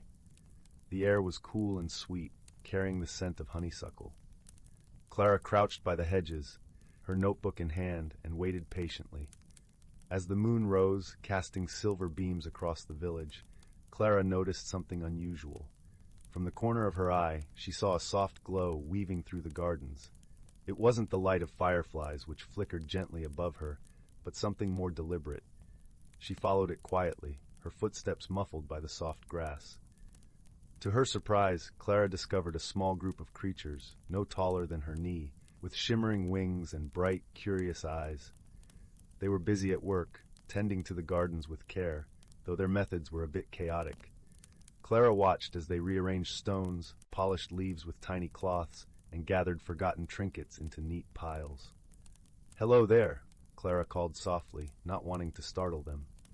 The creatures paused, their wings fluttering like the pages of a book caught in a breeze, and then they turned to face her. "We mean no harm," one of them spoke, its voice like the tinkling of a bell. "We are the Glimmerfolk, caretakers of the night." Clara smiled warmly, her heart filling with understanding. "But why open the gates and scatter things about?" she asked gently. The Glimmerfolk exchanged glances, their eyes twinkling in the moonlight. "We were trying to help," explained another, its voice soft and melodic. "But we did not understand the ways of your village. We thought the tools were to be used, and the gates should breathe with the gardens." Clara chuckled softly, touched by their sincerity. "Your intentions are kind," she assured them, "but perhaps we can learn from each other. I could show you how we tend our gardens, and you can teach me the ways of the night." And so began a delightful exchange of knowledge. Each evening, as the stars blossomed in the sky, Clara and the Glimmerfolk worked together. The creatures taught Clara about the secret language of plants and the songs of the earth, while Clara explained the villagers' ways, showing them how to care for the gardens in harmony with the day.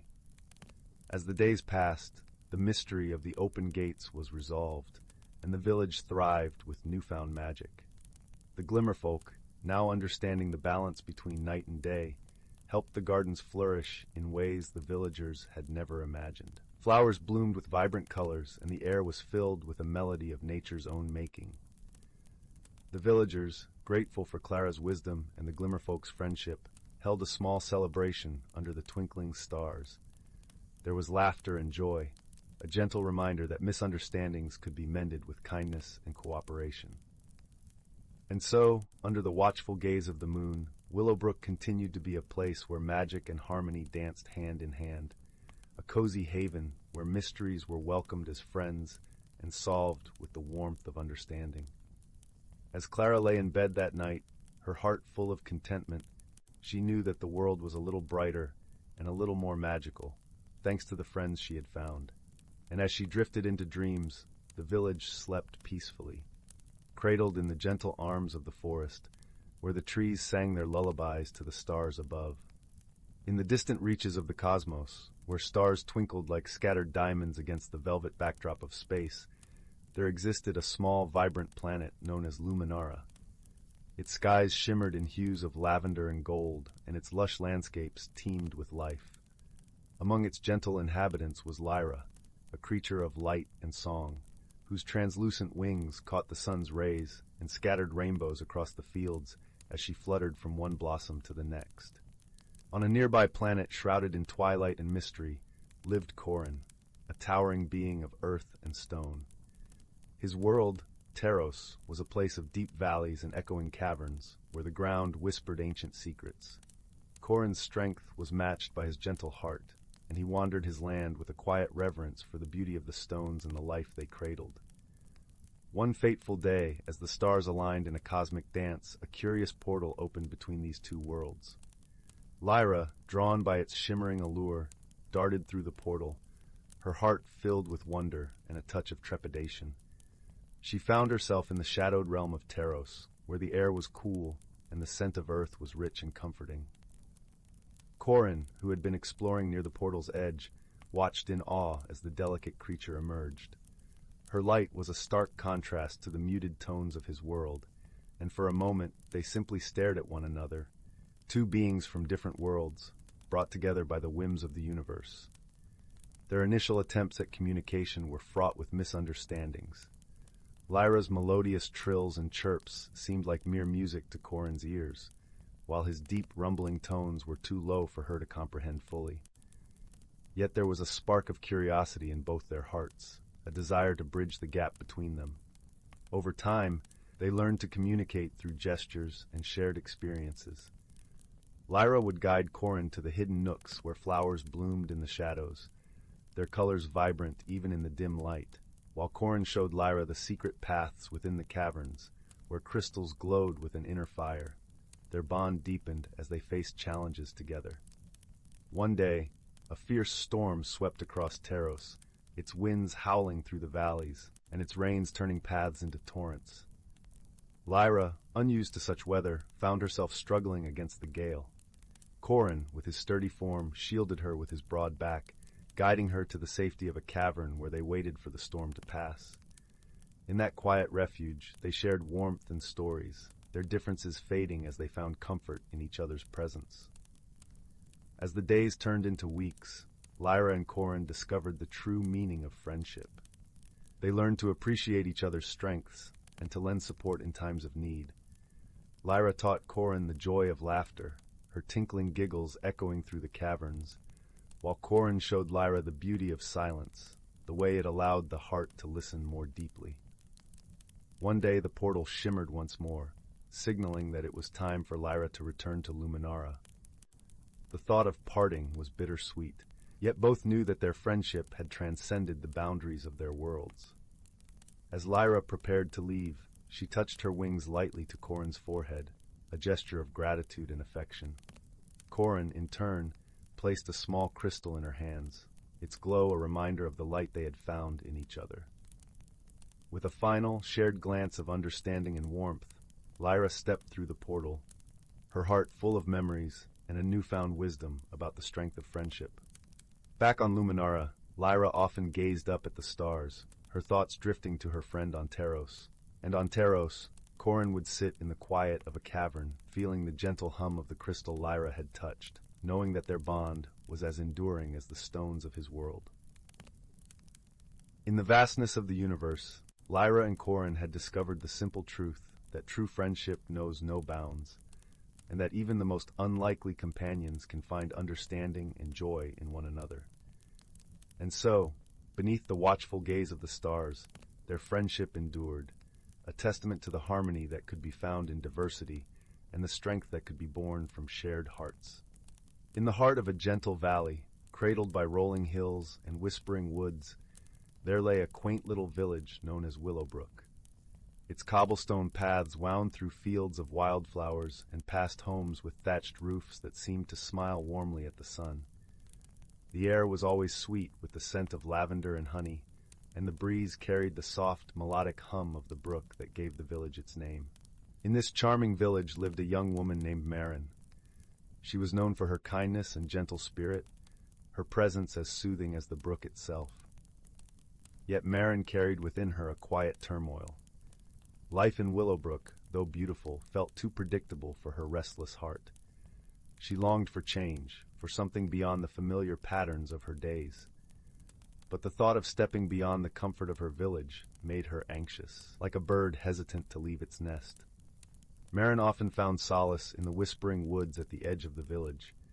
There she would sit beneath the ancient oak, its branches stretching like arms to embrace the sky, and listened to the symphony of rustling leaves and chirping crickets. One evening, as the sun dipped low and painted the sky with hues of gold and lavender, Marin noticed something peculiar. Tiny orbs of light began to dance around her, flickering like distant stars brought to earth.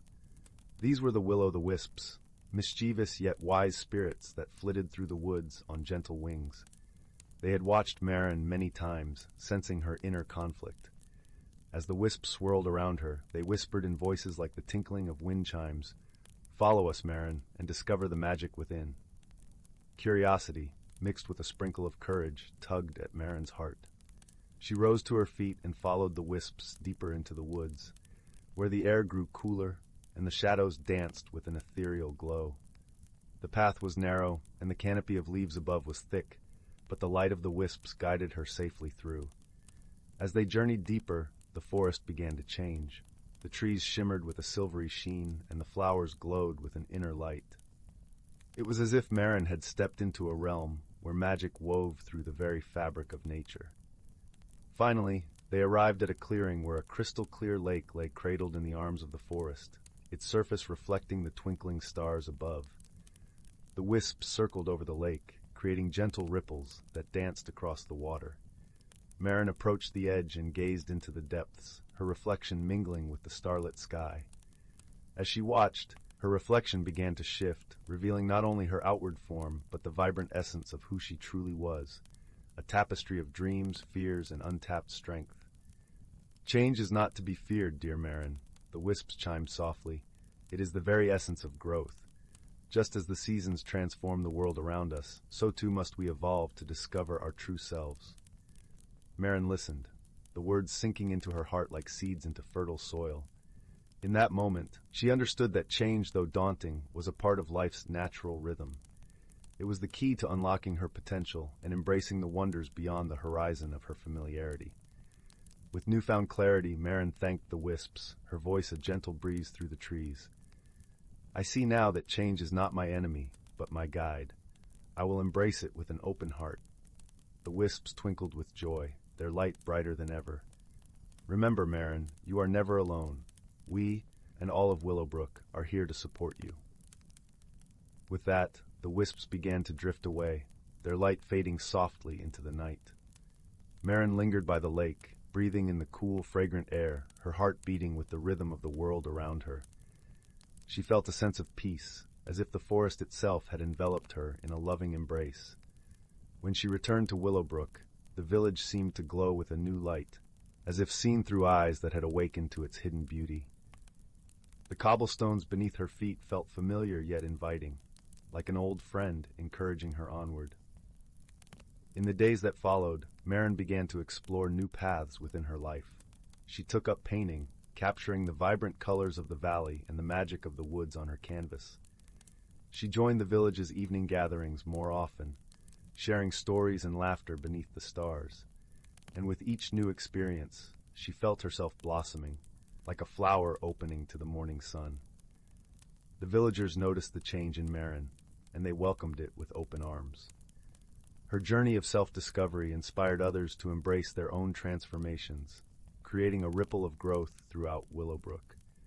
Together, they learned that while change could be uncertain, it was also a gateway to the extraordinary.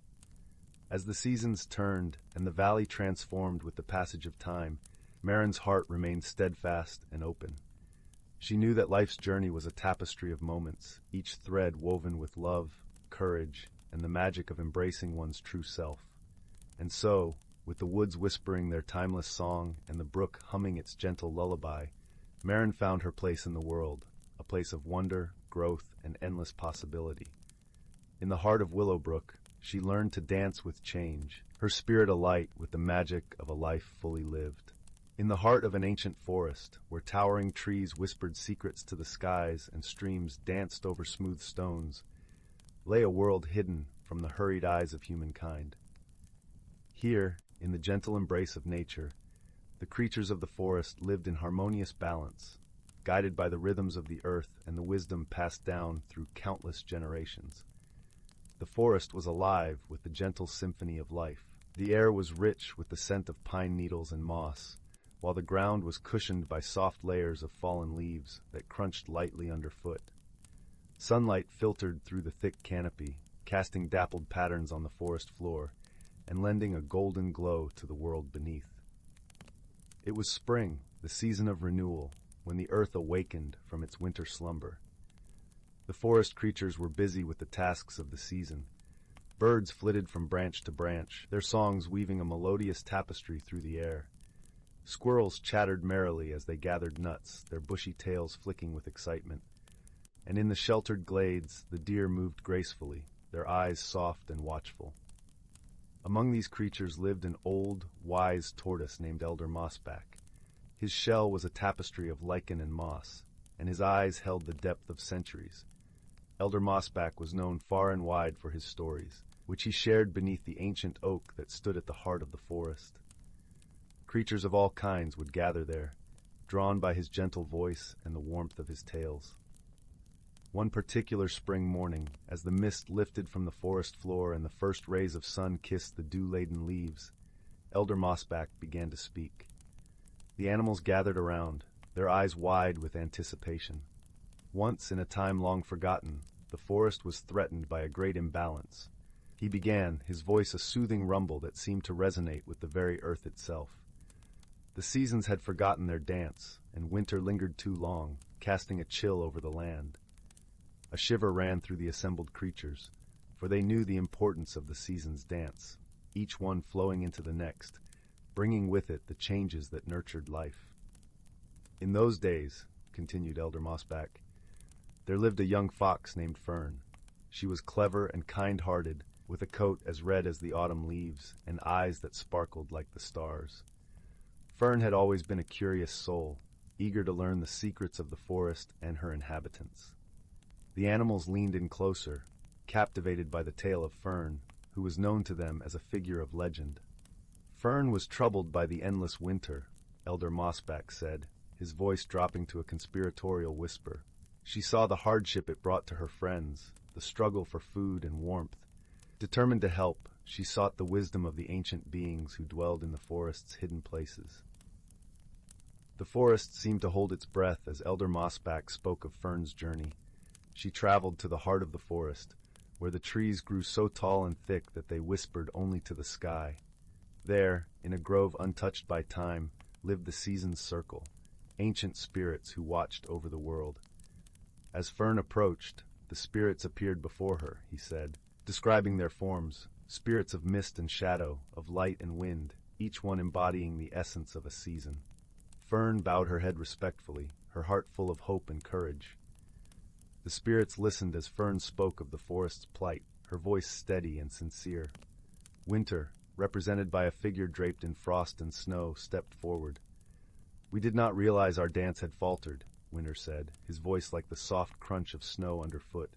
"We have become lost in our own rhythms." Fern, with her gentle wisdom, proposed a solution. "Perhaps," she suggested, "if you each share your gifts with us, the forest can remind you of your dance." The spirits considered her words, and slowly they nodded in agreement. Thus, a pact was made. Spring brought forth a rain of blossoms, new life unfurling in vibrant hues. Summer followed with warm breezes and sunlight that kissed the earth. Autumn painted the world in gold and crimson, while winter, now mindful of his place, brought the gentle hush of snow.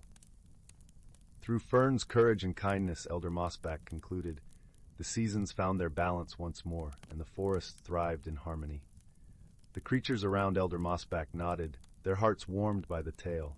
They understood the lesson woven into the story, the importance of balance, of listening and understanding, and the power of a single kind heart to make a difference.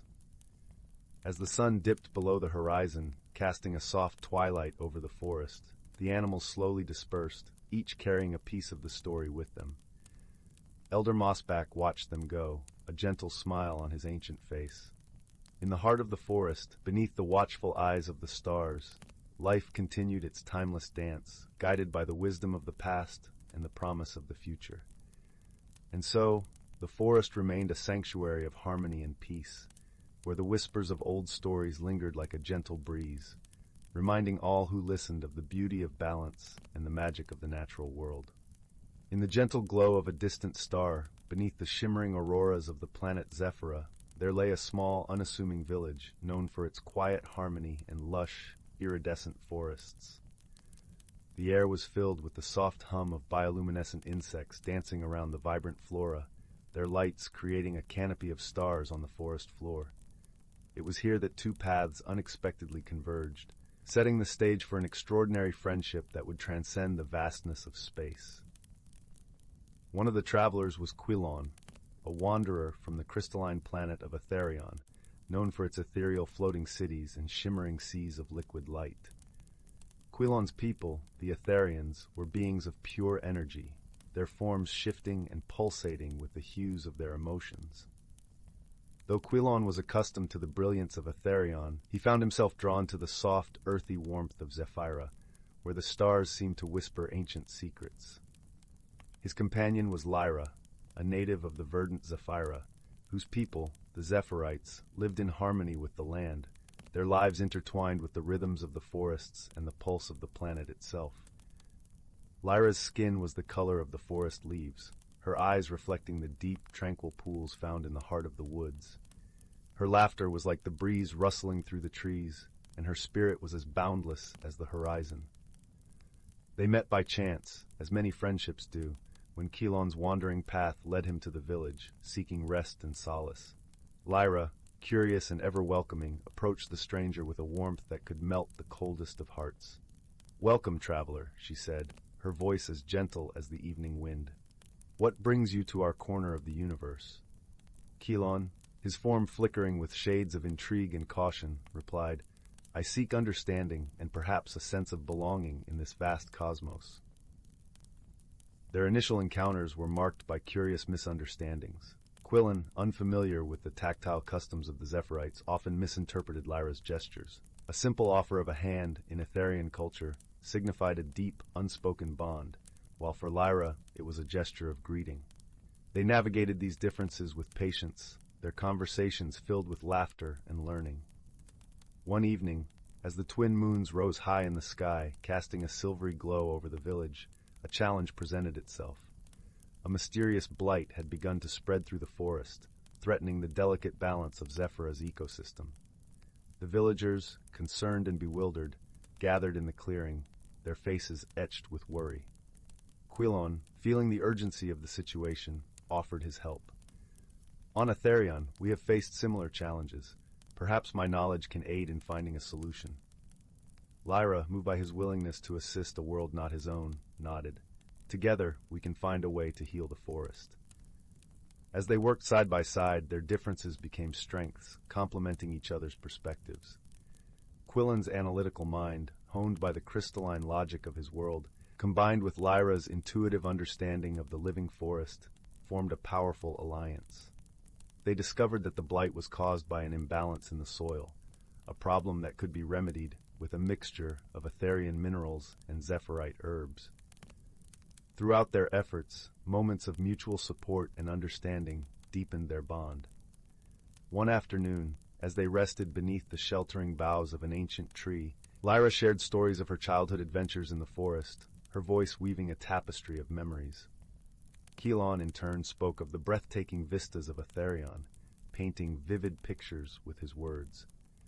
In those moments, they realized that despite their differences, they shared a fundamental connection, a desire to protect and cherish the beauty of the universe, to understand and embrace the unknown. As the blight receded and the forest began to heal, the villagers celebrated with a festival beneath the starlit sky. The air was filled with the scent of blooming flowers and the sound of joyous laughter. Quilon and Lyra stood together, their eyes reflecting the twinkling cosmos above.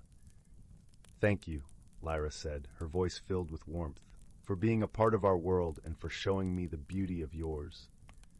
Quilon's form glowed softly, his colors a serene blend of gratitude and joy. "And thank you for teaching me that true belonging comes not from where you are, but from those you share your journey with." In the quiet moments that followed, as the stars continued their eternal dance, Quilon and Lyra knew they had discovered something precious and rare, a friendship that bridged worlds, a testament to the power of understanding and the gentle strength of kindness. Together they watched the night unfold, content in the knowledge that they had found a home in each other's hearts, a sanctuary in the vastness of space. And as the fires of the celebration flickered and faded into the dawn, their friendship shone as brightly as the first light of day, a beacon of hope and harmony in the universe. In the heart of an ancient forest, where sunlight danced through the canopy in delicate patterns, there lay a quaint village known as Mistwood Hollow. This village was unlike any other, nestled snugly between towering oaks and whispering pines. The air was perpetually sweet with the scent of wildflowers, and the gentle murmur of a nearby brook provided a constant, soothing lullaby. Mistwood Hollow was home to a small, tight-knit community of kind-hearted souls. Among them was a young boy named Finn. Finn had eyes the color of the forest after a rainstorm, deep and vibrant, with a spirit as gentle as the morning dew. He was a curious child, always eager to explore the hidden nooks and crannies of the forest that surrounded his home. One crisp, golden morning, Finn set out for an adventure, his heart brimming with the promise of discovery. The forest was alive with the chirping of crickets and the rustling of leaves underfoot. Finn loved these sounds. They were like the voice of an old friend, comforting and familiar. As he wandered deeper into the woods, Finn stumbled upon a clearing he had never seen before.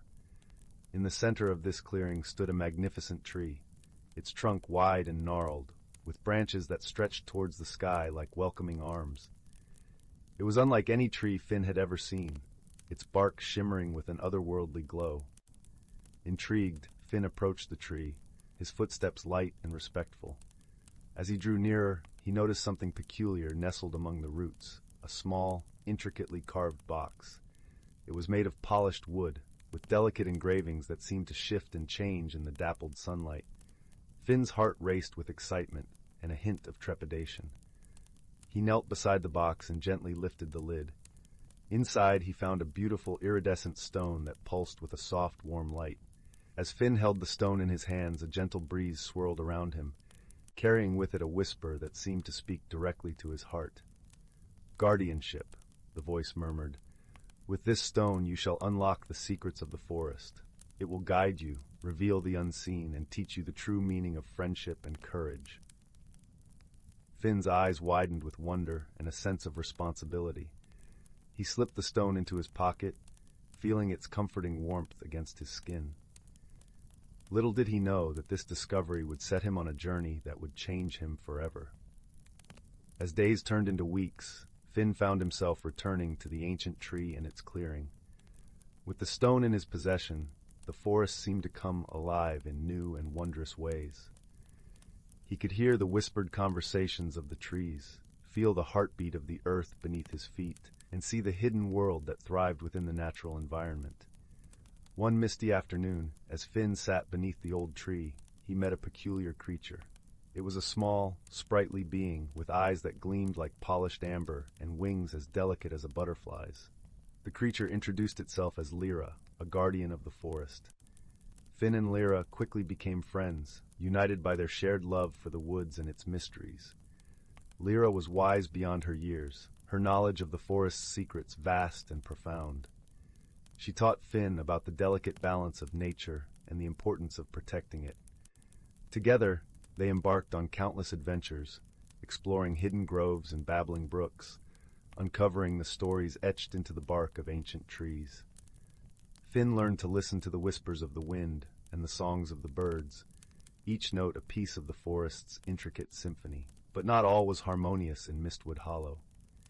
A shadow loomed over the village, a mysterious blight that threatened to wither the trees and silence the songs of the forest. The villagers grew worried, their once vibrant spirits dimmed by fear and uncertainty. Finn, determined to help his beloved home, turned to Lyra for guidance. Together, they decided to seek out the source of the blight, hoping that the stone's magic would reveal the answers they sought. Their journey led them deep into the heart of the forest, to a place where the air was thick with magic and mystery. It was there that they discovered an ancient grove, its trees twisted and darkened by a malevolent force. In the center of the grove stood a figure cloaked in shadows, its presence both commanding and ominous. Finn felt a shiver run down his spine, but he stood firm, his resolve unwavering. The figure spoke, its voice a low, rumbling echo. "Why have you come, child of the forest? This is not a place for the likes of you." Finn took a deep breath, feeling the stone's warmth spread through him like a comforting embrace.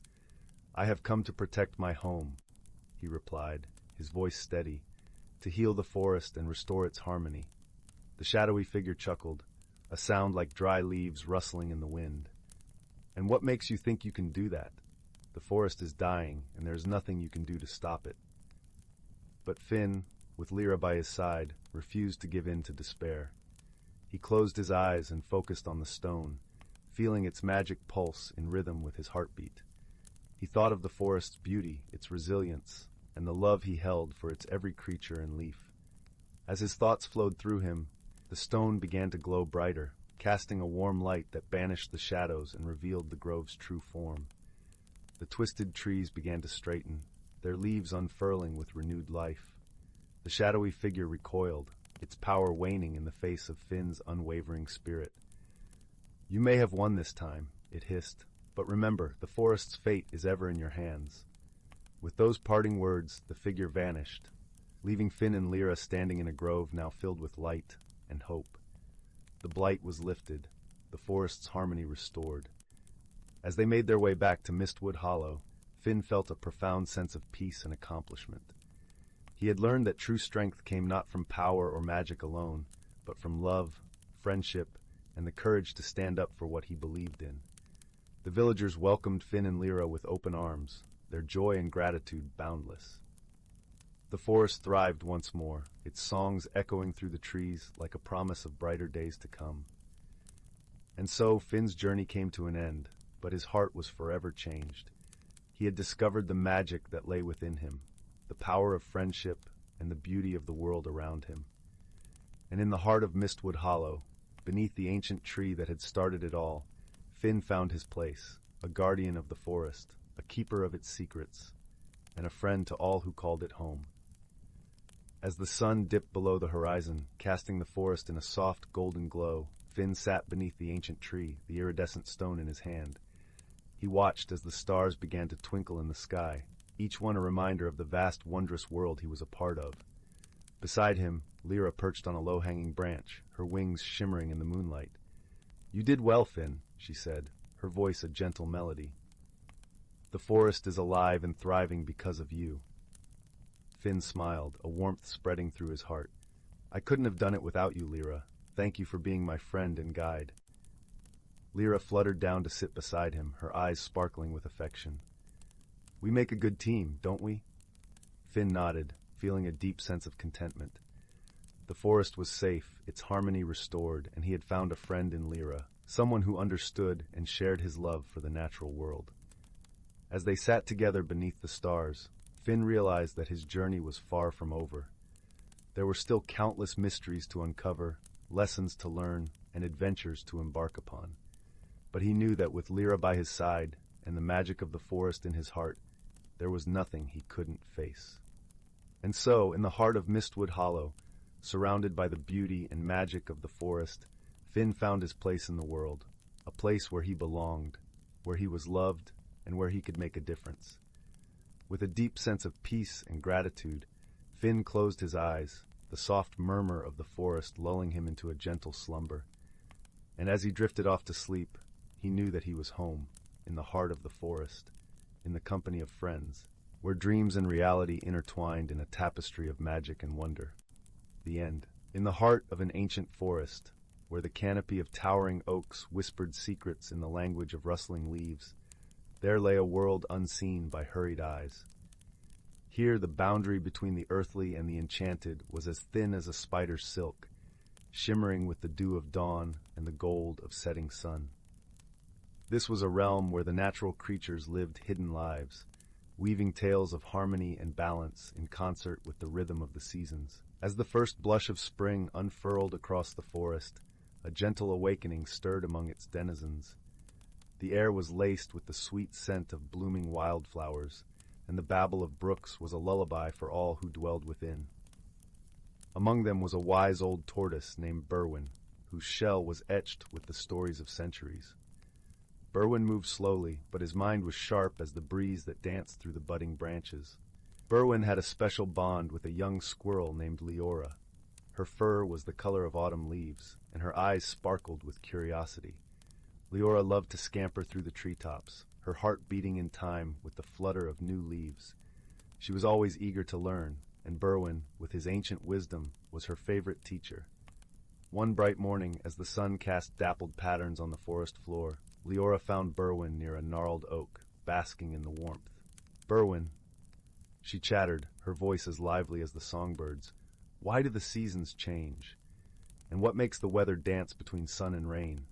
Berwin opened his eyes slowly, a smile creasing his leathery face. "Ah, Leora, that's a tale old as the forest itself," he began, his voice deep and soothing, like the murmur of distant thunder. "The seasons are the breath of the earth. Each one has its time and purpose, a harmony that holds the world together." He gestured with a slow movement of his head towards the sky, where clouds drifted lazily. "It is said that the winds carry whispers from the ancients, and with them the magic that changes leaf to bloom, bloom to fruit, and fruit to rest. This magic, dear Leora, is the balance we all must keep."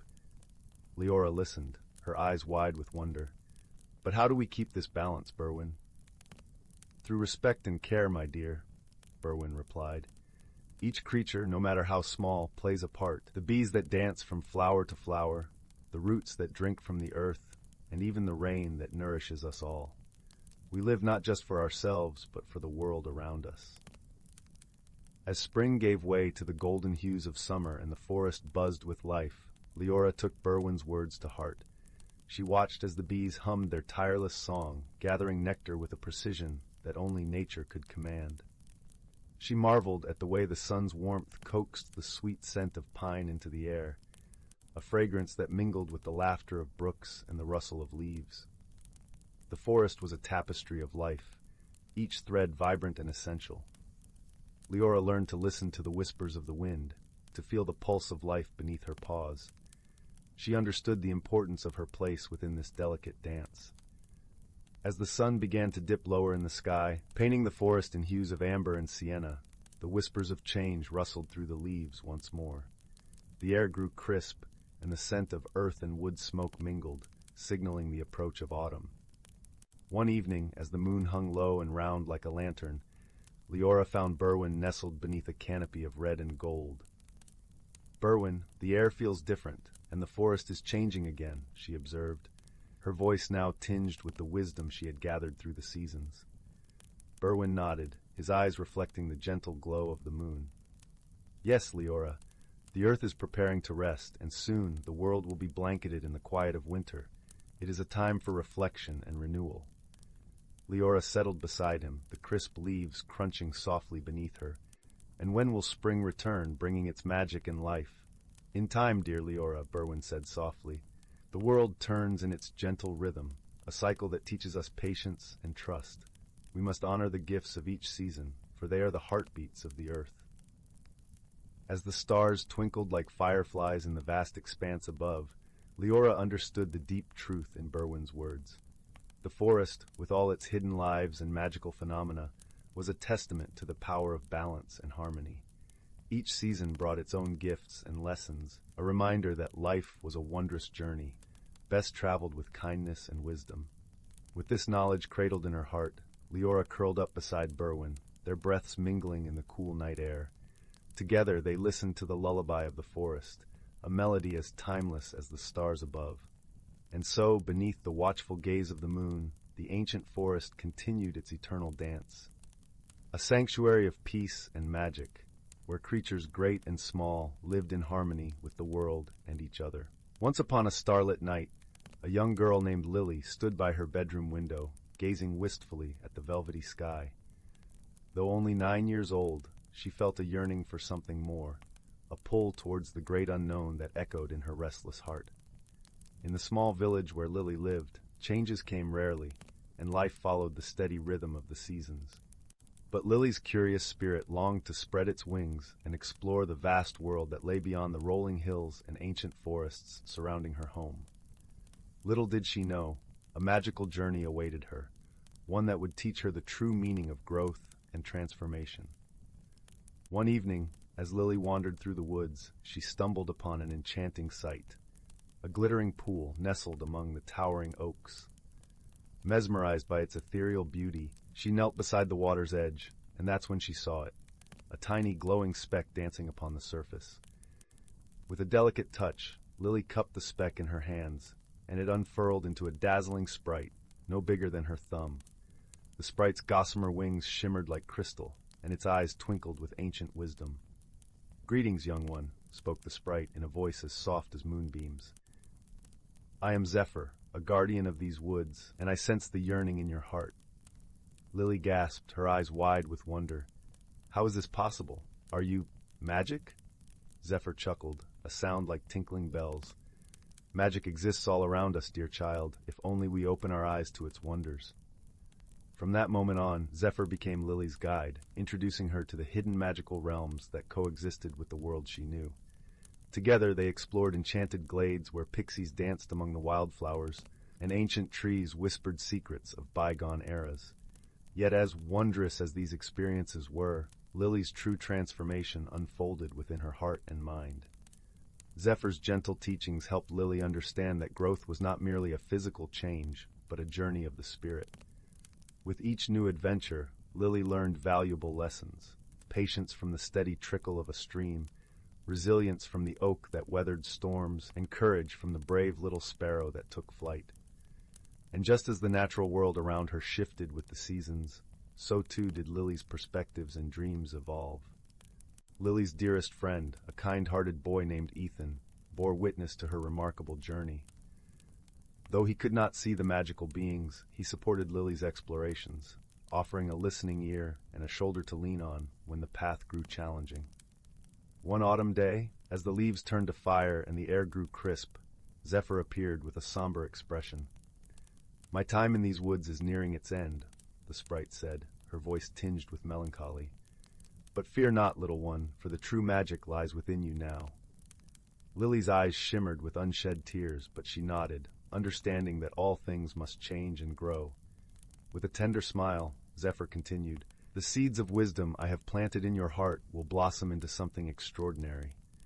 Embrace the uncertainties of life, for they are windows to new discoveries and personal growth."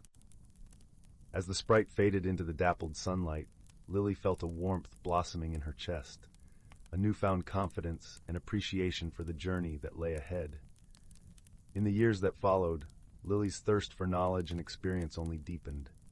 She pursued her dreams with unwavering determination, yet always remained grounded in the lessons Zephyr had imparted: to embrace change with grace, to find beauty in the smallest wonders, and to nurture the magic within her own heart. And though the enchanted realms faded from her sight, the magic lived on in Lily's open mind, her compassionate spirit, and her unwavering belief in the transformative power of growth and self-discovery. In the quaint village of Willowbrook, nestled between rolling hills and whispering woods, the air was always filled with the sweet scent of blooming lilacs and the gentle hum of nature's lullaby. It was a place where time seemed to slow, and the days drifted by like lazy clouds across a summer sky. The villagers were a tight-knit community of kind-hearted souls, each with tales of old passed down through generations, tales that spoke of magic and wonder, hidden secrets, and the mysteries of the woods that framed their idyllic world. In the heart of this village lived a young girl named Lila, with eyes the color of a moonlit lake and hair spun from the golden rays of the sun. Lila had a curious mind and a heart that beat in time with the rhythm of the world around her. She spent her days exploring the edges of the forest, where the trees whispered ancient secrets and the wind carried the scent of adventure. Her closest companion on these sojourns was a small, fluffy squirrel named Pip, whose mischievous eyes sparkled with the promise of mischief and joy. One warm spring morning, as the first hints of dawn painted the sky in hues of pink and gold, Lila and Pip set off on one of their usual adventures. The forest was alive with the sounds of birds chirping, leaves rustling, and the distant babble of a hidden brook. As they delved deeper into the woods, Lila noticed a path she hadn't seen before, a narrow trail veiled by an archway of intertwining branches adorned with delicate white flowers. "Where do you suppose this path leads, Pip?"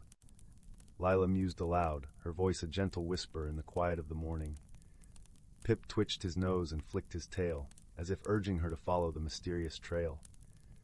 Together, they ventured through the floral archway, leaving the familiar forest behind. The path wound through clusters of ancient trees, their trunks gnarled and roots twisted like the fingers of time. The canopy above was dense, allowing only slivers of sunlight to dance upon the forest floor. After what felt like hours, they emerged into a hidden grove, a place that seemed untouched by time. The air was thick with the scent of pine and earth, and the soft glow of morning light filtered through the leaves, casting dappled shadows that swayed with the gentle breeze. In the center of the grove stood an ancient oak, its massive branches reaching out like welcoming arms. As Lila approached the grand tree, she noticed something unusual nestled among its roots. A small, intricately carved wooden box, adorned with swirling patterns that seemed to shimmer with a faint, otherworldly light. Her heart skipped with excitement and a touch of apprehension. "Look, Pip, a treasure!" she exclaimed, her voice filled with wonder. Carefully, Lila picked up the box, feeling a tingling sensation as her fingers traced the delicate carvings. The box was surprisingly light, and as she opened it, a soft glow emanated from within, revealing a small, iridescent stone that pulsed with a gentle, rhythmic light, like a heartbeat. It was a stone of unimaginable beauty, capturing the colors of the forest and the sky, holding them within its crystalline depths. "What do you think it is, Pip?" Lila asked, her voice hushed with awe. Pip chattered excitedly, his tiny paws reaching out to touch the stone, and as he did, a warm, comforting sensation washed over them both, like a gentle hug from the sun. Lila closed the box and tucked it safely into her satchel, a sense of purpose settling over her like a warm blanket. With the stone cradled against her side, Lila and Pip made their way back to the village, the grove's magic lingering in the air around them. The journey back seemed quicker, as if the forest itself was guiding them home. Along the way, Layla's mind buzzed with thoughts of the stone and its origins, the possibilities it held, and the mystery it presented. As they reached the edge of the village, the sun hung high in the sky, casting long shadows that stretched across the cobblestone streets. Lila's heart felt lighter, buoyed by the enchanting discovery and the promise of adventure that lay ahead. She knew the stone was special, a gift from the forest, and she was determined to uncover its secrets. That evening, as the village settled into the tranquil embrace of twilight, Lila sat by the hearth, the comforting warmth of the fire wrapping around her like a soft woolen shawl. She carefully placed the box on the table, its carvings glowing softly in the flickering light. "I wonder if anyone in the village knows about this stone, Pip," Lila mused, her voice thoughtful.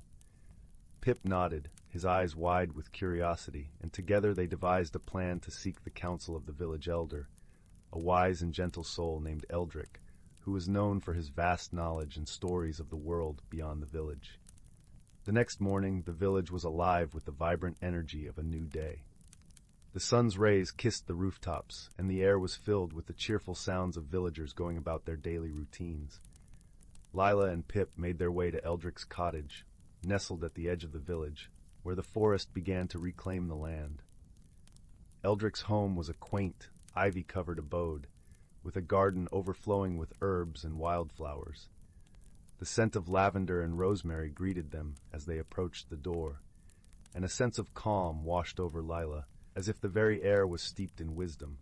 Eldrick welcomed them with a warm smile, his eyes twinkling with a kindness that seemed to transcend time. "Ah, Lila, my dear, and Pip, what brings you to my humble home on this fine morning?" he asked, his voice as smooth and rich as honey. With a sense of reverence, Lila presented the box to Eldrick, her hands trembling with excitement. "We found this in the forest, near the old oak," she explained, her voice a mixture of awe and anticipation. "Do you know what it is?" Eldrick's eyes widened with surprise and delight as he examined the stone, his fingers gently tracing the carved patterns. "This, my dear child, is a heartstone," he said softly, his voice filled with wonder. "A rare and precious gift from the forest, imbued with the magic of the earth and the sky." Lila's heart soared with the revelation, her imagination dancing with the possibilities. "What does it do?" she asked, her voice a whisper. Eldrick chuckled, a warm, hearty sound that filled the room. The Heartstone is said to hold great power, but its true magic lies in its ability to connect the hearts of those who possess it, he explained. It can reveal hidden truths, mend broken bonds, and guide those who seek its wisdom. Lila listened, her heart swelling with hope and excitement. She knew the Heartstone was meant for her, a beacon of light guiding her on a path of discovery and transformation. With Eldric's blessing, Lila and Pip set off on a journey that would take them beyond the boundaries of their village into a world teeming with wonder and mystery. The Heartstone pulsed with a gentle light, its magic resonating with the rhythm of their hearts. As they ventured deeper into the unknown, Lila and Pip encountered new friends and faced unexpected challenges, each step bringing them closer to understanding the true essence of the Heartstone. Through their journey, they learned the value of friendship, the strength found in unity, and the power of love to heal and transform. In the heart of the enchanted forest, they discovered a hidden realm, a place where the boundaries between the natural and magical worlds blurred, and the air shimmered with possibility. Here, under the watchful gaze of the ancient trees and the gentle song of the wind, Lila and Pip uncovered the secret of the Heartstone, a truth that transcended time and space, a connection that bound all living things in a tapestry of light and love. With newfound wisdom and a heart full of gratitude, Lila returned to Willowbrook, her spirit forever changed by the journey. The village welcomed her with open arms, their hearts touched by the magic of the Heartstone and the lessons it imparted. As the sun set over the village, casting a golden glow over the rooftops, Lila sat by the hearth, the Heartstone cradled in her hands, its light a comforting presence in the quiet of the evening. She knew her journey was only just beginning, and with Pip by her side, she was ready to embrace the adventures that lay ahead. In the gentle embrace of night, as the village drifted into slumber, the Heartstone's light flickered softly, a beacon of hope and love in the darkness. And in that moment, Lila understood the true magic of the Heartstone, the power to illuminate the path of those who dared to dream and to guide them home. And so, in the heart of Willowbrook, the magic of the Heartstone lived on, a testament to the enduring power of friendship, love, and the mysteries of the world that lay just beyond the edge of the forest. As the village slept, wrapped in the warmth of the night, the Heartstone's light continued to shine, a promise of new beginnings and the endless possibilities of the heart. In the heart of the whispering woods, where the ancient trees swayed gently to the melody of the wind, there lay a quaint little village called Willowbrook. This village, nestled in a valley where the mist liked to curl around the cobblestones like a cat seeking warmth, was known for its peaceful charm and magical inhabitants. Each morning, the sun would peek over the horizon, casting a golden glow that shimmered through the leaves, painting the village in hues of warmth and wonder. Willowbrook was home to all manner of delightful creatures, from the chatty squirrels who loved to gossip about the latest happenings, to the gentle deer who wandered serenely through the meadows. Among these creatures lived a wise old owl named Hoot, who perched high in the great oak that stood proudly at the village's center. Hoot had seen many a season pass and was known for his wisdom and kindness, always ready to offer guidance to those in need. One crisp autumn evening, as the villagers gathered around the common bonfire to share stories and laughter, a peculiar event occurred. The moon, usually a steadfast companion in the night sky, began to flicker like a candle in the breeze. Gasps rippled through the crowd as everyone pointed skyward, eyes wide with wonder and a hint of worry. "Fear not," Hoot hooted reassuringly from his perch. "The moon is simply playing a trick, perhaps in need of a little attention. Let us find out why." The village's youngest inhabitant, a curious young hedgehog named Thistle, piped up. "I want to help solve the mystery, Hoot." Thistle was known for his keen sense of observation and a heart as warm as the hearth in the village inn. Hoot nodded approvingly, his feathers ruffling gently in the cool night air. "Very well, Thistle. Let us embark on this little adventure together." With the moonlight guiding their path, Thistle and Hoot set off through the forest. The leaves crunched softly under Thistle's tiny paws, and the air was filled with the earthy scent of moss and pine. As they ventured deeper into the woods, they came upon a clearing where the moonlight danced playfully upon a small pond. There, they met a shimmering water sprite named Lyra, whose laughter sounded like the tinkling of silver bells. "Oh, I've been waiting for someone to visit," Lyra exclaimed, her voice bubbling with excitement. "I might know a thing or two about your flickering moon." Thistle's eyes gleamed with curiosity. "Do you know why the moon is behaving so strangely, Lyra?" The water sprite nodded, her translucent wings shimmering in the moonlight. "The moon has lost its reflection, dear Thistle. Without it, the moon cannot shine as brightly. You see, the reflection is caught in a net of stardust up in the sky." Hoot ruffled his feathers thoughtfully. "A net of stardust, you say? Well, we must find a way to set the reflection free." Thistle pondered for a moment, his little nose twitching with thought. "Perhaps we can use the wind to unravel the net," he suggested. Lyra clapped her hands with delight. "Why, that's a splendid idea, Thistle. The wind sprites owe me a favor. I shall call upon them." With a graceful twirl, Lyra summoned the wind sprites, tiny beings as light as feathers, who danced around her with glee. At her request, they soared into the sky, their laughter echoing like a gentle breeze. As the wind sprites worked their magic, the net of stardust began to unravel, releasing the moon's reflection back to its rightful place upon the pond. Slowly, the moon regained its steady glow, casting a serene light over the forest. The villagers, watching from afar, sighed with relief, their hearts warmed by the sight of their beloved moon restored to its full splendor. Thistle beamed with pride, and Hoot gave an approving nod. "Thank you, dear Thistle and Lyra," Hoot said, his voice filled with gratitude. "Your clever thinking and friendship have brought light back to our nights." As the night deepened, the villagers returned to their homes, comforted by the familiar glow of the moon. In the whispering woods, Thistle nestled into his cozy burrow, the scent of fallen leaves and damp earth lulling him to sleep. And so, the village of Willowbrook settled into a peaceful slumber, knowing that with a little wisdom and friendship, even the strangest mysteries could be unraveled, leaving behind a world filled with warmth and wonder. In a cozy cottage tucked away in a woodland glade, there lived a young rabbit named Hazel. She had always been content hopping amongst the ferns and wildflowers, her soft brown fur blending seamlessly with the earthy surroundings. Yet, deep within her heart, a flicker of curiosity burned, a yearning for something more. One dewy morning, as Hazel nibbled on a crisp dandelion leaf, a glimmering light caught her eye. She followed the ethereal glow to a clearing where a magnificent butterfly floated before her. Its wings were a kaleidoscope of vibrant hues, shimmering with an otherworldly radiance. "Greetings, young Hazel," the butterfly spoke in a melodious voice. "I am Zephyr, a guardian of transformation." Hazel's eyes widened in wonder. "A talking butterfly? This must be a dream." Zephyr fluttered closer, trailing stardust in her wake. "Dreams are the seeds of change, my dear. You have a great journey ahead, one that will test your courage and reshape your very being." Uncertainty flickered across Hazel's features. Change was a daunting concept, and she had always found solace in the familiar. "But I'm just a simple rabbit," she protested. "What journey could possibly await me?" With a warm chuckle, Zephyr replied, "The most wondrous transformations often begin with the smallest of seeds.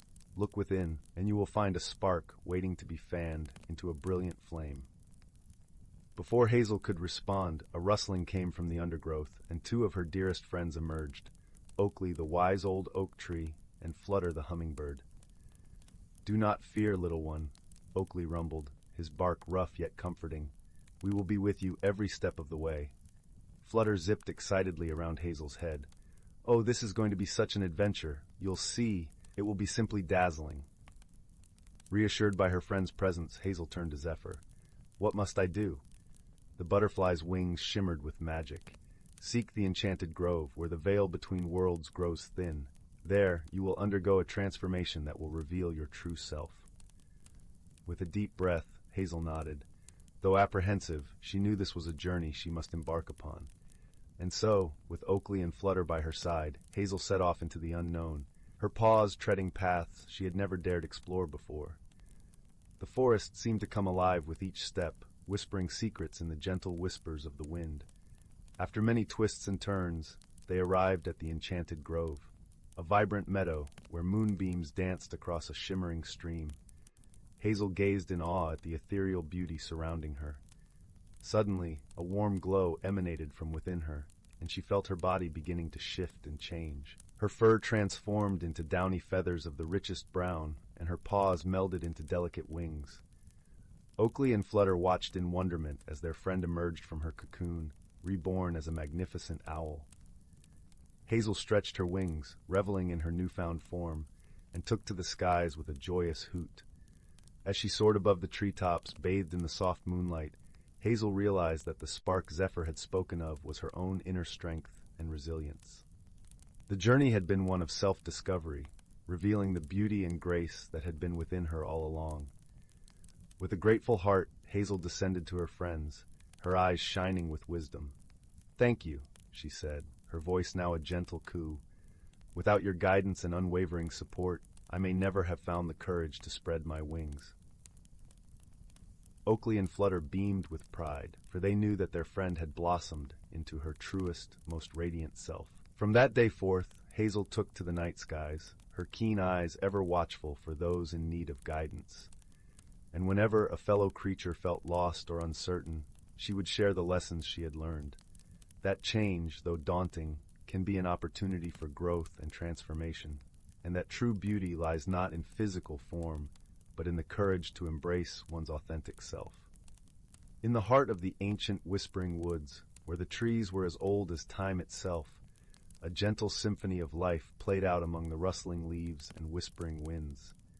Here, the air was thick with the fragrance of pine and the sweet scent of blooming wildflowers, while the ground was a soft carpet of moss and fallen leaves, cool and inviting beneath bare feet.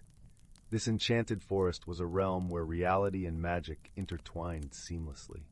The trees were not just trees. They were wise old sentinels that stood watch over the land, their bark etched with the stories of centuries. In their branches, birds of every color sang melodious songs, their notes blending harmoniously with the gentle babble of a nearby brook, its waters sparkling like liquid crystal under the dappled sunlight.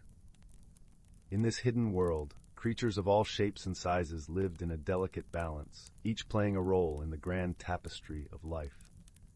Among them was a small, kind-hearted squirrel named Finn. With fur the color of autumn leaves and bright, curious eyes, Finn was known throughout the forest for his gentle nature and quick wit.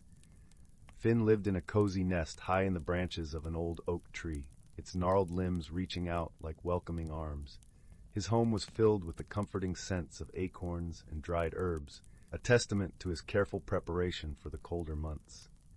Each morning, as the first light of dawn painted the sky with hues of pink and gold, Finn would venture out to greet the day, his heart filled with the simple joy of being alive. One crisp autumn morning, as the forest was ablaze with the fiery colors of the season, Finn noticed something unusual. The leaves, which normally fluttered to the ground in a gentle cascade, seemed to be swirling up into the air, caught in a dance with the wind. It was as if they were alive, moving with a purpose and grace that defied explanation. Intrigued, Finn decided to follow the path of the dancing leaves. As he darted through the underbrush, the cool breeze ruffled his fur, carrying with it the earthy scent of the forest. The leaves led him to a clearing bathed in golden sunlight, where a group of woodland creatures had gathered. At the center of the clearing stood an ancient stag, his antlers crowned with a halo of mist that shimmered like stardust. His presence commanded a quiet reverence, and the creatures around him watched with wide eyes, their breaths held in anticipation. The stag, whose name was Eldrin, was the guardian of the Whispering Woods, a being of immense wisdom and gentle strength. With a voice that resonated with the deep timber of the forest, he spoke to the gathered creatures. "The time has come," Eldrin announced, his words weaving through the air like a soothing melody. "The cycle of the seasons is upon us, and with it, the magic that sustains our world. We must come together to maintain the harmony that allows us all to thrive." Finn listened intently, his heart swelling with a sense of purpose. He understood the balance of the forest was a delicate one, reliant on the cooperation and understanding of all its inhabitants. It was a lesson passed down through generations, a truth as old as the forest itself. As Eldrin continued, he explained the task at hand. "The winds of change are strong this year, and they bring with them the whispers of ancient magic. We must harness this magic to ensure the forest remains vibrant and alive through the coming winter. With a nod of understanding, the creatures set to work.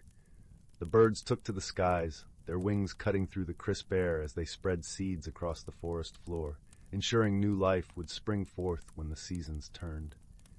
The rabbits and foxes worked together to clear fallen branches, creating cozy burrows and dens to shelter them from the cold. Even the smallest insects played their part, tending to the soil and helping it breathe. Finn, with his nimble paws and quick mind, was tasked with gathering the leaves that danced through the air. He scampered to and fro, collecting them in great armfuls and placing them in a pile at the center of the clearing. As the pile grew, it shimmered with a soft, otherworldly light, infused with the magic that Eldrin had spoken of. Once all the tasks were completed, Eldrin stepped forward, his hooves silent on the forest floor.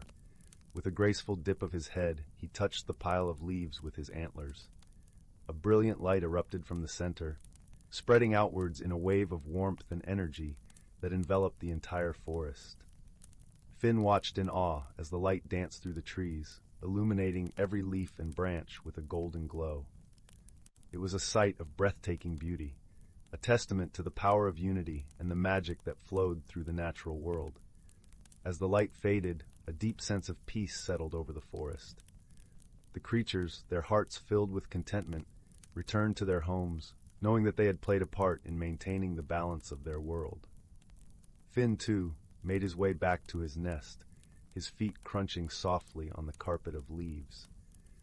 As he settled down in his cozy home, he felt a warmth in his chest, a quiet satisfaction that came from being part of something greater than himself. In the days that followed, the forest thrived, its inhabitants living in harmony with one another and the world around them. The magic of the seasons continued its eternal dance, guided by the wisdom and friendship of those who called the Whispering Woods their home. And so, as the stars twinkled in the velvet sky and the moon cast a gentle glow over the land, Finn drifted off to sleep, his dreams filled with the promise of new adventures and the comforting knowledge that the forest and its magic would always endure.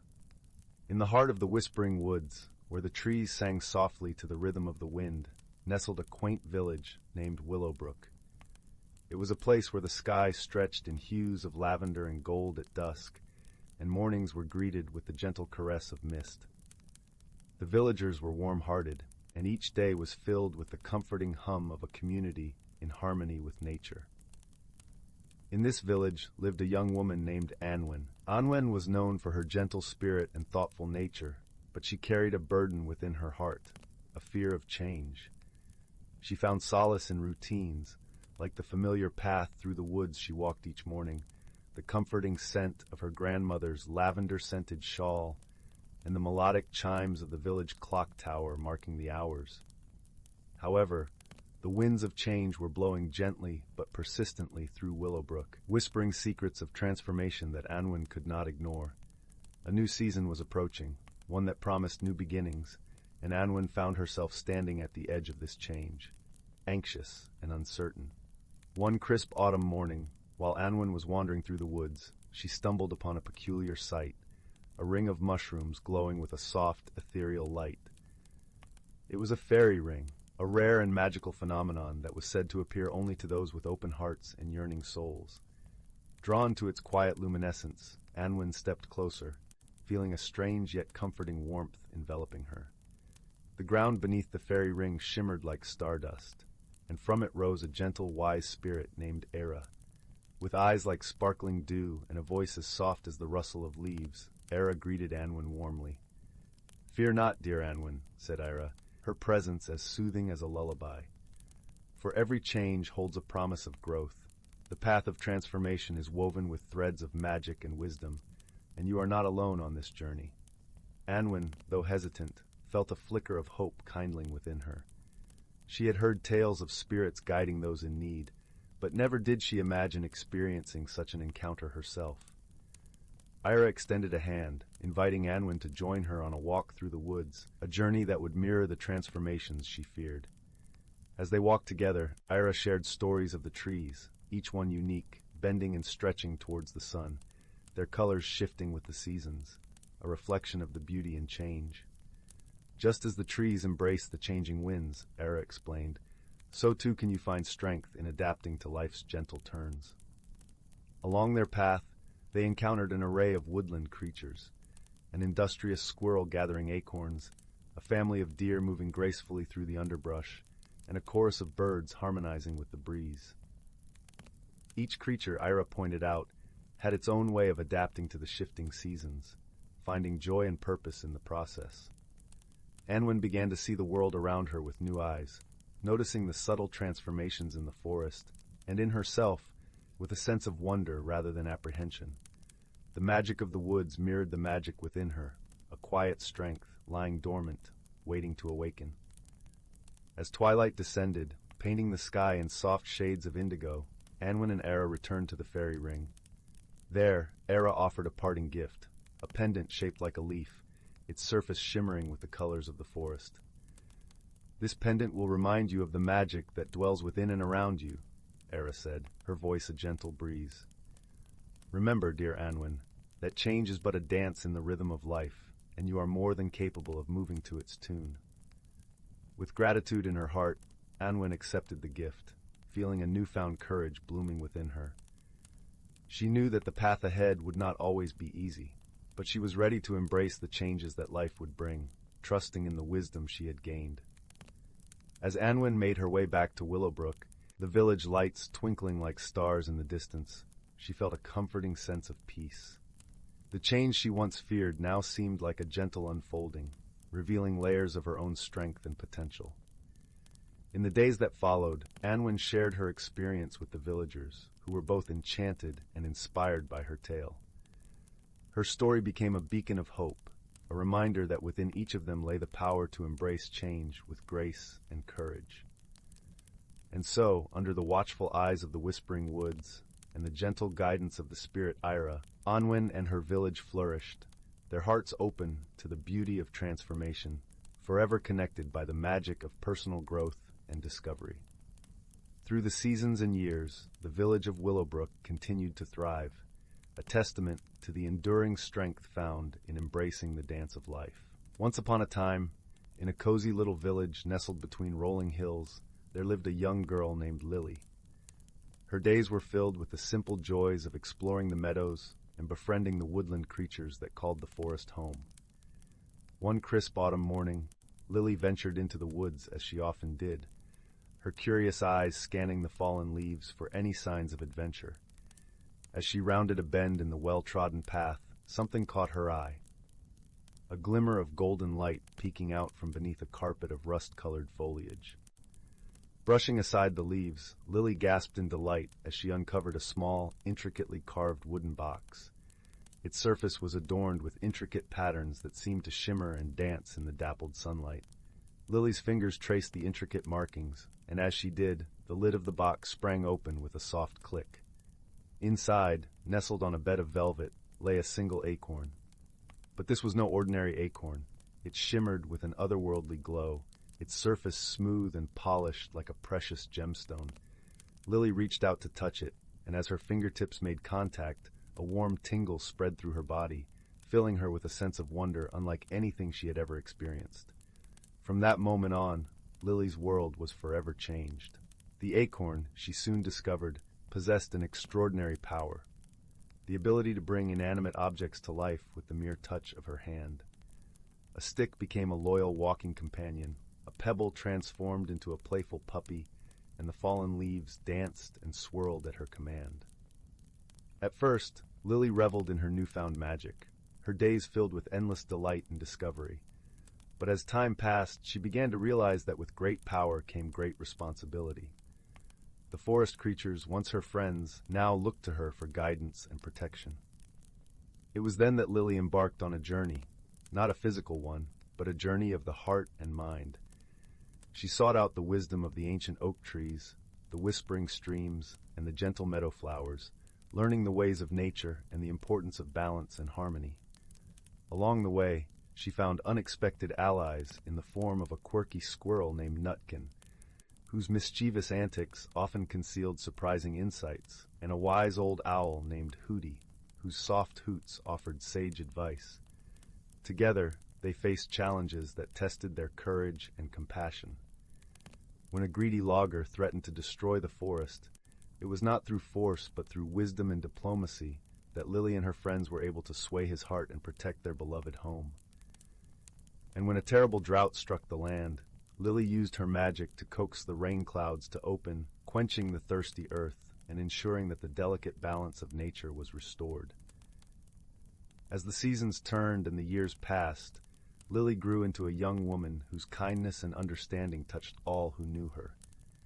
The acorn's power became a tool for nurturing and healing, bringing joy and wonder to those around her. And though the magic of the acorn was extraordinary, Lily knew that her greatest power lay not in the ability to command objects, but in the capacity to love and cherish the world around her, a lesson she carried with her always, like a warm embrace from the forest itself. So, as the night draws to a close and the embers of the fire fade, remember the tale of Lily and the enchanted acorn, a story of discovery, friendship, and the extraordinary magic that can be found in the most ordinary of places, if only we open our hearts to its wonders. In a hidden glen of the ancient forest, where towering trees stood like sentinels and gentle streams whispered their timeless songs, the creatures of the woodland lived in a delicate balance. Among the tall oaks and whispering willows, a tapestry of life thrived, woven together by the seasons and the gentle hands of time. Here the air was crisp with the scent of pine and earth, and the sun filtered softly through the canopy, casting dappled patterns on the forest floor. In this magical place, where the line between reality and enchantment blurred like the morning mist, lived a wise old tortoise named Bertram. Bertram was known throughout the forest for his gentle nature and profound wisdom, passed down from generation to generation. His shell, a mosaic of greens and browns, was like a living map of the forest, etched with the stories of ages past. One golden morning, as the first rays of sunlight kissed the dew-laden leaves, Bertram awoke to a soft rustling nearby. Peeking out from beneath a cluster of ferns was a young squirrel named Pippa, her fur a vibrant russet that matched the autumn leaves. Pippa was curious and spirited, always eager to learn from the world around her. "Good morning, Bertram," Pippa chirped, her eyes bright with wonder. "I heard the wind singing a different tune last night. Do you know what it means?" Bertram smiled, his eyes twinkling with the reflections of the forest. "Ah, Pippa, the wind carries the wisdom of the seasons," he replied in his soothing, gravelly voice. "When it whispers, it tells of changes to come, of balance and harmony that must be maintained." Intrigued, Pippa settled beside Bertram, her fluffy tail curling around her paws. "Tell me more," she urged, eager to soak in the knowledge like sunlight.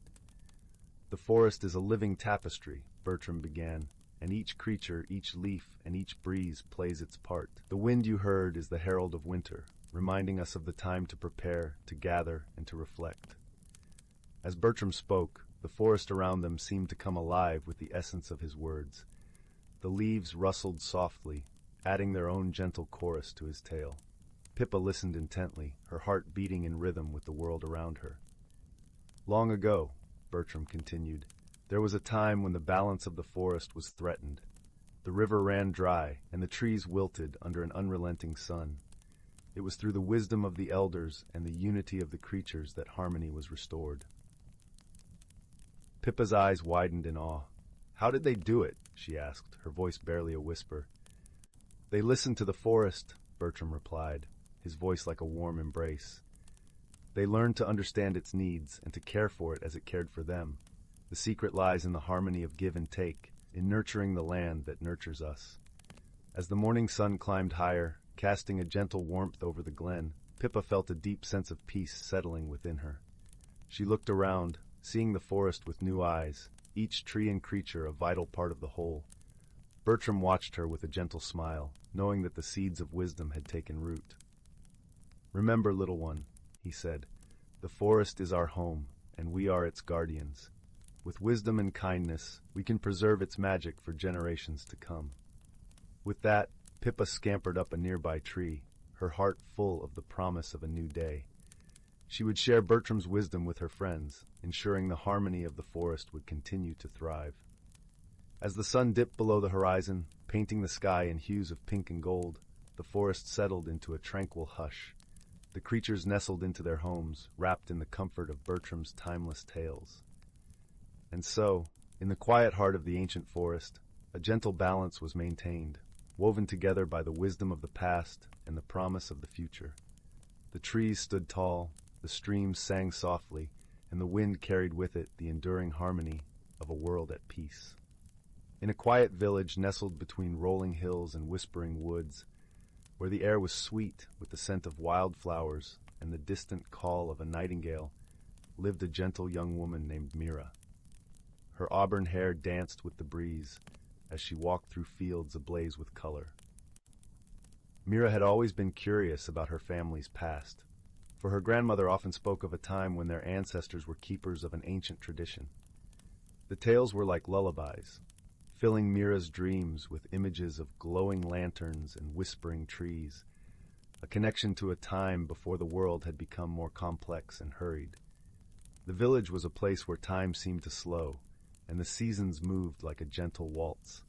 In the spring, the meadows would shimmer with daisies and buttercups, while summer brought the soft rustle of leaves and the distant murmur of the river, echoing like a lullaby through the nights. Autumn painted the hills in hues of amber and gold, and winter wrapped the world in a silvery hush, snowflakes falling like whispered secrets from the sky. It was in this serene setting that Mira embarked on a journey to uncover the legacy her grandmother had spoken of, a journey that would require courage and an open heart. One crisp morning, as the dawn light crept through her window like a warm embrace, Mira found herself drawn to the attic of her family's old cottage. Dust motes floated in the beams of sunlight as she climbed the creaky stairs, each step echoing with the whispers of yesteryears. The air was laced with a scent of aged wood and forgotten memories. In the far corner of the attic, beneath a faded tapestry woven with mysterious symbols, she discovered a wooden chest adorned with intricate carvings of vines and stars, each detail telling a story of its own. With a heart full of anticipation and a hint of trepidation, Mira opened the chest. Inside, she found an assortment of artifacts, a delicate silver locket, a bundle of yellowed letters tied with a ribbon, and a small, intricately carved lantern. As she held the lantern up to the light, it seemed to shimmer with a life of its own. Her grandmother's voice echoed in her mind, speaking of a time when these lanterns were used to guide the villagers during the Festival of Light, a celebration of unity and hope, where stories of old came alive in the flickering glow. Determined to learn more, Mira took the lantern and letters to her grandmother, who was sitting by the fireplace, her knitting needles clicking softly. The fire crackled and popped, casting a warm glow that danced across the room, painting shadows on the walls like a living tapestry. "Ah, the lantern," her grandmother said with a smile that was both wistful and proud. Her eyes, still bright with the vitality of youth, held the wisdom of ages. "It was once used by our family to light the way during the festival. Each year, the elders would tell stories of our ancestors, who believed that the lantern's light could reveal hidden truths and guide us through the darkness." Mira listened intently as her grandmother shared tales of courage and wisdom, of ancestors who had faced great challenges, but always found strength in the bonds of community and the light that guided them. As the stories unfolded, Mira felt a deep sense of connection to her past, as if the lantern's glow had reached back through time to touch her heart. She realized that the light was not just a beacon in the night, but a symbol of resilience and unity. To further understand the depth of her heritage, Mira embarked on a quest to explore the village archives, hidden away in the old library. The building itself was a relic, with creaking floors and towering shelves that smelled of ink and history. There, she found dusty tomes and scrolls, documenting the village's history and the pivotal role her ancestors played. The librarian, an elderly man with spectacles balanced precariously on the tip of his nose, shared stories of Mira's great-grandmother, a formidable woman known for her wisdom and kindness, who had once led the village through a time of hardship with the lantern as her guide. One day, Mira ventured into the woods, following a trail her grandmother had once described. The path was lined with ancient oaks whose branches arched overhead, creating a canopy that filtered the sunlight into dappled patterns on the forest floor. Each step felt like a journey deeper into the past. Mira found a secluded clearing where a circle of stones lay undisturbed, a place where her ancestors gathered to honor the changing seasons and seek guidance from the stars. The air was thick with the scent of pine and earth, and as she stood there, she felt the presence of those who had walked before her. It was as if the stones themselves whispered secrets of the ages. Inspired by the stories and the artifacts, Mira decided to revive the Festival of Light. She gathered the villagers, who were eager to rediscover the tradition. Together, they set about preparing for the celebration. The village was soon adorned with colorful streamers, and lanterns were hung from every tree, their gentle light flickering like stars against the twilight sky. The preparation was a communal effort, a testament to the spirit of togetherness that Mira's ancestors had cherished. On the night of the festival, the village square was alive with laughter and music. The scent of spiced cider and freshly baked bread filled the air, mingling with the cool, crisp breeze that rustled through the leaves. As the sun dipped below the horizon, Mira stood at the heart of the gathering, the ancient lantern in her hands. Her heart raced with a mixture of excitement and reverence. With a deep breath, she lit the lantern, and its warm glow spread across the square, illuminating the faces of her friends and family. The villagers gathered closer, their eyes reflecting the gentle light. Mira spoke of the stories her grandmother had shared, and as she did, she felt a profound sense of belonging, as if she had found her place in the tapestry of her family's history. Her voice carried the weight of generations, each word a thread in the fabric of time. As the evening wore on, Mira found herself reflecting on the emotional journey she had undertaken. The stories of her ancestors had not only connected her to her past, but had also illuminated her own path forward. She realized that the true legacy of her ancestors was not just in the artifacts or the tales, but in the spirit of community and the light of understanding that connected them all. The lantern, once a symbol of their past, had become a beacon of their future, a reminder that, through unity and wisdom, they could overcome any challenge. As the night drew to a close, Mira stood beneath the starlit sky, her heart filled with peace and gratitude.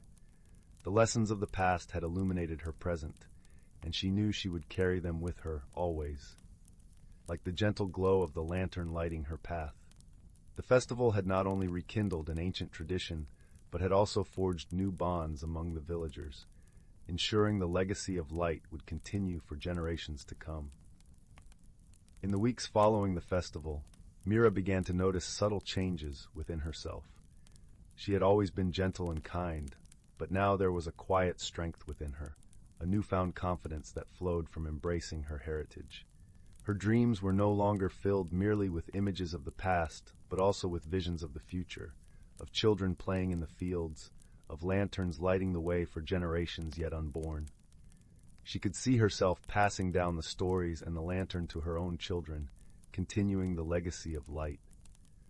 The village, too, felt the impact of the festival.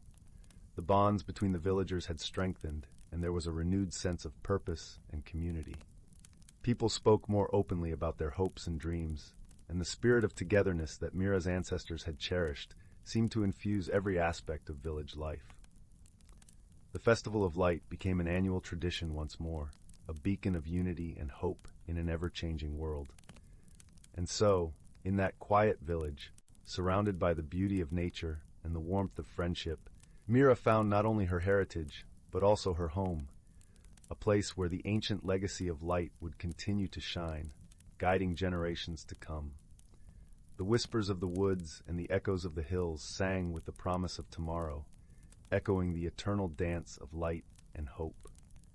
The village, with its timeless charm and enduring spirit, stood as a testament to the power of stories and the light they could bring to even the darkest corners of the world. As Mira continued to explore her newfound sense of purpose, she decided to delve deeper into the stories that had shaped her lineage.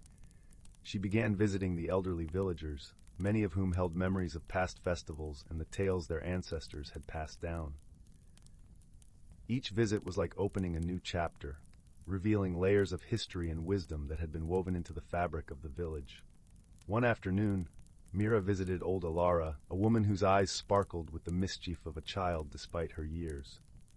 Alara's cottage was a treasure trove of artifacts, from faded photographs to hand-woven tapestries. As Mira sat by the hearth, Alara recounted a legend not written in any book, a tale of a hidden grove, a sacred place where the first lantern was lit by the village's founding matriarch, guided by a celestial deer whose antlers glowed with the light of the stars. Intrigued, Mira felt a pull towards this mystical grove. With Alara's directions and a heart brimming with curiosity, she set out to find it. The path was treacherous, winding through dense thickets and over moss-covered stones, but Mira pressed on. Her journey led her to a hidden clearing where moonlight filtered through the trees, casting an ethereal glow on a circle of ancient stones. In that moment, Mira felt the presence of the celestial deer, not as a physical being, but as a spirit that embodied the light and wisdom of her ancestors. Standing in the grove, Mira made a silent vow to honor the legacy of those who had come before her. She gathered a few smooth stones and arranged them in a small cairn, a humble monument to the enduring light that had guided her footsteps. As she turned to leave, she felt a warmth in her chest, a reassurance that the past, present, and future were all connected by an unbreakable thread of light and love. With each step back to the village, Mira carried a renewed sense of purpose, knowing that the stories and traditions of her ancestors were not just echoes of the past, but living legacies that illuminated the path forward. The village, with its quiet resilience and enduring spirit, would continue to thrive, its heart beating in time with the gentle glow of the lanterns, a testament to the power of unity and hope in a world that was constantly changing. Title: The Whispering Grove. Once upon a time, in the heart of a vast ancient forest, nestled beyond rolling hills and babbling brooks, lay a hidden realm known only to a few. This was a place where sunlight filtered through dense canopies, dappling the forest floor in a mosaic of gold and green. The air was sweet with the fragrance of pine and earth, and the gentle rustle of leaves hummed a perpetual lullaby. This secret sanctuary was known as the Whispering Grove, a place where magic breathed life into every leaf and stone. In a quaint village at the forest's edge lived a young girl named Leora. With eyes as bright as the morning sky and hair the color of autumn leaves, Leora possessed a heart full of wonder and a spirit as free as the wind. She lived with her grandmother in a cozy cottage, where the aroma of freshly baked bread and herbal teas always lingered. Her grandmother, wise and kind, was the village storyteller, weaving tales of wonder and wisdom that captivated all who listened. Every evening, Leora would sit by the fireplace, wrapped in the warmth of her grandmother's stories, her imagination soaring to places beyond the stars. Her grandmother spoke of the Whispering Grove, a magical part of the forest that was said to hold secrets long forgotten by time. Leora's eyes would widen with awe as she listened to tales of ancient trees that whispered the world's wisdom and creatures that danced in the moonlight. One crisp autumn morning, as Leora wandered through the forest collecting wildflowers for her grandmother, she stumbled upon something peculiar. Amidst the fallen leaves, glinting softly in the sunlight, lay a small, intricately carved acorn. It was unlike any she had ever seen, shimmering with a soft, ethereal glow. As she picked it up, she felt a gentle warmth spread through her fingers, and a faint whisper tickled her ears, as if the acorn was speaking in a language she was yet to understand. Curiosity piqued. Leora tucked the acorn into her pocket and hurried back home, eager to show her grandmother. As she approached the cottage, the familiar scent of cinnamon and honey greeted her. Her grandmother sat by the window, her spectacles perched on the bridge of her nose, embroidering a tapestry of vibrant colors. "Grandmother, look what I found!" Leora exclaimed, holding out the acorn. Her grandmother's eyes twinkled with intrigue as she examined the acorn. "Ah, my dear, you have found the heart of the grove," she said softly, her voice tinged with reverence. "It is said that this acorn holds the essence of the Whispering Grove itself, a symbol of life and magic intertwined." Leora listened intently as her grandmother explained that the acorn was a rare and powerful artifact, capable of connecting its bearer to the heart of the forest. It was a gift, meant for those pure of heart and gentle of spirit. "Guard it well," her grandmother advised, "for it has chosen you, and with it, you may discover wonders beyond imagination. That night, as the moon cast a silvery glow over the land, Leora lay in bed, the acorn resting beneath her pillow. Her mind danced with possibilities, her dreams woven with threads of magic and mystery. The following days unfolded like a tapestry of discovery. Each morning, Leora ventured deeper into the forest, the acorn guiding her with gentle whispers. It led her to hidden glades where flowers of every hue bloomed in harmonious symphony, and to tranquil streams where the water sang as it flowed over smooth stones. One afternoon, while exploring a particularly dense thicket, Leora stumbled upon a clearing she had never seen before. In its center stood a towering oak tree, its branches stretching towards the heavens, its bark etched with runes that pulsed with a soft golden light. Leora felt a peculiar sense of belonging, as if she had finally come home. As she approached, the runes began to glow brighter, and a soft voice resonated through the air.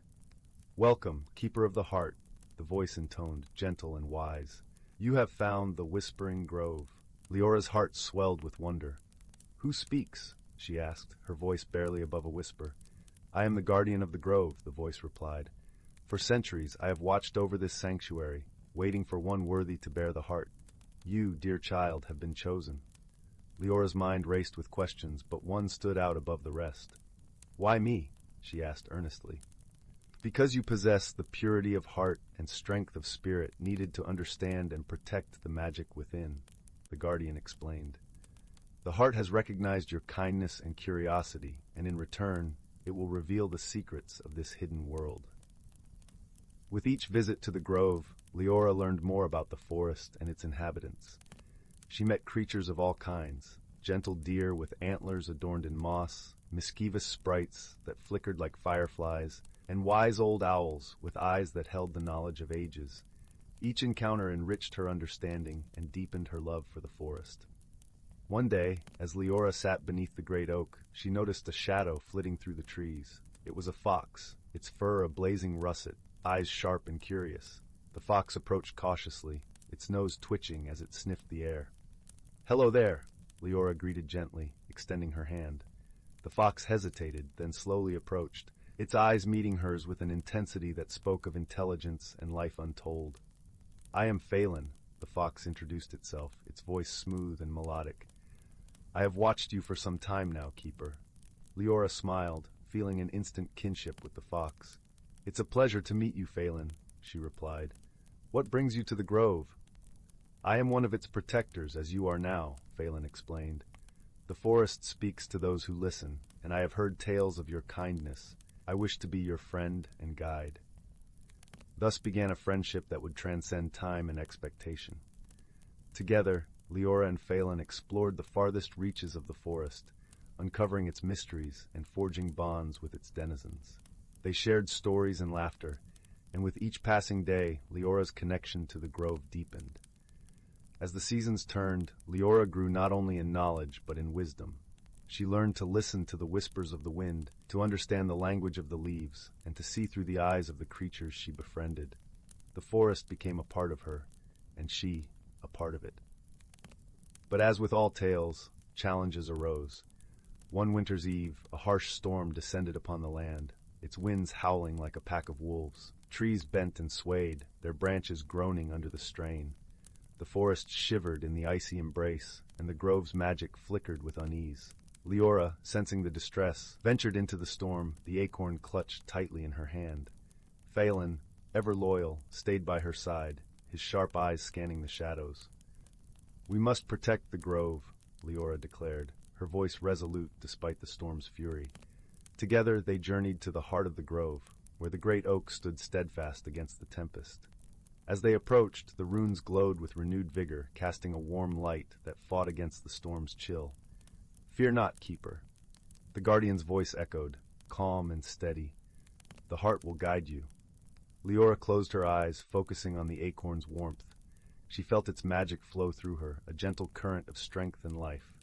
With a deep breath, she reached out, her heart open and her spirit unwavering. As if in response, the grove's magic surged, a radiant force that enveloped her in its embrace. The storm's fury began to wane, its winds calming, its chill retreating. The trees straightened, their branches reaching skyward in gratitude. The grove had been saved, its magic secure once more. Leora and Phelan stood together beneath the great oak, their bond fortified by the trials they had faced. In the days that followed, the forest flourished anew, its beauty undiminished by the storm's wrath. Leora continued to learn and grow, her heart forever intertwined with the whispering grove. Years passed, and the little girl who had once wandered the woods with wide-eyed wonder became a wise and gentle guardian. The village spoke of her with admiration, and her grandmother's stories carried her legacy to future generations. Leora often returned to the grove, where the great oak stood as a testament to the enduring magic of the forest. Phelan remained her loyal companion, their friendship a timeless bond that defied the passage of time. And so, the Whispering Grove thrived, a sanctuary of magic and wonder, where the whispers of the past and the dreams of the future intertwined in harmony. Leora's tale became a part of the forest's lore, a gentle reminder of the power of kindness, friendship, and the magic that resides in every heart. As the sun set behind the hills, casting a warm glow over the land, the forest whispered its eternal promise, that those who listen with an open heart will always find a place of belonging within its embrace. And somewhere, deep within the heart of the grove, the great oak stood tall and proud, its leaves rustling in a language older than time. It spoke of a girl named Leora, a keeper of the forest's secrets and a guardian of its wonders, a testament to the magic that endures in the heart of those who believe. As the moon rose high and bathed the world in silver light, the forest sang a lullaby, a melody of peace and promise, a song of life and love, and in that moment all was well, and all was as it should be. The end. The whispering ferns and the secret of the silver wood. In a village nestled at the foot of an ancient forest, where the morning mist hung like a soft veil over the dew-kissed fields, lived a young girl named Lila. She was known for her gentle heart and a curiosity that sparkled like the stars on a clear night. Her village, with its cobblestone paths and thatched roofs, was surrounded by the silver wood, a mysterious forest that beckoned with promises of secrets and wonders untold. Every evening, as the sun dipped below the horizon, painting the sky with hues of amber and rose, Lila would sit by the warm hearth, listening to the crackling fire and the tales spun by the village elders. They spoke of the silver wood, a place where the trees whispered ancient secrets and the ferns danced in the moonlight. Yet no one dared venture too deep, for it was said that the forest had a life of its own, a hidden world that revealed itself only to those with a pure heart and a brave spirit. One crisp autumn morning, when the air was filled with the sweet scent of fallen leaves, Lila set out on a journey. With a satchel packed with bread, cheese, and a small flask of honeyed tea, she walked towards the forest edge, her heart fluttering with excitement and a hint of trepidation. The forest canopy loomed above, its leaves shimmering like emeralds in the dappled sunlight. As she stepped into the forest, a gentle breeze rustled through the leaves, whispering a welcome that only she could hear. The path beneath her feet was soft, carpeted with pine needles and speckled with the golden light that filtered through the trees. The air was cool and fragrant, carrying the earthy scent of moss and the sweet perfume of wildflowers. Deeper into the forest she ventured, guided by an unseen hand. The trees stood tall and silent, their bark etched with the passage of time. Ferns lined her path, their fronds swaying as if in silent conversation. It was here, amidst the ferns, that Lila first sensed the magic, a gentle hum that resonated through the air, filling her with a warmth that chased away her fears. Hours passed unnoticed as Lila explored this enchanting world. She marveled at the brilliant tapestry of colors, the fiery reds and oranges of autumn leaves, the deep greens of the evergreens, and the soft blues of the sky peeking through the canopy. Each step carried her deeper into the heart of the forest, where the whispers grew louder, guiding her to a hidden glade. In the center of the glade stood an ancient oak, its gnarled branches stretching wide as if embracing the sky. At its base, nestled among the roots, lay a shimmering object, a mirror, framed with delicate silver filigree, glinting in the dappled sunlight. The mirror seemed to pulse with a life of its own, its surface smooth and inviting. Lila knelt before the mirror, her reflection gazing back at her with wide, curious eyes. As she touched its cool surface, a gentle ripple spread across the glass, transforming her reflection into a scene of breathtaking beauty, a hidden world within the silver wood. Here, the trees were alive with luminescent creatures, their wings glistening like jewels. Flowers bloomed in a kaleidoscope of colors, and streams of crystal-clear water sang as they wound their way through the forest. Entranced, Lila watched as the scene shifted, revealing a pathway lined with glowing lanterns, leading to a grand hall carved from the living rock. It was a place of gathering, where creatures of the forest came together in harmony. But the most remarkable sight was the great oak, a tree of such majesty and wisdom that its very presence seemed to command the respect of all who beheld it. As the vision faded, Lila understood that the mirror was a gateway, a bridge between her world and the hidden realm of the silver wood. But it was also a key that could unlock the secrets of the forest and reveal its wonders to those who dared to believe. Driven by a newfound sense of purpose, Lila rose to her feet, her heart aglow with the promise of adventure. She knew that her journey had only just begun, and that the challenges ahead would test her courage and resolve. Yet she also knew that she would not be alone. The forest itself would be her guide, its whispers her compass. As she turned to leave the glade, the mirror shimmered one last time, casting a soft light that enveloped her in a warm embrace. It was a promise that the forest would always be there, waiting for her return. With the sun setting behind the treetops, casting long shadows across the forest floor, Lila retraced her steps, her heart light and her spirit renewed. The path led her back to the village, where the hearth fire glowed warmly in the gathering dusk. That night, as she lay in bed, the soft rustle of leaves outside her window lulled her to sleep. The whispers of the forest, like a gentle lullaby, promised dreams filled with wonder and the promise of new beginnings. In the days that followed, Lila returned to the forest time and again, each visit uncovering new mysteries and deepening her bond with the hidden world. She learned to listen to the whispers, to understand their secrets, and to see the magic in the everyday. Through her journeys, she discovered that the heart of the forest lay not in its hidden treasures or ancient secrets, but in the connections she forged with its inhabitants.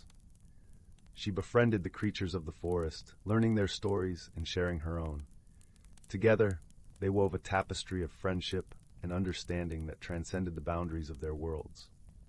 In time, Lila came to realize that the true magic of the silver wood was not in the mirror or the hidden realm it revealed, but in the way it transformed her, fostering a spirit of wonder and a heart open to the beauty and mystery of the world around her. And so, with each passing season, Lila's journey continued.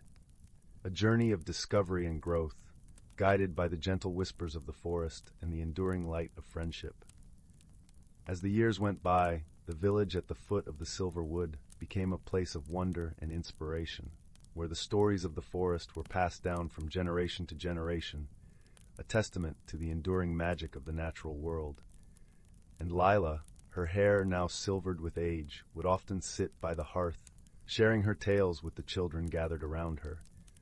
Her eyes still sparkled with the same curiosity and kindness that had led her on that first journey into the forest, and her heart remained forever intertwined with the silver wood and the secrets it held. In the end, it was not the mirror or the hidden world that defined her story, but the journey itself, a journey of transformation, friendship, and the enduring magic of believing in the impossible. As the fire crackled softly in the hearth and the stars shimmered in the night sky, Lila's voice would carry through the quiet of the evening, weaving tales of wonder and adventure, of hidden worlds and the bonds of friendship that transcended time and distance. And though the stories would change with each telling, one truth remained constant. The magic of the silver wood was alive in every heart that dared to dream, and every soul that dared to listen. In the quiet moments, when the world seemed to hold its breath, the whispers of the forest could still be heard, a gentle reminder that the magic of the natural world was ever present, waiting to be discovered by those with the courage to seek it. And so the story of Lila and the silver wood lived on, a timeless tale of wonder and enchantment, forever etched in the hearts and minds of those who believed in the magic of the world around them. In the heart of a gentle valley, cradled by rolling hills and whispering woods, there lay a quaint little village known as Willowbrook. Its cobblestone paths wound through fields of wildflowers and past homes with thatched roofs that seemed to smile warmly at the sun. The air was always sweet with the scent of lavender and honey, and the breeze carried the soft, melodic hum of the brook that gave the village its name. In this charming village lived a young woman named Marin.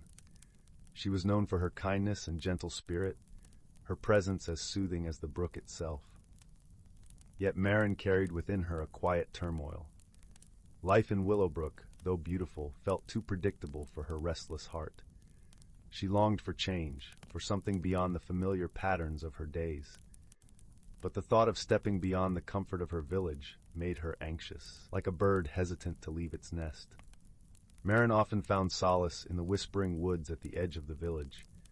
There she would sit beneath the ancient oak, its branches stretching like arms to embrace the sky, and listen to the symphony of rustling leaves and chirping crickets. One evening, as the sun dipped low and painted the sky with hues of gold and lavender, Marin noticed something peculiar. Tiny orbs of light began to dance around her, flickering like distant stars brought to earth. These were the will-o'-the-wisps, mischievous yet wise spirits that flitted through the woods on gentle wings. They had watched Marin many times, sensing her inner conflict. As the wisps swirled around her, they whispered in voices like the tinkling of wind chimes, "Follow us, Marin, and discover the magic within." Curiosity, mixed with a sprinkle of courage, tugged at Marin's heart. She rose to her feet and followed the wisps deeper into the woods, where the air grew cooler and the shadows danced with an ethereal glow. The path was narrow, and the canopy of leaves above was thick, but the light of the wisps guided her safely through. As they journeyed deeper, the forest began to change. The trees shimmered with a silvery sheen, and the flowers glowed with an inner light. It was as if Marin had stepped into a realm where magic wove through the very fabric of nature. Finally, they arrived at a clearing where a crystal-clear lake lay cradled in the arms of the forest, its surface reflecting the twinkling stars above. The wisps circled over the lake, creating gentle ripples that danced across the water. Marin approached the edge and gazed into the depths, her reflection mingling with the starlit sky. As she watched, her reflection began to shift, revealing not only her outward form, but the vibrant essence of who she truly was, a tapestry of dreams, fears, and untapped strength. "Change is not to be feared, dear Marin," the wisps chimed softly. "It is the very essence of growth.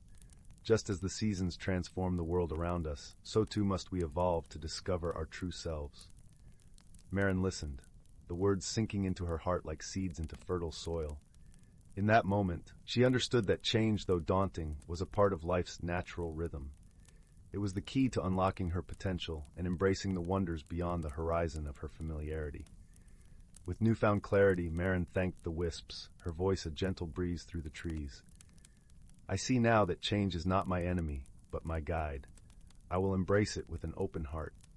The wisps twinkled with joy, their light brighter than ever. "Remember, Marin, you are never alone. We, and all of Willowbrook, are here to support you." With that, the wisps began to drift away, their light fading softly into the night. Marin lingered by the lake, breathing in the cool, fragrant air, her heart beating with the rhythm of the world around her. She felt a sense of peace, as if the forest itself had enveloped her in a loving embrace. When she returned to Willowbrook, the village seemed to glow with a new light, as if seen through eyes that had awakened to its hidden beauty.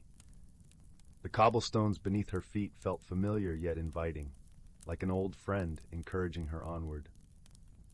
In the days that followed, Marin began to explore new paths within her life. She took up painting, capturing the vibrant colors of the valley and the magic of the woods on her canvas. She joined the village's evening gatherings more often, sharing stories and laughter beneath the stars. And with each new experience, she felt herself blossoming, like a flower opening to the morning sun. The villagers noticed the change in Marin, and they welcomed it with open arms. Her journey of self-discovery inspired others to embrace their own transformations, creating a ripple of growth throughout Willowbrook. Together, they learned that while change could be uncertain, it was also a gateway to the extraordinary. As the seasons turned and the valley transformed with the passage of time, Marin's heart remained steadfast and open. She knew that life's journey was a tapestry of moments, each thread woven with love, courage, and the magic of embracing one's true self. And so, with the woods whispering their timeless song and the brook humming its gentle lullaby, Marin found her place in the world, a place of wonder, growth, and endless possibility. In the heart of Willowbrook, she learned to dance with change, her spirit alight with the magic of a life fully lived.